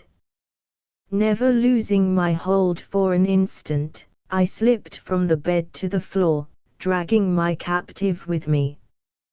I had but a few steps to make to reach the gas burner. These I made with the greatest caution, holding the creature in a grip like a vice. At last I got within arm's length of the tiny speck of blue light which told me where the gas burner lay. Quick as lightning I released my grasp with one hand and let on the full flood of light. Then I turned to look at my captive. I cannot even attempt to give any definition of my sensations the instant after I turned on the gas. I suppose I must have shrieked with terror, for in less than a minute afterward my room was crowded with the inmates of the house. I shudder now as I think of that awful moment. I saw nothing. Yes, I had one arm firmly clasped round a breathing, panting, corporeal shape, my other hand gripped with all its strength a throat as warm, as apparently fleshy, as my own, and yet, with this living substance in my grasp, with its body pressed against my own, and all in the bright glare of a large jet of gas, I absolutely beheld nothing. Not even an outline, a vapor. I do not, even at this hour, realize the situation in which I found myself. I cannot recall the astounding incident thoroughly. Imagination in vain tries to compass the awful paradox. It breathed. I felt its warm breath upon my cheek. It struggled fiercely. It had hands. They clutched me. Its skin was smooth, like my own. There it lay, pressed close up against me, solid as stone, and yet utterly invisible. I wonder that I did not faint or go mad on the instant. Some wonderful instinct must have sustained me, for, absolutely, in place of loosening my hold on the terrible enigma, I seemed to gain an additional strength in my moment of horror, and tightened my grasp with such wonderful force that I felt the creature shivering with agony. Just then Hammond entered my room at the head of the household. As soon as he beheld my face, which, I suppose, must have been an awful sight to look at, he hastened forward, crying, "Great heaven, Harry! What has happened? Hammond! Hammond!" I cried, "Come here. Oh, this is awful. I have been attacked in bed by something or other, which I have hold of, but I can't see it, I can't see it." Hammond, doubtless struck by the unfeigned horror expressed in my countenance, made 1 or 2 steps forward with an anxious yet puzzled expression.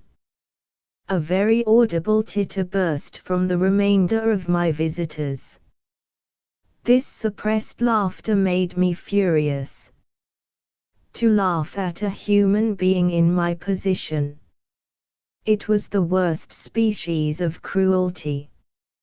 Now, I can understand why the appearance of a man struggling violently, as it would seem, with an airy nothing, and calling for assistance against a vision, should have appeared ludicrous. Then, so great was my rage against the mocking crowd that had I the power I would have stricken them dead where they stood. "Hammond! Hammond!" I cried again, despairingly, "for God's sake come to me. I can hold the thing but a short while longer. It is overpowering me. Help me! Help me!" "Harry," whispered Hammond, approaching me, "you have been smoking too much opium. I swear to you, Hammond, that this is no vision," I answered, in the same low tone. "Don't you see how it shakes my whole frame with its struggles? If you don't believe me, convince yourself. Feel it, touch it." Hammond advanced and laid his hand in the spot I indicated. A wild cry of horror burst from him. He had felt it. In a moment he had discovered somewhere in my room a long piece of cord, and was the next instant winding it and knotting it about the body of the unseen being that I clasped in my arms. "Harry," he said, in a hoarse, agitated voice, for, though he preserved his presence of mind, he was deeply moved, "Harry, it's all safe now. You may let go, old fellow, if you're tired. The thing can't move." I was utterly exhausted, and I gladly loosed my hold. Hammond stood holding the ends of the cord that bound the invisible, twisted round his hand, while before him, self-supporting as it were, he beheld a rope laced and interlaced, and stretching tightly around a vacant space. I never saw a man look so thoroughly stricken with awe. Nevertheless his face expressed all the courage and determination which I knew him to possess. His lips, although white, were set firmly, and one could perceive at a glance that, although stricken with fear, he was not daunted. The confusion that ensued among the guests of the house who were witnesses of this extraordinary scene between Hammond and myself, who beheld the pantomime of binding this struggling something, who beheld me almost sinking from physical exhaustion when my task of jailer was over. The confusion and terror that took possession of the bystanders, when they saw all this, was beyond description. The weaker ones fled from the apartment. The few who remained clustered near the door and could not be induced to approach Hammond and his charge. Still incredulity broke out through their terror. They had not the courage to satisfy themselves, and yet they doubted. It was in vain that I begged of some of the men to come near and convince themselves by touch of the existence in that room of a living being which was invisible. They were incredulous, but did not dare to undeceive themselves. How could a solid, living, breathing body be invisible? They asked. My reply was this. I gave a sign to Hammond, and both of us, conquering our fearful repugnance to touch the invisible creature, lifted it from the ground, manacled as it was, and took it to my bed. Its weight was about that of a boy of 14. Now my friends, I said, as Hammond and myself held the creature suspended over the bed, I can give you self-evident proof that here is a solid, ponderable body, which, nevertheless, you cannot see. Be good enough to watch the surface of the bed attentively. I was astonished at my own courage in treating this strange event so calmly, but I had recovered from my first terror, and felt a sort of scientific pride in the affair, which dominated every other feeling. The eyes of the bystanders were immediately fixed on my bed. At a given signal Hammond and I let the creature fall. There was a dull sound of a heavy body alighting on a soft mass. The timbers of the bed creaked. A deep impression marked itself distinctly on the pillow, and on the bed itself. The crowd who witnessed this gave a low cry, and rushed from the room. Hammond and I were left alone with our mystery. We remained silent for some time, listening to the low, irregular breathing of the creature on the bed, and watching the rustle of the bedclothes as it impotently struggled to free itself from confinement. Then Hammond spoke. Harry, this is awful. Awful. But not unaccountable. Not unaccountable.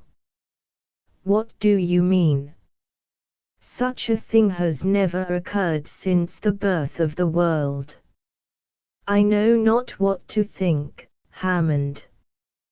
God grant that I am not mad, and that this is not an insane fantasy. Let us reason a little, Harry. Here is a solid body which we touch, but which we cannot see. The fact is so unusual that it strikes us with terror. Is there no parallel, though, for such a phenomenon? Take a piece of pure glass. It is tangible and transparent. A certain chemical coarseness is all that prevents its being so entirely transparent as to be totally invisible. It is not theoretically impossible, mind you, to make a glass which shall not reflect a single ray of light. A glass so pure and homogeneous in its atoms that the rays from the sun will pass through it as they do through the air, refracted but not reflected. We do not see the air, and yet we feel it. That's all very well, Hammond, but these are inanimate substances. Glass does not breathe, air does not breathe. This thing has a heart that palpitates, a will that moves it, lungs that play, and inspire and respire. You forget the phenomena of which we have so often heard of late, answered the doctor, gravely. At the meetings called spirit circles, invisible hands have been thrust into the hands of those persons round the table, warm, fleshly hands that seemed to pulsate with mortal life. What do you think, then, that this thing is? I don't know what it is, was the solemn reply, but please the gods I will, with your assistance, thoroughly investigate it. We watched together, smoking many pipes, all night long, by the bedside of the unearthly being that tossed and panted until it was apparently wearied out. Then we learned by the low, regular breathing that it slept. The next morning the house was all astir. The boarders congregated on the landing outside my room, and Hammond and myself were lions. We had to answer 1,000 questions as to the state of our extraordinary prisoner, for as yet not one person in the house except ourselves could be induced to set foot in the apartment. The creature was awake. This was evidenced by the convulsive manner in which the bedclothes were moved in its efforts to escape. There was something truly terrible in beholding, as it were, those second-hand indications of the terrible writhings and agonized struggles for liberty which themselves were invisible. Hammond and myself had racked our brains during the long night to discover some means by which we might realize the shape and general appearance of the enigma. As well as we could make out by passing our hands over the creature's form, its outlines and lineaments were human. There was a mouth, a round, smooth head without hair, a nose, which, however, was little elevated above the cheeks, and its hands and feet felt like those of a boy. At first we thought of placing the being on a smooth surface and tracing its outlines with chalk, as shoemakers trace the outline of the foot. This plan was given up as being of no value. Such an outline would give not the slightest idea of its conformation. A happy thought struck me. We would take a cast of it in plaster of Paris. This would give us the solid figure, and satisfy all our wishes. But how to do it? The movements of the creature would disturb the setting of the plastic covering, and distort the mold. Another thought. Why not give it chloroform? It had respiratory organs, that was evident by its breathing. Once reduced to a state of insensibility, we could do with it what we would. Dr. X was sent for, and after the worthy physician had recovered from the first shock of amazement, he proceeded to administer the chloroform. In 3 minutes afterward we were enabled to remove the fetters from the creature's body, and a modeler was busily engaged in covering the invisible form with the moist clay. In 5 minutes more we had a mold, and before evening a rough facsimile of the mystery. It was shaped like a man, distorted, uncouth, and horrible, but still a man. It was small, not over 4 feet and some inches in height, and its limbs revealed a muscular development that was unparalleled. Its face surpassed in hideousness anything I had ever seen. Gustave Doré, or Callot, or Tony Johannot, never conceived anything so horrible. There is a face in one of the latter's illustrations to Un voyage aux îles vous plaira, which somewhat approaches the countenance of this creature, but does not equal it. It was the physiognomy of what I should fancy a gull might be. It looked as if it was capable of feeding on human flesh. Having satisfied our curiosity, and bound everyone in the house to secrecy, it became a question what was to be done with our enigma.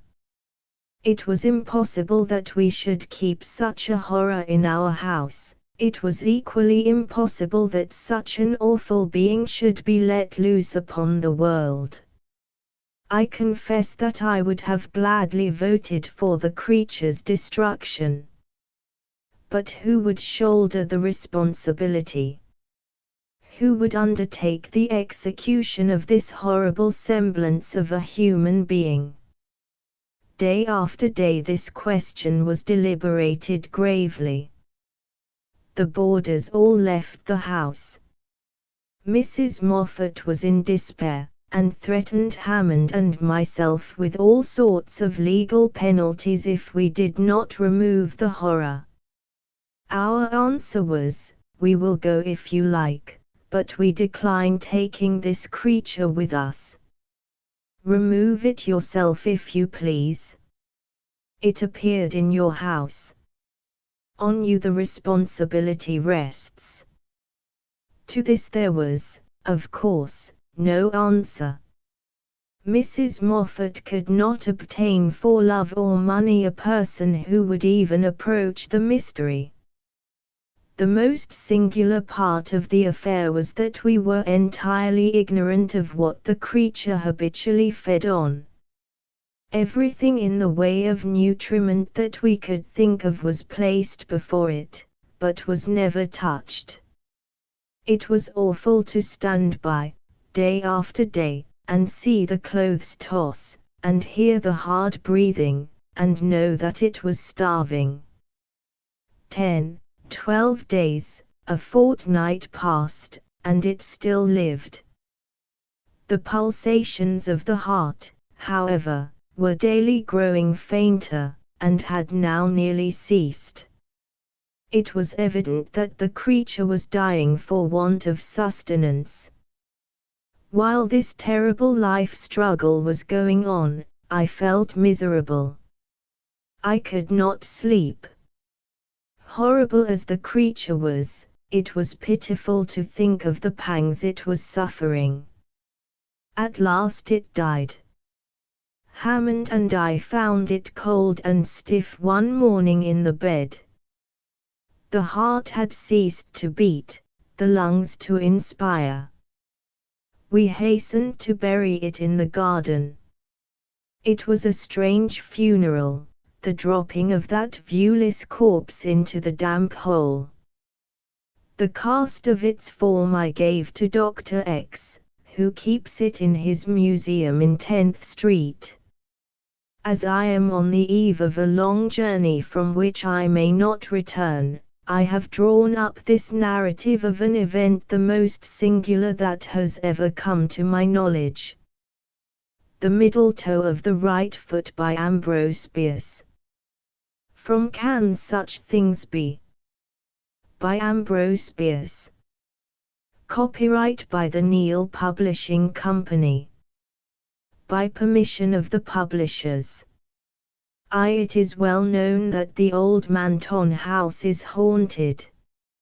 In all the rural district near about, and even in the town of Marshall, a mile away, not one person of unbiased mind entertains a doubt of it. Incredulity is confined to those opinionated persons who will be called cranks as soon as the useful word shall have penetrated the intellectual domain of the Marshall advance. The evidence that the house is haunted is of two kinds: the testimony of disinterested witnesses who have had ocular proof, and that of the house itself. The former may be disregarded and ruled out on any of the various grounds of objection which may be urged against it by the ingenious, but facts within the observation of all are material and controlling.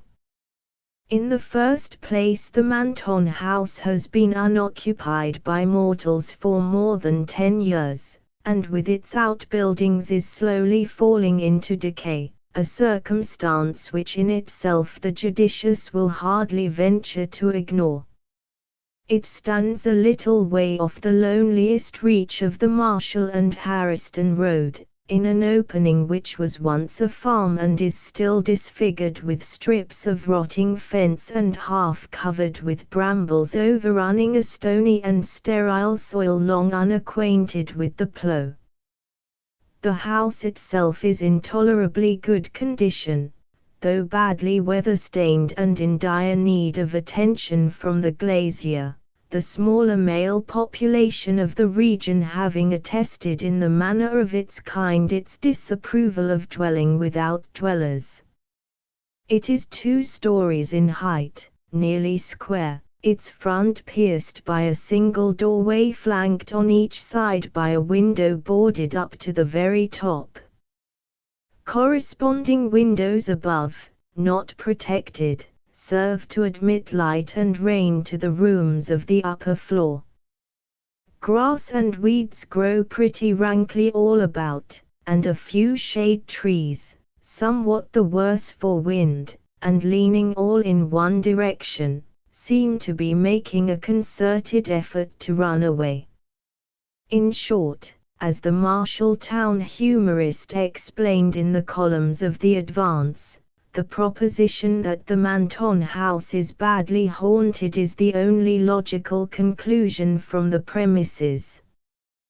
The fact that in this dwelling Mr. Manton thought it expedient one night some 10 years ago to rise and cut the throats of his wife and 2 small children, removing at once to another part of the country, has no doubt done its share in directing public attention to the fitness of the place for supernatural phenomena.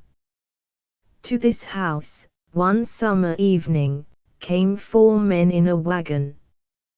3 of them promptly alighted, and the one who had been driving hitched the team to the only remaining post of what had been a fence. The 4th remained seated in the wagon. "Come," said one of his companions, approaching him, while the others moved away in the direction of the dwelling, "this is the place." The man addressed did not move. "By God," he said harshly, "this is a trick, and it looks to me as if you were in it." "Perhaps I am," the other said, looking him straight in the face and speaking in a tone which had something of contempt in it. "You will remember, however, that the choice of place was with your own assent left to the other side. Of course, if you are afraid of spooks, I am afraid of nothing," the man interrupted with another oath, and sprang to the ground. The 2 then joined the others at the door, which one of them had already opened with some difficulty, caused by rust of lock and hinge. All entered. Inside it was dark, but the man who had unlocked the door produced a candle and matches and made a light. He then unlocked a door on their right as they stood in the passage. This gave them entrance to a large, square room that the candle but dimly lighted. The floor had a thick carpeting of dust, which partly muffled their footfalls. Cobwebs were in the angles of the walls and depended from the ceiling like strips of rotting lace, making undulatory movements in the disturbed air. The room had 2 windows in adjoining sides, but from neither could anything be seen except the rough inner surfaces of boards a few inches from the glass. There was no fireplace, no furniture, there was nothing, besides the cobwebs and the dust. The 4 men were the only objects there which were not a part of the structure. Strange enough they looked in the yellow light of the candle. The one who had so reluctantly alighted was especially spectacular. He might have been called sensational. He was of middle age, heavily built, deep-chested, and broad-shouldered. Looking at his figure, one would have said that he had a giant's strength, at his features, that he would use it like a giant. He was clean-shaven, his hair rather closely cropped and grey. His low forehead was seamed with wrinkles above the eyes, and over the nose these became vertical. The heavy black brows followed the same law, saved from meeting only by an upward turn at what would otherwise have been the point of contact. Deeply sunken beneath these, glowed in the obscure light a pair of eyes of uncertain color, but obviously enough too small. There was something forbidding in their expression, which was not bettered by the cruel mouth and wide jaw. The nose was well enough, as noses go. One does not expect much of noses. All that was sinister in the man's face seemed accentuated by an unnatural pallor. He appeared altogether bloodless. The appearance of the other men was sufficiently commonplace. They were such persons as one meets and forgets that he met. All were younger than the man described, between whom and the eldest of the others, who stood apart, there was apparently no kindly feeling. They avoided looking at each other. "Gentlemen," said the man holding the candle and keys, "I believe everything is right. Are you ready, Mr. Rosser?" The man standing apart from the group bowed and smiled. "And you, Mr. Grossmith?" The heavy man bowed and scowled. "You will be pleased to remove your outer clothing." Their hats, coats, waistcoats, and neckwear were soon removed and thrown outside the door, in the passage. The man with the candle now nodded, and the fourth man, he who had urged Grossmith to leave the wagon, produced from the pocket of his overcoat two long, murderous-looking bowie knives, which he drew now from their leather scabbards. "They are exactly alike," he said, presenting one to each of the two principals, for by this time the dullest observer would have understood the nature of this meeting.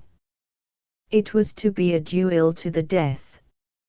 Each combatant took a knife, examined it critically near the candle and tested the strength of the blade and handle across his lifted knee. Their persons were then searched in turn, each by the second of the other.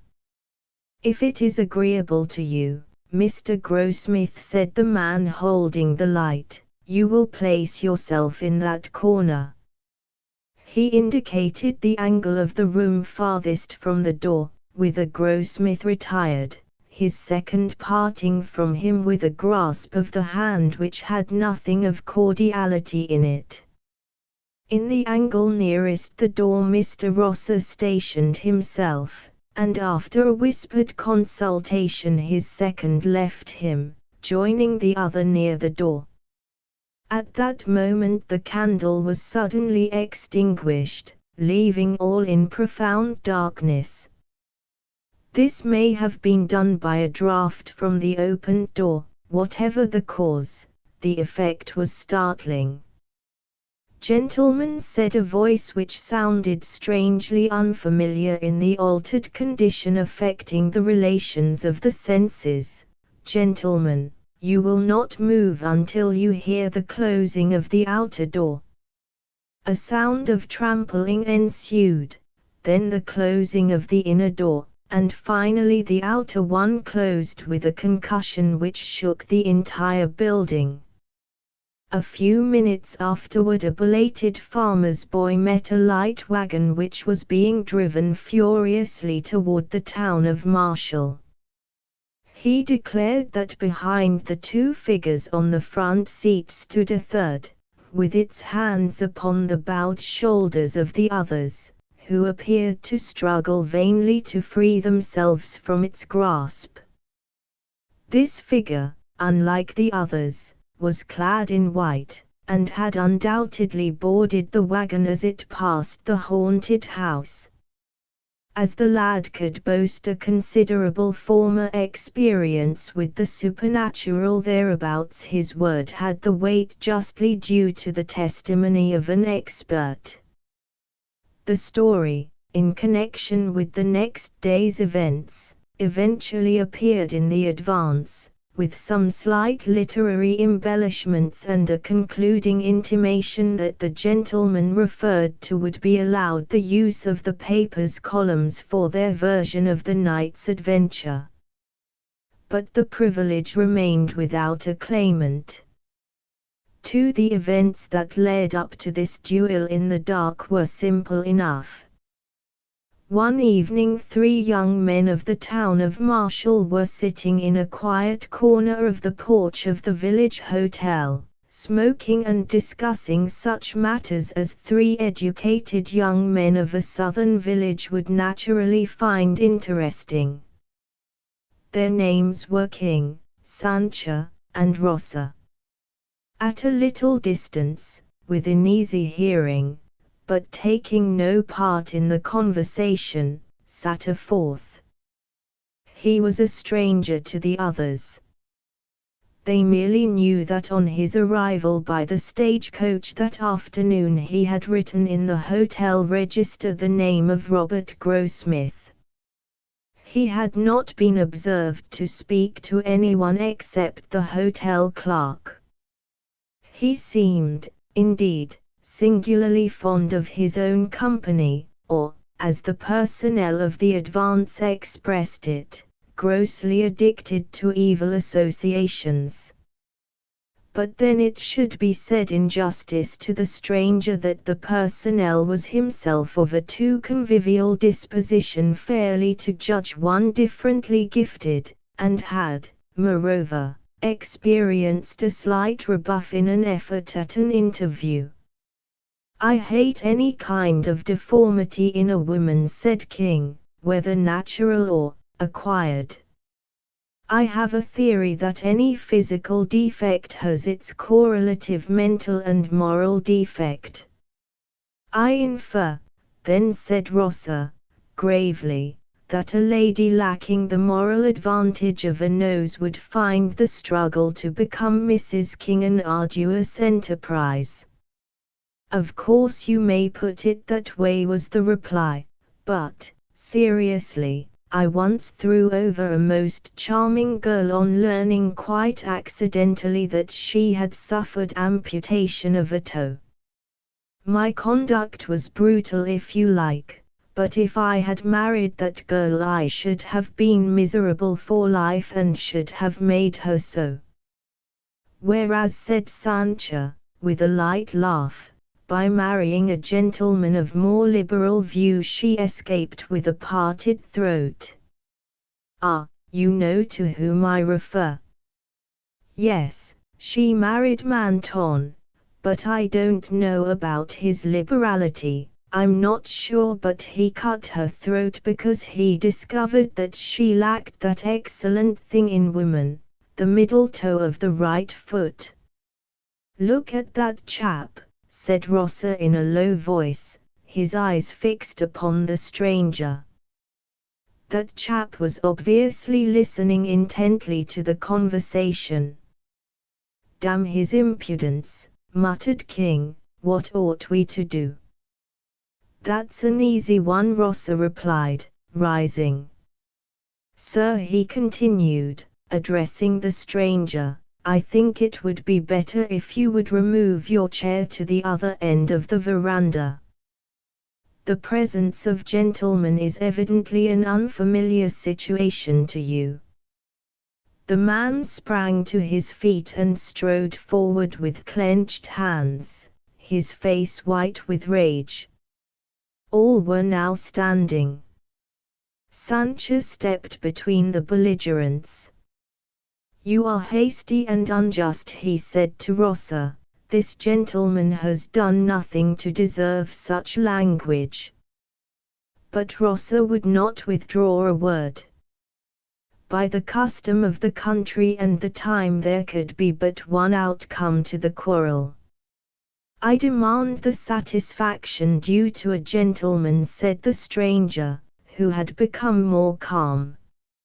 "I have not an acquaintance in this region. Perhaps you, sir," bowing to Sancho, "will be kind enough to represent me in this matter."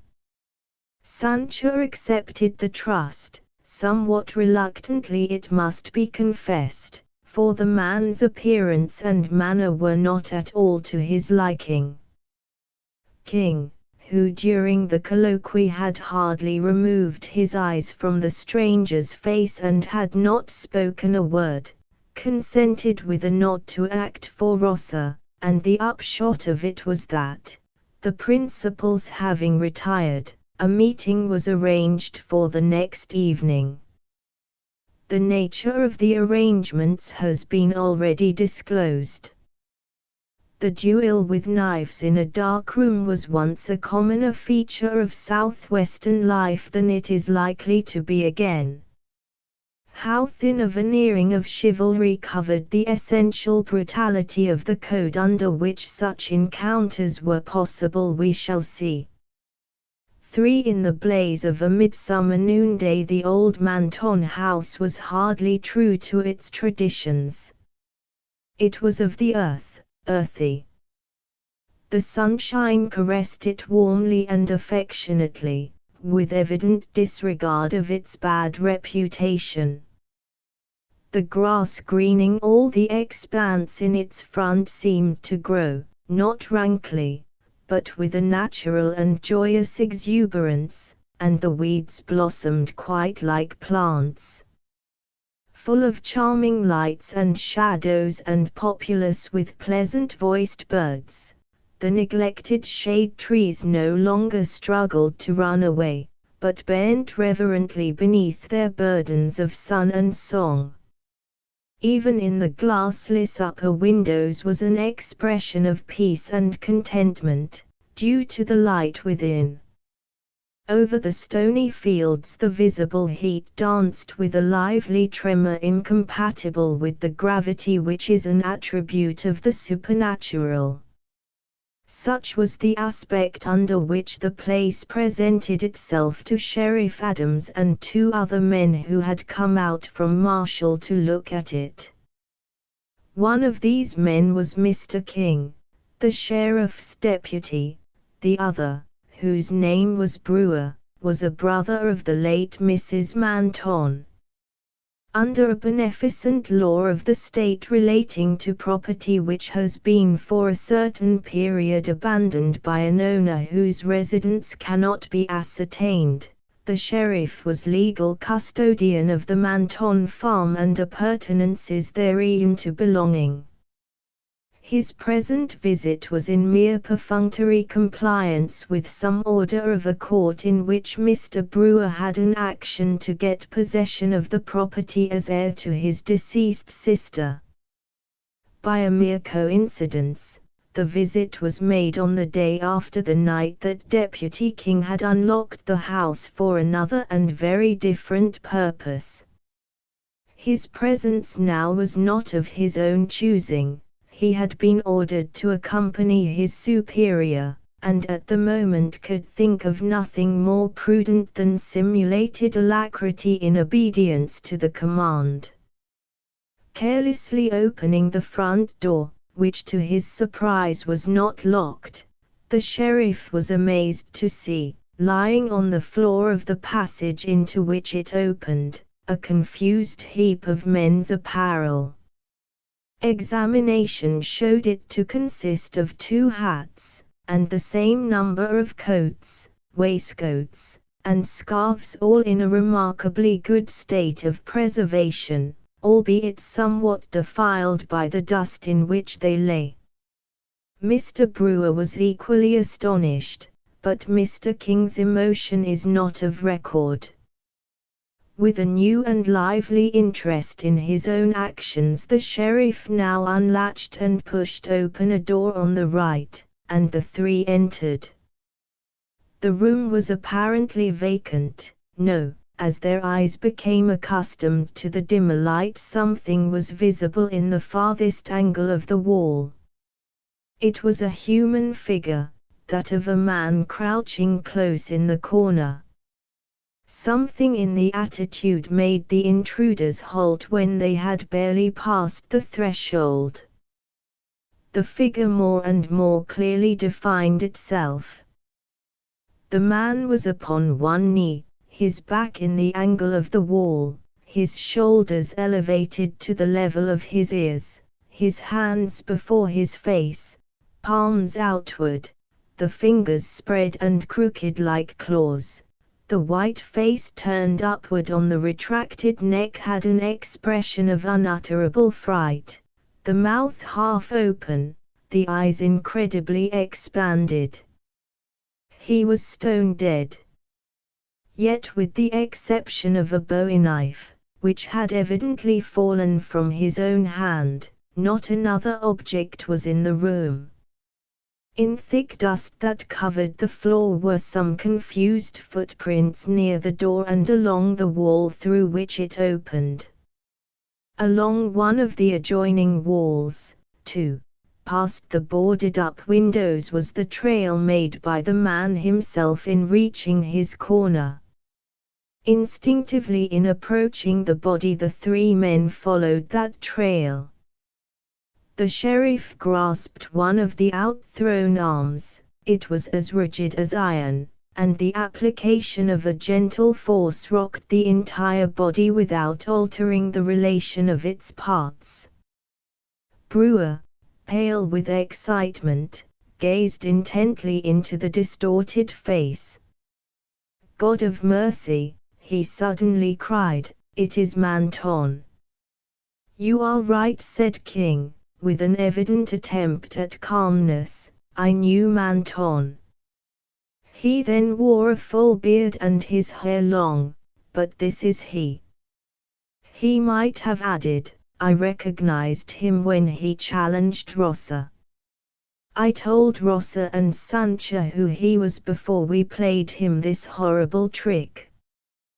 When Rosser left this dark room at our heels, forgetting his outer clothing in the excitement, and driving away with us in his shirt sleeves, all through the discreditable proceedings we knew with whom we were dealing, murderer and coward that he was." But nothing of this did Mr. King say. With his better light he was trying to penetrate the mystery of the man's death. That he had not once moved from the corner where he had been stationed, that his posture was that of neither attack nor defense, that he had dropped his weapon, that he had obviously perished of sheer horror of something that he saw, these were circumstances which Mr. King's disturbed intelligence could not rightly comprehend. Groping in intellectual darkness for a clue to his maze of doubt, his gaze, directed mechanically downward in the way of one who ponders momentous matters, fell upon something which, there, in the light of day and in the presence of living companions, affected him with terror.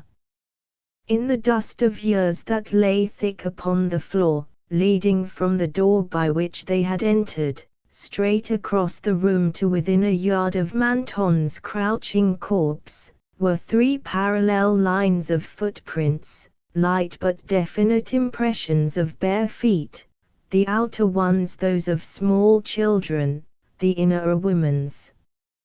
From the point at which they ended they did not return, they pointed all one way.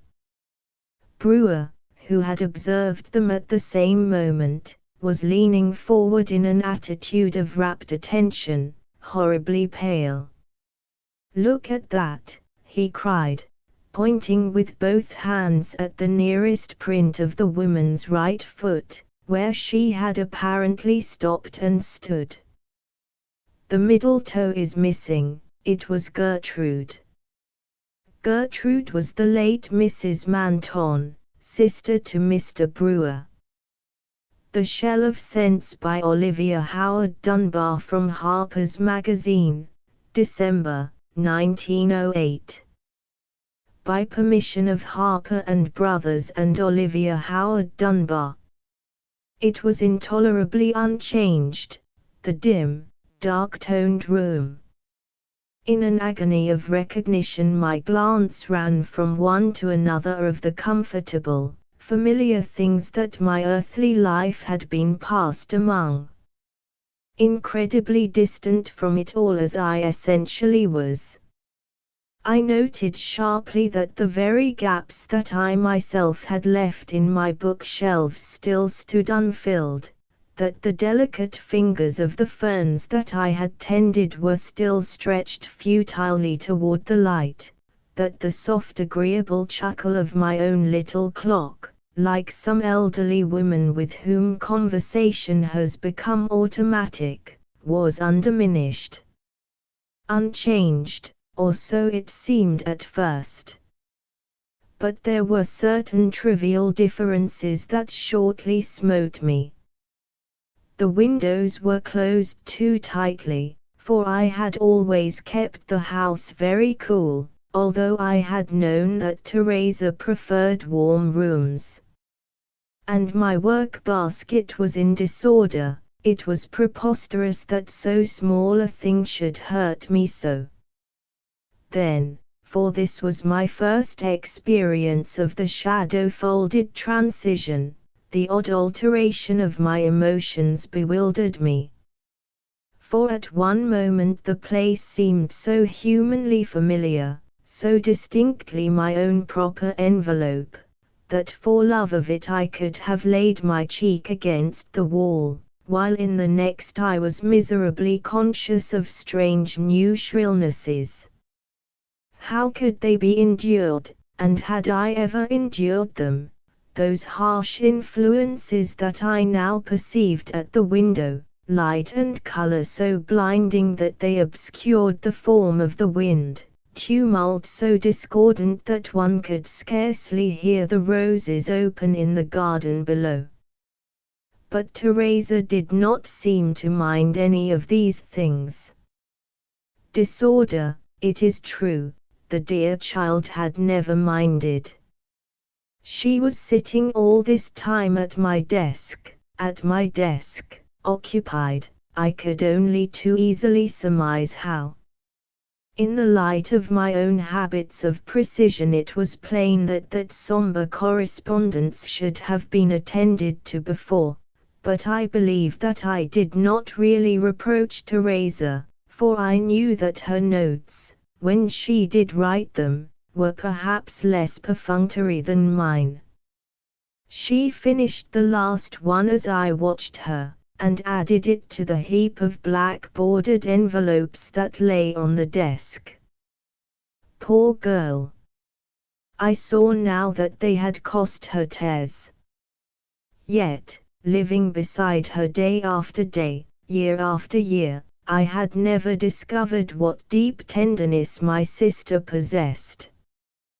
Toward each other it had been our habit to display only a temperate affection, and I remember having always thought it distinctly fortunate for Teresa, since she was denied my happiness, that she could live so easily and pleasantly without emotions of the devastating sort. And now, for the first time, I was really to behold her. Could it be Teresa, after all, this tangle of subdued turbulences? Let no one suppose that it is an easy thing to bear, the relentlessly lucid understanding that I then first exercised, or that, in its first enfranchisement, the timid vision does not yearn for its old screens and mists. Suddenly, as Teresa sat there, her head, filled with its tender thoughts of me, held in her gentle hands, I felt Alan's step on the carpeted stair outside. Teresa felt it, too, but how? For it was not audible. She gave a start, swept the black envelopes out of sight, and pretended to be writing in a little book. Then I forgot to watch her any longer in my absorption in Alan's coming. It was he, of course, that I was awaiting. It was for him that I had made this first lonely, frightened effort to return, to recover. It was not that I had supposed he would allow himself to recognize my presence, for I had long been sufficiently familiar with his hard and fast denials of the invisible. He was so reasonable always, so sane, so blindfolded. But I had hoped that because of his very rejection of the ether that now contained me I could perhaps all the more safely, the more secretly, watch him, linger near him. He was near now, very near, but why did Teresa, sitting there in the room that had never belonged to her, appropriate for herself his coming? It was so manifestly I who had drawn him, I whom he had come to seek. The door was ajar. He knocked softly at it. "Are you there, Teresa?" he called. He expected to find her, then, there in my room. I shrank back, fearing, almost, to stay. "I shall have finished in a moment," Teresa told him, and he sat down to wait for her. No spirit still unreleased can understand the pang that I felt with Alan sitting almost within my touch.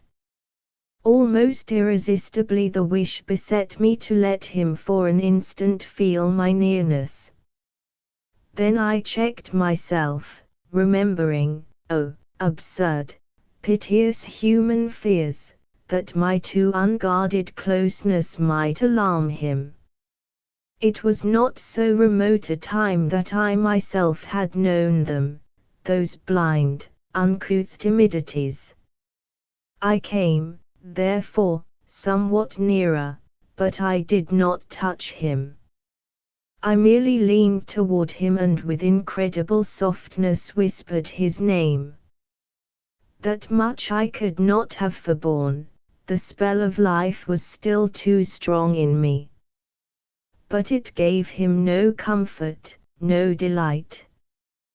"Teresa," he called, in a voice dreadful with alarm, and in that instant the last veil fell, and desperately, scarce believingly, I beheld how it stood between them, those two.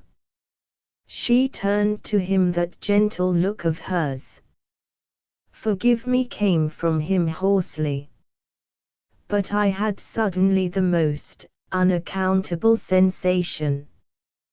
Can there be too many windows open? There is such a chill about. There are no windows open, Teresa assured him.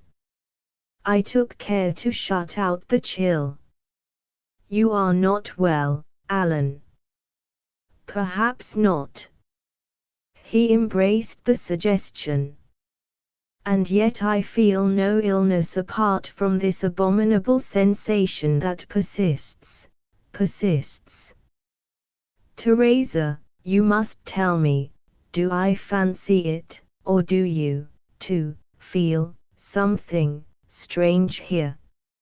Oh, there is something very strange here, she half sobbed. There always will be.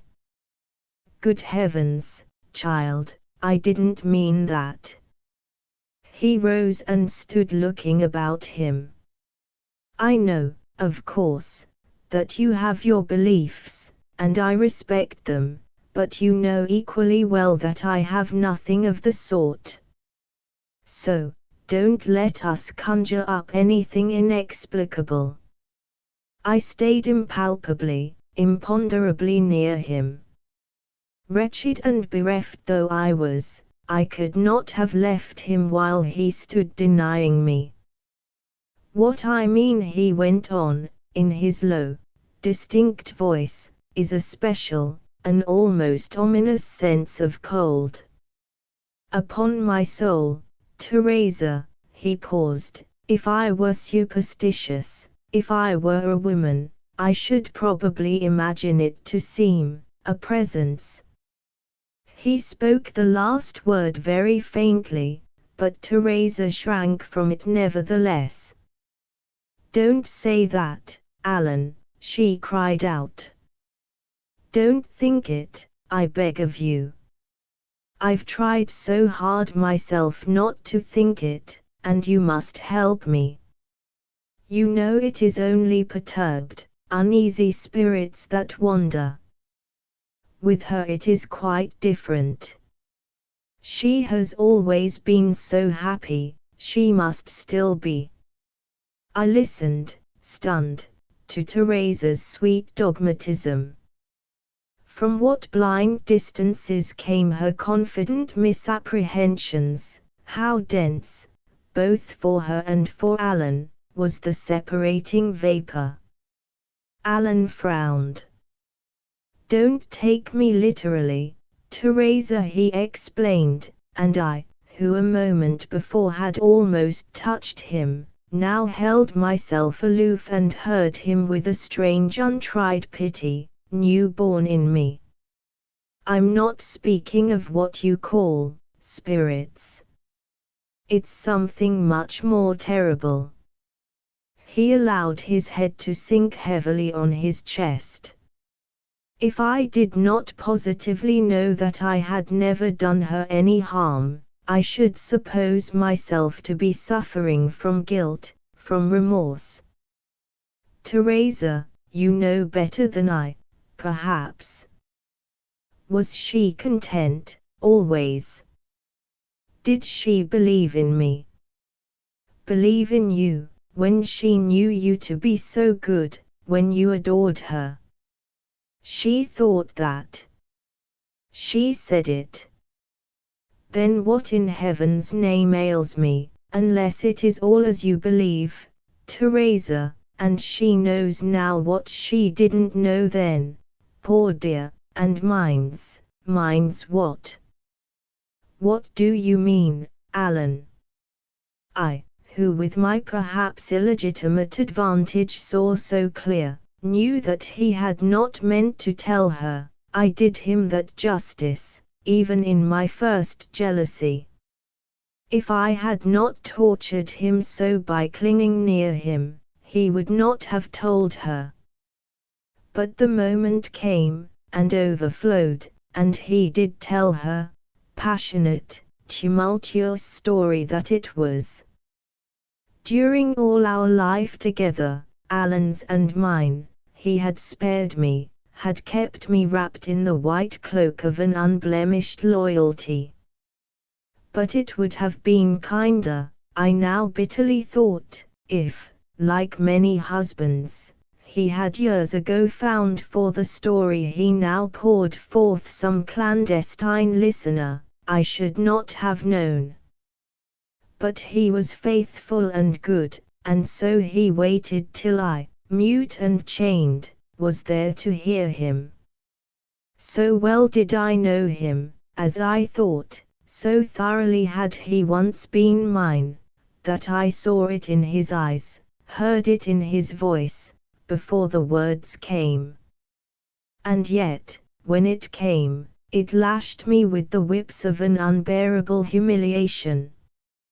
For I, his wife, had not known how greatly he could love. And that Teresa, soft little traitor, should, in her still way, have cared too. Where was the iron in her, I moaned within my stricken spirit, where the steadfastness? From the moment he bade her, she turned her soft little petals up to him, and my last delusion was spent. It was intolerable, and none the less so that in another moment she had, prompted by some belated thought of me, renounced him. Alan was hers, yet she put him from her, and it was my part to watch them both. Then in the anguish of it all I remembered, awkward, untutored spirit that I was, that I now had the great recourse. Whatever human things were unbearable, I had no need to bear. I ceased, therefore, to make the effort that kept me with them. The pitiless poignancy was dulled, the sounds and the light ceased, the lovers faded from me, and again I was mercifully drawn into the dim, infinite spaces. There followed a period whose length I cannot measure and during which I was able to make no progress in the difficult, dizzying experience of release. Earthbound my jealousy relentlessly kept me.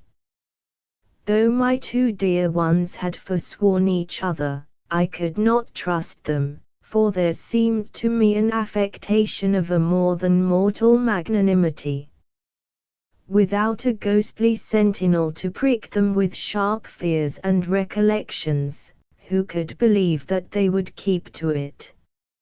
Of the efficacy of my own vigilance, so long as I might choose to exercise it, I could have no doubt, for I had by this time come to have a dreadful exultation in the new power that lived in me. Repeated delicate experiment had taught me how a touch or a breath, a wish or a whisper, could control Alan's acts, could keep him from Teresa. I could manifest myself as palely, as transiently, as a thought. I could produce the merest necessary flicker, like the shadow of a just opened leaf, on his trembling, tortured consciousness. And these unrealized perceptions of me he interpreted, as I had known that he would, as his soul's inevitable penance. He had come to believe that he had done evil in silently loving Teresa all these years, and it was my vengeance to allow him to believe this, to prod him ever to believe it afresh. I am conscious that this frame of mind was not continuous in me. For I remember, too, that when Alan and Teresa were safely apart and sufficiently miserable I loved them as dearly as I ever had, more dearly perhaps. For it was impossible that I should not perceive, in my new emancipation, that they were, each of them, something more and greater than the two beings I had once ignorantly pictured them. For years they had practiced a selflessness of which I could once scarcely have conceived, and which even now I could only admire without entering into its mystery. While I had lived solely for myself, these two divine creatures had lived exquisitely for me. They had granted me everything, themselves nothing. For my undeserving Sake their lives had been a constant torment of renunciation, a torment they had not sought to alleviate by the exchange of a single glance of understanding. There were even marvelous moments when, from the depths of my newly informed heart, I pitied them, poor creatures, who, withheld from the infinite solaces that I had come to know, were still utterly within that shell of sense so frail, so piteously contrived for pain. Within it, yes, yet exercising qualities that so sublimely transcended it. Yet the shy, hesitating compassion that thus had birth in me was far from being able to defeat the earlier, earthlier emotion. The two, I recognized, were in a sort of conflict, and I, regarding it, assumed that the conflict would never end, that for years, as Alan and Teresa reckoned time, I should be obliged to withhold myself from the great spaces and linger suffering, grudging, shamed, where they lingered. It can never have been explained, I suppose, what, to devitalized perceptions such as mine, the contact of mortal beings with each other appears to be. Once to have exercised this sense-freed perception is to realize that the gift of prophecy, although the subject of such frequent marvel, is no longer mysterious. The merest glance of our sensitive and uncloyed vision can detect the strength of the relation between two beings, and therefore instantly calculate its duration. If you see a heavy weight suspended from a slender string, you can know, without any wizardry, that in a few moments the string will snap. Well, such, if you admit the analogy, is prophecy, is folk knowledge. And it was thus that I saw it with Teresa and Alan.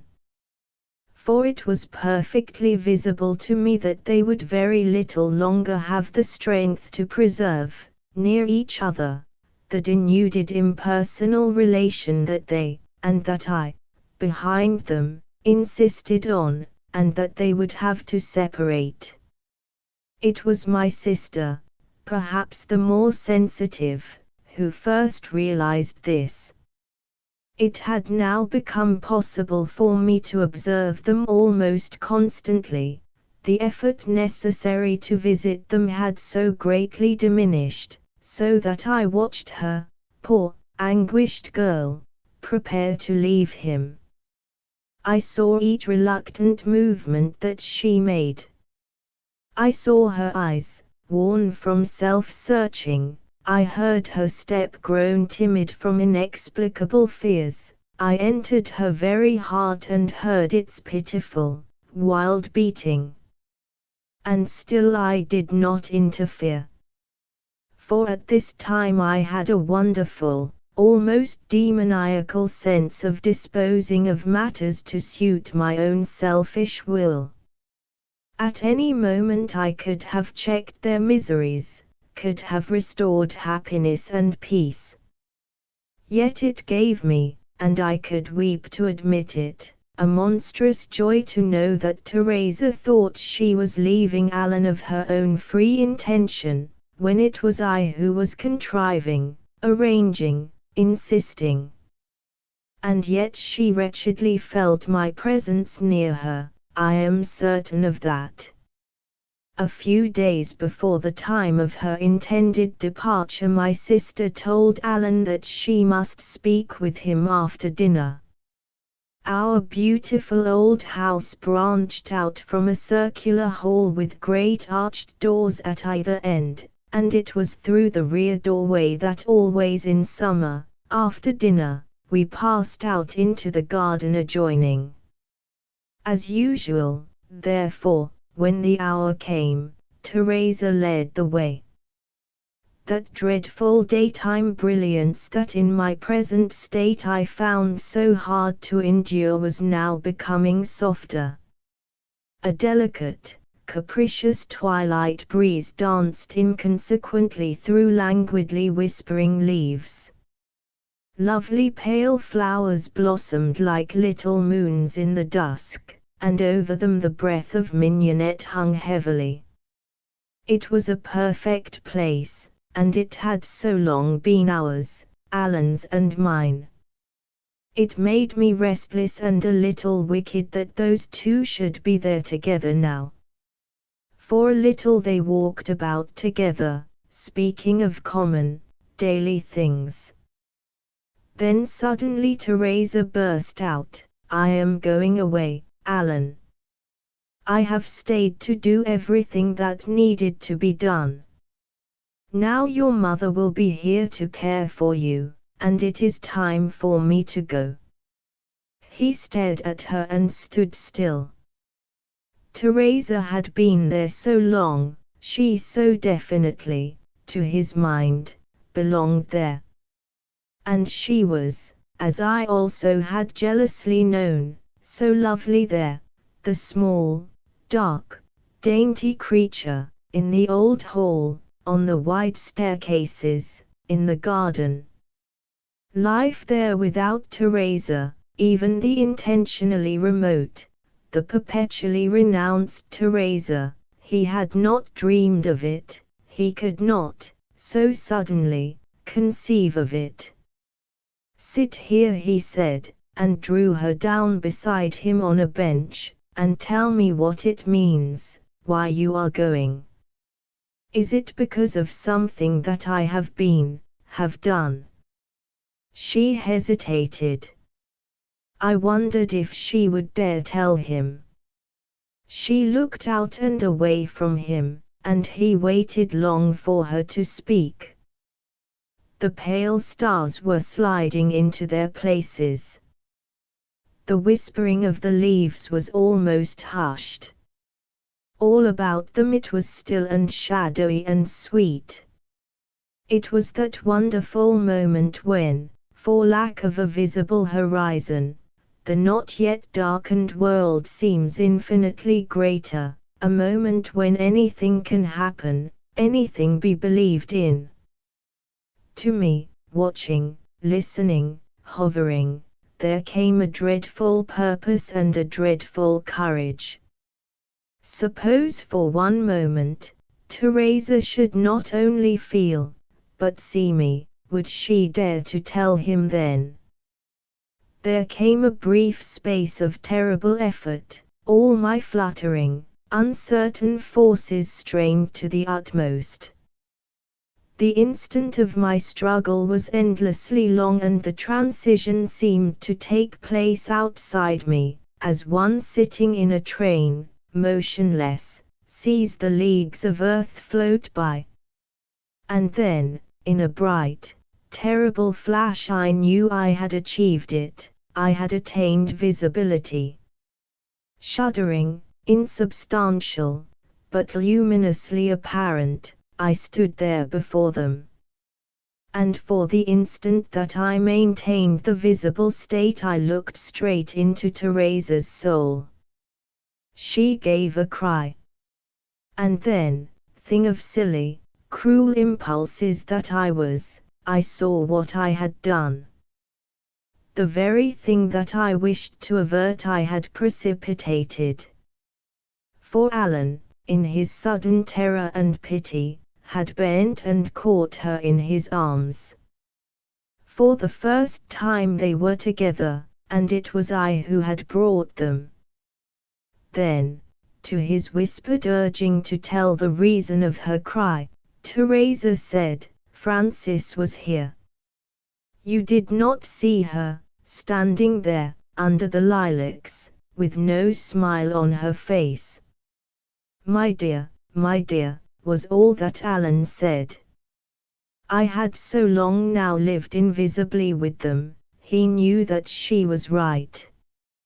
"I suppose you know what it means?" she asked him, calmly.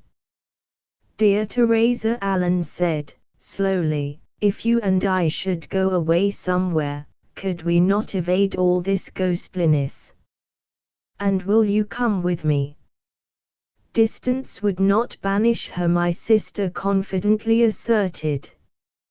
And then she said, softly, "Have you thought what a lonely, awesome thing it must be to be so newly dead? Pity her, Alan. We who are warm and alive should pity her. She loves you still, that is the meaning of it all, you know. And she wants us to understand that for that reason we must keep apart." Oh, it was so plain in her white face as she stood there. "And you did not see her?" "It was your face that I saw," Alan solemnly told her. Oh, how different he had grown from the Alan that I had known, "and yours is the only face that I shall ever see." And again he drew her to him. She sprang from him. "You are defying her, Alan," she cried. "And you must not. It is her right to keep us apart, if she wishes. It must be as she insists. I shall go, as I told you." And, Alan, I beg of you, leave me the courage to do as she demands." They stood facing each other in the deep dusk, and the wounds that I had dealt them gaped red and accusing. "We must pity her," Teresa had said. And as I remembered that extraordinary speech, and saw the agony in her face, and the greater agony in Alan's, there came the great irreparable cleavage between mortality and me. In a swift, merciful flame the last of my mortal emotions, gross and tenacious they must have been, was consumed. My cold grasp of Alan loosened and a new unearthly love of him bloomed in my heart. I was now, however, in a difficulty with which my experience in the new estate was scarcely sufficient to deal. How could I make it plain to Alan and Teresa that I wished to bring them together, to heal the wounds that I had made? Pityingly, remorsefully, I lingered near them all that night and the next day.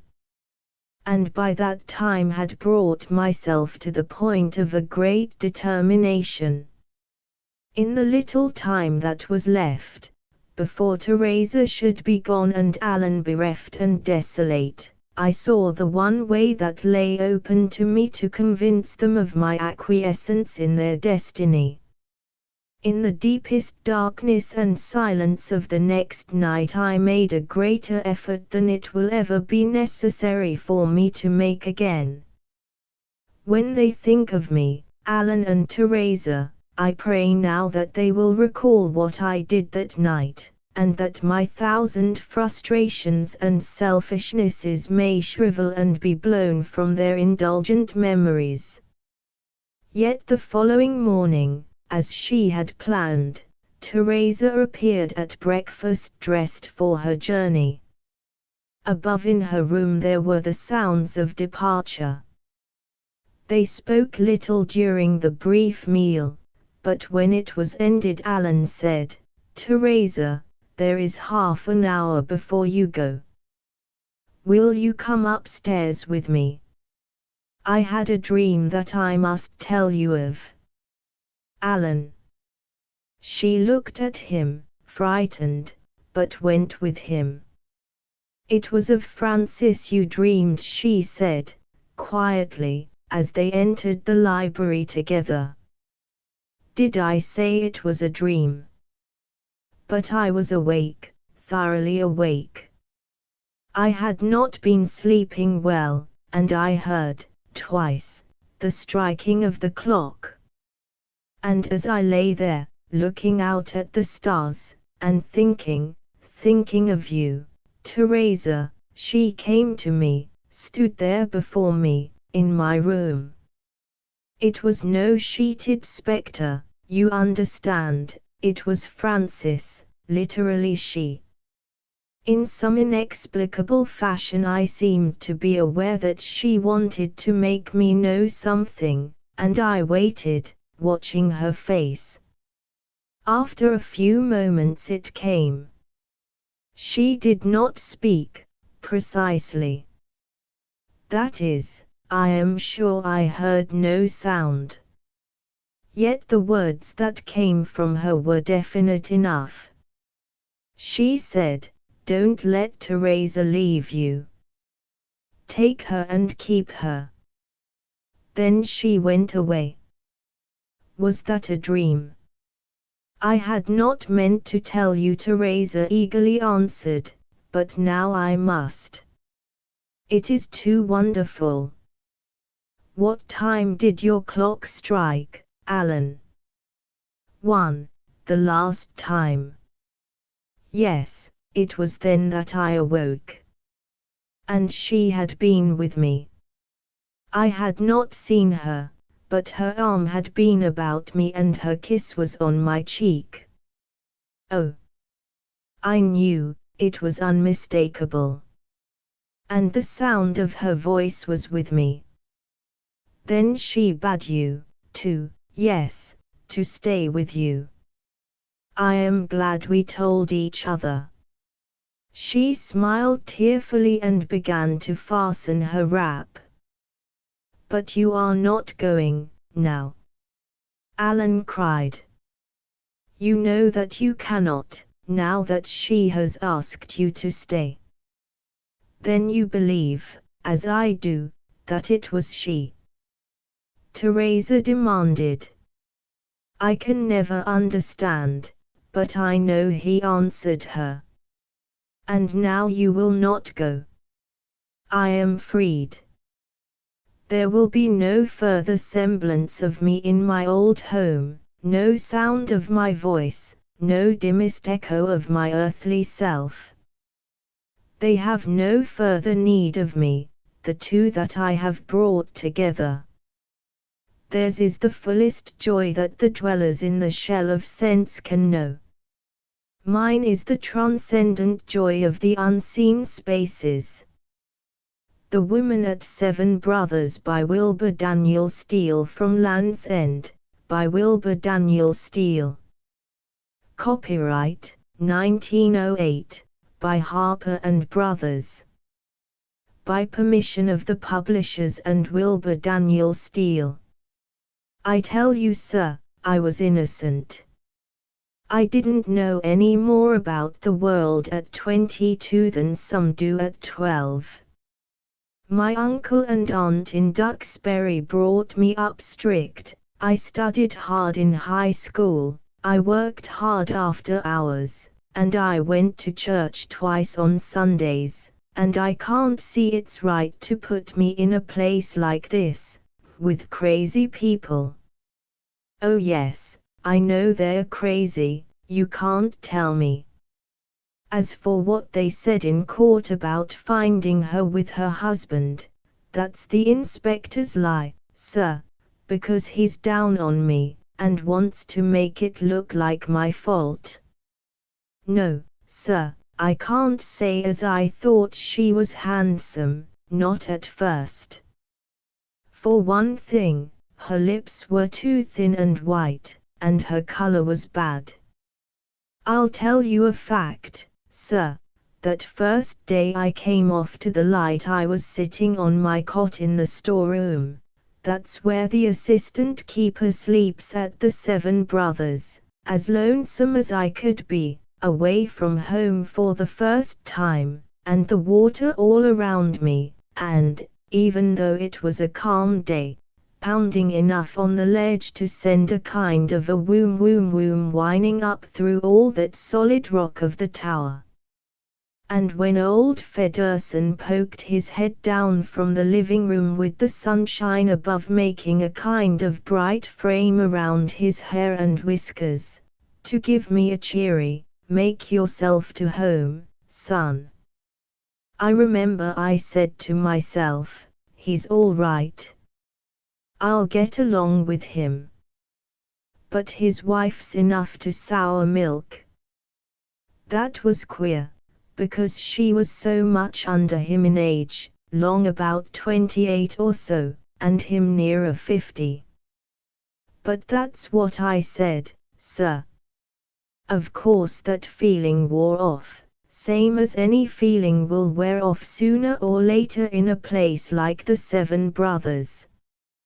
Cooped up in a place like that you come to know folks so well that you forget what they do look like. There was a long time I never noticed her, any more than you'd notice the cat. We used to sit of an evening around the table, as if you were Fedderson there, and me here, and her somewhere back there, in the rocker, knitting. Fedderson would be working on his Jacob's ladder, and I'd be reading. He'd been working on that Jacob's ladder a year, I guess, and every time the inspector came off with the tender he was so astonished to see how good that ladder was that the old man would go to work and make it better. That's all he lived for. If I was reading, as I say, I daren't take my eyes off the book, or Fedderson had me. And then he'd begin, what the inspector said about him.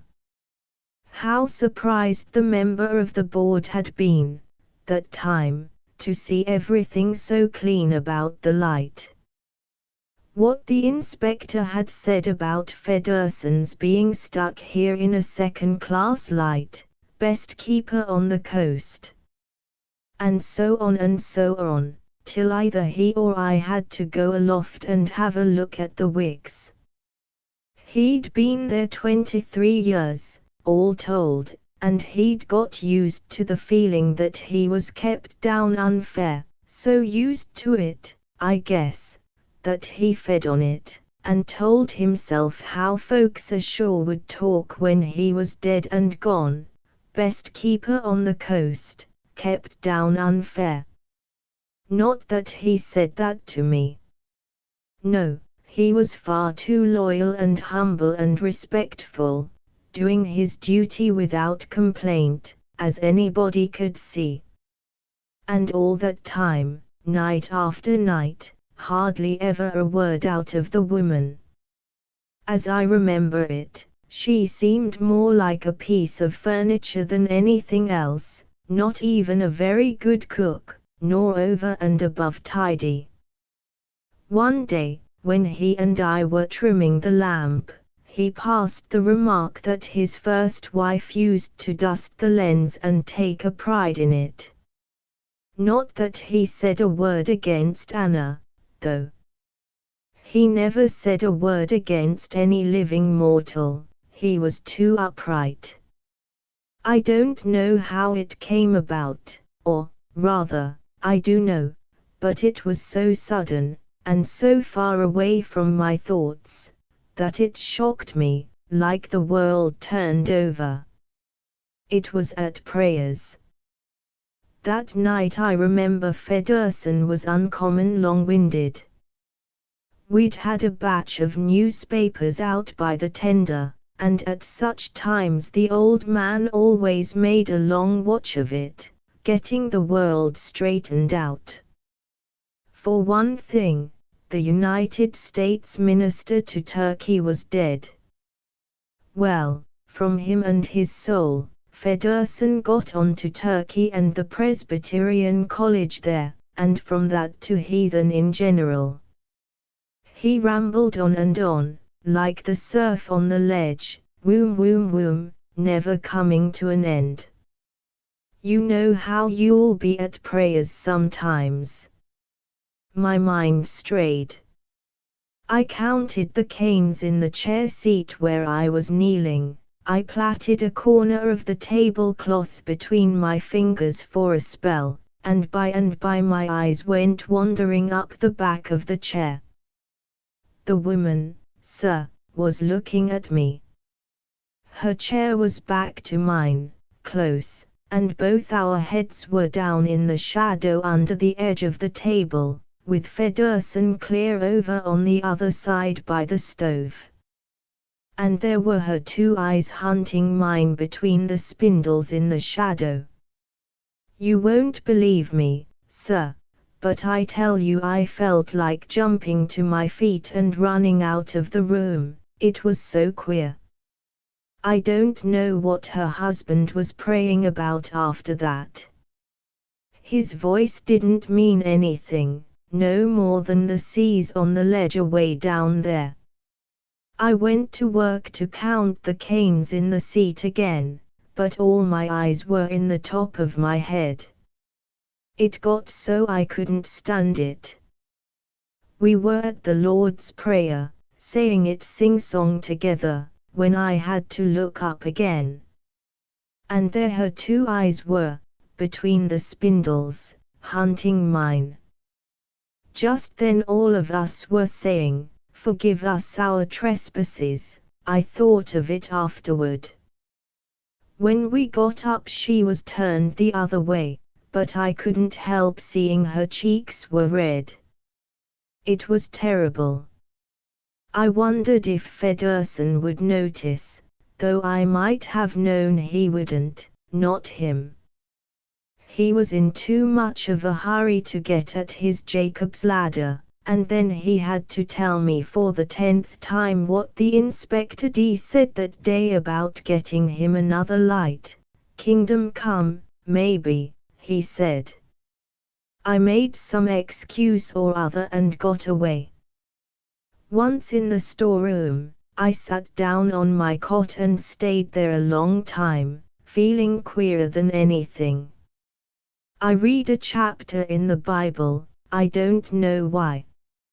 After I'd got my boots off, I sat with them in my hands for as much as an hour, I guess, staring at the oil tank and its lopsided shadow on the wall. I tell you, sir, I was shocked. I was only 22, remember, and I was shocked and horrified. And when I did turn in, finally, I didn't sleep at all well. 2 or 3 times I came to, sitting straight up in bed. Once I got up and opened the outer door to have a look. The water was like glass, dim, without a breath of wind, and the moon just going down. Over on the black shore I made out 2 lights in a village, like a pair of eyes watching. Lonely. Yes. Lonely and nervous. I had a horror of her, sir. The dinghy boat hung on its davits just there in front of the door, and for a minute I had an awful hankering to climb into it, lower away, and row off, no matter where.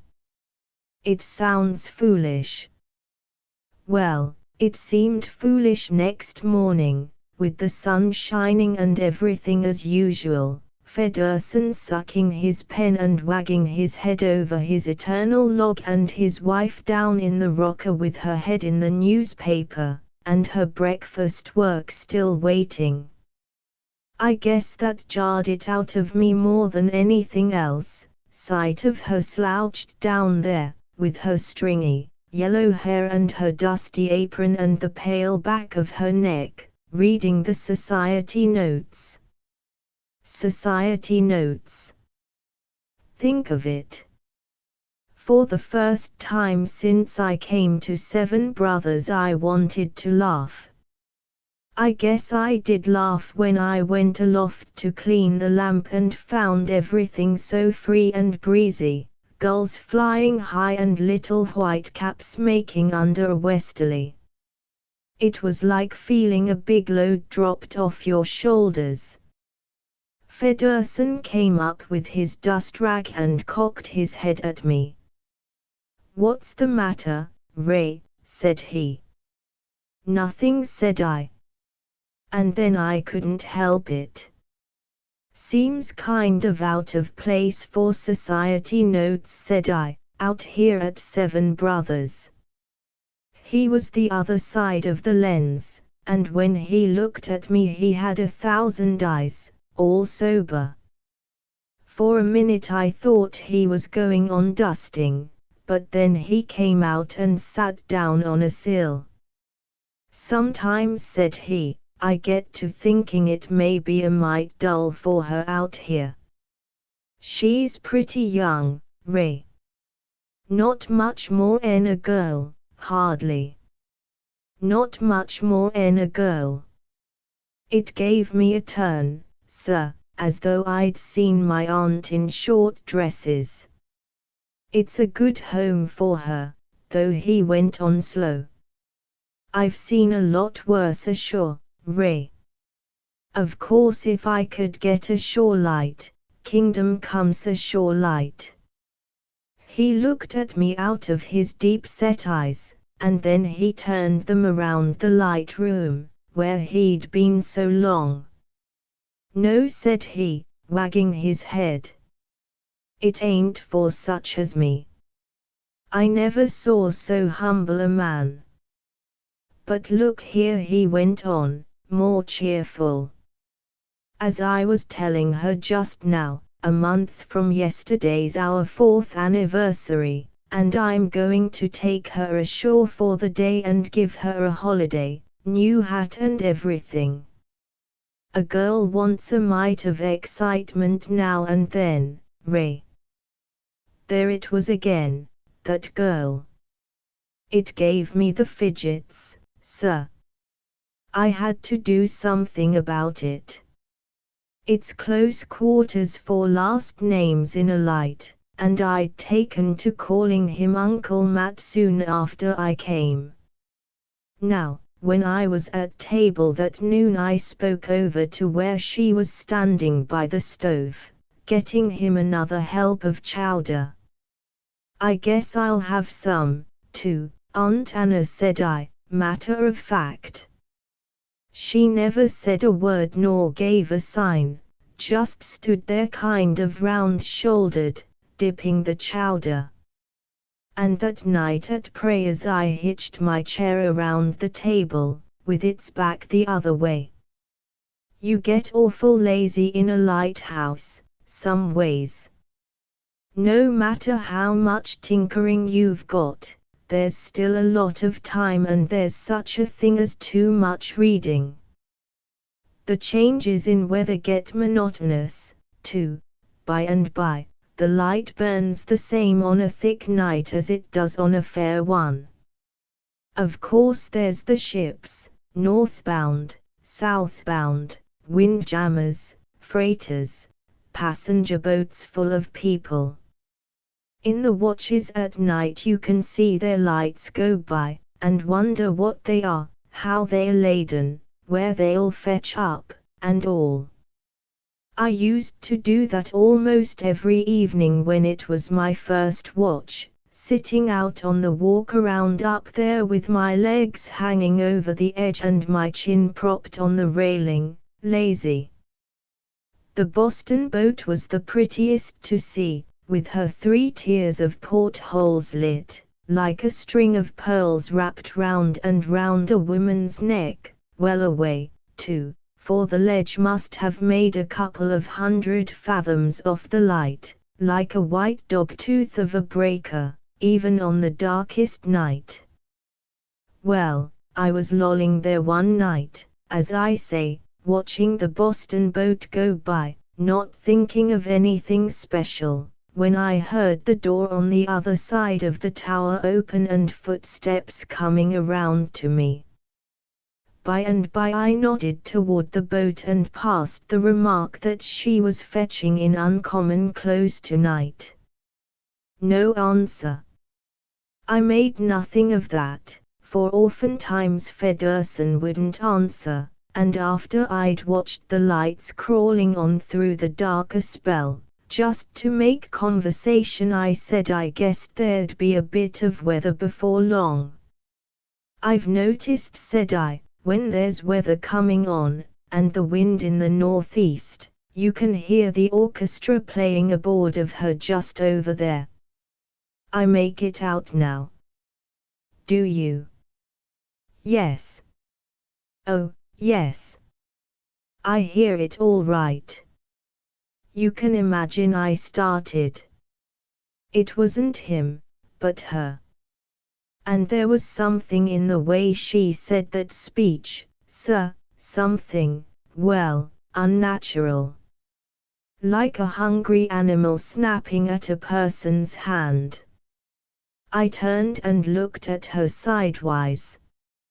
She was standing by the railing, leaning a little outward, the top of her from the waist picked out bright by the lens behind her. I didn't know what in the world to say, and yet I had a feeling I ought not to sit there mum. I wonder, said I, what that captain's thinking of, fetching in so handy tonight. It's no way.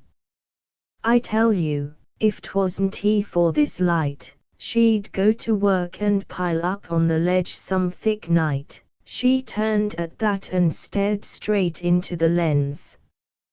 I didn't like the look of her face. Somehow, with its edges cut hard all around and its 2 eyes closed down to slits, like a cat's, it made a kind of mask. And then I went on, uneasy enough, and then where'd all their music be of a sudden, and their goings on and their singing, and dancing. She clipped me off so quick it took my breath. Dee dancing, said I. That's dance music, said she. She was looking at the boat again. How do you know? I felt I had to keep on talking. Well, sir, she laughed. I looked at her. She had on a shawl of some stuff or other that shined in the light. She had it pulled tight around her with her two hands in front at her breast, and I saw her shoulders swaying in tune. How do I know? She cried. Then she laughed again, the same kind of a laugh. It was queer, sir, to see her, and to hear her. She turned, as quick as that, and leaned toward me. Don't you know how to dance, Ray? Said she. No, I managed, and I was going to say Aunt Anna, but the thing choked in my throat. I tell you, she was looking square at me all the time with her two eyes and moving with the music as if she didn't know it. By heavens, sir, it came over me of a sudden that she wasn't so bad looking, after all. I guess I must have sounded like a fool. You see, said I, she's cleared the rip there now, and the music's gone. You hear? Yes, said she, turning back slow. That's where it stops every night, night after night, it stops just there, at the rip. When she spoke again, her voice was different. I never heard the like of it, thin and taut as a thread. It made me shiver, sir. I hate 'em. That's what she said. I hate 'em all. I'd like to see 'em dead. I'd love to see 'em torn apart on the rocks, night after night. I could bathe my hands in their blood, night after night. And do you know, sir, I saw it with my own eyes, her hands moving in each other above the rail. But it was her voice, though. I didn't know what to do, or what to say, so I poked my head through the railing and looked down at the water. I don't think I'm a coward, sir, but it was like a cold, ice-cold hand taking hold of my beating heart. When I looked up finally, she was gone. By and by I went in and had a look at the lamp, hardly knowing what I was about. Then, seeing by my watch it was time for the old man to come on duty, I started to go below. In the Seven Brothers, you understand, the stair goes down in a spiral through a well against the south wall, and first there's the door to the keeper's room, and then you come to another, and that's the living room, and then down to the storeroom. And at night, if you don't carry a lantern, it's as black as the pit. Well, down I went, sliding my hand along the rail, and as usual I stopped to give a rap on the keeper's door, in case he was taking a nap after supper. Sometimes he did. I stood there, blind as a bat, with my mind still up on the walk around. There was no answer to my knock. I hadn't expected any. Just from habit, and with my right foot already hanging down for the next step, I reached out to give the door one more tap for luck. Do you know, sir, my hand didn't fetch up on anything. The door had been there a second before, and now the door wasn't there. My hand just went on going through the dark, on, and I didn't seem to have sense or power enough to stop it. There didn't seem any air in the well to breathe, and my ears were drumming to the surf. That's how scared I was. And then my hand touched the flesh of a face, and something in the dark said, "Oh," no louder than a sigh. Next thing I knew, sir, I was down in the living room, warm and yellow lit, with Feddersen cocking his head at me across the table, where he was at that eternal Jacob's ladder of his. "What's the matter, Ray?" said he. "Lord Sake, Ray." "Nothing," said I. Then I think I told him I was sick. That night I wrote a letter to A.L. Peters, the grain dealer in Duxbury, asking for a job, even though it wouldn't go ashore for a couple of weeks. Just the writing of it made me feel better. It's hard to tell you how those 2 weeks went by. I don't know why, but I felt like hiding in a corner all the time. I had to come to meals, but I didn't look at her, though, not once, unless it was by accident. Feddersen thought I was still ailing and nagged me to death with advice and so on. One thing I took care not to do, I can tell you, and that was to knock on his door till I'd made certain he wasn't below in the living room, though I was tempted to. Yes, sir, that's a queer thing, and I wouldn't tell you if I hadn't set out to give you the truth. Night after night, stopping there on the landing in that black pit, the air gone out of my lungs and the surf drumming in my ears and sweat standing cold on my neck, and one hand lifting up in the air, God forgive me, sir. Maybe I did wrong not to look at her more, drooping about her work in her gingham apron, with her hair stringing.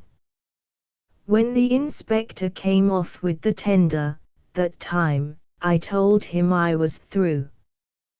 That's when he took the dislike to me, I guess, for he looked at me kind of sneering and said, soft as I was, I'd have to put up with it till next relief. And then, said he, there'd be a whole house cleaning at Seven Brothers, because he'd gotten Feddersen the berth at Kingdom Come. And with that he slapped the old man on the back. I wish you could have seen Feddersen, sir. He sat down on my cot as if his knees had given way. Happy. You'd think he'd be happy, with all his dreams come true. Yes, he was happy, beaming all over, for a minute. Then, sir, he began to shrivel up. It was like seeing a man cut down in his prime before your eyes. He began to wag his head. No, said he. No, no, it's not for such as me. I'm good enough for Seven Brothers, and that's all, Mr. Bayliss. That's all. And for all the inspector could say, that's what he stuck to. He'd figured himself a martyr so many years, nursed that injustice like a mother with her firstborn, sir, and now in his old age, so to speak, they weren't to rob him of it. Feddersen was going to wear out his life in a second-class light, and folks would talk, that was his idea. I heard him hailing down as the tender was casting off, see you tomorrow, Mr. Bayliss. Yep. Coming ashore with the wife for a spree. Anniversary. Yep. But he didn't sound much like a spree. They had robbed him, partly, after all. I wondered what she thought about it. I didn't know till night. She didn't show up to supper, which Fedderson and I got ourselves, had a headache, B said. It was my early watch. I went and lit up and came back to read a spell. He was finishing off the Jacob's Ladder, and thoughtful, like a man that's lost a treasure. Once or twice I caught him looking about the room on the sly. It was pathetic, sir. Going up the second time, I stepped out on the walk around to have a look at things. She was there on the seaward side, wrapped in that silky thing. A fair sea was running across the ledge and it was coming on a little thick, not too thick. Off to the right the Boston boat was blowing, vroom vroom. Creeping up on us, quarter speed. There was another fellow behind her, and a fisherman's conch farther offshore. I don't know why, but I stopped beside her and leaned on the rail. She didn't appear to notice me, one way or another. We stood, listening to the whistles, and the longer we stood the more it got on my nerves, her not noticing me. I suppose she'd been too much on my mind lately. I began to be put out. I scraped my feet. I coughed. By and by I said out loud, "Look here, I guess I better get out the foghorn and give those fellows a toot." "Why," said she, without moving her head, calm as that. "Why?" It gave me a turn, sir. For a minute I stared at her. "Why?" "Because if she don't pick up this light before very many minutes she'll be too close into where tide'll have her on the rocks, that's why." I couldn't see her face, but I could see one of her silk shoulders lift a little, like a shrug. And there I kept on staring at her, a dumb one, sure enough. I know what brought me to was hearing the Boston boat's 3 sharp toots as she picked up the light, mad as anything, and swung her helm port. I turned away from her, sweat stringing down my face, and walked around to the door. It was just as well, too, for the feed pipe was plugged in the lamp and the wicks were popping. She'd have been out in another 5 minutes, sir. When I'd finished, I saw that woman standing in the doorway. Her eyes were bright. I had a horror of her, sir, a living horror. "If only the light had been out," said she, low and sweet. "God forgive you," said I, "you don't know what you're saying." She went down the stair into the well, winding out of sight, and as long as I could see her, her eyes were watching mine. When I went, myself, after a few minutes, she was waiting for me on that first landing, standing still in the dark. She took hold of my hand, though I tried to get it away. "Goodbye," said she in my ear. "Goodbye," said I. I didn't understand. "You heard what he said today, about Kingdom Come. Be it so, on his own head. I'll never come back here. Once I set foot ashore, I've got friends in Brightonborough, Ray." I got away from her and started on down. But I stopped. "Brightonborough?" I whispered back. "Why do you tell me?" My throat was raw to the words, like a saw. "So you'd know," said she. "Well, sir, I saw them off next morning, down that new Jacob's Ladder into the dinghy boat, her in a dress of blue velvet and him in his best cutaway and derby, rowing away, smaller and smaller, the two of them. And then I went back and sat on my cot, leaving the door open and the ladder still hanging down the wall, along with the boat falls.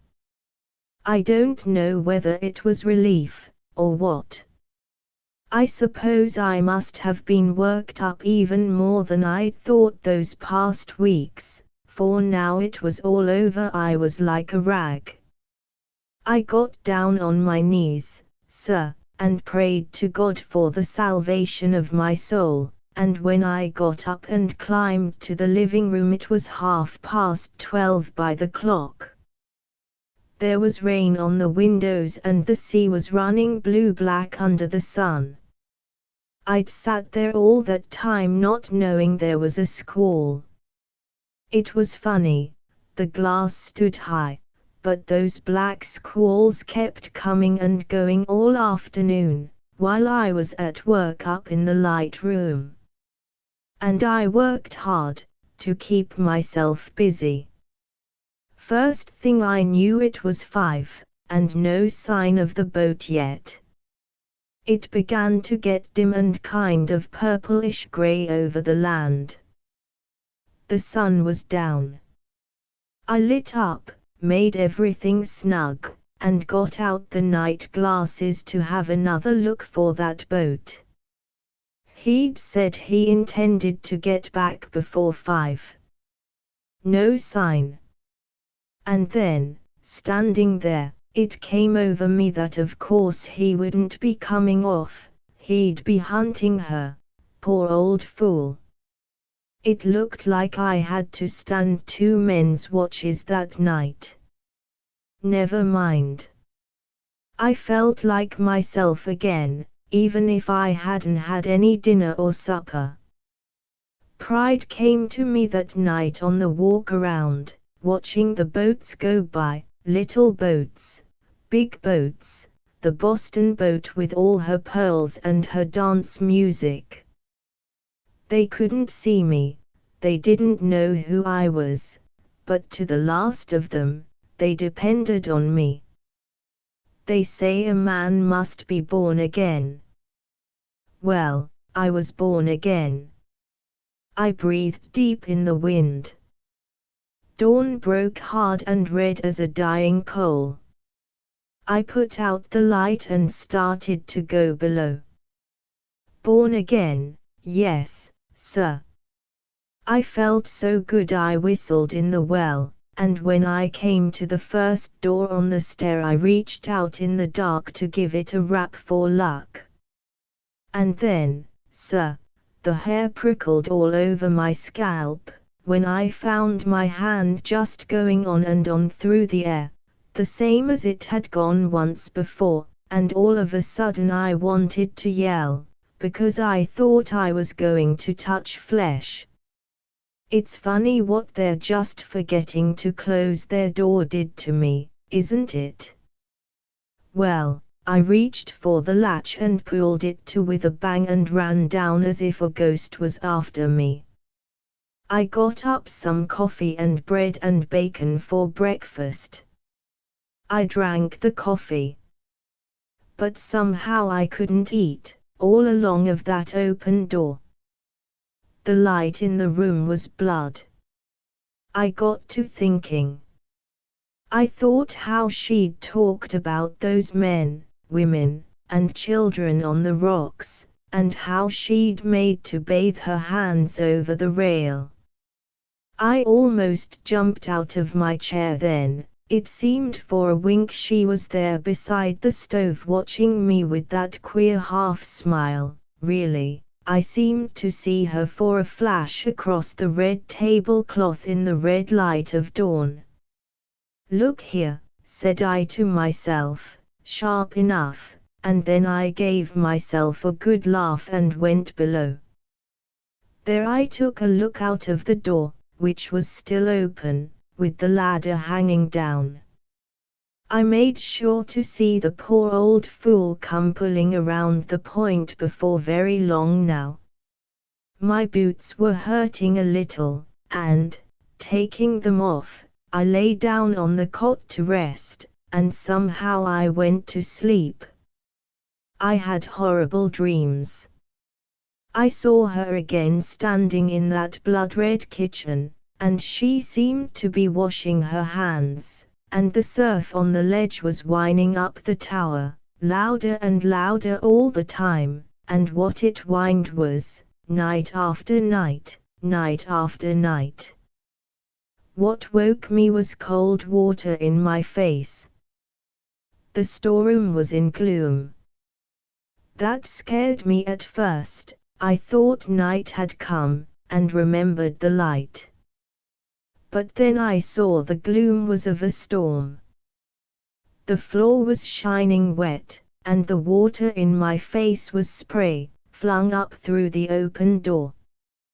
When I ran to close it, it almost made me dizzy to see the grey and white breakers marching past. The land was gone. The sky shut down heavy overhead, there was a piece of wreckage on the back of a swell, and the Jacob's ladder was carried clean away. How that sea had picked up so quick I can't think. I looked at my watch and it wasn't 4 in the afternoon yet. When I closed the door, sir, it was almost dark in the storeroom. I'd never been in the light before in a gale of wind. I wondered why I was shivering so, till I found it was the floor below me shivering, and the walls and stair. Horrible crunchings and grindings ran away up the tower, and now and then there was a great thud somewhere, like a cannon shot in a cave. I tell you, sir, I was alone, and I was in a mortal fright for a minute or so. And yet I had to get myself together. There was the light up there not tended to, and an early dark coming on and a heavy night and all, and I had to go. And I had to pass that door. You'll say it's foolish, sir, and maybe it was foolish. Maybe it was because I hadn't eaten. But I began thinking of that door up there the minute I set foot on the stair, and all the way up through that howling dark well I dreaded to pass it. I told myself I wouldn't stop. I didn't stop. I felt the landing underfoot and I went on, 4 steps, 5, and then I couldn't. I turned and went back. I put out my hand and it went on into nothing. That door, sir, was open again. I left it be. I went on up to the light room and set to work. It was bedlam there, sir, screeching bedlam, but I took no notice. I kept my eyes down. I trimmed those 7 wicks, sir, as neat as ever they were trimmed. I polished the brass till it shone, and I dusted the lens.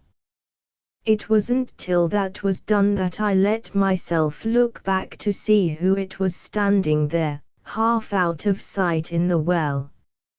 It was her, sir. "Where'd you come from?" I asked. I remember my voice was sharp. "Up Jacob's ladder," said she, and hers was like the syrup of flowers. I shook my head. "I was savage, sir. The ladder's carried away." "I cast it off," said she, with a smile. "Then," said I, "you must have come while I was asleep." Another thought came on me heavy as a ton of lead. "And where's he?" said I. "Where's the boat?" "He's drowned," said she, as easy as that. And I let the boat go adrift. "You wouldn't hear me when I called." "But look here," said I, "if you came through the storeroom, why didn't you wake me up? Tell me that. It sounds foolish enough, me standing like a lawyer in court, trying to prove she couldn't be there. She didn't answer for a moment. I guess she sighed, though I couldn't hear for the gale, and her eyes grew soft, sir, so soft. I couldn't, said she. You looked so peaceful, dear one. My cheeks and neck went hot, sir, as if a warm iron was laid on them. I didn't know what to say. I began to stammer, what do you mean? But she was going back down the stair, out of sight. My God, sir, and I used not to think she was good-looking. I started to follow her. I wanted to know what she meant. Then I said to myself, if I don't go, if I wait here, she'll come back. And I went to the weather side and stood looking out of the window. Not that there was much to see. It was growing dark, and the 7 brothers looked like the mane of a running horse, a great, vast, white horse running into the wind. The air was a welter with it. I caught one peep of a fisherman, lying down flat trying to weather the ledge, and I said, God help them all tonight, and then I went hot at sound of that God. I was right about her, though. She was back again. I wanted her to speak first, before I turned, but she wouldn't. I didn't hear her go out. I didn't know what she was up to till I saw her coming outside on the walk around, drenched wet already. I pounded on the glass for her to come in and not be a fool. If she heard, she gave no sign of it.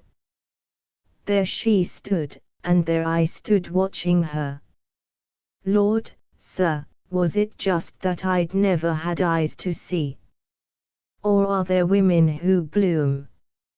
Her clothes were shining on her, like a carving, and her hair was let down like a golden curtain tossing and streaming in the gale, and there she stood with her lips half open, drinking, and her eyes half closed, gazing straight away over the 7 brothers, and her shoulders swaying, as if in tune with the wind and water and all the ruin. And when I looked at her hands over the rail, sir, they were moving in each other as if they bathed, and then I remembered, sir. A cold horror took me. I knew now why she had come back again. She wasn't a woman, she was a devil.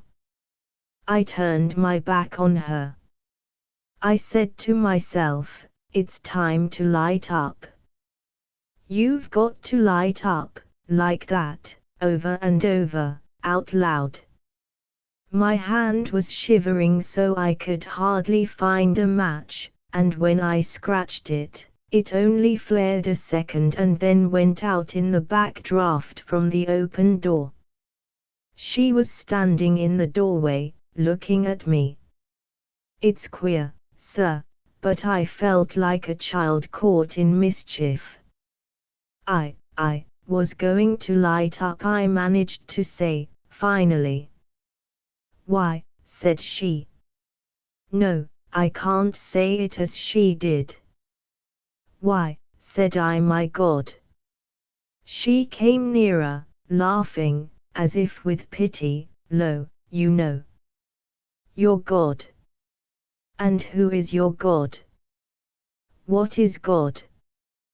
What is anything on a night like this? I drew back from her. All I could say anything about was the light. Why not the dark, said she. Dark is softer than light, tenderer, dearer than light.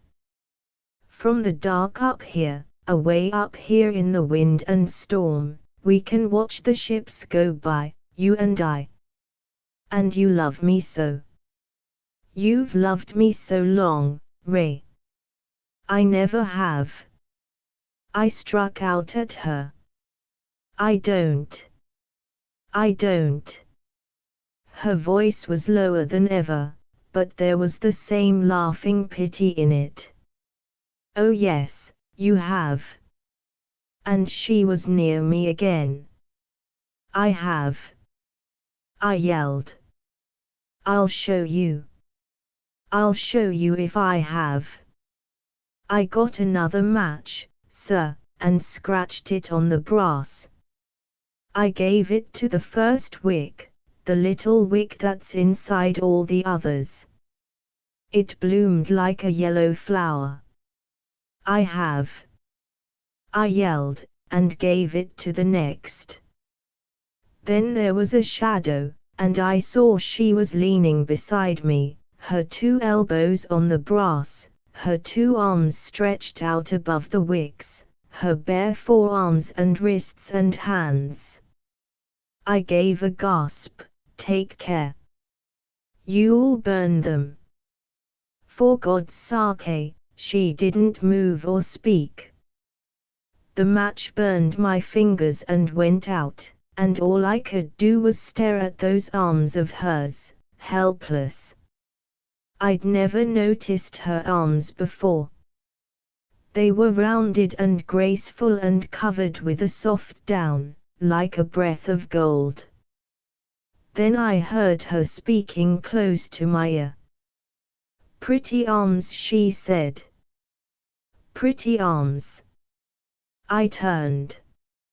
Her eyes were fixed on mine. They seemed heavy, as if with sleep, and yet between their lids they were 2 wells, deep, and as if they held all the things I'd ever thought or dreamed in them. I looked away from them, at her lips. Her lips were red as poppies, heavy with redness. They moved, and I heard them speaking. Poor boy, you love me so, and you want to kiss me, don't you? No, said I.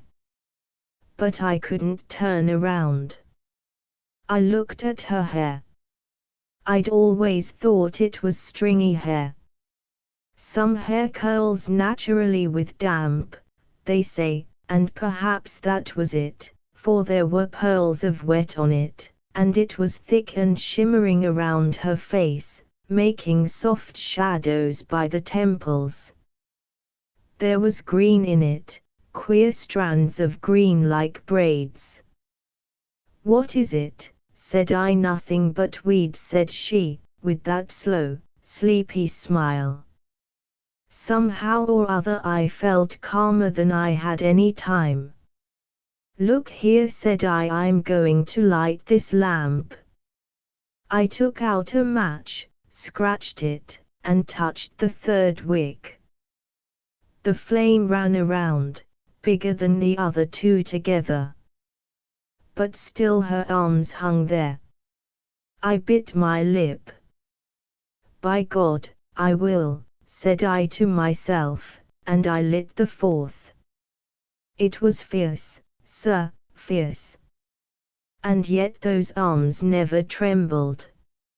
I had to look around at her. Her eyes were still looking into mine, so deep, and her red lips were still smiling with that queer, sleepy droop.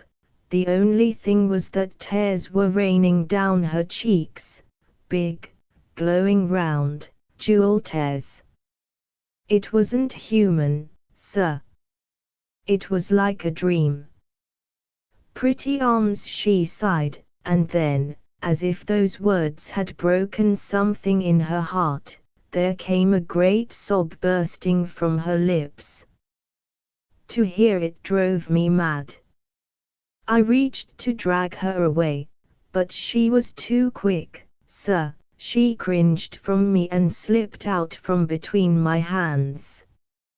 It was like she faded away, sir, and went down in a bundle, nursing her poor arms and mourning over them with those terrible, broken sobs.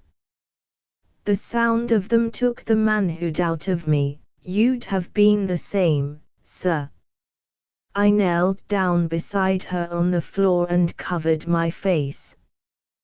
"Please," I moaned. "Please. Please." That's all I could say. I wanted her to forgive me. I reached out a hand, blind, for forgiveness, and I couldn't find her anywhere. I had hurt her so, and she was afraid of me, sir, who loved her so deep it drove me crazy. I could see her down the stair, though it was dim and my eyes were filled with tears. I stumbled after her, crying, "Please. Please." The little wicks I'd lit were blowing in the wind from the door and smoking the glass beside them black. One went out. I pleaded with them, the same as I would plead with a human being. I said I'd be back in a second. I promised. And I went on down the stair, crying like a baby because I'd hurt her, and she was afraid of me, sir. She had gone into her room. The door was closed against me and I could hear her sobbing beyond it, broken-hearted. My heart was broken too. I beat on the door with my palms. I begged her to forgive me. I told her I loved her. And all the answer was that sobbing in the dark. And then I lifted the latch and went in, groping, pleading. "Dearest, please. Because I love you." I heard her speak down near the floor. There wasn't any anger in her voice, nothing but sadness and despair. "No," said she. "You don't love me, Ray. You never have." "I do. I have." "No, no," said she, as if she was tired out. "Where are you?" I was groping for her. I thought, and lit a match. She had got to the door and was standing there as if ready to fly. I went toward her, and she made me stop. She took my breath away. "I hurt your arms," said I, in a dream.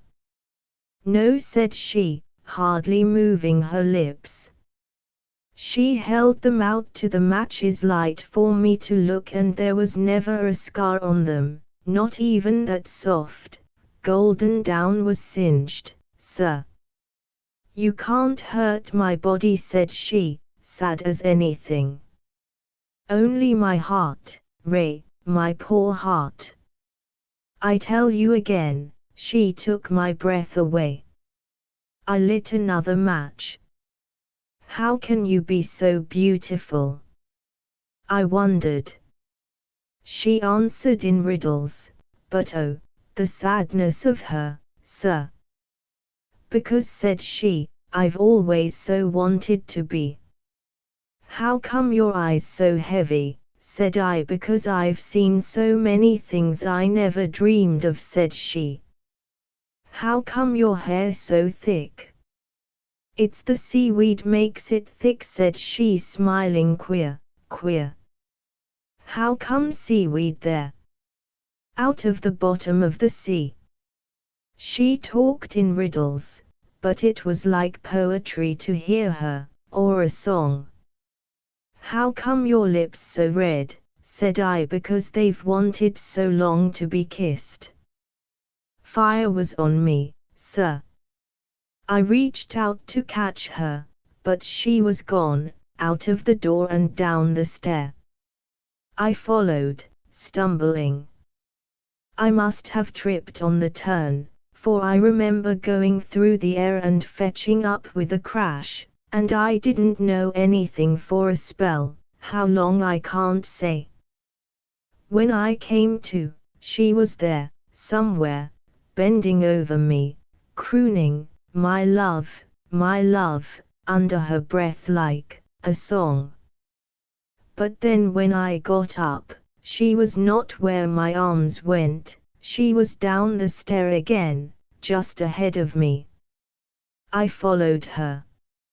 I was tottering and dizzy and full of pain. I tried to catch up with her in the dark of the storeroom, but she was too quick for me, sir, always a little too quick for me. Oh, she was cruel to me, sir.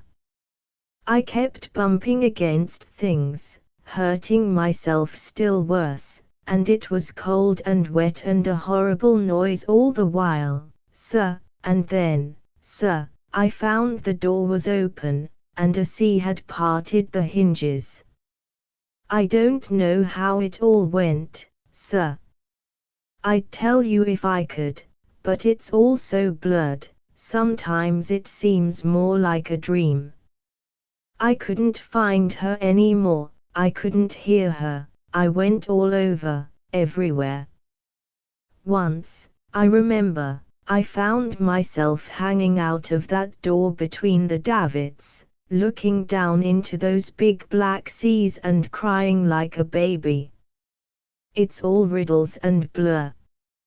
I can't seem to tell you much, sir.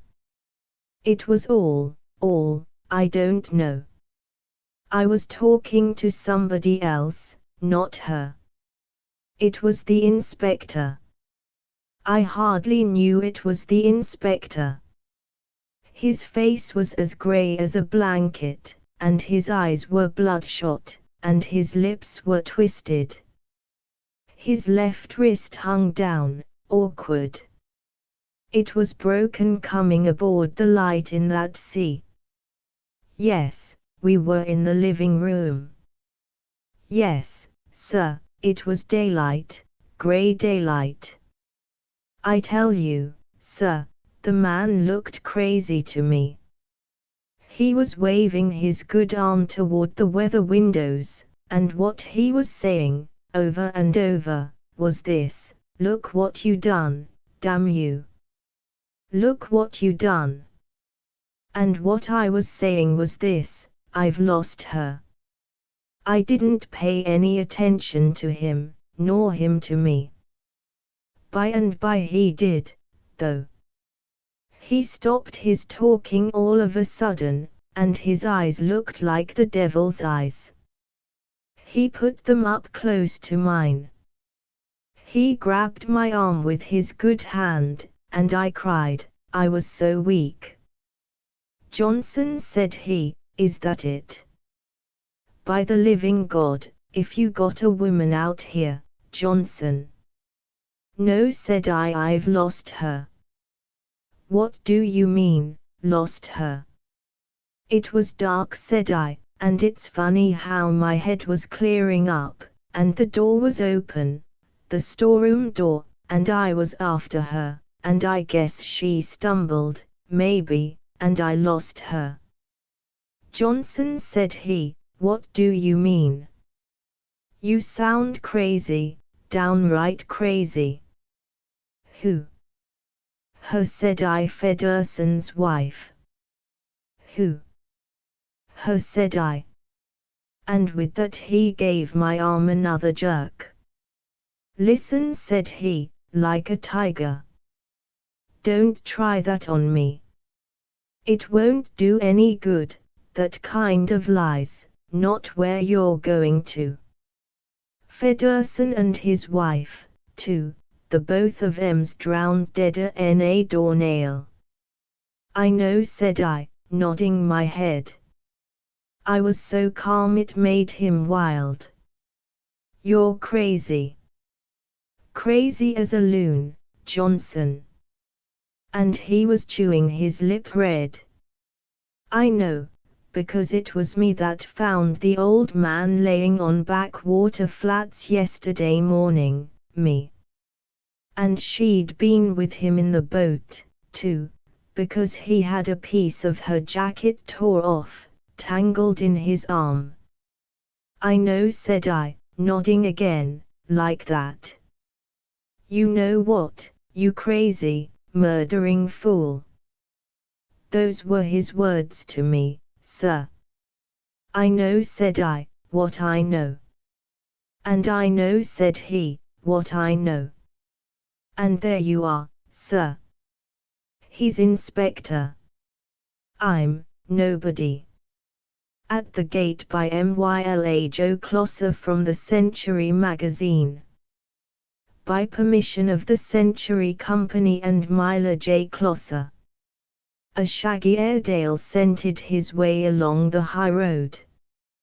He had not been there before, but he was guided by the trail of his brethren who had preceded him.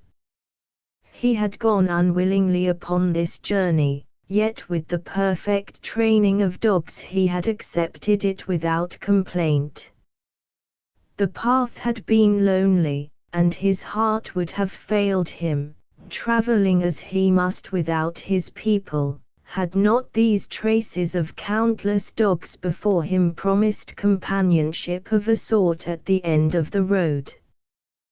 The landscape had appeared arid at first, for the translation from recent agony into freedom from pain had been so numbing in its swiftness that it was some time before he could fully appreciate the pleasant dog country through which he was passing. There were woods with leaves upon the ground through which to scurry, long grassy slopes for extended runs, and lakes into which he might plunge for sticks and bring them back to. But he did not complete his thought, for the boy was not with him. A little wave of homesickness possessed him.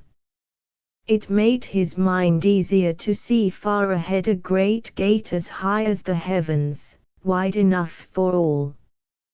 He understood that only man built such barriers, and by straining his eyes he fancied he could discern humans passing through to whatever lay beyond. He broke into a run that he might the more quickly gain this enclosure made beautiful by men and women, but his thoughts outran his pace, and he remembered that he had left the family behind. And again this lovely new compound became not perfect, since it would lack the family.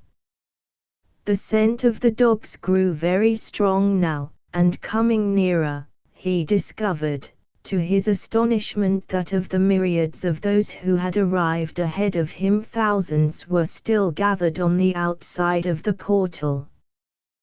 They sat in a wide circle spreading out on each side of the entrance, big, little, curly, handsome, mongrel, thoroughbred dogs of every age, complexion, and personality. All were apparently waiting for something, someone, and at the pad of the Airedale's feet on the hard road they arose and looked in his direction. That the interest passed as soon as they discovered the newcomer to be a dog puzzled him. In his former dwelling place a four-footed brother was greeted with enthusiasm when he was a friend, with suspicious diplomacy when a stranger, and with sharp reproof when an enemy, but never had he been utterly ignored. He remembered something that he had read many times on great buildings with lofty entrances. Dogs not admitted, the signs had said, and he feared this might be the reason for the waiting circle outside the gate. It might be that this noble portal stood as the dividing line between mere dogs and humans.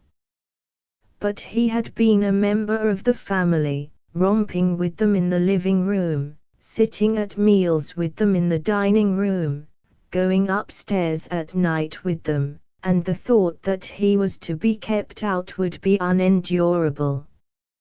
He despised the passive dogs.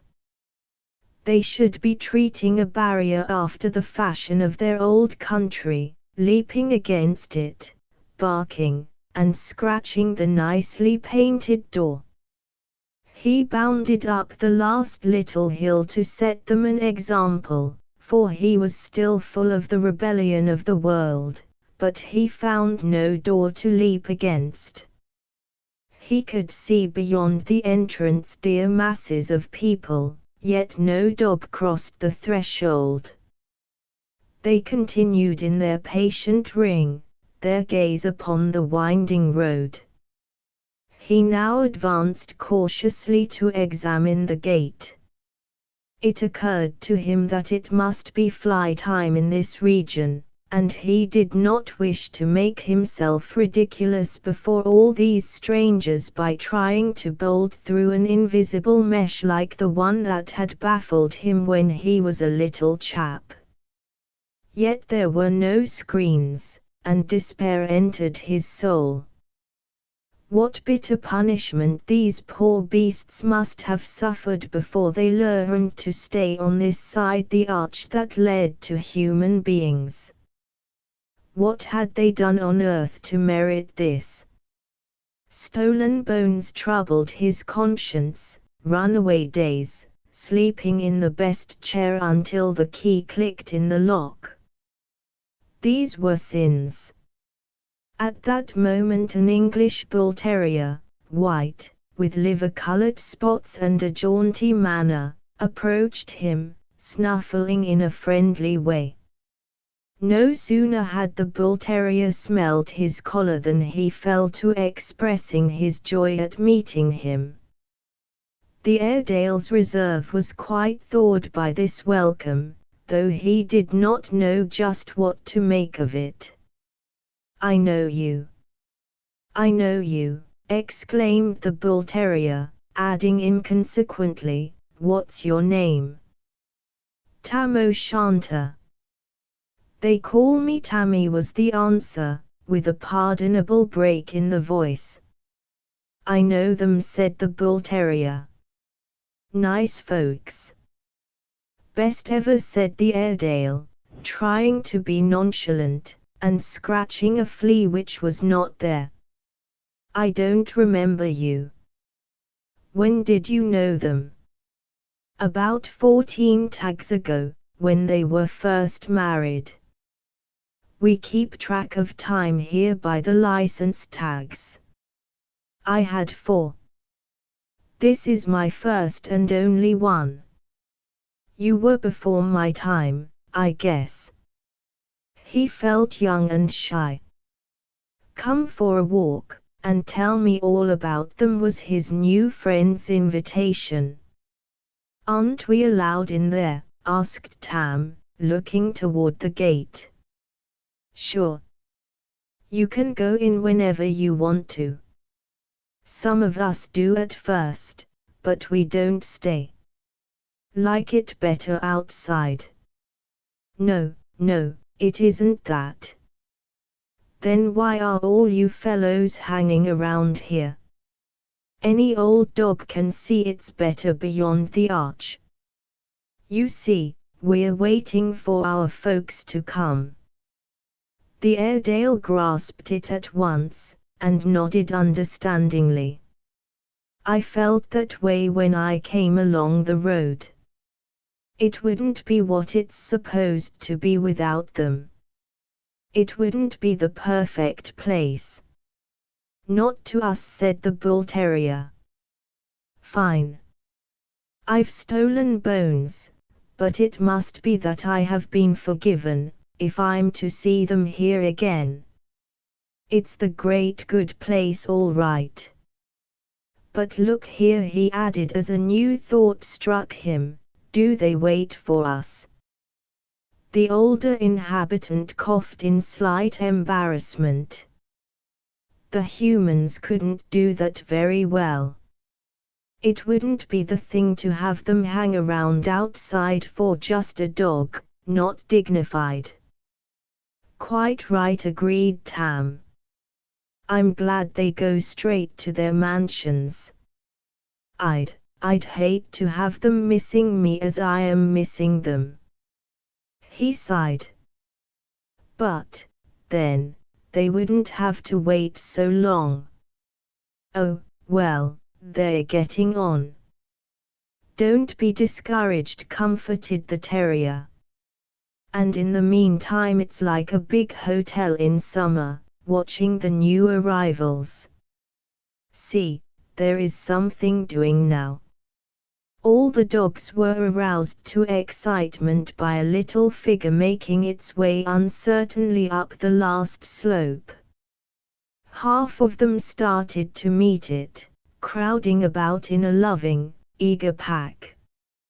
"Look out, don't scare it," cautioned the older animals, while word was passed to those farthest from the gate, "Quick! Quick! A baby's come!" Before they had entirely assembled, however, a gaunt yellow hound pushed through the crowd, gave one sniff at the small child, and with a yelp of joy crouched at its feet. The baby embraced the hound in recognition, and the two moved toward the gate. Just outside, the hound stopped to speak to an aristocratic Saint Bernard who had been friendly. "Sorry to leave you, old fellow," he said, "but I'm going in to watch over the kid. You see, I'm all she has up here." The bull terrier looked at the Airedale for appreciation. "That's the way we do it," he said proudly. "Yes, but," the Airedale put his head on one side in perplexity. "Yes, but what?" asked the guide. "The dogs that don't have any people, the nobody's dogs. That's the best of all. Oh, everything is thought out here. Crouch down, you must be tired, and watch," said the bull terrier. Soon they spied another small form making the turn in the road. He wore a Boy Scout's uniform, but he was a little fearful, for all that, so new was this adventure. The dogs rose again and snuffled, but the better groomed of the circle held back, and in their place a pack of odds and ends of the company ran down to meet him. The Boy Scout was reassured by their friendly attitude, and after petting them impartially, he chose an old-fashioned black and tan, and the two passed in. Tam looked questioningly. "They didn't know each other," he exclaimed. "But they've always wanted to. That's one of the boys who used to beg for a dog, but his father wouldn't let him have one. So all our strays wait for just such little fellows to come along. Every boy gets a dog, and every dog gets a master. I expect the boy's father would like to know that now," commented the Airedale. "No doubt he thinks quite often, 'I wish I'd let him have a dog.'" The bull terrier laughed. "You're pretty near the earth yet, aren't you?" Tam admitted it. "I've a lot of sympathy with fathers and with boys, having them both in the family, and a mother as well." The bull terrier leaped up in astonishment. "You don't mean to say they keep a boy?" "Sure, greatest boy on earth. 10 this year." Well, this is news. I wish they'd kept a boy when I was there." The Airedale looked at his new friend intently. "See here, who are you?" he demanded. But the other hurried on, "I used to run away from them just to play with a boy. They'd punish me, and I always wanted to tell them it was their fault for not getting one." "Who are you, anyway?" repeated Tam. "Talking all this interest in me, too. Whose dog were you?" "You've already guessed. I see it in your quivering snout. I'm the old dog that had to leave them about 10 years ago." "Their old dog Bully?" "Yes, I'm Bully."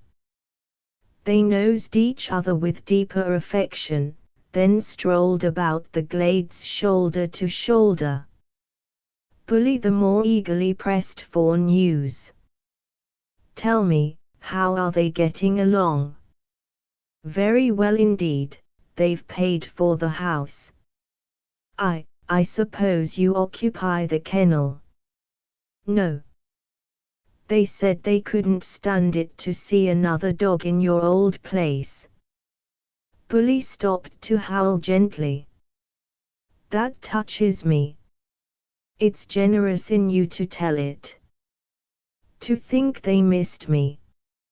For a little while they went on in silence, but as evening fell, and the light from the golden streets inside of the city gave the only glow to the scene, Bully grew nervous and suggested that they go back. "We can't see so well at night, and I like to be pretty close to the path, especially toward morning." Tam assented. "And I will point them out. You might not know them just at first." "Oh, we know them.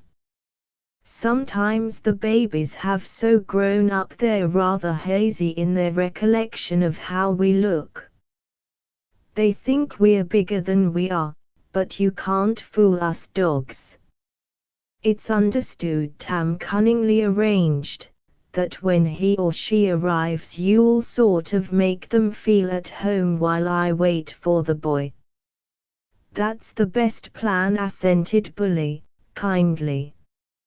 "And if by any chance the little fellow should come first, there's been a lot of them this summer, of course you'll introduce me." "I shall be proud to do it." And so with muzzles sunk between their paws, and with their eyes straining down the Pilgrim's Road, they wait outside the gate. Ligeia by Edgar Allan Poe, and the will therein lieth, which dieth not. Who knoweth the mystery of the will, with its vigour? For God is but a great will pervading all things by nature of its intentness. Man doth not yield himself to the angels, nor unto death utterly, save only through the weakness of his feeble will. Joseph Glanville. I cannot, for my soul, remember how, when, or even precisely where, I first became acquainted with the Lady Ligeia. Long years have since elapsed, and my memory is feeble through much suffering. Or, perhaps, I cannot now bring these points to mind, because, in truth, the character of my beloved, her rare learning, her singular yet placid cast of beauty, and the thrilling and enthralling eloquence of her low musical language, made their way into my heart by paces so steadily and stealthily progressive, that they have been unnoticed and unknown. Yet I believe that I met her first and most frequently in some large, old, decaying city near the Rhine. Of her family, I have surely heard her speak. That it is of a remotely ancient date cannot be doubted. Ligeia. Ligeia. Buried in studies of a nature more than all else adapted to deaden impressions of the outward world, it is by that sweet word alone, by Ligeia, that I bring before mine eyes in fancy the image of her who is no more. And now, while I write, a recollection flashes upon me that I have never known the paternal name of her who was my friend and my betrothed, and who became the partner of my studies, and finally the wife of my bosom.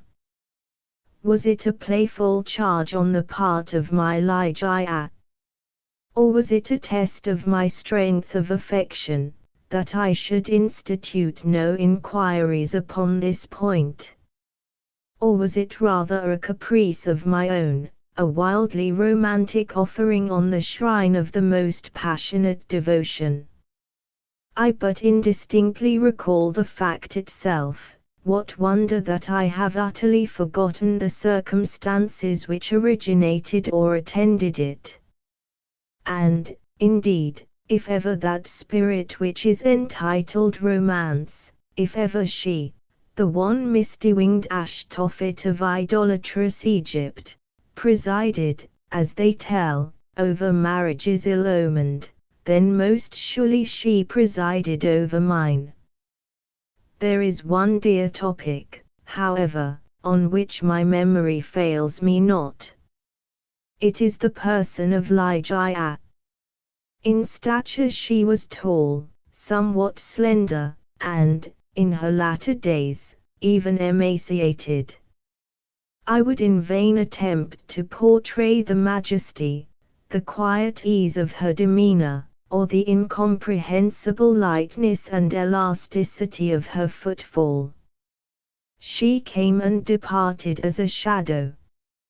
I was never made aware of her entrance into my closed study, save by the dear music of her low sweet voice, as she placed her marble hand upon my shoulder.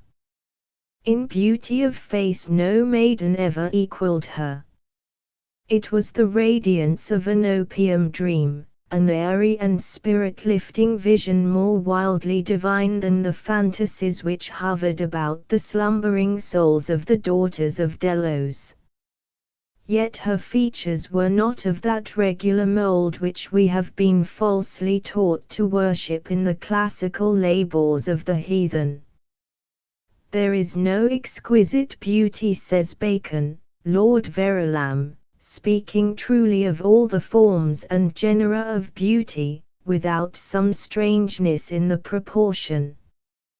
Yet, although I saw that the features of Ligeia were not of a classic regularity, although I perceived that her loveliness was indeed exquisite and felt that there was much of strangeness pervading it, yet I have tried in vain to detect the irregularity and to trace home my own perception of the strange.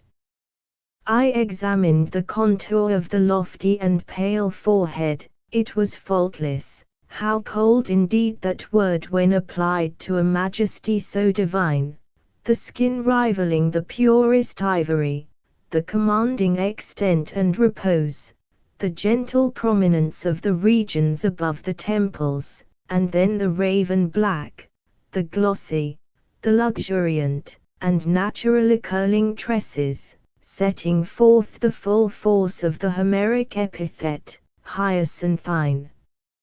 I looked at the delicate outlines of the nose, and nowhere but in the graceful medallions of the Hebrews had I beheld a similar perfection. There were the same luxurious smoothness of surface, the same scarcely perceptible tendency to the aquiline, the same harmoniously curved nostrils speaking the free spirit. I regarded the sweet mouth. Here was indeed the triumph of all things heavenly, the magnificent turn of the short upper lip, the soft, voluptuous slumber of the under, the dimples which sported, and the color which spoke, the teeth glancing back, with a brilliancy almost startling, every ray of the holy light which fell upon them in her serene and placid yet most exultingly radiant of all smiles.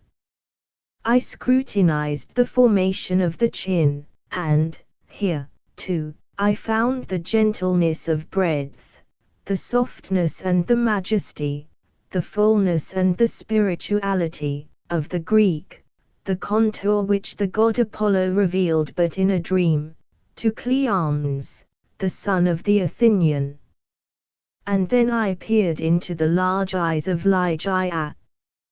For eyes we have no models in the remotely antique. It might have been, too, that in these eyes of my beloved lay the secret to which Lord Verulam alludes. They were, I must believe, far larger than the ordinary eyes of our own race. They were even fuller than the fullest of the gazelle eyes of the tribe of the valley of Nourjahad. Yet it was only at intervals, in moments of intense excitement, that this peculiarity became more than slightly noticeable in Ligeia. And at such moments was her beauty, in my heated fancy thus it appeared perhaps, the beauty of beings either above or apart from the earth, the beauty of the fabulous houri of the Turk. The hue of the orbs was the most brilliant of black, and, far over them, hung jetty lashes of great length. The brows, slightly irregular in outline, had the same tint. The strangeness, however, which I found in the eyes was of a nature distinct from the formation, or the color, or the brilliancy of the features, and must, after all, be referred to the expression. A word of no meaning, behind whose vast latitude of mere sound we entrench our ignorance of so much of the spiritual. The expression of the eyes of Ligeia. How for long hours have I pondered upon it! How have I, through the whole of a midsummer night, struggled to fathom it! What was it, that something more profound than the well of Democritus, which lay far within the pupils of my beloved? What was it? I was possessed with a passion to discover. Those eyes, those large, those shining, those divine orbs. They became to me twin stars of Leda, and I to them devoutest of astrologers. There is no point, among the many incomprehensible anomalies of the science of mind, more thrillingly exciting than the fact, never, I believe, noticed in the schools, than in our endeavors to recall to memory something long forgotten. We often find ourselves upon the very verge of remembrance, without being able, in the end, to remember. And thus how frequently, in my intense scrutiny of Ligeia's eyes, have I felt approaching the full knowledge of their expression, felt it approaching, yet not quite be mine, and so at length entirely depart. And, strange, oh, strangest mystery of all, I found, in the commonest objects of the universe, a circle of analogies to that expression. I mean to say that, subsequently to the period when Ligeia's beauty passed into my spirit, there dwelling as in a shrine, I derived, from many existences in the material world, a sentiment such as I felt always around, within me, by her large and luminous orbs. Yet not the more could I define that sentiment, or analyze, or even steadily view it. I recognized it, let me repeat, sometimes in the survey of a rapidly growing vine, in the contemplation of a moth, a butterfly, a chrysalis, a stream of running water. I have felt it in the ocean, in the falling of a meteor. I have felt it in the glances of unusually aged people.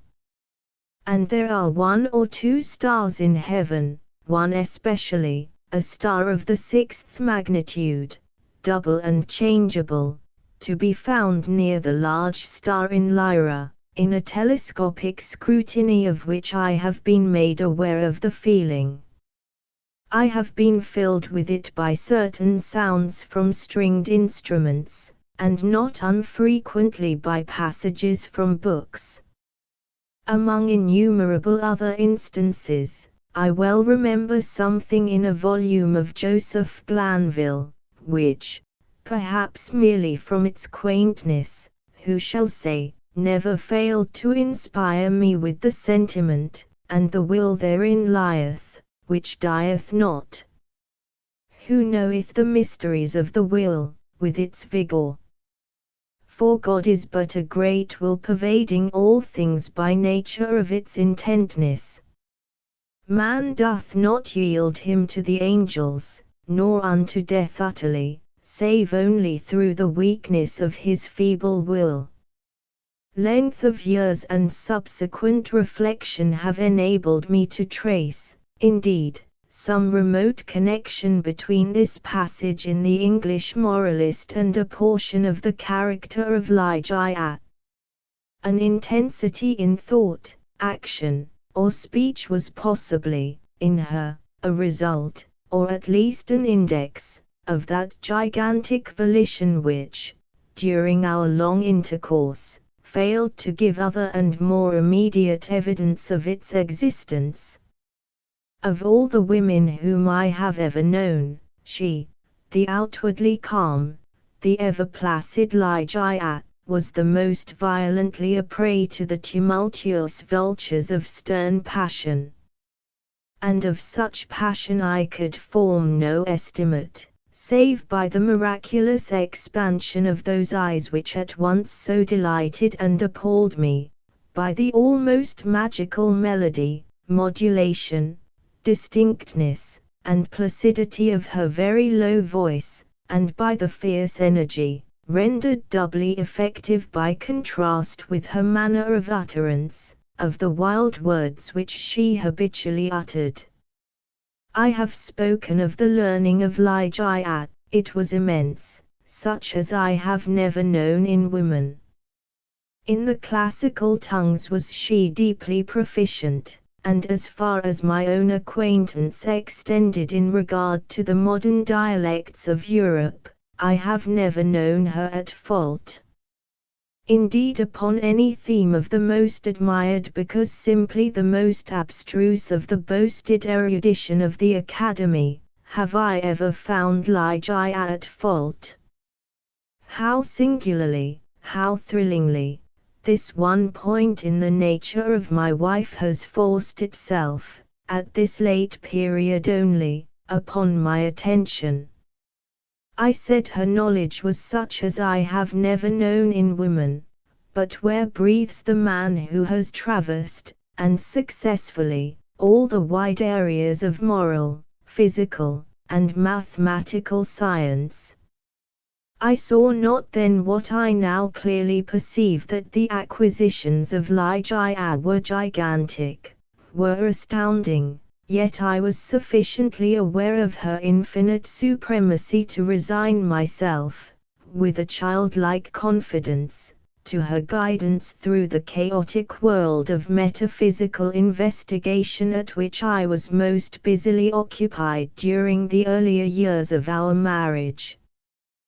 With how vast a triumph, with how vivid a delight, with how much of all that is ethereal in hope did I feel, as she bent over me in studies but little sought, but less known, that delicious vista by slow degrees expanding before me, down whose long, gorgeous, and all untrodden path, I might at length pass onward to the goal of a wisdom too divinely precious not to be forbidden.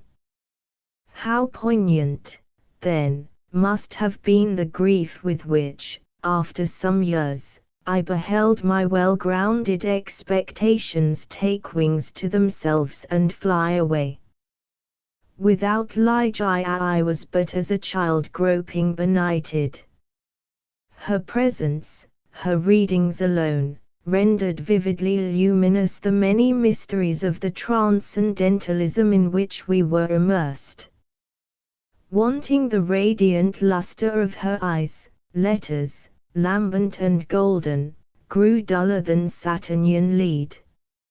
And now those eyes shone less and less frequently upon the pages over which I pored.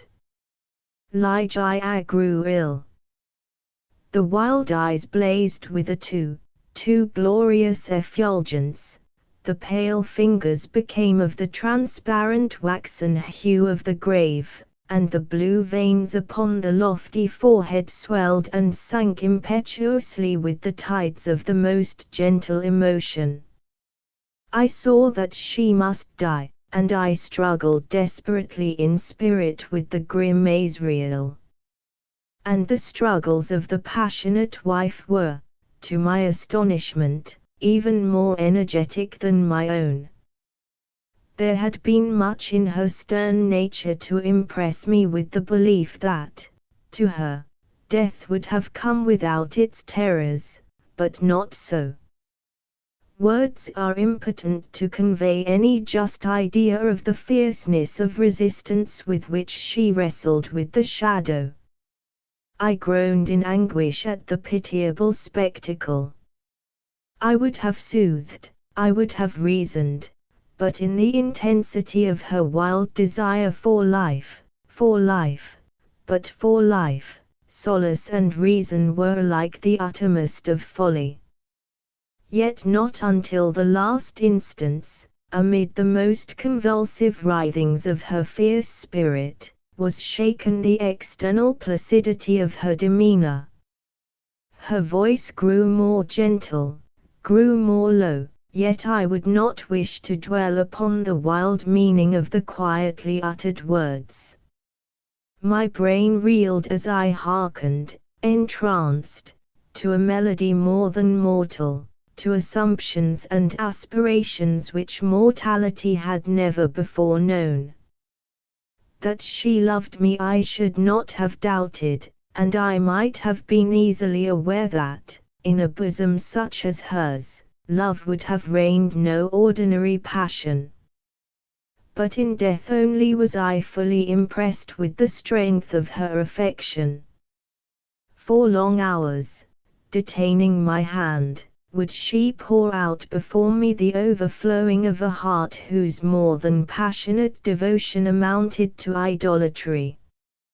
How had I deserved to be so blessed by such confessions? How had I deserved to be so cursed with the removal of my beloved in the hour of my making them? But upon this subject I cannot bear to dilate.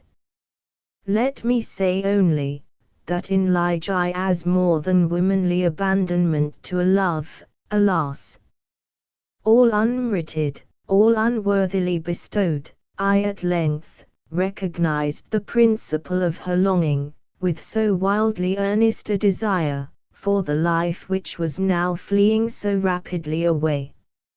It is this wild longing, it is this eager vehemence of desire for life, but for life, that I have no power to portray, no utterance capable of expressing.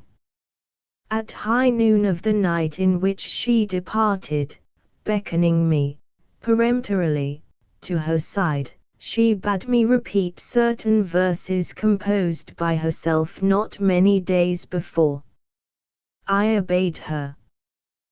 They were these: lo, 'tis a gala night within the lonesome latter years.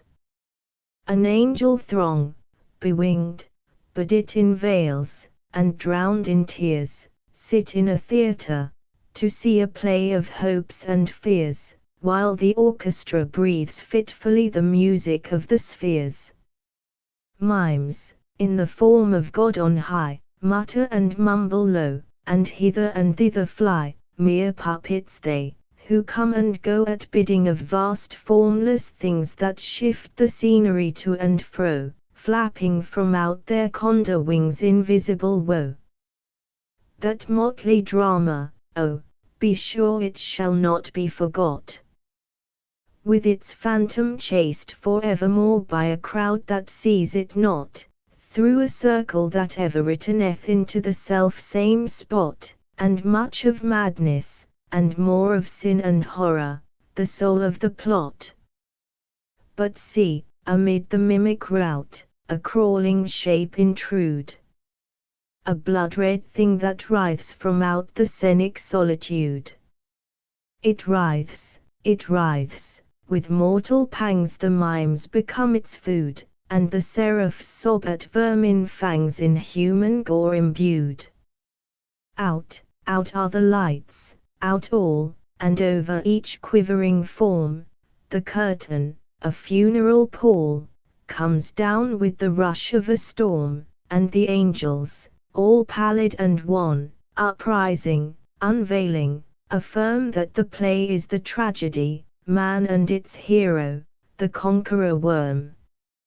"Oh God!" half-shrieked Ligeia, leaping to her feet and extending her arms aloft with a spasmodic movement, as I made an end of these lines. "Oh God! O Divine Father, shall these things be undeviatingly so? Shall this conqueror be not once conquered? Are we not part and parcel in thee? Who knoweth the mysteries of the will with its vigor? Man doth not yield him to the angels, nor unto death utterly, save only through the weakness of his feeble will." And now, as if exhausted with emotion, she suffered her white arms to fall, and returned solemnly to her bed of death. And as she breathed her last sighs, there came mingled with them a low murmur from her lips. I bent to them my ear, and distinguished, again, the concluding words of the passage in Glanville: "Man doth not yield him to the angels, nor unto death utterly, save only through the weakness of his feeble will." She died, and I, crushed into the very dust with sorrow, could no longer endure the lonely desolation of my dwelling in the dim and decaying city by the Rhine. I had no lack of what the world calls wealth. Ligeia had brought me far more, very far more, than ordinarily falls to the lot of mortals. After a few months, therefore, of weary and aimless wandering, I purchased and put in some repair, an abbey, which I shall not name, in one of the wildest and least frequented portions of fair England. The gloomy and dreary grandeur of the building, the almost savage aspect of the domain, the many melancholy and time-honored memories connected with both, had much in unison with the feelings of utter abandonment which had driven me into that remote and unsocial region of the country.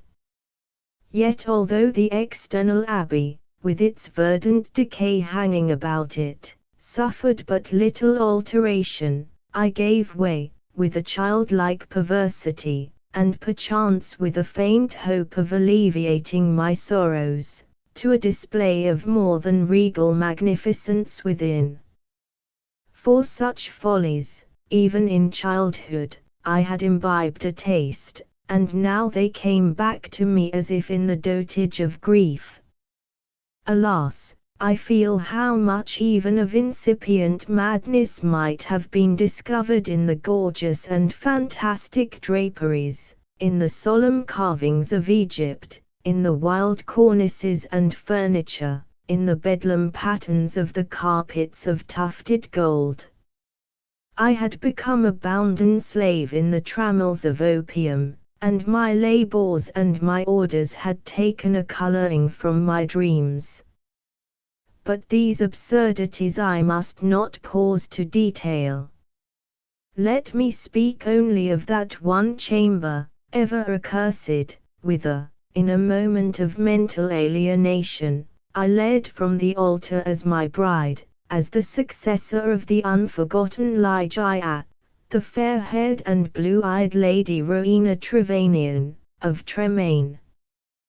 There is no individual portion of the architecture and decoration of that bridal chamber which is not visibly before me.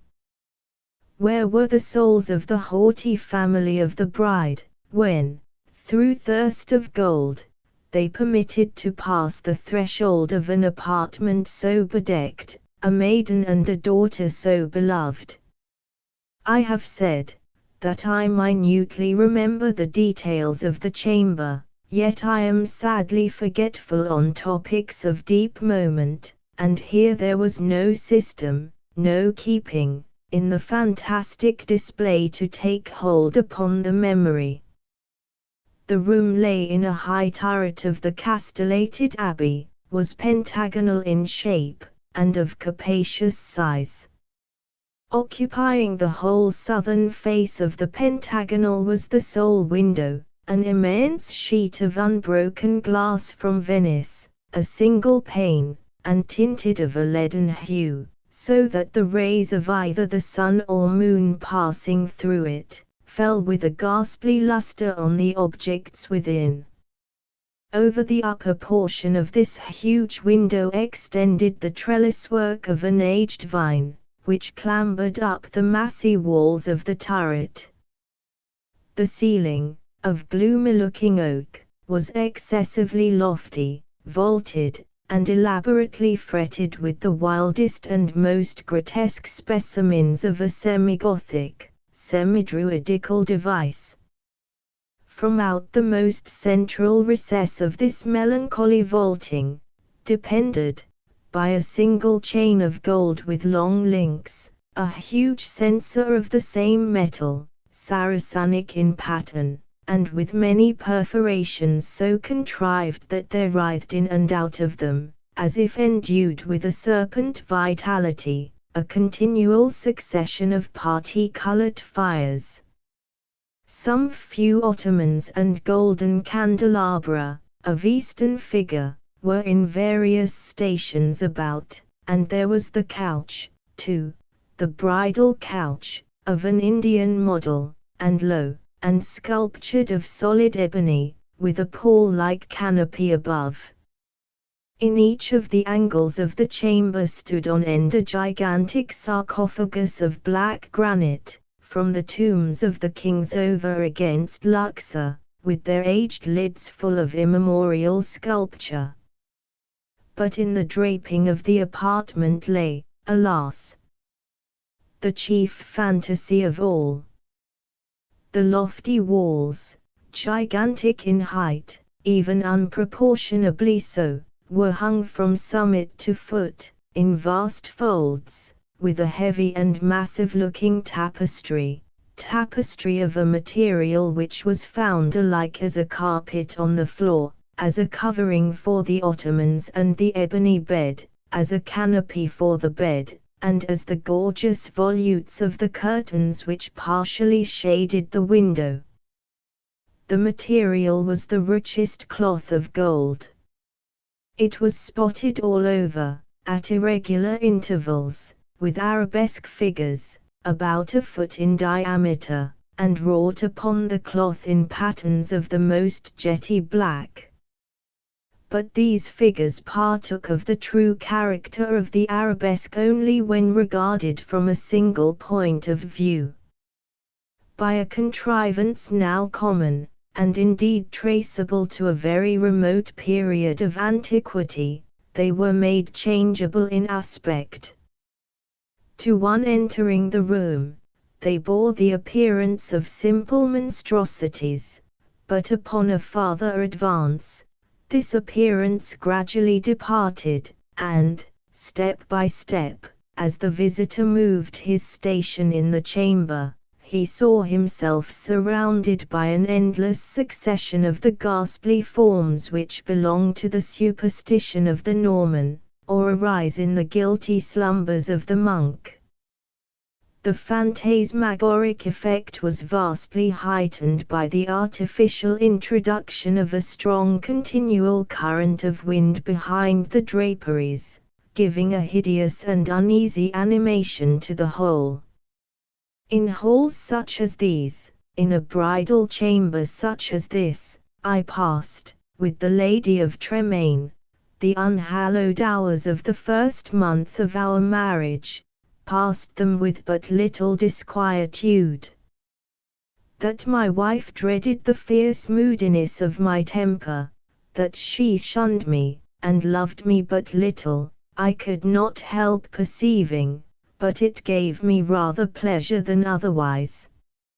I loathed her with a hatred belonging more to demon than to man. My memory flew back, oh, with what intensity of regret, to Ligeia, the beloved, the august, the beautiful, the entombed.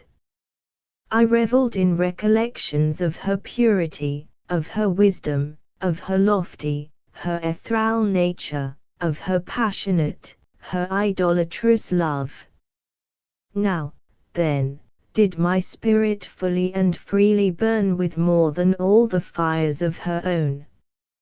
In the excitement of my opium dreams, for I was habitually fettered in the shackles of the drug, I would call aloud upon her name, during the silence of the night, or among the sheltered recesses of the glens by day, as if, through the wild eagerness, the solemn passion, the consuming ardor of my longing for the departed, I could restore her to the pathways she had abandoned, could it be forever, upon the earth.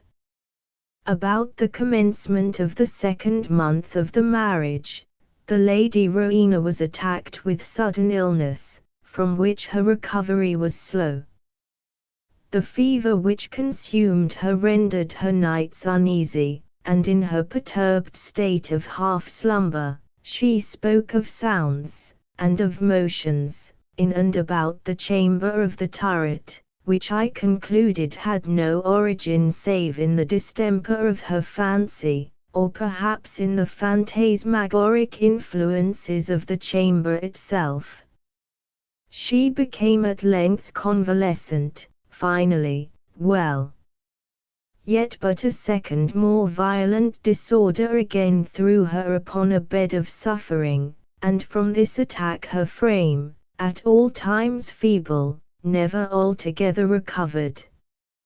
Her illnesses were, after this epoch, of alarming character, and of more alarming recurrence, defying alike the knowledge and the great exertions of her physicians. With the increase of the chronic disease, which had thus, apparently, taken too sure hold upon her constitution to be eradicated by human means, I could not fail to observe a similar increase in the nervous irritation of her temperament, and in her excitability by trivial causes of fear. She spoke again, and now more frequently and pertinaciously, of the sounds, of the slight sounds, and of the unusual motions among the tapestries, to which she had formerly alluded. One night, near the closing in of September, she pressed this distressing subject with more than usual emphasis upon my attention. She had just awakened from an unquiet slumber, and I had been watching, with feelings half of anxiety, half of vague terror, the workings of her emaciated countenance. I sat by the side of her ebony bed, upon one of the ottomans of India. She